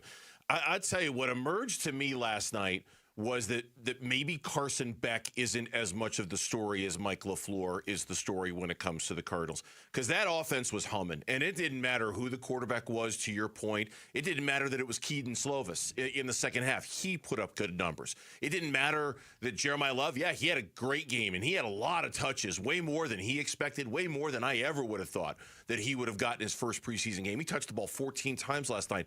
But even when he was out, the Cardinal running backs combined to run for 4.3 yards per carry. You just stand back and just kind of look at the Cardinals offense as a whole. It didn't really seem to matter who was in there or when. Right. It just kept humming and moving and doing things and looking good. And now what it means I don't know. Should we up how many wins we think they're going to have? Probably not, because that defense still is loaded with question marks. But I think the big takeaway now is that the Cardinals might finally have a grown-up in the room who knows how to coach offenses at the NFL level, as opposed to what we've seen the last few years. And that is a really refreshing sight. It's probably too early to make that conclusion based off of two preseason games. But, man, Gambo, they're humming out there right now, no matter who's quarterback. It was impressive. I mean, there's no doubt about it. First half, I love the balance. 123 passing yards, 78 rushing. It was 6 for 6 on third down. I really did like that. From the defensive side, it is true. This defense looks terrible. They had 180 yards. They had 5 third down conversions. So the defense is a separate story. But if we stick with LaFleur and the offense, the one thing I thought coming out of the game, And, I wanted to watch up until Bam Knight started to get some carries, and he broke off a 10-yard run in the second half when Minshew started the second half. And then I was watching that, and I really liked watching the wide receivers. I thought Fehoko and Brooks and those guys and Virgil, those with that great catch, those guys are playing well. But my thought was, I wonder for Carson Beck, right? Just Carson Beck. Okay. If those guys would have came out and struggled and the offense was stagnant and they didn't move, I wonder if that would have boded better for Carson Beck. The fact that Beck played so well and then Brissett played so well and then Minshew played so well. And that was my thought. Like if those guys had come out and, not played so well, that might have been like, wow, Carson Beck might be better than these guys. But then those guys came out and they absolutely had no problem running the offense and moving the teams up and down the field. So, so now I'm just a little bit more curious as to what the Beck first preseason game truly meant. Yeah, that's a great point, and I'd like to say I don't have an answer to that other than to say clearly not as much as we thought it did this time a week ago. I think it is safe to say the Carson Beck game that he had a week ago doesn't carry the same weight because of exactly what you just said. Jacoby looked on point. Gardner Minshew looked fantastic in that offense, and so I think if anything, it's going to quiet the Carson Beck conversation a little. Now, like you say, if it had been a different deal last night, we might be having a different conversation, but we're not. And so I think it's going to – now, if the next preseason game, we don't see a lot of the starters again, and it's Carson Beck playing for a half or even more, maybe it sparks back up again. But for now, I think it definitely cools things off. We have to talk about Jeremiah Love a little bit. This is Dan Graziano. He was on Unsportsmanlike today. He was asked – here's him saying that Jeremiah Love was the most fun to watch on Thursday night across the league. If you could only talk about one thing from last night's game, it would be what? Honestly, Jeremiah Love was so cool to watch. You're like, okay, I get it. Like, I still wouldn't pick him third and give him more guaranteed money by far than Jahmyr Gibbs and Bijan Robinson just got in their veteran extensions. But wow, was it fun to watch him play. And I mean, look, I tuned in to see Mendoza. I thought he looked good. But I think there's not a lot of hardcore takeaways from what we saw last night. So to me, it was just like I'm sitting there watching Jeremiah Love going, oh, wow, that's a special player. 11 rushes for 58 yards, 3 catches for 14 yards. As I mentioned, 14 times he touched the ball. He was surprised at how much he touched it. He got that many touches. Yeah, he wasn't expecting to get that much love. He had that one drive. You come out, I like, okay, first drive, carries it for 3 yards, carries it for 2 yards. Then they let Algier get a couple. He also had a 2-yard gain in there as well. So 3 yards, 2 yards, 2 yards. Okay, I'm not blown away. Next drive, 2 yards, 2 yards, 7 yards, no yards. And then the third drive, that was like, okay. So going into the third drive, we're not all that impressed. Then the third drive, Love for 2, Love for 14, Love for 16, and then they threw a pass to him for 8 yards. I was like, oh, okay, all right, you got my attention, young man. Look, we know he's going to be good. I don't think there's any question about that, but you want to see it, right? You want to see it. The first 2 drives, you did not see it. You saw him bottled up quite a bit. They were ready. They tackled him. He wasn't able to break anything. And on a third drive, he was able to get outside on that one run and a nice little spin move, and then he had another big carry, and then he threw the ball to him. I thought that was the impressive drive to me. There's a shiftiness there that is, it when you see it, right? And I'm not going to go next level comparisons here, when it comes to guys like Barry Sanders or guys that we've seen throughout the course of the NFL. But there is, when you know it, when you see it, you know it. And he just has that ability on a dime to just stop, plant, go, do something different, move. It's incredible to watch. It's an awful lot of fun. Minor ankle injury. We'll get into that in the next segment because it wasn't all good from last night for the Cardinals that Mike LaFleur doesn't think is going to be that big of a deal. Next up for the Cardinals, they will play the Cowboys next Saturday, so we'll get a week to kind of figure out what's going on with the injuries. When we come back here on Burns and Gambo, we'll stay on the Cardinals because, as I mentioned, not everything was great from last night's game for the Cardinals. They might have lost another rookie for the year before the season has even begun. We'll tell you about it next on Burns and Gambo. Play action fake. Brissett rolling right. Pressure in his face. Stops. Throws to the back right corner of the end zone. And caught for a Cardinals touchdown. It's Marvin Harrison Jr. More Arizona sports reaction to how the Cardinals played at the Raiders is yours on YouTube, the Arizona Sports app, arizonasports.com, and 98.7 FM. We have a great local mortgage team right here in Arizona, and that is the Lund Mortgage Team. It's a family business started by Stan Lund, and who I worked with for many years, and now Lisa Lund and Matt Oliver. It's a family business.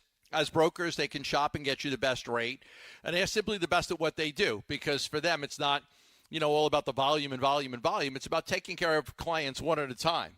It's about the quality of the job that they perform for you. Getting you the lowest rate can save you a lot of money, make no mistake about it.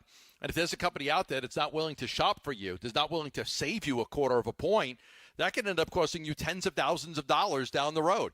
Not worth it. The Lund Mortgage Team wants you to win. They want you to have the best rate, the lowest fees. They want you to have a great mortgage process, and that's why they're even helping people get pre-approved for a mortgage absolutely free.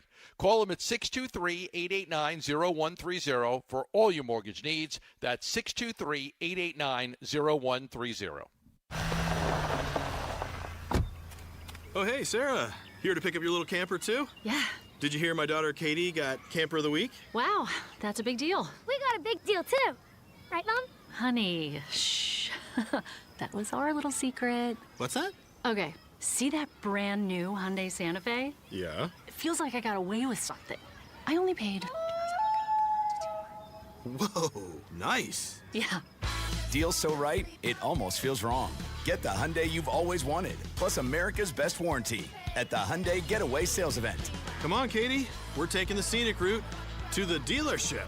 It's a great day for a new Hyundai at the Hyundai Getaway Sales Event, going on now. Get 0% APR plus 0 payments for 90 days on the Tucson, Santa Fe, or Santa Fe Hybrid. See your Valley Hyundai dealer. Offers end September 8th. Call 714-568-7676 for details. Are you planning a home renovation? Getting quotes on windows, doors, cabinets, countertops, or flooring? Before you commit, visit the Window Depot and make sure you're not overpaying. The Window Depot is your one-stop shop for top quality products at the lowest prices. We're locally owned and operated with no installers and no middlemen, so you save big. Perfect for DIYers, contractors, and homeowners. Visit a location near you or shop online at thewindowdepot.com. The Window Depot, more than a window store. Football is back, and Kilt Lifter from Four Peaks has your game days covered. Enter the Kilt Lifter Kickoff Sweepstakes to win 2026 Cardinals season tickets. Just head to Four Peaks 8th Street Pub in Tempe, scan the QR code to enter, and enjoy Arizona's award-winning Kilt Lifter. And now, a no-frills ad brought to you by Progressive Insurance. Here it is. You can save big when you bundle your home and auto with Progressive. That's it. See? Just a good old-fashioned, straightforward ad. See if you can save at Progressive.com. All right, back here to tell you about Liberty GMC, 87th Avenue and West Bell Road in Peoria. Shop and buy online all the time at LibertyGMCAZ.com. Let me tell you about the deals first. Then I'm going to tell you about the special they're running in their service department because it is going to save you money. It's the Arizona Tough Sales event going on right now at Liberty GMC. Great deals on SUVs and trucks, all the good stuff that GMC makes. For example, 2026 Terrain, you can lease one for just $299 a month. You can drive home a 2026 Canyon for only $329 a month. They've also got one of the best Sierra selections in the Valley for the best truck in the market and on the roads right now. A new 2026 Sierra 1500, you can get up to $12,500 off or take advantage of 2.9% financing. And if you schedule any service between 2 and 7 in the afternoon, you'll get $50 off as part of their back-to-school special in their service department. It's all Liberty GMC, 87th Avenue and West Bell Road in Peoria. Shop and buy online all the time. LibertyGMCAZ.com. GMC, we are professional grade. The home of Arizona Cardinals football. Arizona Sports on YouTube. The app, 98.7 FM. Back to football. With Burns and Gambo. Preseason coverage brought to you by Bud Light. This was Cardinals head coach Mike LaFleur from post-game and the media scrum afterwards on the Chase Besantis injury. That'd be too early to tell right now. I mean, because they obviously have to do the MRI and stuff like that. But there's definitely something down there, whether it's ACL, MCL. But we'll know more tomorrow, and then obviously I'll be meeting with you guys on Saturday. So we won't hear anything for sure unless somebody breaks the news on Saturday about Chase Besantis. But just based off of LaFleur's comments, it would certainly seem we should be bracing for bad news for the rookie out of Texas A&M. I went back and looked at that play a few times, and it's just brutal. First drive of the second half, they had a 1st and 10. They had just converted a 4th and 2 on a pass to Fehoko, and Minshew rolls right. As he's rolling right, you could see Besantis go down and grab his knee, and then they focus on Minshew, and I thought he fumbled the ball out of bounds. They end up calling it intentional grounding, and then they pan back to Besantis, and it's like, wow. And then, Paul Calvisi on the broadcast mentions Besantis is down. He's grabbing his knee, and he's like, oh, this is not good. This is just not good. And then, later you see him being helped, into the locker room by 2 trainers where he couldn't put any weight on it. And this is it's terrible. It's just, this is a weakness on this football team, is the offensive line. When we talk about the offense, we talk about loaded skill position players. I don't think the quarterback play is as bad as some people think it is, because I like Jacoby Brissett, but I know it's not top 15 in the league. I get that. Mm-hmm. But the offensive line is where you kind of like, there could be a problem for them. And then you've got a guy who you drafted 34th overall to play. And now he could be gone for the season. It could end up being an absolutely brutal blow for the Arizona Cardinals. Yeah, it could. And there's really, if you could handpick one area of the Cardinals team where you wouldn't want something like this to happen, it would be on the right side of that offensive line, because it was already kind of sketchy to begin with. I mean, Elijah Wilkinson, I don't know if he's going to be any good over at right tackle. Isaiah Adams, he was in the starting lineup. He was out of the starting lineup. He's back in the starting lineup. He had a crazy offseason, obviously, with what happened to him right before camp and the allegations in the arrest and things like that. It's the one thing that I'm worried is going to hold this offense back from being great, is that you can't really count on the right side of that offensive line, and you certainly can't count on it now if Besantis isn't going to contribute to it. So now I think projecting ahead, what I wonder is how aggressive they'll be to address that when it comes to guys who are still on the street, guys who will get cut from other teams around the NFL, rather than just sitting back and kind of letting it all be. I do wonder what their level of aggression will be in addressing the fact that they now have a hole if Besantis is out for the year. And if that's what this is going to be, I think because you're trying to develop Jeremiah Love, and because you're trying to implement Mike LaFleur's offensive vision, and because who knows, by week 8 or 9, you might be playing Carson Beck, you don't want a suspect offensive line short-circuiting their development. And I think it'd be important for them to address that position if Besantis is lost for the year, to make sure they're doing everything they can up front to develop the guys behind them as well as they can. You very well said. I mean, if there is a player out there and you start to look at, the guards that are out there, and you figure, is there anybody there that you could get? And there are a ton of guys. There are really a ton of guys that are out there. And you just have to figure I even think Will Hernandez might be out there. I'd have to double check, but there's a lot of guys that are out there, and you've got to kind of figure out, right now, if one of those guys can come in and help you play, can help it because not that he knows the system, but can come in and play right away because he's in shape and he's ready to go, or you're going to have a very high priority when it comes to when guys get released by other teams, so the waiver wire process, and you'll have like one of the first dibs there. So could it be when a team releases a player that you go get somebody because that guy's been in camp and he's in shape and he's been practicing and he's been playing, and so when somebody does decide to make a move right there, could that be somebody you jump on as well? Yeah, I just Googled this. I just looked it up. And it's a story that's 8 days old, 9 days old. I don't think any of these guys have signed. But on ESPN, as of August 5th, NFL free agency ranking the best players still available. Okay. They listed 11 players. 2 of them are guards. And the 2 guards that they listed are Kevin Zeitler, who's was very good, who's most of his career. At number 4, he's going to be 36 entering this season. Mekhi Becton, who'll be 27 entering this season as well. There are other tackles that they list as well. But again, we're not looking at tackles here necessarily. We're looking at guards. And I'm sure if I had a little more time to think about this, and if I'd been more on top of things, I would have like looked a little more and seen who else is out there. And of course, when roster cut downs happen in a few weeks, is there going to be anybody good out there? I don't know. But is there going to be anybody better than what they have now if Basantis is lost for the season? I think they absolutely owe it to themselves and their fan base to take a look and not just sit on their hands and let it all be. I don't think they can do that this year, especially when they've got oodles and oodles and oodles of cap space available to them right now. It's not like they're up against it financially. They've got a ton of space. Go out there and go get somebody, some depth to help you out at that position. They have to do it, I think. Yeah, Will went on. I was just looking because I know he got hurt. He went on injured reserve November 29th, so it was kind of later in the season with hip and knee injuries, so he might not be ready. I'd have to do a deep dive into it, but it's definitely something to keep your eye on. Is there anybody out there that they could get right now? And I would try to make the move soon because you've still got plenty of camp for somebody to get in shape and get used to the season. You still got 2 more games to play. This is the one thing I will say about the injury is the timing's not terrible because you do have time to replace him if you could find somebody. It's just you were counting on him to be one of your top 5 to if you look at the swing tackle and you think that Fryer, the Ohio State kid, is going to be your swing tackle now, I'm going to say Basantis is one of your top 6 offensive linemen. Yes, I would agree. And if we're going to just beyond offensive line, he's one of the rookies.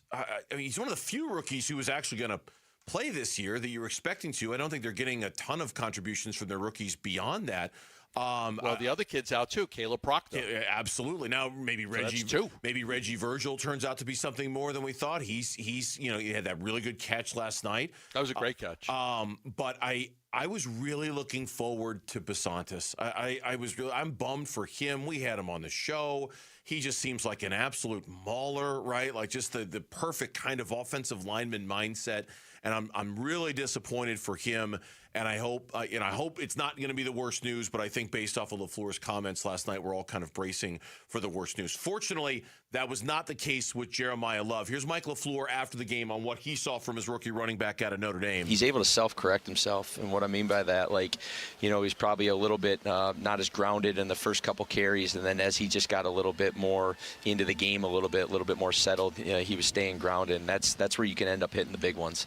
And obviously, he ripped off a few of those, and same thing in the past game. So, did some good stuff. It was good to get his feet wet. It's I'm on record. I don't love trotting out starters and stuff like that in the preseason, but I do think it is important for particularly rookies and rookie backs to kind of feel the difference of what it's like on Sundays compared to what it was on Saturdays. He left the game with a minor ankle injury. Mike LaFleur didn't think it was going to be that big of a deal. We'll get more of an update, I would imagine, from him over the weekend. I do wonder if we've seen the last of Jeremiah Love this preseason, though.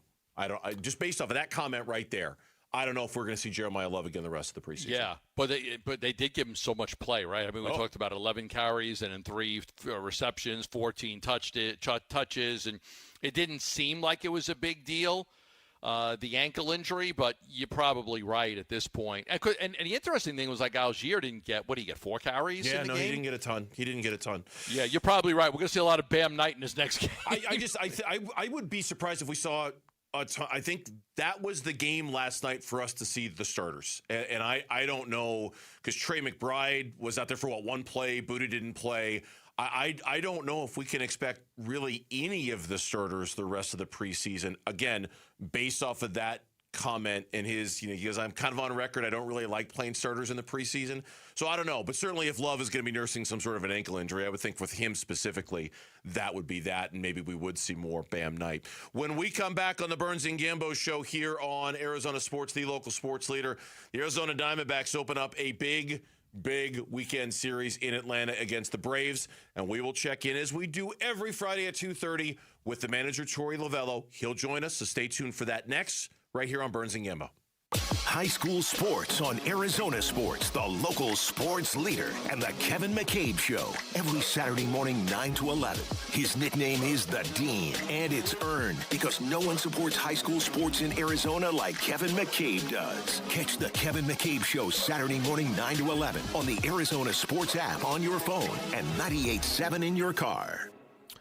We're doing this thing with lifeguard imaging, and I'm a big believer in this. I never actually met my grandfather. He, came here from Italy with my dad and his family and died right away from a heart attack. And my dad's had quadruple bypass surgery, so when I had the chance to get a heart scan, I didn't even hesitate. I had it done by lifeguard imaging, and very important. And I'm sure a lot of you probably in the same boat. You probably have some history of heart disease in your family, or know somebody's had a heart attack or a stroke. Well, getting a imaging done on your heart, a heart scan from lifeguard imaging, can very possibly save your life. They save lives every single day.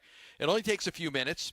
It shows you exactly what's going on with your heart, calcium buildup, blockages, all the stuff you cannot feel but really need to know about, and your doctor needs to know about it. Now, these scans are normally $600.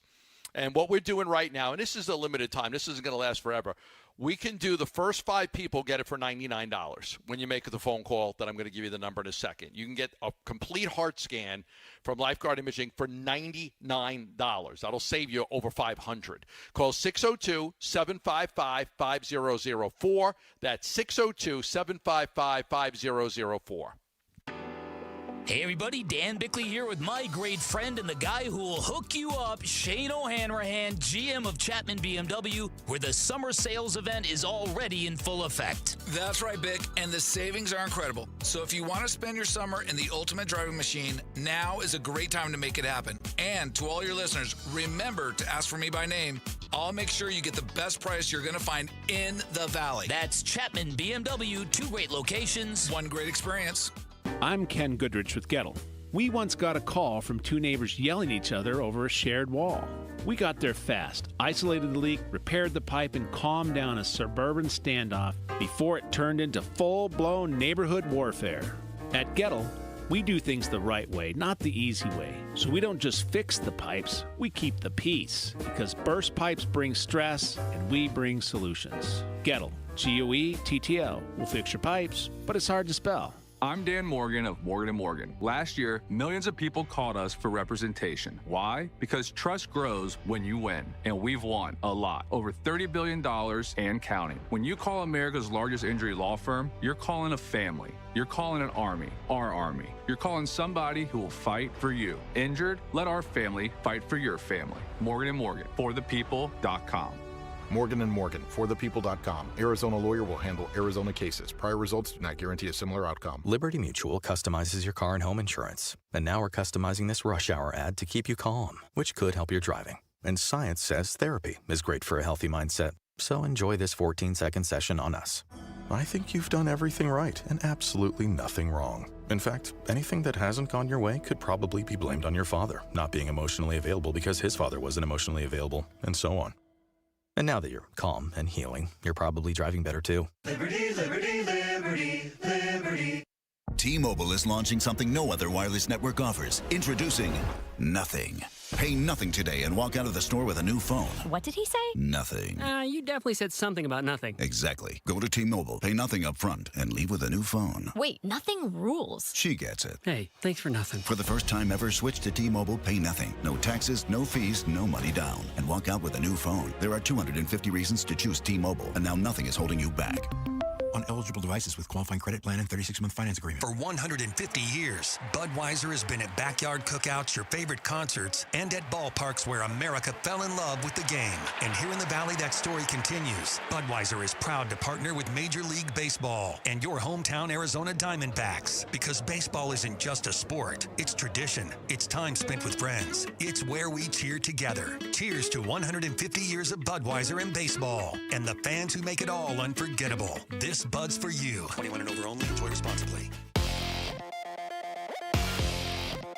I'm Jesse Morrison, and here's what's trending now. Jeremiah Love and Gardner Minshew shined as the Arizona Cardinals took down the Las Vegas Raiders 27-14 in preseason action yesterday. There was some bad news for the Cardinals in the game as rookie right guard Chase Basantis left the game with what appeared to be a serious knee injury. For more on the Cardinals win, head on over to ArizonaSports.com. The Arizona Diamondbacks are back in action after an off day yesterday. They take on the Atlanta Braves tonight. Pre-game coverage starts at 3:30 with first pitch at 4:15 right here on Arizona Sports 98.7 and the Arizona Sports app. It is a terrific pitching matchup between the red-hot Brandon Pfaadt and future Hall of Famer Chris Sale. And if you do not have any plans on Sunday, you might want to get down to the Mortgage Matchup Center as the Phoenix Mercury will be inducting the great Diana Taurasi into their Ring of Honor. The Merc will take on the Portland Fire Sunday with tip-off at 4. This report is brought to you by Asset Preservation Wealth and Tax. Worried if your retirement savings will last? Don't guess, cash flow test it. Schedule your retirement tax and income stress test at assetpreservationwealth.com. Your exclusive home of the D-backs. Diamondbacks. Arizona Sports, the local sports leader. D-backs manager Torey Lovello joins Burns and Gambo to talk D-backs baseball. Brought to you by Budweiser. For 150 years, this Bud's for you. Welcome back, the Burns and Gambo Show here on Arizona Sports. And yes, as we do every single Friday at 2:30, we check in with the manager of the Diamondbacks in Atlanta as they're getting ready to take on the Braves this afternoon. Torey Lovello here on Burns and Gambo. Hi, Torey. Thanks for joining us, man. We appreciate it. Yeah, always. I appreciate the time, guys. Yeah, Skip, let's get right to it. You guys had that incredible series against the Dodgers. You won 2 out of 3, and then you win the first one against Colorado. To lose those next 2 games, it almost feels like all the good you guys did in beating the Dodgers were just washed away by losing that series. Yeah, I agree with you. Really frustrating. And I think, no one's more frustrated than the staff and the players. We know what we got to do each and every day, and that's go out and win baseball games. And when you build innings and do the things that we did, especially in Game 3, and didn't come out on the other side of it, you got to start to figure out and get some clues as to what's going on and how we can get better. So that's what we did. We started to have conversations about scoring runners from third base with less than 2 outs, with 2 outs, and just keep tacking on points and winning baseball games. And the Rockies are the Rockies. And we know where they are in the standings, and there shouldn't be a letdown. I think good teams win the games they're supposed to, and then they keep moving forward. So what we can do is just learn from it, and we got to keep pressing forward. We're right in the middle of this thing. I think the frustrating part was there was a game against the Dodgers where you left like 15 on base, and then you come back against the Rockies. You have another game. You got runners on base every inning, and you leave another 15 on base. What are you seeing with the struggles of this team to get those runs in? Yeah, those are big numbers, and when we do that, it just makes all of us uncomfortable. And building the innings is something that we talk about. We feel like that is the most important thing. And then finishing the deal and closing it up and getting the job done is the final piece of that puzzle. So, whether the guys try and do too much, come out of their approach, early count out, swing into the pitcher's pitch, we want to get super stubborn and continue to do the things that help us build those innings and put us in that spot. And just to pull back, step out of the box, take a deep breath, and understand how you're going to get work. What is a pitcher trying to do to you to get you to make an easy out? The perfect example of that was a Waldschmidt double play, 6-4, with the bases loaded and 1 out against a sinker ball pitcher. And, I think a young guy is going to go up there and try and impact the ball. And he hit the pitcher's pitch and grounded right into a double play to end the inning. I think if you learn from it, and that's what we've started talking about with Waldy, is be patient, get the ball out over the plate, extend, stay in the middle of the diamond, and get the job done that way instead of trying to get the ball up top and hit a grand slam. Torey Lovello is our guest here on the Burns and Gambo Show. D-backs and the Braves coming up this afternoon. One of the other things that happened in that Wednesday day game against Colorado was Merrill Kelly, after a great July, real struggle in that start. And obviously the velocity was down. You referenced that after the game. Have you guys been able to reach a conclusion as to why Merrill's velocity might have been suffering a little bit on Wednesday? No, I had a conversation with him in the dugout about that very thing, and he said, it's not coming out right, and I don't understand why. So, maybe it's a little bit of the workload prior to this time of the season. Also, I don't know. Is it something delivery based? I know that our pitching coaches are constantly surveying that and trying to figure out what exactly is going on to get the cleanest delivery, purest delivery, staying over the rubber, and getting everything moving downhill with the extra velo. It was just one start ago that against the Dodgers that he was pumping 93s and 94. So that's what he looks like when it's all timed up and he's strong and going well. I asked him in the middle of the game, I said, first of all, are you okay? And he said, yeah, why? So, well, I see you looking at the velo board, and we are too. So you know that your velo's down. What is the matter? He said, nothing. It's not coming out. And I said, well, then make sure you hit your spots, because he was trying to overthrow at times and missing spots, and that's when he gave up some of the runs that he did. So obviously there is no health concern with him. There's nothing you're worried about him at this point from a physical standpoint with what he did that day. No. He says he feels fine. Okay. Everything checked out. He's going to make his next start. Hopefully he starts pumping those 93, 94s back up there.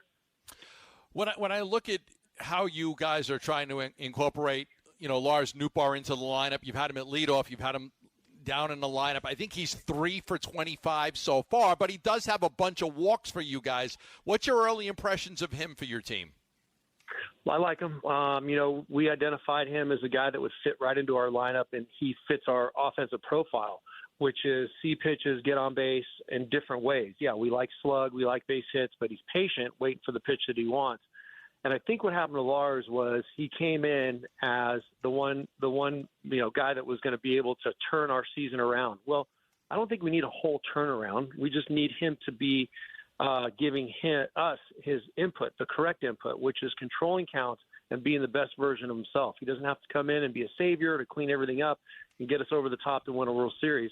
So I had a small discussion with him the other day about fitting in and just doing your job. Just be one of 13. We know what you're capable of doing, and when you do that, you're going to be patient, see pitches, and your hits are going to fall that way. So he's been fine. It's there's a little bit of transition tax here on everybody that shifts into a new organization. It takes you a little while to get grounded, but we want that to happen as soon as possible. And the other day he walked a couple times, so hopefully he's back into the right space and the right headspace to see the pitch that he's looking for. We're all expecting Justin Martinez to be here soon, followed by Lawler. Is there any updates on when J Mart will be back? Yeah, those guys they're emerging, and it's potentially before this road trip is over. So I'll leave it at that. We don't have a target date. J Mart, through his second game in Reno, he's going to go back to Salt River and continue working out there. We'll see how he feels in the coming days. Lawler's going to play a couple more games in Amarillo and see how he feels. So stay tuned. It's looking very positive. Both players are healthy, and it could be within the week. You're playing it pretty close to the vest for good reason with Corbin Burns and Zach Gallen, and not wanting to give up too much on their timeline to return until they kind of check some boxes and get back. What is your level of confidence that Zach Gallen will be back at some point this year, given the timing of the 60-day IL and all that? Well, I feel good knowing that he's hungry and he wants to come back. And, the timeline based on those 60 days, I don't even know. It's day X sometime in September. But, what I've told Zach and Ryan Nelson is just get healthy. We can't force a timeline until you're healthy. And both are now healthy and they are ramping up. So where does it lead us with Zach? It's unknown. He's just going to continue this build-up. He's going to get into a live situation here soon, and then a bridge camp game, and just continue to go push that ball forward. And if you get up to 3 and 50 at a certain point, then we'll start to really integrate the idea of getting him back into this situation as a starting pitcher. Same with Nelly. Corbin Burns is emerging. So 3 guys that we feel like could give us a lot of input here and help us get over the top from a pitching standpoint. Leave me with this on Mitch Bratt, because he's been terrific for you, and I thought he had another solid game the other day, and you guys scored the 2 runs early and just couldn't score, again after that. But you're relying on so many young players and so many rookies this season. Give me your impressions on his ability to be a mature pitcher at this stage in his life. He's done a great job, and credit to him for being able to go out there and slow the game down. Just a very intense competitor, and as a young player, sometimes that energy can get pushed in the wrong direction, but he's really done a good job of making pitches and having that mound presence. And overall, I think at the end of the day, you want him to go out there and give you 5+ innings, and he was 1 out away from throwing 6 scoreless, and that's what was so heartbreaking about. It was his last batter. I had Ginkel set up for the next hitter, and he gives up a 2-run home run and a no decision. But overall, I think he's done a great job of slowing things down, making adjustments pitch to pitch, and dialing it in really nicely. Torrey, we appreciate the time as always. Best of luck against the Braves, okay? Okay, boys. Talk to you soon. Torrey Lovello, the manager of the Diamondbacks, joining us here on the Burns and Gambo Show. When we come back, Gambo and I will go game by game on the NBA schedule. No, we won't go game by game on the NBA schedule, but we will look at the schedule release, which came down yesterday, especially through a very funny video from Dylan Brooks. That's next on Burns and Gambo. D-backs manager Torrey Lovello, brought to you by Budweiser. For 150 years, this Bud's for you. Arizona sports is the home of Diamondbacks baseball. Get ready. Give-a-thon week runs August 17th through the 21st. Benefiting Phoenix Children's. Give-a-thon! Presented by your Valley Hyundai dealers and Ry-Refi.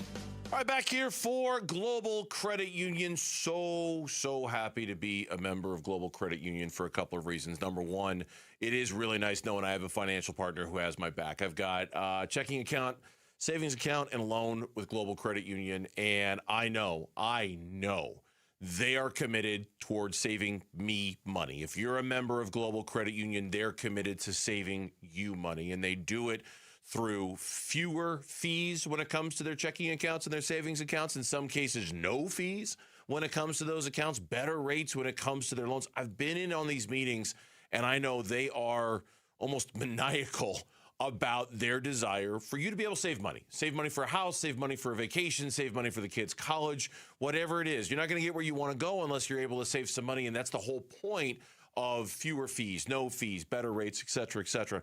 They also have unbelievable customer service, 24/7, 365, live U.S.-based customer support. You just don't find that with a lot of banks. Joining is really simple. Just go to globalcu.org or stop by any of their 9 Phoenix area branches. Global Credit Union, better rates, fewer fees, real savings, and the kind of service that makes your money work smarter for you. We all hear the radio ads about the IRS. They tell you to be afraid, to be scared, and they try to frighten you into calling. I'm not here to do that. Tax Relief Advocates is different. TRA is here to tell you that if you owe money to the IRS, whether it's $5,000, $50,000, or $500,000, we have a solution. It doesn't matter if you're sitting in your car, at work, or with your kids. No matter where you are, call now. 800-575-8157. Don't lose hope. TRA can eliminate or reduce what you owe to the IRS. Generous programs are now available that can give you a fresh start. Our passion is taxes and helping individuals fix their IRS problems. We have over 1,000 5-star reviews on Google and an A+ with the Better Business Bureau. You don't need to be afraid of the IRS any longer. End your tax nightmare today by visiting us online at TRA.com or call 800-575-8157. That's 800-575-8157. Tax Relief Advocates. Real solutions for real people. When your air conditioner stops working or a plumbing problem cannot wait, you need a company that's focused on helping you, not finding ways to charge you more. Home and business owners have trusted Ready Services Plumbing and Air Conditioning since 1957. The home of the no-fee emergency. No trip fees, no overtime fees, no weekend fees. What matters most to Ready Services is saving customers money and doing the job right the first time. For plumbing or air conditioning service, are you ready? Go to nofeeemergency.com. For the ones who get it done, Grainger offers the professional-grade products you need to get the job done. With fast delivery you can depend on and access to technical product experts ready to help you meet any challenge. Call, click Grainger.com, or just stop by. Pick up the exclusive Serpientes Haboob Globe on Saturday, August 22nd, before the D-backs Reds matchup, courtesy of Estrella Jalisco. Get your tickets at dbacks.com. Love telling you about asset preservation, wealth, and tax, and Stuart Willis, and the importance of every one of you working with a financial advisor that you could build a relationship with. Not one that checks in on you twice a year just to make sure you don't take your money and go elsewhere, but one that's worth the time, takes the time to get to know you, to understand you, because things change in our lives. And if your financial advisor isn't aware of those changes, well, then he's not going to be able to make the best recommendations for you and help you grow your money the way you need it to. So, life comes at you fast, and there's always things that are moving and taking place in your life, and that's why you need a financial advisor that's not just going to check in once or twice a year. Stuart Willis has 5 locations in the Valley. He could create an incredible financial plan, retirement plan for you. have an estate plan done for you, and even a tax plan for those of us that are putting a lot of our money away tax deferred, like me. So if you want to work with Stuart, I highly recommend calling him, setting up a free portfolio review at 602-877-PLAN. That's 602-877-PLAN, or check out the website, assetpreservationwealth.com. Investment advisory services offered through Foundations Investment Advisors, LLC, an SEC-registered investment advisor. The Burns and Gambo Social Poll. All right, don't forget, Dylan Brooks of the Phoenix Suns met with the media today. We're going to have a sit-down with him coming up at 3 o'clock on video if you're watching on YouTube. Looking forward to that. See what Dylan Brooks has to say about the state of the Suns in his participation in yesterday's schedule release video, which was really, really funny. We'll talk about that schedule here in just a minute. First, let's turn things over to Lauren. She has got our poll question of the day. It's at ArizonaSports.com. Hello, Lauren. Hello, Burnsy. And hello, Gambo working from home. Yeah, hello to Gambo into the ether. Ciao. Ciao. Ciao. Naturally. Yeah. Salve. We're very international here on the Burns and Gambo show. Very much so. Yes, very much so. All right, well, our poll question has to do with the Arizona Cardinals' second preseason game of the year. So we're asking, who was the biggest standout from that Cardinals win over the Raiders last night? Good question. Jacoby Brissett, Jeremiah Love, Jalen Brooks, or other? God, Brooks has looked so good. He's looked great. That wide receiver room, I'll tell you right now, somebody said this, and I'm stealing somebody's thought. I can't remember who, so I apologize. Man, when the Cardinals make some cuts in that wide receiver room, there are going to be some guys that other teams are going to want when the Cardinals make some decisions in that room. Yeah. Really loaded. Jeremiah Love, put me down for Love. I'm gonna go Love too. The two big runs were back to back, were very, very impressive. But Brooks is turning a lot of heads. Yes. I mean, he's turning a lot of heads. He's making a lot of plays.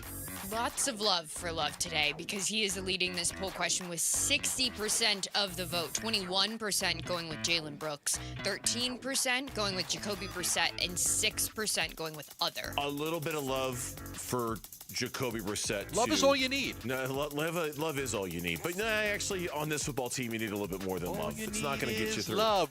Oh, you need more than love. Okay. Jacoby Brissett's throw, the touchdown throw, was a dime. An absolute on a dime throw to Marvin Harrison Jr. It was one of the. It really. I know it's just a preseason game.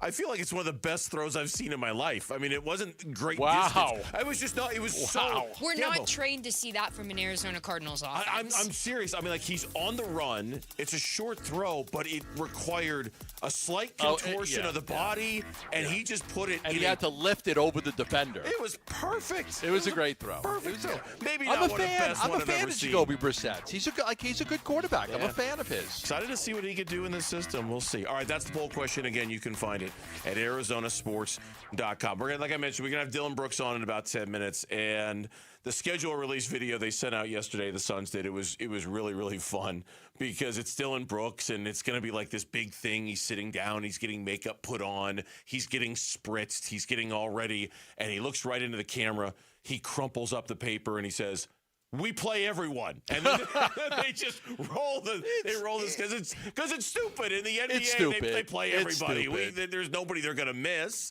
There's nobody, they're going to play everybody. And so I'm glad to see the Suns lean into that a little bit. I thought it was funny. But even in the NFL, you know well in advance who the teams are they're playing. You just don't know the order. I know, but they're just.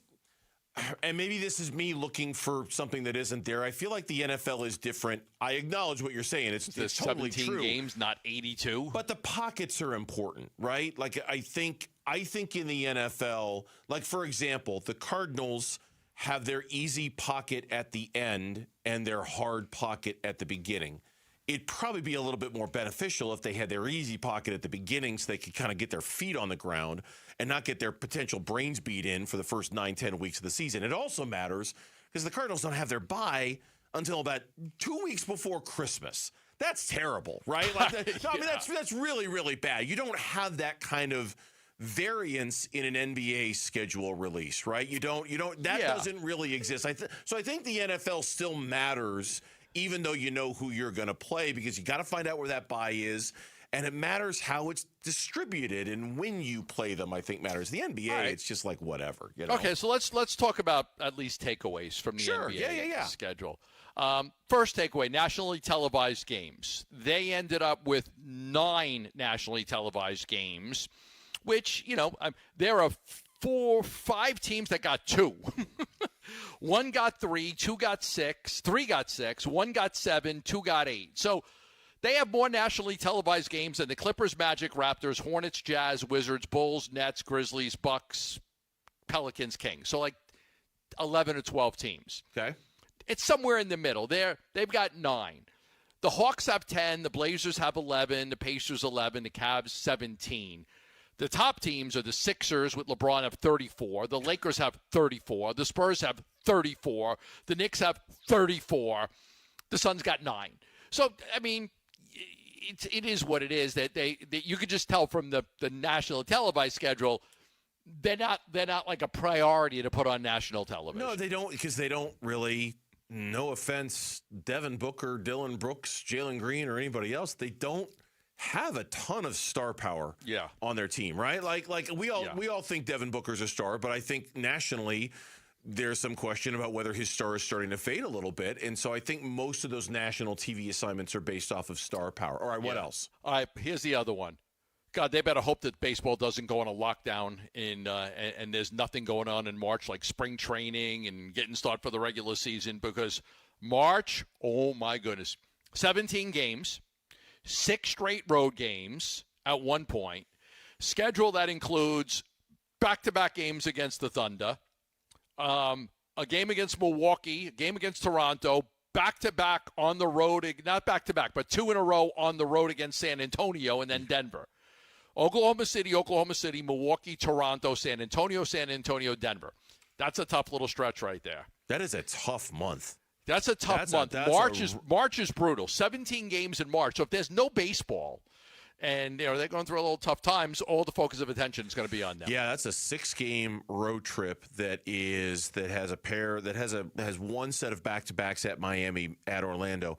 The back-to-back games against Oklahoma City, the back-to-back with a day in between at San Antonio. Yeah, that is tough. That is a really, really tough schedule, tough part of it. All right, you got anything else? Because I did have one other observation, too. Okay, give me yours. Back-to-back home games on December 30th against LeBron and the 76ers, and December 31st on New Year's Eve against the defending NBA champs, the New York Knicks. That is I think they've got 10 or 11 back-to-backs this year, which is, again, kind of par for the course. Everybody does. But that is what a crazy time. I mean, the day before New Year's Eve and then New Year's Eve, and you've got Philly on the front end, New York on the back end of a back-to-back. That is that's brutal. That's really hard. And it's LeBron's only visit. We're going to ask Dylan Brooks about that when he comes up and joins us at 3 o'clock. But that is a really interesting, compelling, tough back-to-back, especially given that it happens over the holidays like that. That one popped off the page when I saw this schedule being released. That week. I see that there is an NBA Cup game on my birthday. Okay. There's that. That's exciting. And, of course, I don't know where the game is, but it's an NBA Cup game on my birthday. The NBA All-Star Game is here in Phoenix, which is going to be something else to monitor as we get a little closer to that. How many Suns are in it and what kind of the appeal is going into that. But other than that, I mean, you look at the start. They open up on the road at Portland on Wednesday, October 21st. As you had reported, they open up at home on Saturday, October 24th against Golden State. They get Oklahoma City early, the 3rd game of the season. And then a few days later, they get Denver in a cup game. They've got a big 7-game homestand early in the season. A lot of home games early, Gambo, where it looks like they're playing 9 of their first 12 games at home. And that homestand includes Portland, Orlando, Houston, San Antonio, the Clippers, Charlotte, and the LA Lakers. So, in this next segment, we're going to go through all 82 games, win or loss, to give you our prediction. No, we're not. But at some point, we are going to give you our prediction for how many wins we think the Suns will get this year. It's just not going to happen today. At some point, we will. Sure. And I can tell you this right now: we're not going to have a big, expensive lunch bet over it. I will tell you. I'll tell you and everybody listening right now that will not be on the docket this year, Gambo. Don't expect it. Okay. All right. No lunch bets. No expensive lunch bet. Oh, okay. No rah room nonsense again. My favorite bet ever. I was so confident I was going to win that I bet. know. We're not doing that ever again. You want to do a lunch bet for some pizza place down the street? Done. Okay, gotcha. But we ain't doing the rah room again this year. That's not going to happen. To help us talk about the schedule, his contract extension, and everything else going on with his decision to stay with the Phoenix Suns, stay tuned because we will be joined by the villain. Dylan, the villain Brooks, will join us. If you're watching on YouTube, we'll have him on video as well. Stay tuned for that coming up next here on Arizona Sports, the local sports leader. The Arizona Sports YouTube channel. Just the local sports leader doing what we do on YouTube. Serve yourself some Arizona sports for live shows, podcasts, viral clips, shorts, and more. Subscribe to the Arizona Sports YouTube channel. It's a daily supplement I take every single day because for me, it's highly important. I think for a lot of you out there, it's highly important to stay in shape, to not let age beat you, to not be a couch potato, to get up and be active and just move your body around and try to stay as in shape as you can. Now, you could do it by eating right and sleeping right, but exercise is a huge key. And when you exercise, sometimes your body gets tired as you get older. That's why M-Drive was created. It's a daily supplement, all natural daily supplement. Take it every single day. They've got M-Drive Prime, M-Drive Elite, M-Drive Boost and Burn. For those of you who just want to lose a few pounds, Boost and Burn's a great product. And it helps you. It helps you with your endurance, your stamina, your recovery. I mean, there's a reason that M-Drive is the #1 selling men's health brand in Sprouts. They have high standards at Sprouts, and M-Drive meets those standards. That's why it's the #1 men's selling health brand. You could get it at Sprouts, but you could also go online at mdriveformen.com. Put Gambo in the promo code, and you'll get 20% off your first order. That's mdriveformen.com. And Doug. Hot dog! Get your hot dog! Customize and save with Liberty Mutual. Hey, what are you doing? I like your method. Direct. To the point. A little loud, but... Listen, people don't buy car insurance the same way they do hot dogs. Not yet, but both are customizable. Popcorn! Get your popcorn! Hey, this is a hot dog area. And customize and save area. Get a quote at libertymutual.com or with your local agent. Liberty, liberty, liberty, liberty. This is the story of the one who keeps multiple buildings running smoothly day after day. Plumbing that flows, HVAC that hums, cleaning supplies that keep surfaces sparkling. That's why she counts on Grainger. With easy reordering online and 24/7 support, Grainger helps her keep the products she needs on hand. So shelves stay stocked and buildings stay ready. Call 1-800-GRAINGER, click Grainger.com, or just stop by. Grainger, for the ones who get it done. Hey, I'm Ron Wolfley, and I'm sitting here with Garrett Lee, co-owner of Moving Team 6. Moving season is quickly approaching, and I didn't even know there was a moving season. How would you advise people? Actually, the month of May is National Moving Month. That's right, we have a National Moving Month. Yes, we will be busy this summer, so we always recommend calling us as soon as possible. Let us come out, do an on-site estimate. Let us meet you. If you've got a move coming up, go to movingteam6.com for more information. Your move is our mission. If your windows can't keep up with the heat, it's time for an upgrade. At the Window Depot, windows are what we do. Biggest inventory, best prices, guaranteed. Found a lower price? We'll beat it. Shop in stock or custom vinyl windows, built for efficiency and style. From one window to full home replacement, we help you get the right windows for less. Lower your energy bills and stay comfortable year-round. Visit a location near you or order online at thewindowdepot.com. Oh, hey, Sarah. Here to pick up your little camper, too? Yeah. Did you hear my daughter Katie got Camper of the Week? Wow, that's a big deal. We got a big deal, too. Right, Mom? Honey, shh. That was our little secret. What's that? Okay, see that brand new Hyundai Santa Fe? Yeah. It feels like I got away with something. I only paid... Whoa, nice. Yeah. Deal so right, it almost feels wrong. Get the Hyundai you've always wanted, plus America's best warranty at the Hyundai Getaway Sales Event. Come on, Katie. We're taking the scenic route to the dealership. It's a great day for a new Hyundai at the Hyundai Getaway Sales Event, going on now. Get 0% APR plus 0 payments for 90 days on the Tucson, Santa Fe, or Santa Fe Hybrid. See your Valley Hyundai dealer. Offers end September 8th. Call 714-568-7676 for details.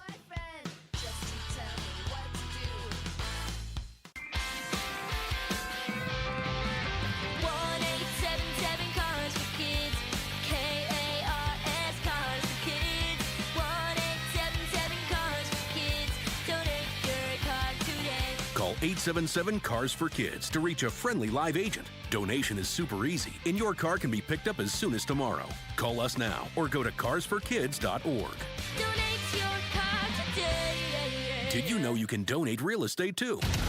KMVP FM Phoenix. Live from the Casino Arizona and Talking Stick Resort Studio. Arizona Sports, the local sports leader. I'm Jesse Morrison, and here's what's trending now. Jeremiah Love and Gardner Minshew shined as the Arizona Cardinals took down the Las Vegas Raiders 27-14 in preseason action yesterday. There was some bad news for the Cardinals in the game as rookie right guard Chase Basantis left the game with what appeared to be a serious knee injury. For more on the Cardinals win, head on over to arizonasports.com. The Arizona Diamondbacks are back in action after an off day yesterday. They take on the Atlanta Braves tonight. Pre-game coverage starts at 3:30 with first pitch at 4:15 right here on Arizona Sports 98.7 and the Arizona Sports app. It is a terrific pitching matchup between the red-hot Brandon Pfaadt and future Hall of Famer Chris Sale. And if you do not have any plans on Sunday, you might want to get down to the Mortgage Matchup Center as the Phoenix Mercury will be inducting the great Diana Taurasi into their Ring of Honor. The Merc will take on the Portland Fire Sunday with tip-off at 4. This report is brought to you by Four Peaks. Text SEATS to 620-620 for your chance to win 4 tickets to the Monday, August 24th D-backs home game versus the Chicago Cubs, plus food and beverage credit. That's SEATS to 620-620.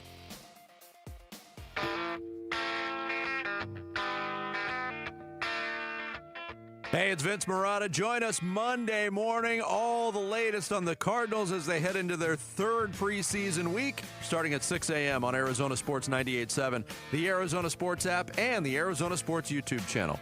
Welcome back. It is the Burns and Gambo Show here on Arizona Sports, the local sports leader, the recipient of a brand new 3-year contract extension, and somebody who was also kind enough to send us a video message for our 15-year anniversary, and we do appreciate that.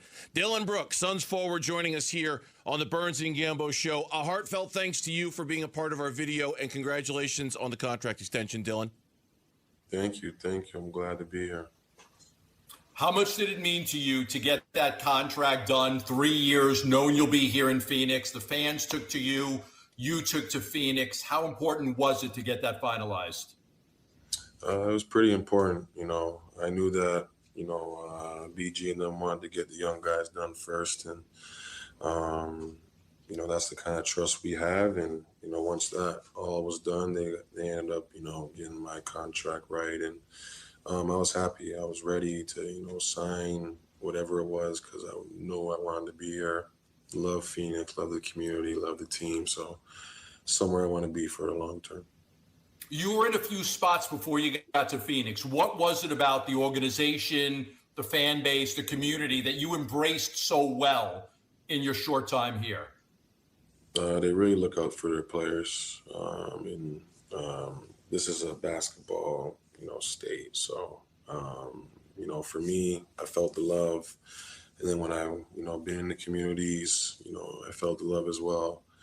And then the way the whole, our, Phoenix Suns team is built, that's what I envisioned. So it was a no-brainer. And, I'm ready to, start this 4-year journey.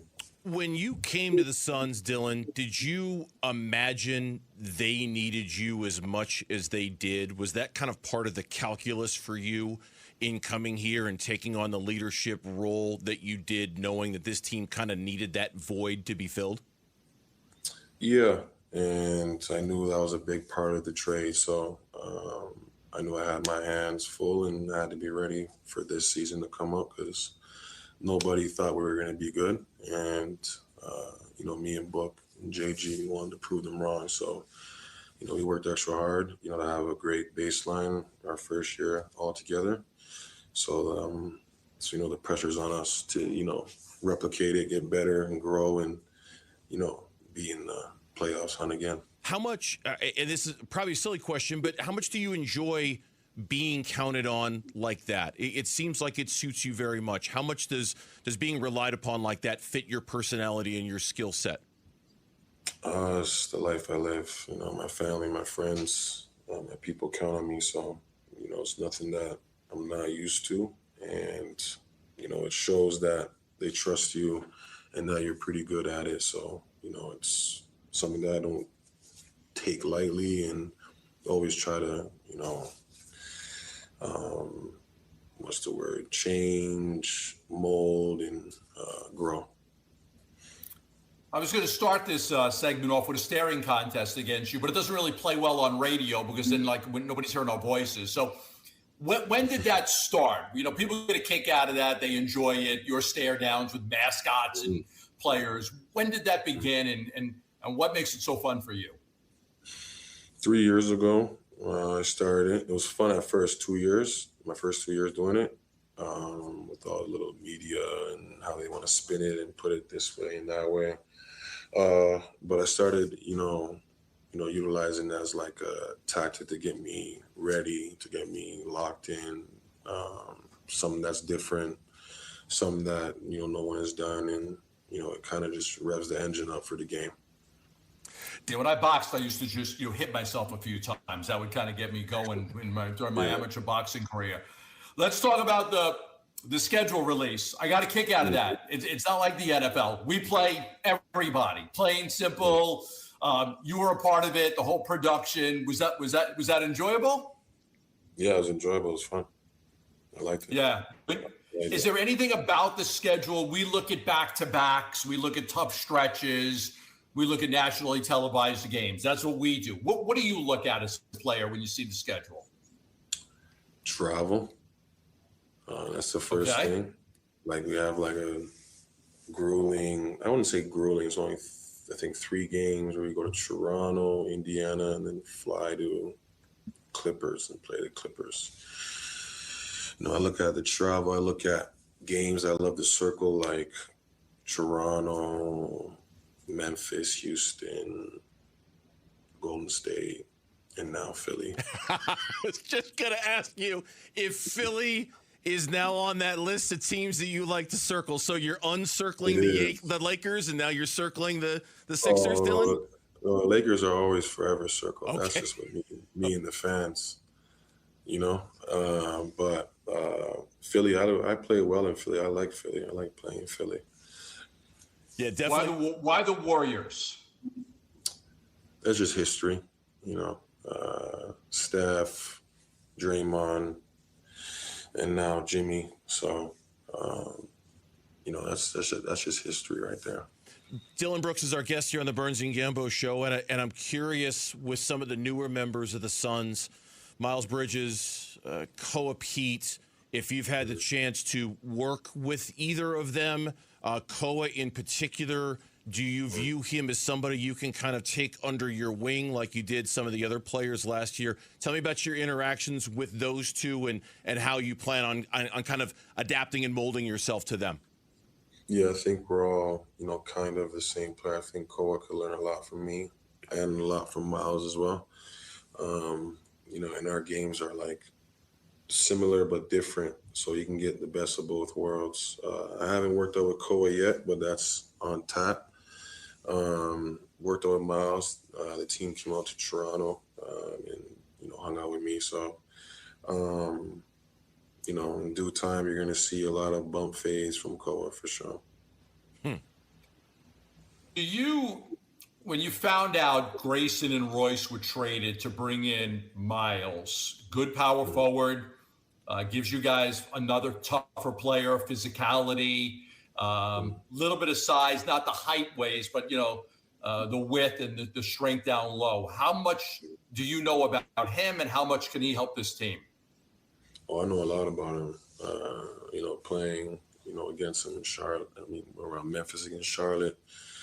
He has all those, intangibles and, traits that you said, but he brings the athleticism. Like, he's got crazy hops. So, he's going to be a good weak side defender. He's going to be a good on-ball defender. Plays well in transitions, got a sneaky spot up three that, we're going to need, for those bailouts for Book and JG.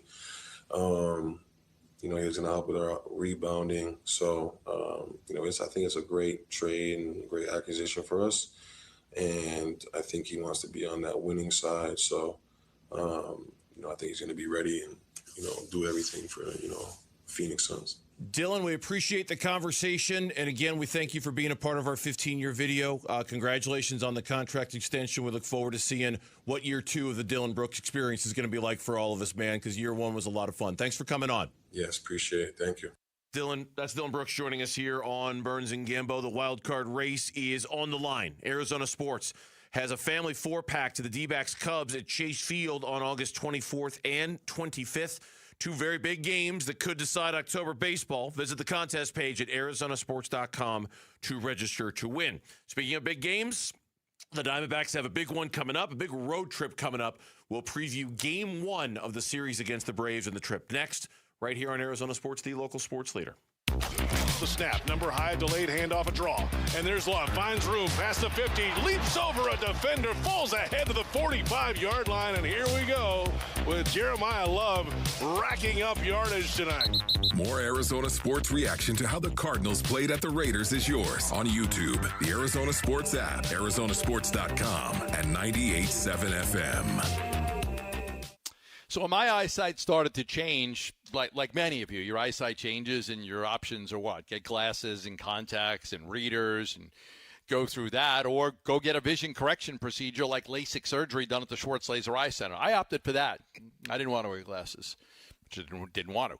Dr. Schwartz told me I'd be a great candidate for LASIK surgery. He told me about the advanced technology he has. I know how experienced he is. So by like 14 years ago, I had it done. And I remember at the time people asked me, well, what's going to happen in 5 years, 10 years? Nothing. I mean, it's almost 15 years later. I still see great daytime, nighttime, up close, far away. My vision's fantastic thanks to the Schwartz Laser Eye Center. Dr. Jay Schwartz is the team eye doctor for your Suns and your Diamondbacks. He has locations in Glendale, Scottsdale, and Mesa. And you can get a free thorough eye exam and find out if you're a candidate for a vision correction procedure by calling this number, 480-483-EYES. Or go online for more information at teamidoc.com. Hey, Glendale. America First Credit Union's new Arizona branch at 5084 North 83rd Avenue is now open, and we'd love to see you there. Stop by to check it out, say hello, and enter to win a $1,000 concert e-gift card as well as a guitar. Come help us celebrate the grand opening of our Glendale location, and let us help you do more with your money. Visit americafirst.com for details or to become a member today. Eligibility terms and conditions apply. Must be 18 or older to enter. No purchase required. Federally insured by NCUA. Equal Opportunity Lender. I used to think all money managers were the same until I spoke with Fisher Investments. Really?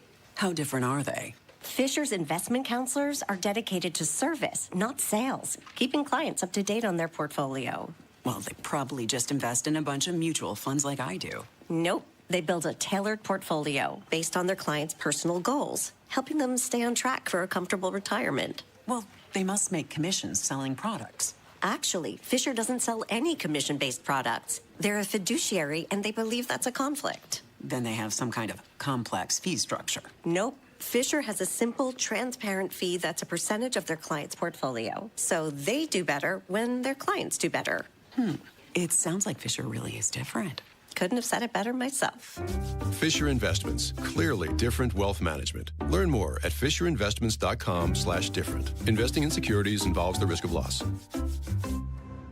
Wolf, you've had All Pro Shade concepts at your house for a couple of years now. What is one thing you'd tell your listeners about them? Oh, buddy, you gotta have shade. Exactly. You want to cool down your patio? You gotta have shade. That's right. And how about a little privacy? You gotta have shade. Want a comfortable outdoor space for your whole family to enjoy? You gotta have shade. Wolf, can you say anything else? Do like I did. Get your free estimate at allproshade.com. That's allproshade.com. Because you gotta have shade. All right, it's officially the most wonderful time of the year at Staples. They've got back-to-school supplies as low as 25 cents, up to 40% off select tech, 20% off for teachers, and more. Check out all the deals at staples.com/back-to-school. Staples, that was easy. Take your taste buds on vacation this summer at Sonic. Heat things up with the Tropical Heat Sonic Smasher. 2 hand-smashed patties made with Angus beef, drizzled with jalapeno pineapple glaze. Then, cool down with a tropical cream slush with coconut, pineapple, and creamy vanilla soft serve. It's like a tropical vacation, minus the flight delays. Try the Tropical Duo for a limited time this summer at Sonic. Live free, eat Sonic. Limited time only at participating Sonic drive-ins. Dave Burns here with Liberty GMC General Manager Chris Scott. Chris, this sounds like a great time to upgrade your SUV. That's right, Dave. During our Arizona Tough Sales event, we've got some great offers across our SUV lineup. Lease a brand new 2026 GMC Terrain for just $299 a month or save up to $6,000. And if you need more room, the new 2026 GMC Yukons are arriving daily with leases starting at $699 a month. So stop into Liberty GMC or shop online all the time at libertygmcaz.com. GMC, we are professional grade. Arizona Sports, the local sports leader. Burns and Gambo, what's on tonight? What's on tonight? The games that we are going to watch this evening, and it's brought to you by Global Credit Union. Explore the benefits of becoming a member by going to globalcu.org, your world of financial possibilities. Diamondbacks baseball is on this afternoon. The D-backs of the Braves, game 1 of the 3-game series. It's at 4:15 here on Arizona Sports. We're going to make way for that pregame coverage here in just a moment or two after we preview the game. That is what's on tonight. Arizona Sports, the home of Arizona Diamondbacks baseball. We're checking in on the Diamondbacks as they warm up for the game's first pitch. D-backs on deck, brought to you by Sonic. Live free, eat Sonic. D-backs on deck as we get you ready for the Diamondbacks and the Atlanta Braves coming up here at 4:15. Today's pitching matchup is brought to you by the Window Depot. Did you know the Window Depot is more than just windows? We have doors, skylights, cabinets, countertops, even flooring. Proud partner of the Arizona Diamondbacks. Go to thewindowdepot.com. Should be a real good one tonight in Georgia for the Arizona Diamondbacks. Brandon Pfaadt gets the start. He is 6-1 with a 3.36 ERA. He is opposed by 37-year-old left-hander Chris Sale, having another tremendous season, 12-7 with a 2.20 ERA, Gambo. Yeah, let's talk about this pitching matchup for a second. Pfaadt is 6-0 with a 1.32 ERA in his last 8 starts. That includes a 4-0 record with a 1.54 ERA in his last 4 road starts. So he's been pitching great, both at home and on the road. Here's where it gets interesting. He's never lost to the Atlanta Braves despite having a career ERA against them of 5.68. Yeah, he's got a 2-0 record over 5 total starts. In those 5 starts, he's never lost a game, and he's got an ERA of 5.68, but he hasn't lost. On the other side, this is the 6th start, 7th appearance of his career against the Diamondbacks.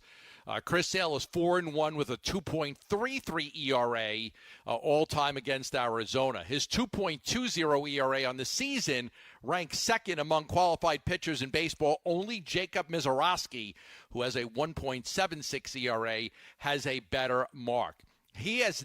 Sale has not allowed more than 3 runs, Burnsy, in 18 consecutive starts. Yeah. It's the longest streak in the major leagues right now. Yeah, it's funny because it's funny for a couple reasons. Number one, Chris Sale is just, if you've been following the Diamondbacks for a while, you just kind of know in the back of your head he's one of those guys that has always done well against the Diamondbacks, right? Without even looking at the numbers and just kind of going off of memory, kind of got that Freddie Freeman kind of feel to him where you just, hey, man, I don't even need to look at the numbers. I just know Chris Sale has always done well. The other thing about Sale that I think should be pointed out, and I hope I'm not stepping on a key to the game or anything. I don't think I am.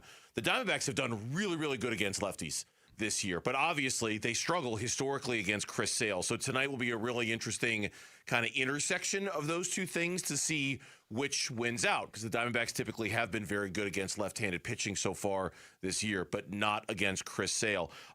This road trip is going to be a tough one for the Arizona Diamondbacks. Now, I know the Red Sox have lost 5 of their last 6, including a 5-game losing streak in there, but these teams that they're playing on this trip, Gambo, are two of the best in baseball since the All-Star break. The Red Sox are 18-8. The Braves are 17-8 since the All-Star break. And, oh, by the way, we'll get into this in the standings in just a moment.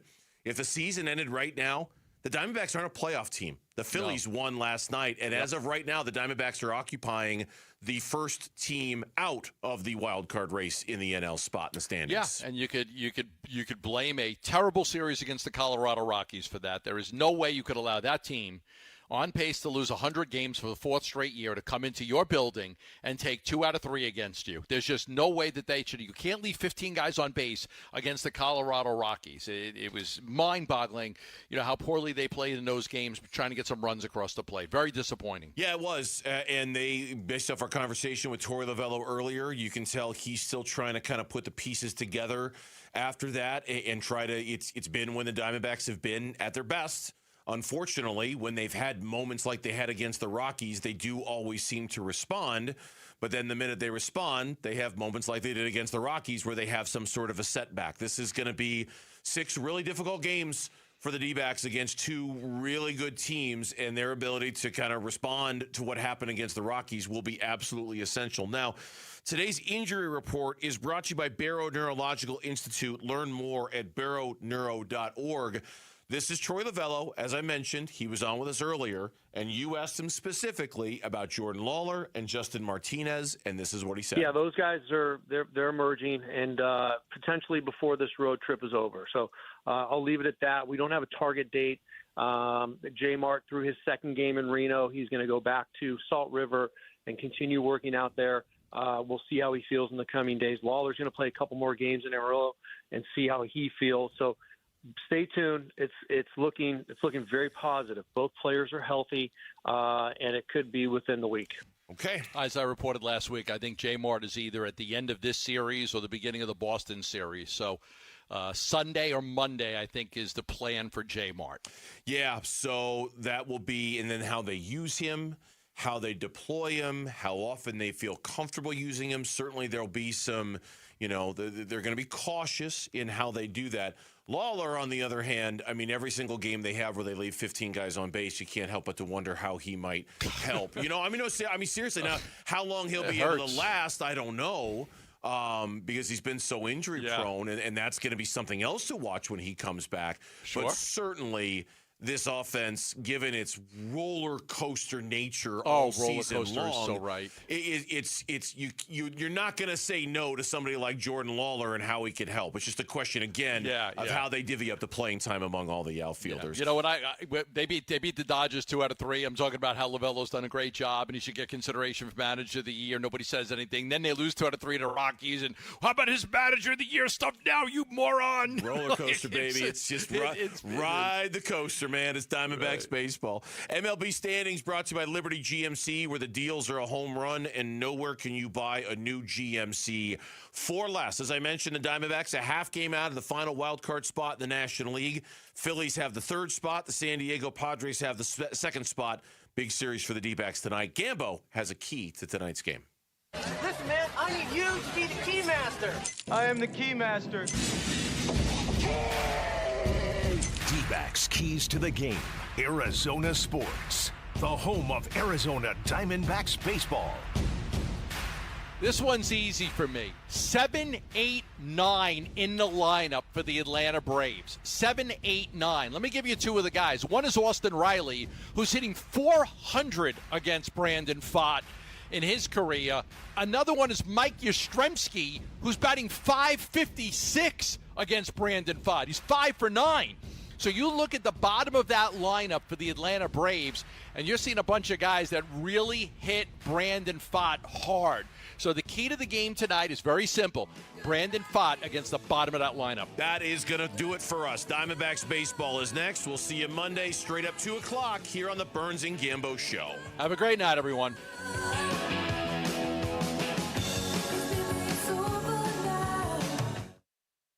You're still here?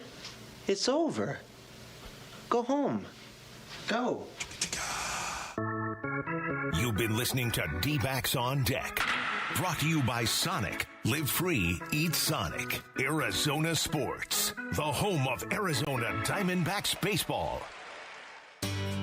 Get ready. Give-a-thon week runs August 17th through the 21st. Benefiting Phoenix Children's. Give-a-thon! Presented by your Valley Hyundai dealers and Wi-Fi. Love telling you about the Schwartz Laser Eye Center and Dr. Jay Schwartz. If there's anybody in your family that needs a simple eye exam, there is no better doctor to trust than the Schwartz Laser Eye Center. The experience that Dr. Schwartz has, 25 years right here in Phoenix, and of course the most advanced technology available so you get an accurate reading. Getting an eye exam for you and anyone in your family is really the first step. And it's important to get your eyes checked every so often, once a year, once every 2 years, to get your eyes checked. Now, some of you may have a problem with dry eye. Well, the Schwartz Laser Eye Center can fix that. My daughter's getting her glasses and contacts next month from the Schwartz Laser Eye Center. That's where she goes for glasses and contacts. She trusts Dr. Jay Schwartz, and of course, he specializes in vision correction, like LASIK surgery. He's got 3 locations in the Valley, one in Glendale, one in Scottsdale, one in Mesa. You can call him at 480-483-EYES. That's 480-483-EYES. Or go on their website and check him out at teamidoc.com. Take your taste buds on vacation this summer at Sonic. Heat things up with the Tropical Heat Sonic Smasher. 2-hand smash patties made with Angus beef drizzled with jalapeno pineapple glaze. Then cool down with the Tropical Cream Slush with coconut, pineapple, and creamy vanilla soft serve. It's like a tropical vacation, minus the flight delays. Try the Tropical Duo for a limited time this summer at Sonic. Live free, eat Sonic. Limited time only at participating Sonic drive-ins. For windows and doors that combine style, performance, and efficiency, come to the Window Depot. We carry a large selection of Milgard windows and patio doors, with many options in stock and available today. Choose from a variety of colors, styles, and energy-efficient designs that can help improve comfort while adding value to your home. From new builds to window replacements, our team can help you find the right Milgard products for your unique project. Visit thewindowdepot.com to find a location near you. It's where every home run memory and walk-off victory is stored. Your brain shapes you, defines you, makes you you. But as any ball player knows, a brain or spine condition can change the game. That's why Barrow Neurological Institute is always swinging for the fences, pushing the boundaries of neuroscience medicine. Ranked top 10 in the U.S., Barrow helps patients hold on to their dreams, their memories, and themselves right here in Arizona. Barrow Neurological Institute, minding what matters most. Visit barrowneuro.org to learn more.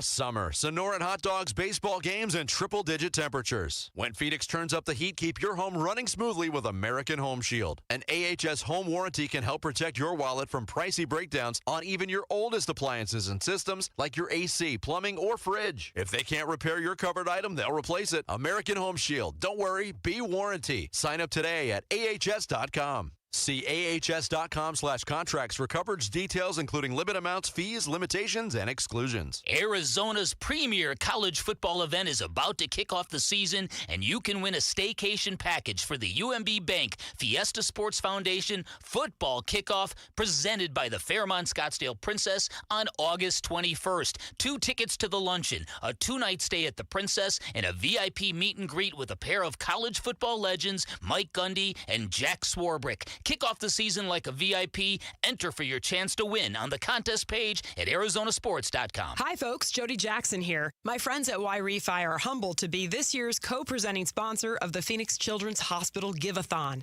And at Y-Refi, they understand college didn't turn out how a lot of us hoped. The degree? Check. But the debt and detours, not what anyone planned. That's why Y-Refi helps struggling borrowers refinance private student loans with a plan that actually works. Visit YREFI.com today.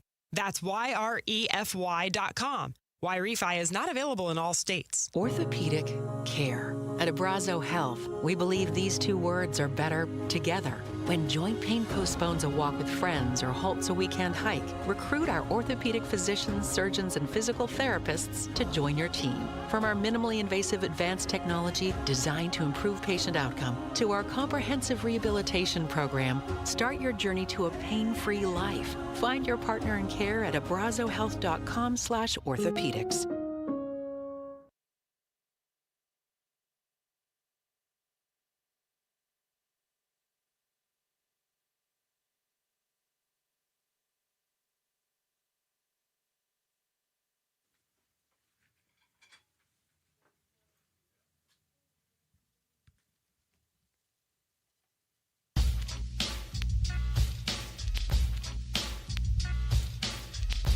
Snakes are on the road looking to get back to their winning ways against some strong competition. Welcome to the D-Backs BP show as the Arizona Diamondbacks visit the Atlanta Braves for a 3-game series at Truist Park. My name is Steve Zinsmeister, along with our producer and engineer Leo Gilmartin, and our technical director is Bailey Leisure. The D-Backs, they had a confusing homestand. They took 2 out of 3 from the Los Angeles Dodgers in a playoff-type environment and atmosphere, but then they dropped 2 out of 3 to the Colorado Rockies during the week. So now they'll be looking to turn it back on as they face 2 of the tougher teams in all of Major League Baseball on the East Coast, starting with the Braves, who will have one of the best pitchers in all of baseball on the mound. Chris Sale, a 2.20 ERA, second best in the game. Meanwhile, Arizona leaning on one of their hottest pitchers, Brandon Pfaadt. He's made 8 starts since the return to the starting rotation. Hasn't allowed more than 2 runs in any outing, and he's 6-0 with a 1.32 ERA. The lowest walk rate in baseball, the lowest home run rate in baseball since his return. He's also allowed just 1 run in his last 25 2/3 on the mound, and it was unearned. So excellent pitching matchup on the mound today, a 10-time All-Star against a guy who is red hot for the Snakes. Coming up, we'll go out to Atlanta, check in with D-Backs TV broadcaster Jody Jackson as she joins me from Truist Park. Leading up to first pitch, we've got more of the D-Backs BP show right after this on the Morgan & Morgan Diamondbacks Radio Network. Pick up the exclusive Serpientes Haboob Globe on Saturday, August 22nd, before the D-Backs Reds matchup, courtesy of Estrella Jalisco. Get your tickets at dbacks.com. There was a time when the game looked very different. Different players, different opportunities, different limits. But progress changes everything. This is your Progressive Progress in Sports. Today, pro baseball is faster, stronger, and more connected than ever. New talent rises, new voices are heard, and every generation pushes the game forward. A word from Progressive Insurance. Life can be hard, so Progressive makes bundling your home and auto easy. Hope that helps. Learn more at progressive.com or 1-800-PROGRESSIVE. As a small business, we can count on APS for reliable energy. I'm glad to hear that. Hi, I'm Drew with Arizona Public Service. Let's talk about safe, reliable energy. Even with Arizona's extreme weather, you can count on our commitment to continue delivering some of the most reliable energy in the country. If an outage does happen, stay safe and informed by visiting our online outage center. And remember, keep your contact information up to date to receive outage alerts. Learn more about safe, reliable energy at aps.com/let's talk. Avnet is your hometown partner of the Arizona Diamondbacks. We are a global technology distributor and solutions provider headquartered right here in the Valley. We help businesses all over the world source the right technology components and manage the logistics to get their products to market. The components we distribute are likely in the products you use and depend on every day, from your car to your household appliances. Avnet, delivering what's next in technology distribution. Visit avnet.com to learn more. Hi, fans. This is Dave Pasch, sports broadcaster, journalist, and longtime Arizona resident. Dignity Health knows the importance of a healthy, active lifestyle. We want to get you back on your feet quickly so you can return to play, whether you're a weekend warrior or an elite athlete. If you're ready to feel the glory, not the pain, find a provider and schedule an appointment today at dignityhealth.org/AZortho. Dignity Health, a proud partner of the Arizona Diamondbacks. Diamondbacks fans, Uber Eats has your game day covered. The best Phoenix restaurants like Cali Tacos, Barro's, delivered right to you. Each time the D-backs hit a double at home, you get $15 off your order of $30 or more. That's right. 2 bases for us, 1 sweet deal for you. Score game day deals like this and more only on Uber Eats. Order now. Terms apply. See app for details. Watch all D-backs games both live and on demand with dbacks.tv. Start your 7-day free trial today by registering at dbacks.tv. Visit dbacks.com/watch to learn more. Diamondbacks Radio Network. D-Backs BP Show. After an up-and-down homestand, the Diamondbacks are hoping to prove themselves against two of the better teams in all of baseball while they're out on the road. And joining me now from their first stop in Atlanta, it's D-backs TV broadcaster Jody Jackson. Jody, great to talk with you as always. I suppose the question that's on most people's mind today is which version of the Diamondbacks is the real version? They split 4 games with the Padres, a team that they're definitely going to be coming down to the wire with. Then they win 2 out of 3 against the 2-time defending champs, but they also lost a series to the Rockies. So which team is it? The one that beat LA or the one that lost to Colorado? I think you know the answer, Steve. We're all hoping it is the one that beat LA. And, that game Sunday was just very strange, or I should say Wednesday. I got my days all screwed up. It's Friday today, but,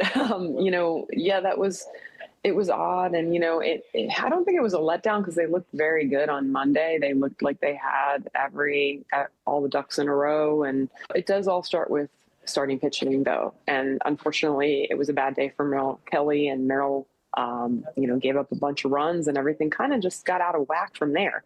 So I think this series with the Braves, you're right. It's a huge road trip. It's the Braves. It's the Red Sox. It comes after a well-timed day off. I really don't think, they had to flush that one quickly, spend yesterday recharging. And this is a Braves team that, it's funny coming here. Last year it was June, and I remember it well. It was a really eventful series. It was a game in which they came back and actually, had a massive comeback here against the Braves. They swept them.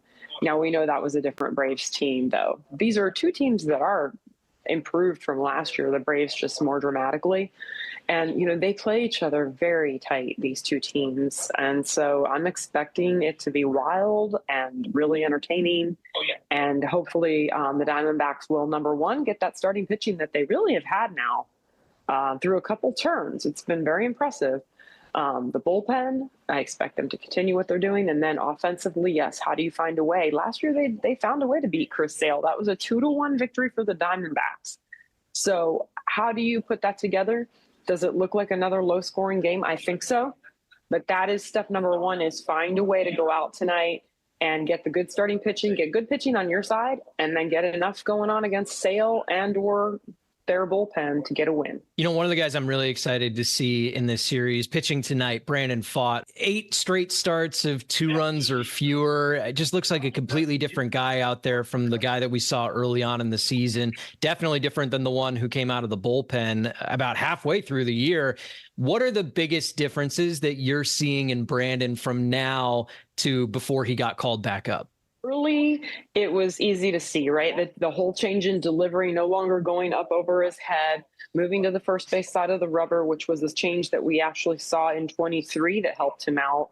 So early on, there were things that you could really see. And now it's the intangible of, I think, the confidence, because and then in the middle, you've got the execution, so you've got things that are very, very tangible, the mechanics. And then you've got the confidence. And in the middle, you've got location, the location of these pitches, the fact that he's throwing all of his pitches. He's throwing the changeup. He wasn't always doing that before. And all of these pitches are quality pitches now, and they're looking sharp. That sweeper's looking sharp. It's got a lot of downward bend. I think everything's just looking sharp. It's all come together. And that has just catapulted him into what we've seen. He's gone, as of today, sitting here, last 25 2/3 innings, he's only given up 1 unearned run. So he's been, this is getting to be a larger sample size. And again, just hoping he can keep it rolling. This is a tough place. We all know that.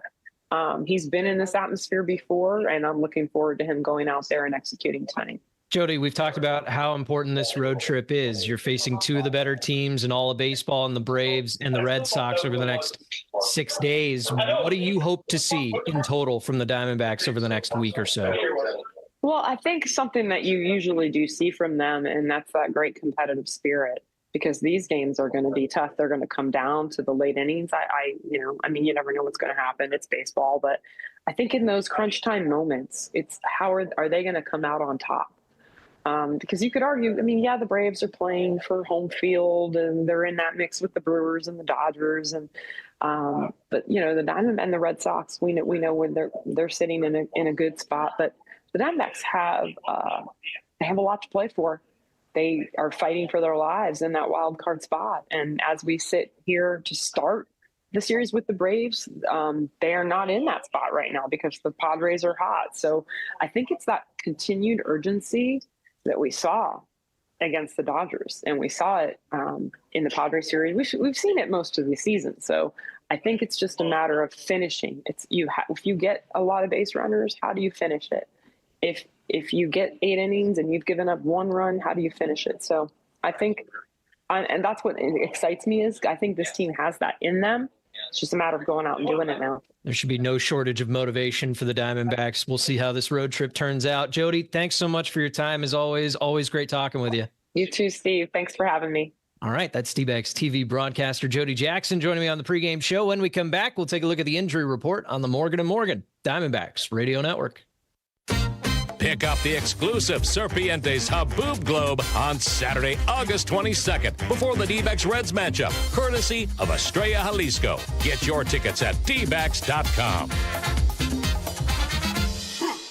Get the Planet Fitness Black Card and bring a friend anytime. Access over 2,800 clubs and recover in the Black Card Spa. Join the club today for $1 down, $24.99 a month. Don't miss it. Deal ends August 17th. See club for details. It's been several years now since I first came in contact with DISC, Desert Institute for Spine Care. My problem turned out to be a herniated disc. Hi, Greg Schulte. I put my trust in the doctors at DISC, and that pain I had disappeared. Here I was thinking I might have to live with that pain, maybe for the rest of my life. Not the case. If you're suffering from back or neck pain, give DISC a chance. You won't regret it. Visit sciatica.com or text SPINE to 620-620. Message and data rates may apply. Hello, Arizona. Get ready to score an unbeatable deal from Daniel's Jewelers. To celebrate baseball in the Valley, Daniel's Jewelers is giving every fan 50% off a single retail price item. Don't miss out. Score your 50% off instantly. Treat yourself to stunning diamond and gold jewelry before this offer disappears. Lock in your 50% off coupon at danielsjewelers.com/baseball. Again, that's danielsjewelers.com/baseball. Own the dream with Daniel's Jewelers. Noah Khan. The Great Divide Tour. Performing for one incredible night at Chase Field, August 19th. Noah Khan with special guest Gigi Perez. The brand new album, The Great Divide, is available everywhere April 24th. Get tickets now at livenation.com. Diamondbacks Radio Network. D-backs BP Show. Let's take a look at the injury report, which is brought to you by DISC, Desert Institute for Spine Care, home for all of your back care needs. Go to sciatica.com and get back in the game with DISC, Desert Institute for Spine Care. Let's start with the Diamondbacks. Corbin Burns and Zach Gallen will throw their next bullpens tomorrow. Also, Ryan Nelson will be throwing on flat ground here in the next 4 or 5 days. So that's a couple of big arms coming back. How about Justin Martinez? Back in Arizona right now, continuing his progress at Salt River Fields. But it sounds like the next step for him is to return to the big league bullpen sometime in the very near future. Jordan Lawler is going to play a couple more games for AA Amarillo. Those two guys between Lawler and J-Mart, they could be less than a week away from rejoining the D-backs, possibly even during the course of this road trip. As for the Braves, they've got some bad news recently. Starting pitcher Spencer Schwellenbach was supposed to be facing live hitters by now after having some bone spurs removed from his elbow back in February, but it sounds like he's still feeling some discomfort, and now a return this season is up in the air. MLB.com writer Mark Bowman says that his return becomes, quote, more questionable and possibly even doubtful. All right, in just a moment, Chris Garagiola checks in with D-backs manager Torey Lovello. Stick around and you'll hear it right here on the Morgan & Morgan D-backs Radio Network. When I had a back issue, I put my trust into the board's certified fellowship-trained spine surgeons at DISC, Desert Institute for Spine Care. Hi, Greg Schulte. Disc surgeons choose the most minimally invasive spine procedure necessary for your condition to help restore your lifestyle. If you're feeling pain radiating down your leg or your arm, do what I did. Contact Disc. Visit sciatica.com or text SPINE to 620-620. Message and data rates may apply. Planet Fitness has everything you need from warm-up to wind-down, so you can give everything you've got. Whether you want to bring a friend anytime, access any of our 2,800-plus clubs, or reset and recover in the Black Card Spa, we're ready to fuel your momentum, and then some. Enjoy all the perks with the Planet Fitness Black Card. Join the club today for $1 down, $24.99 a month. Don't miss it. Deal ends August 17th. See club for details. Diamondbacks fans, Uber Eats has your game day covered. The best Phoenix restaurants like Cali Tacos, Barro's, delivered right to you. Each time the D-backs hit a double at home, you get $15 off your order of $30 or more. That's right. 2 bases for us, 1 sweet deal for you. Score game day deals like this and more only on Uber Eats. Order now. Terms apply. See app for details. 12 News is dedicated to the Arizona Diamondbacks, bringing you the Friday fun. Lead off with D-backs on deck to get you ready for the first pitch. Then, tune in to watch select Friday home games on 12 News. It's all followed by 12 News at 10 for the latest developments across the state. Stream D-backs on deck, then catch up on breaking news, weather, and exclusive content. All available anytime on 12+. It's baseball season in Arizona. 12 News, the official broadcast home of your Arizona Diamondbacks. Diamondbacks Radio Network. The D-backs Manager Show. Brought to you by Casino Arizona and Talking Stick Resort has one premier loyalty experience, Salt River Rewards. Join and get up to $25 in free play. Visit saltriverrewards.com to get started.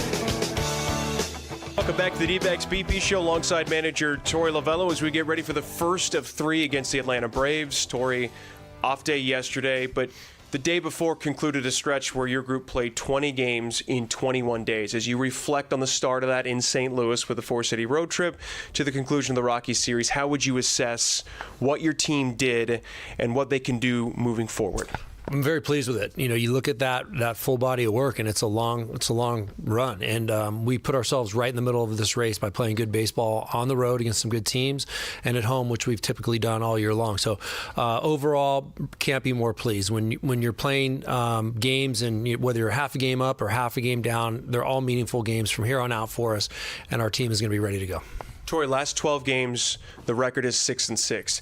It doesn't feel like this team, just watching them, is playing average baseball. Just the results have been even.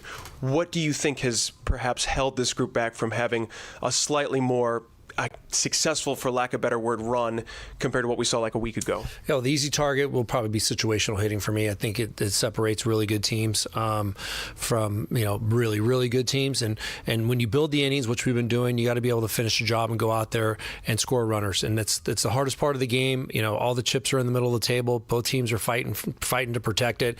And you got to be a little bit stubborn to what you know you can do and what pitch you can handle. So that to me is the most important thing. But there's all other areas of our game that we can improve upon. You know, the starting pitchers pitch deep into the game, relievers not giving up inherited runs, picking up the baseball defensively. We got to keep it all trump tight, and when we do, we're going to win games. What are you seeing lately from Corbin Carroll, specifically with his offense? He's in a good hitting position. It just has quality contact. I think when he's putting the barrel on the baseball and he's able to, find it in the zone, he's going to impact the game the way that he has been. And he had a long opposite field home run, and that doesn't happen by accident. When you put your body in the right position, you're going to be able to hit a ball like that. Strikeouts are down over the last week and a half. The walks are up. You just talked about some of the power. How much can he single-handedly influence an offense made up of 8 other guys? Well, I think the best players in the game can carry teams, and we've seen it before. And we have 2 players that are very capable of doing that between Ketel Marte and he. One guy can help you score a lot of runs and help you win games, but we don't necessarily believe in that. We want to have a 9-on-1 mentality and just ask those guys to be consistent. And when they find that consistency, we're going to be just fine. I know we're not supposed to pull out our crystal balls here, but talking about Ryan Waldschmidt, he's getting a lot of run as an everyday player. Do you kind of anticipate for the rest of the year that lefties, righties, you're going to want to see him in that starting lineup? Fair question. I'm going to just see it as it goes, and we're going to get some reinforcements in time. Jordan Lawler is going to be returning to this ball club, so I'm going to have to mix him in and get some playing time. And I've been very pleased with what Wally's done since his return. He's getting better with swing and miss. He's following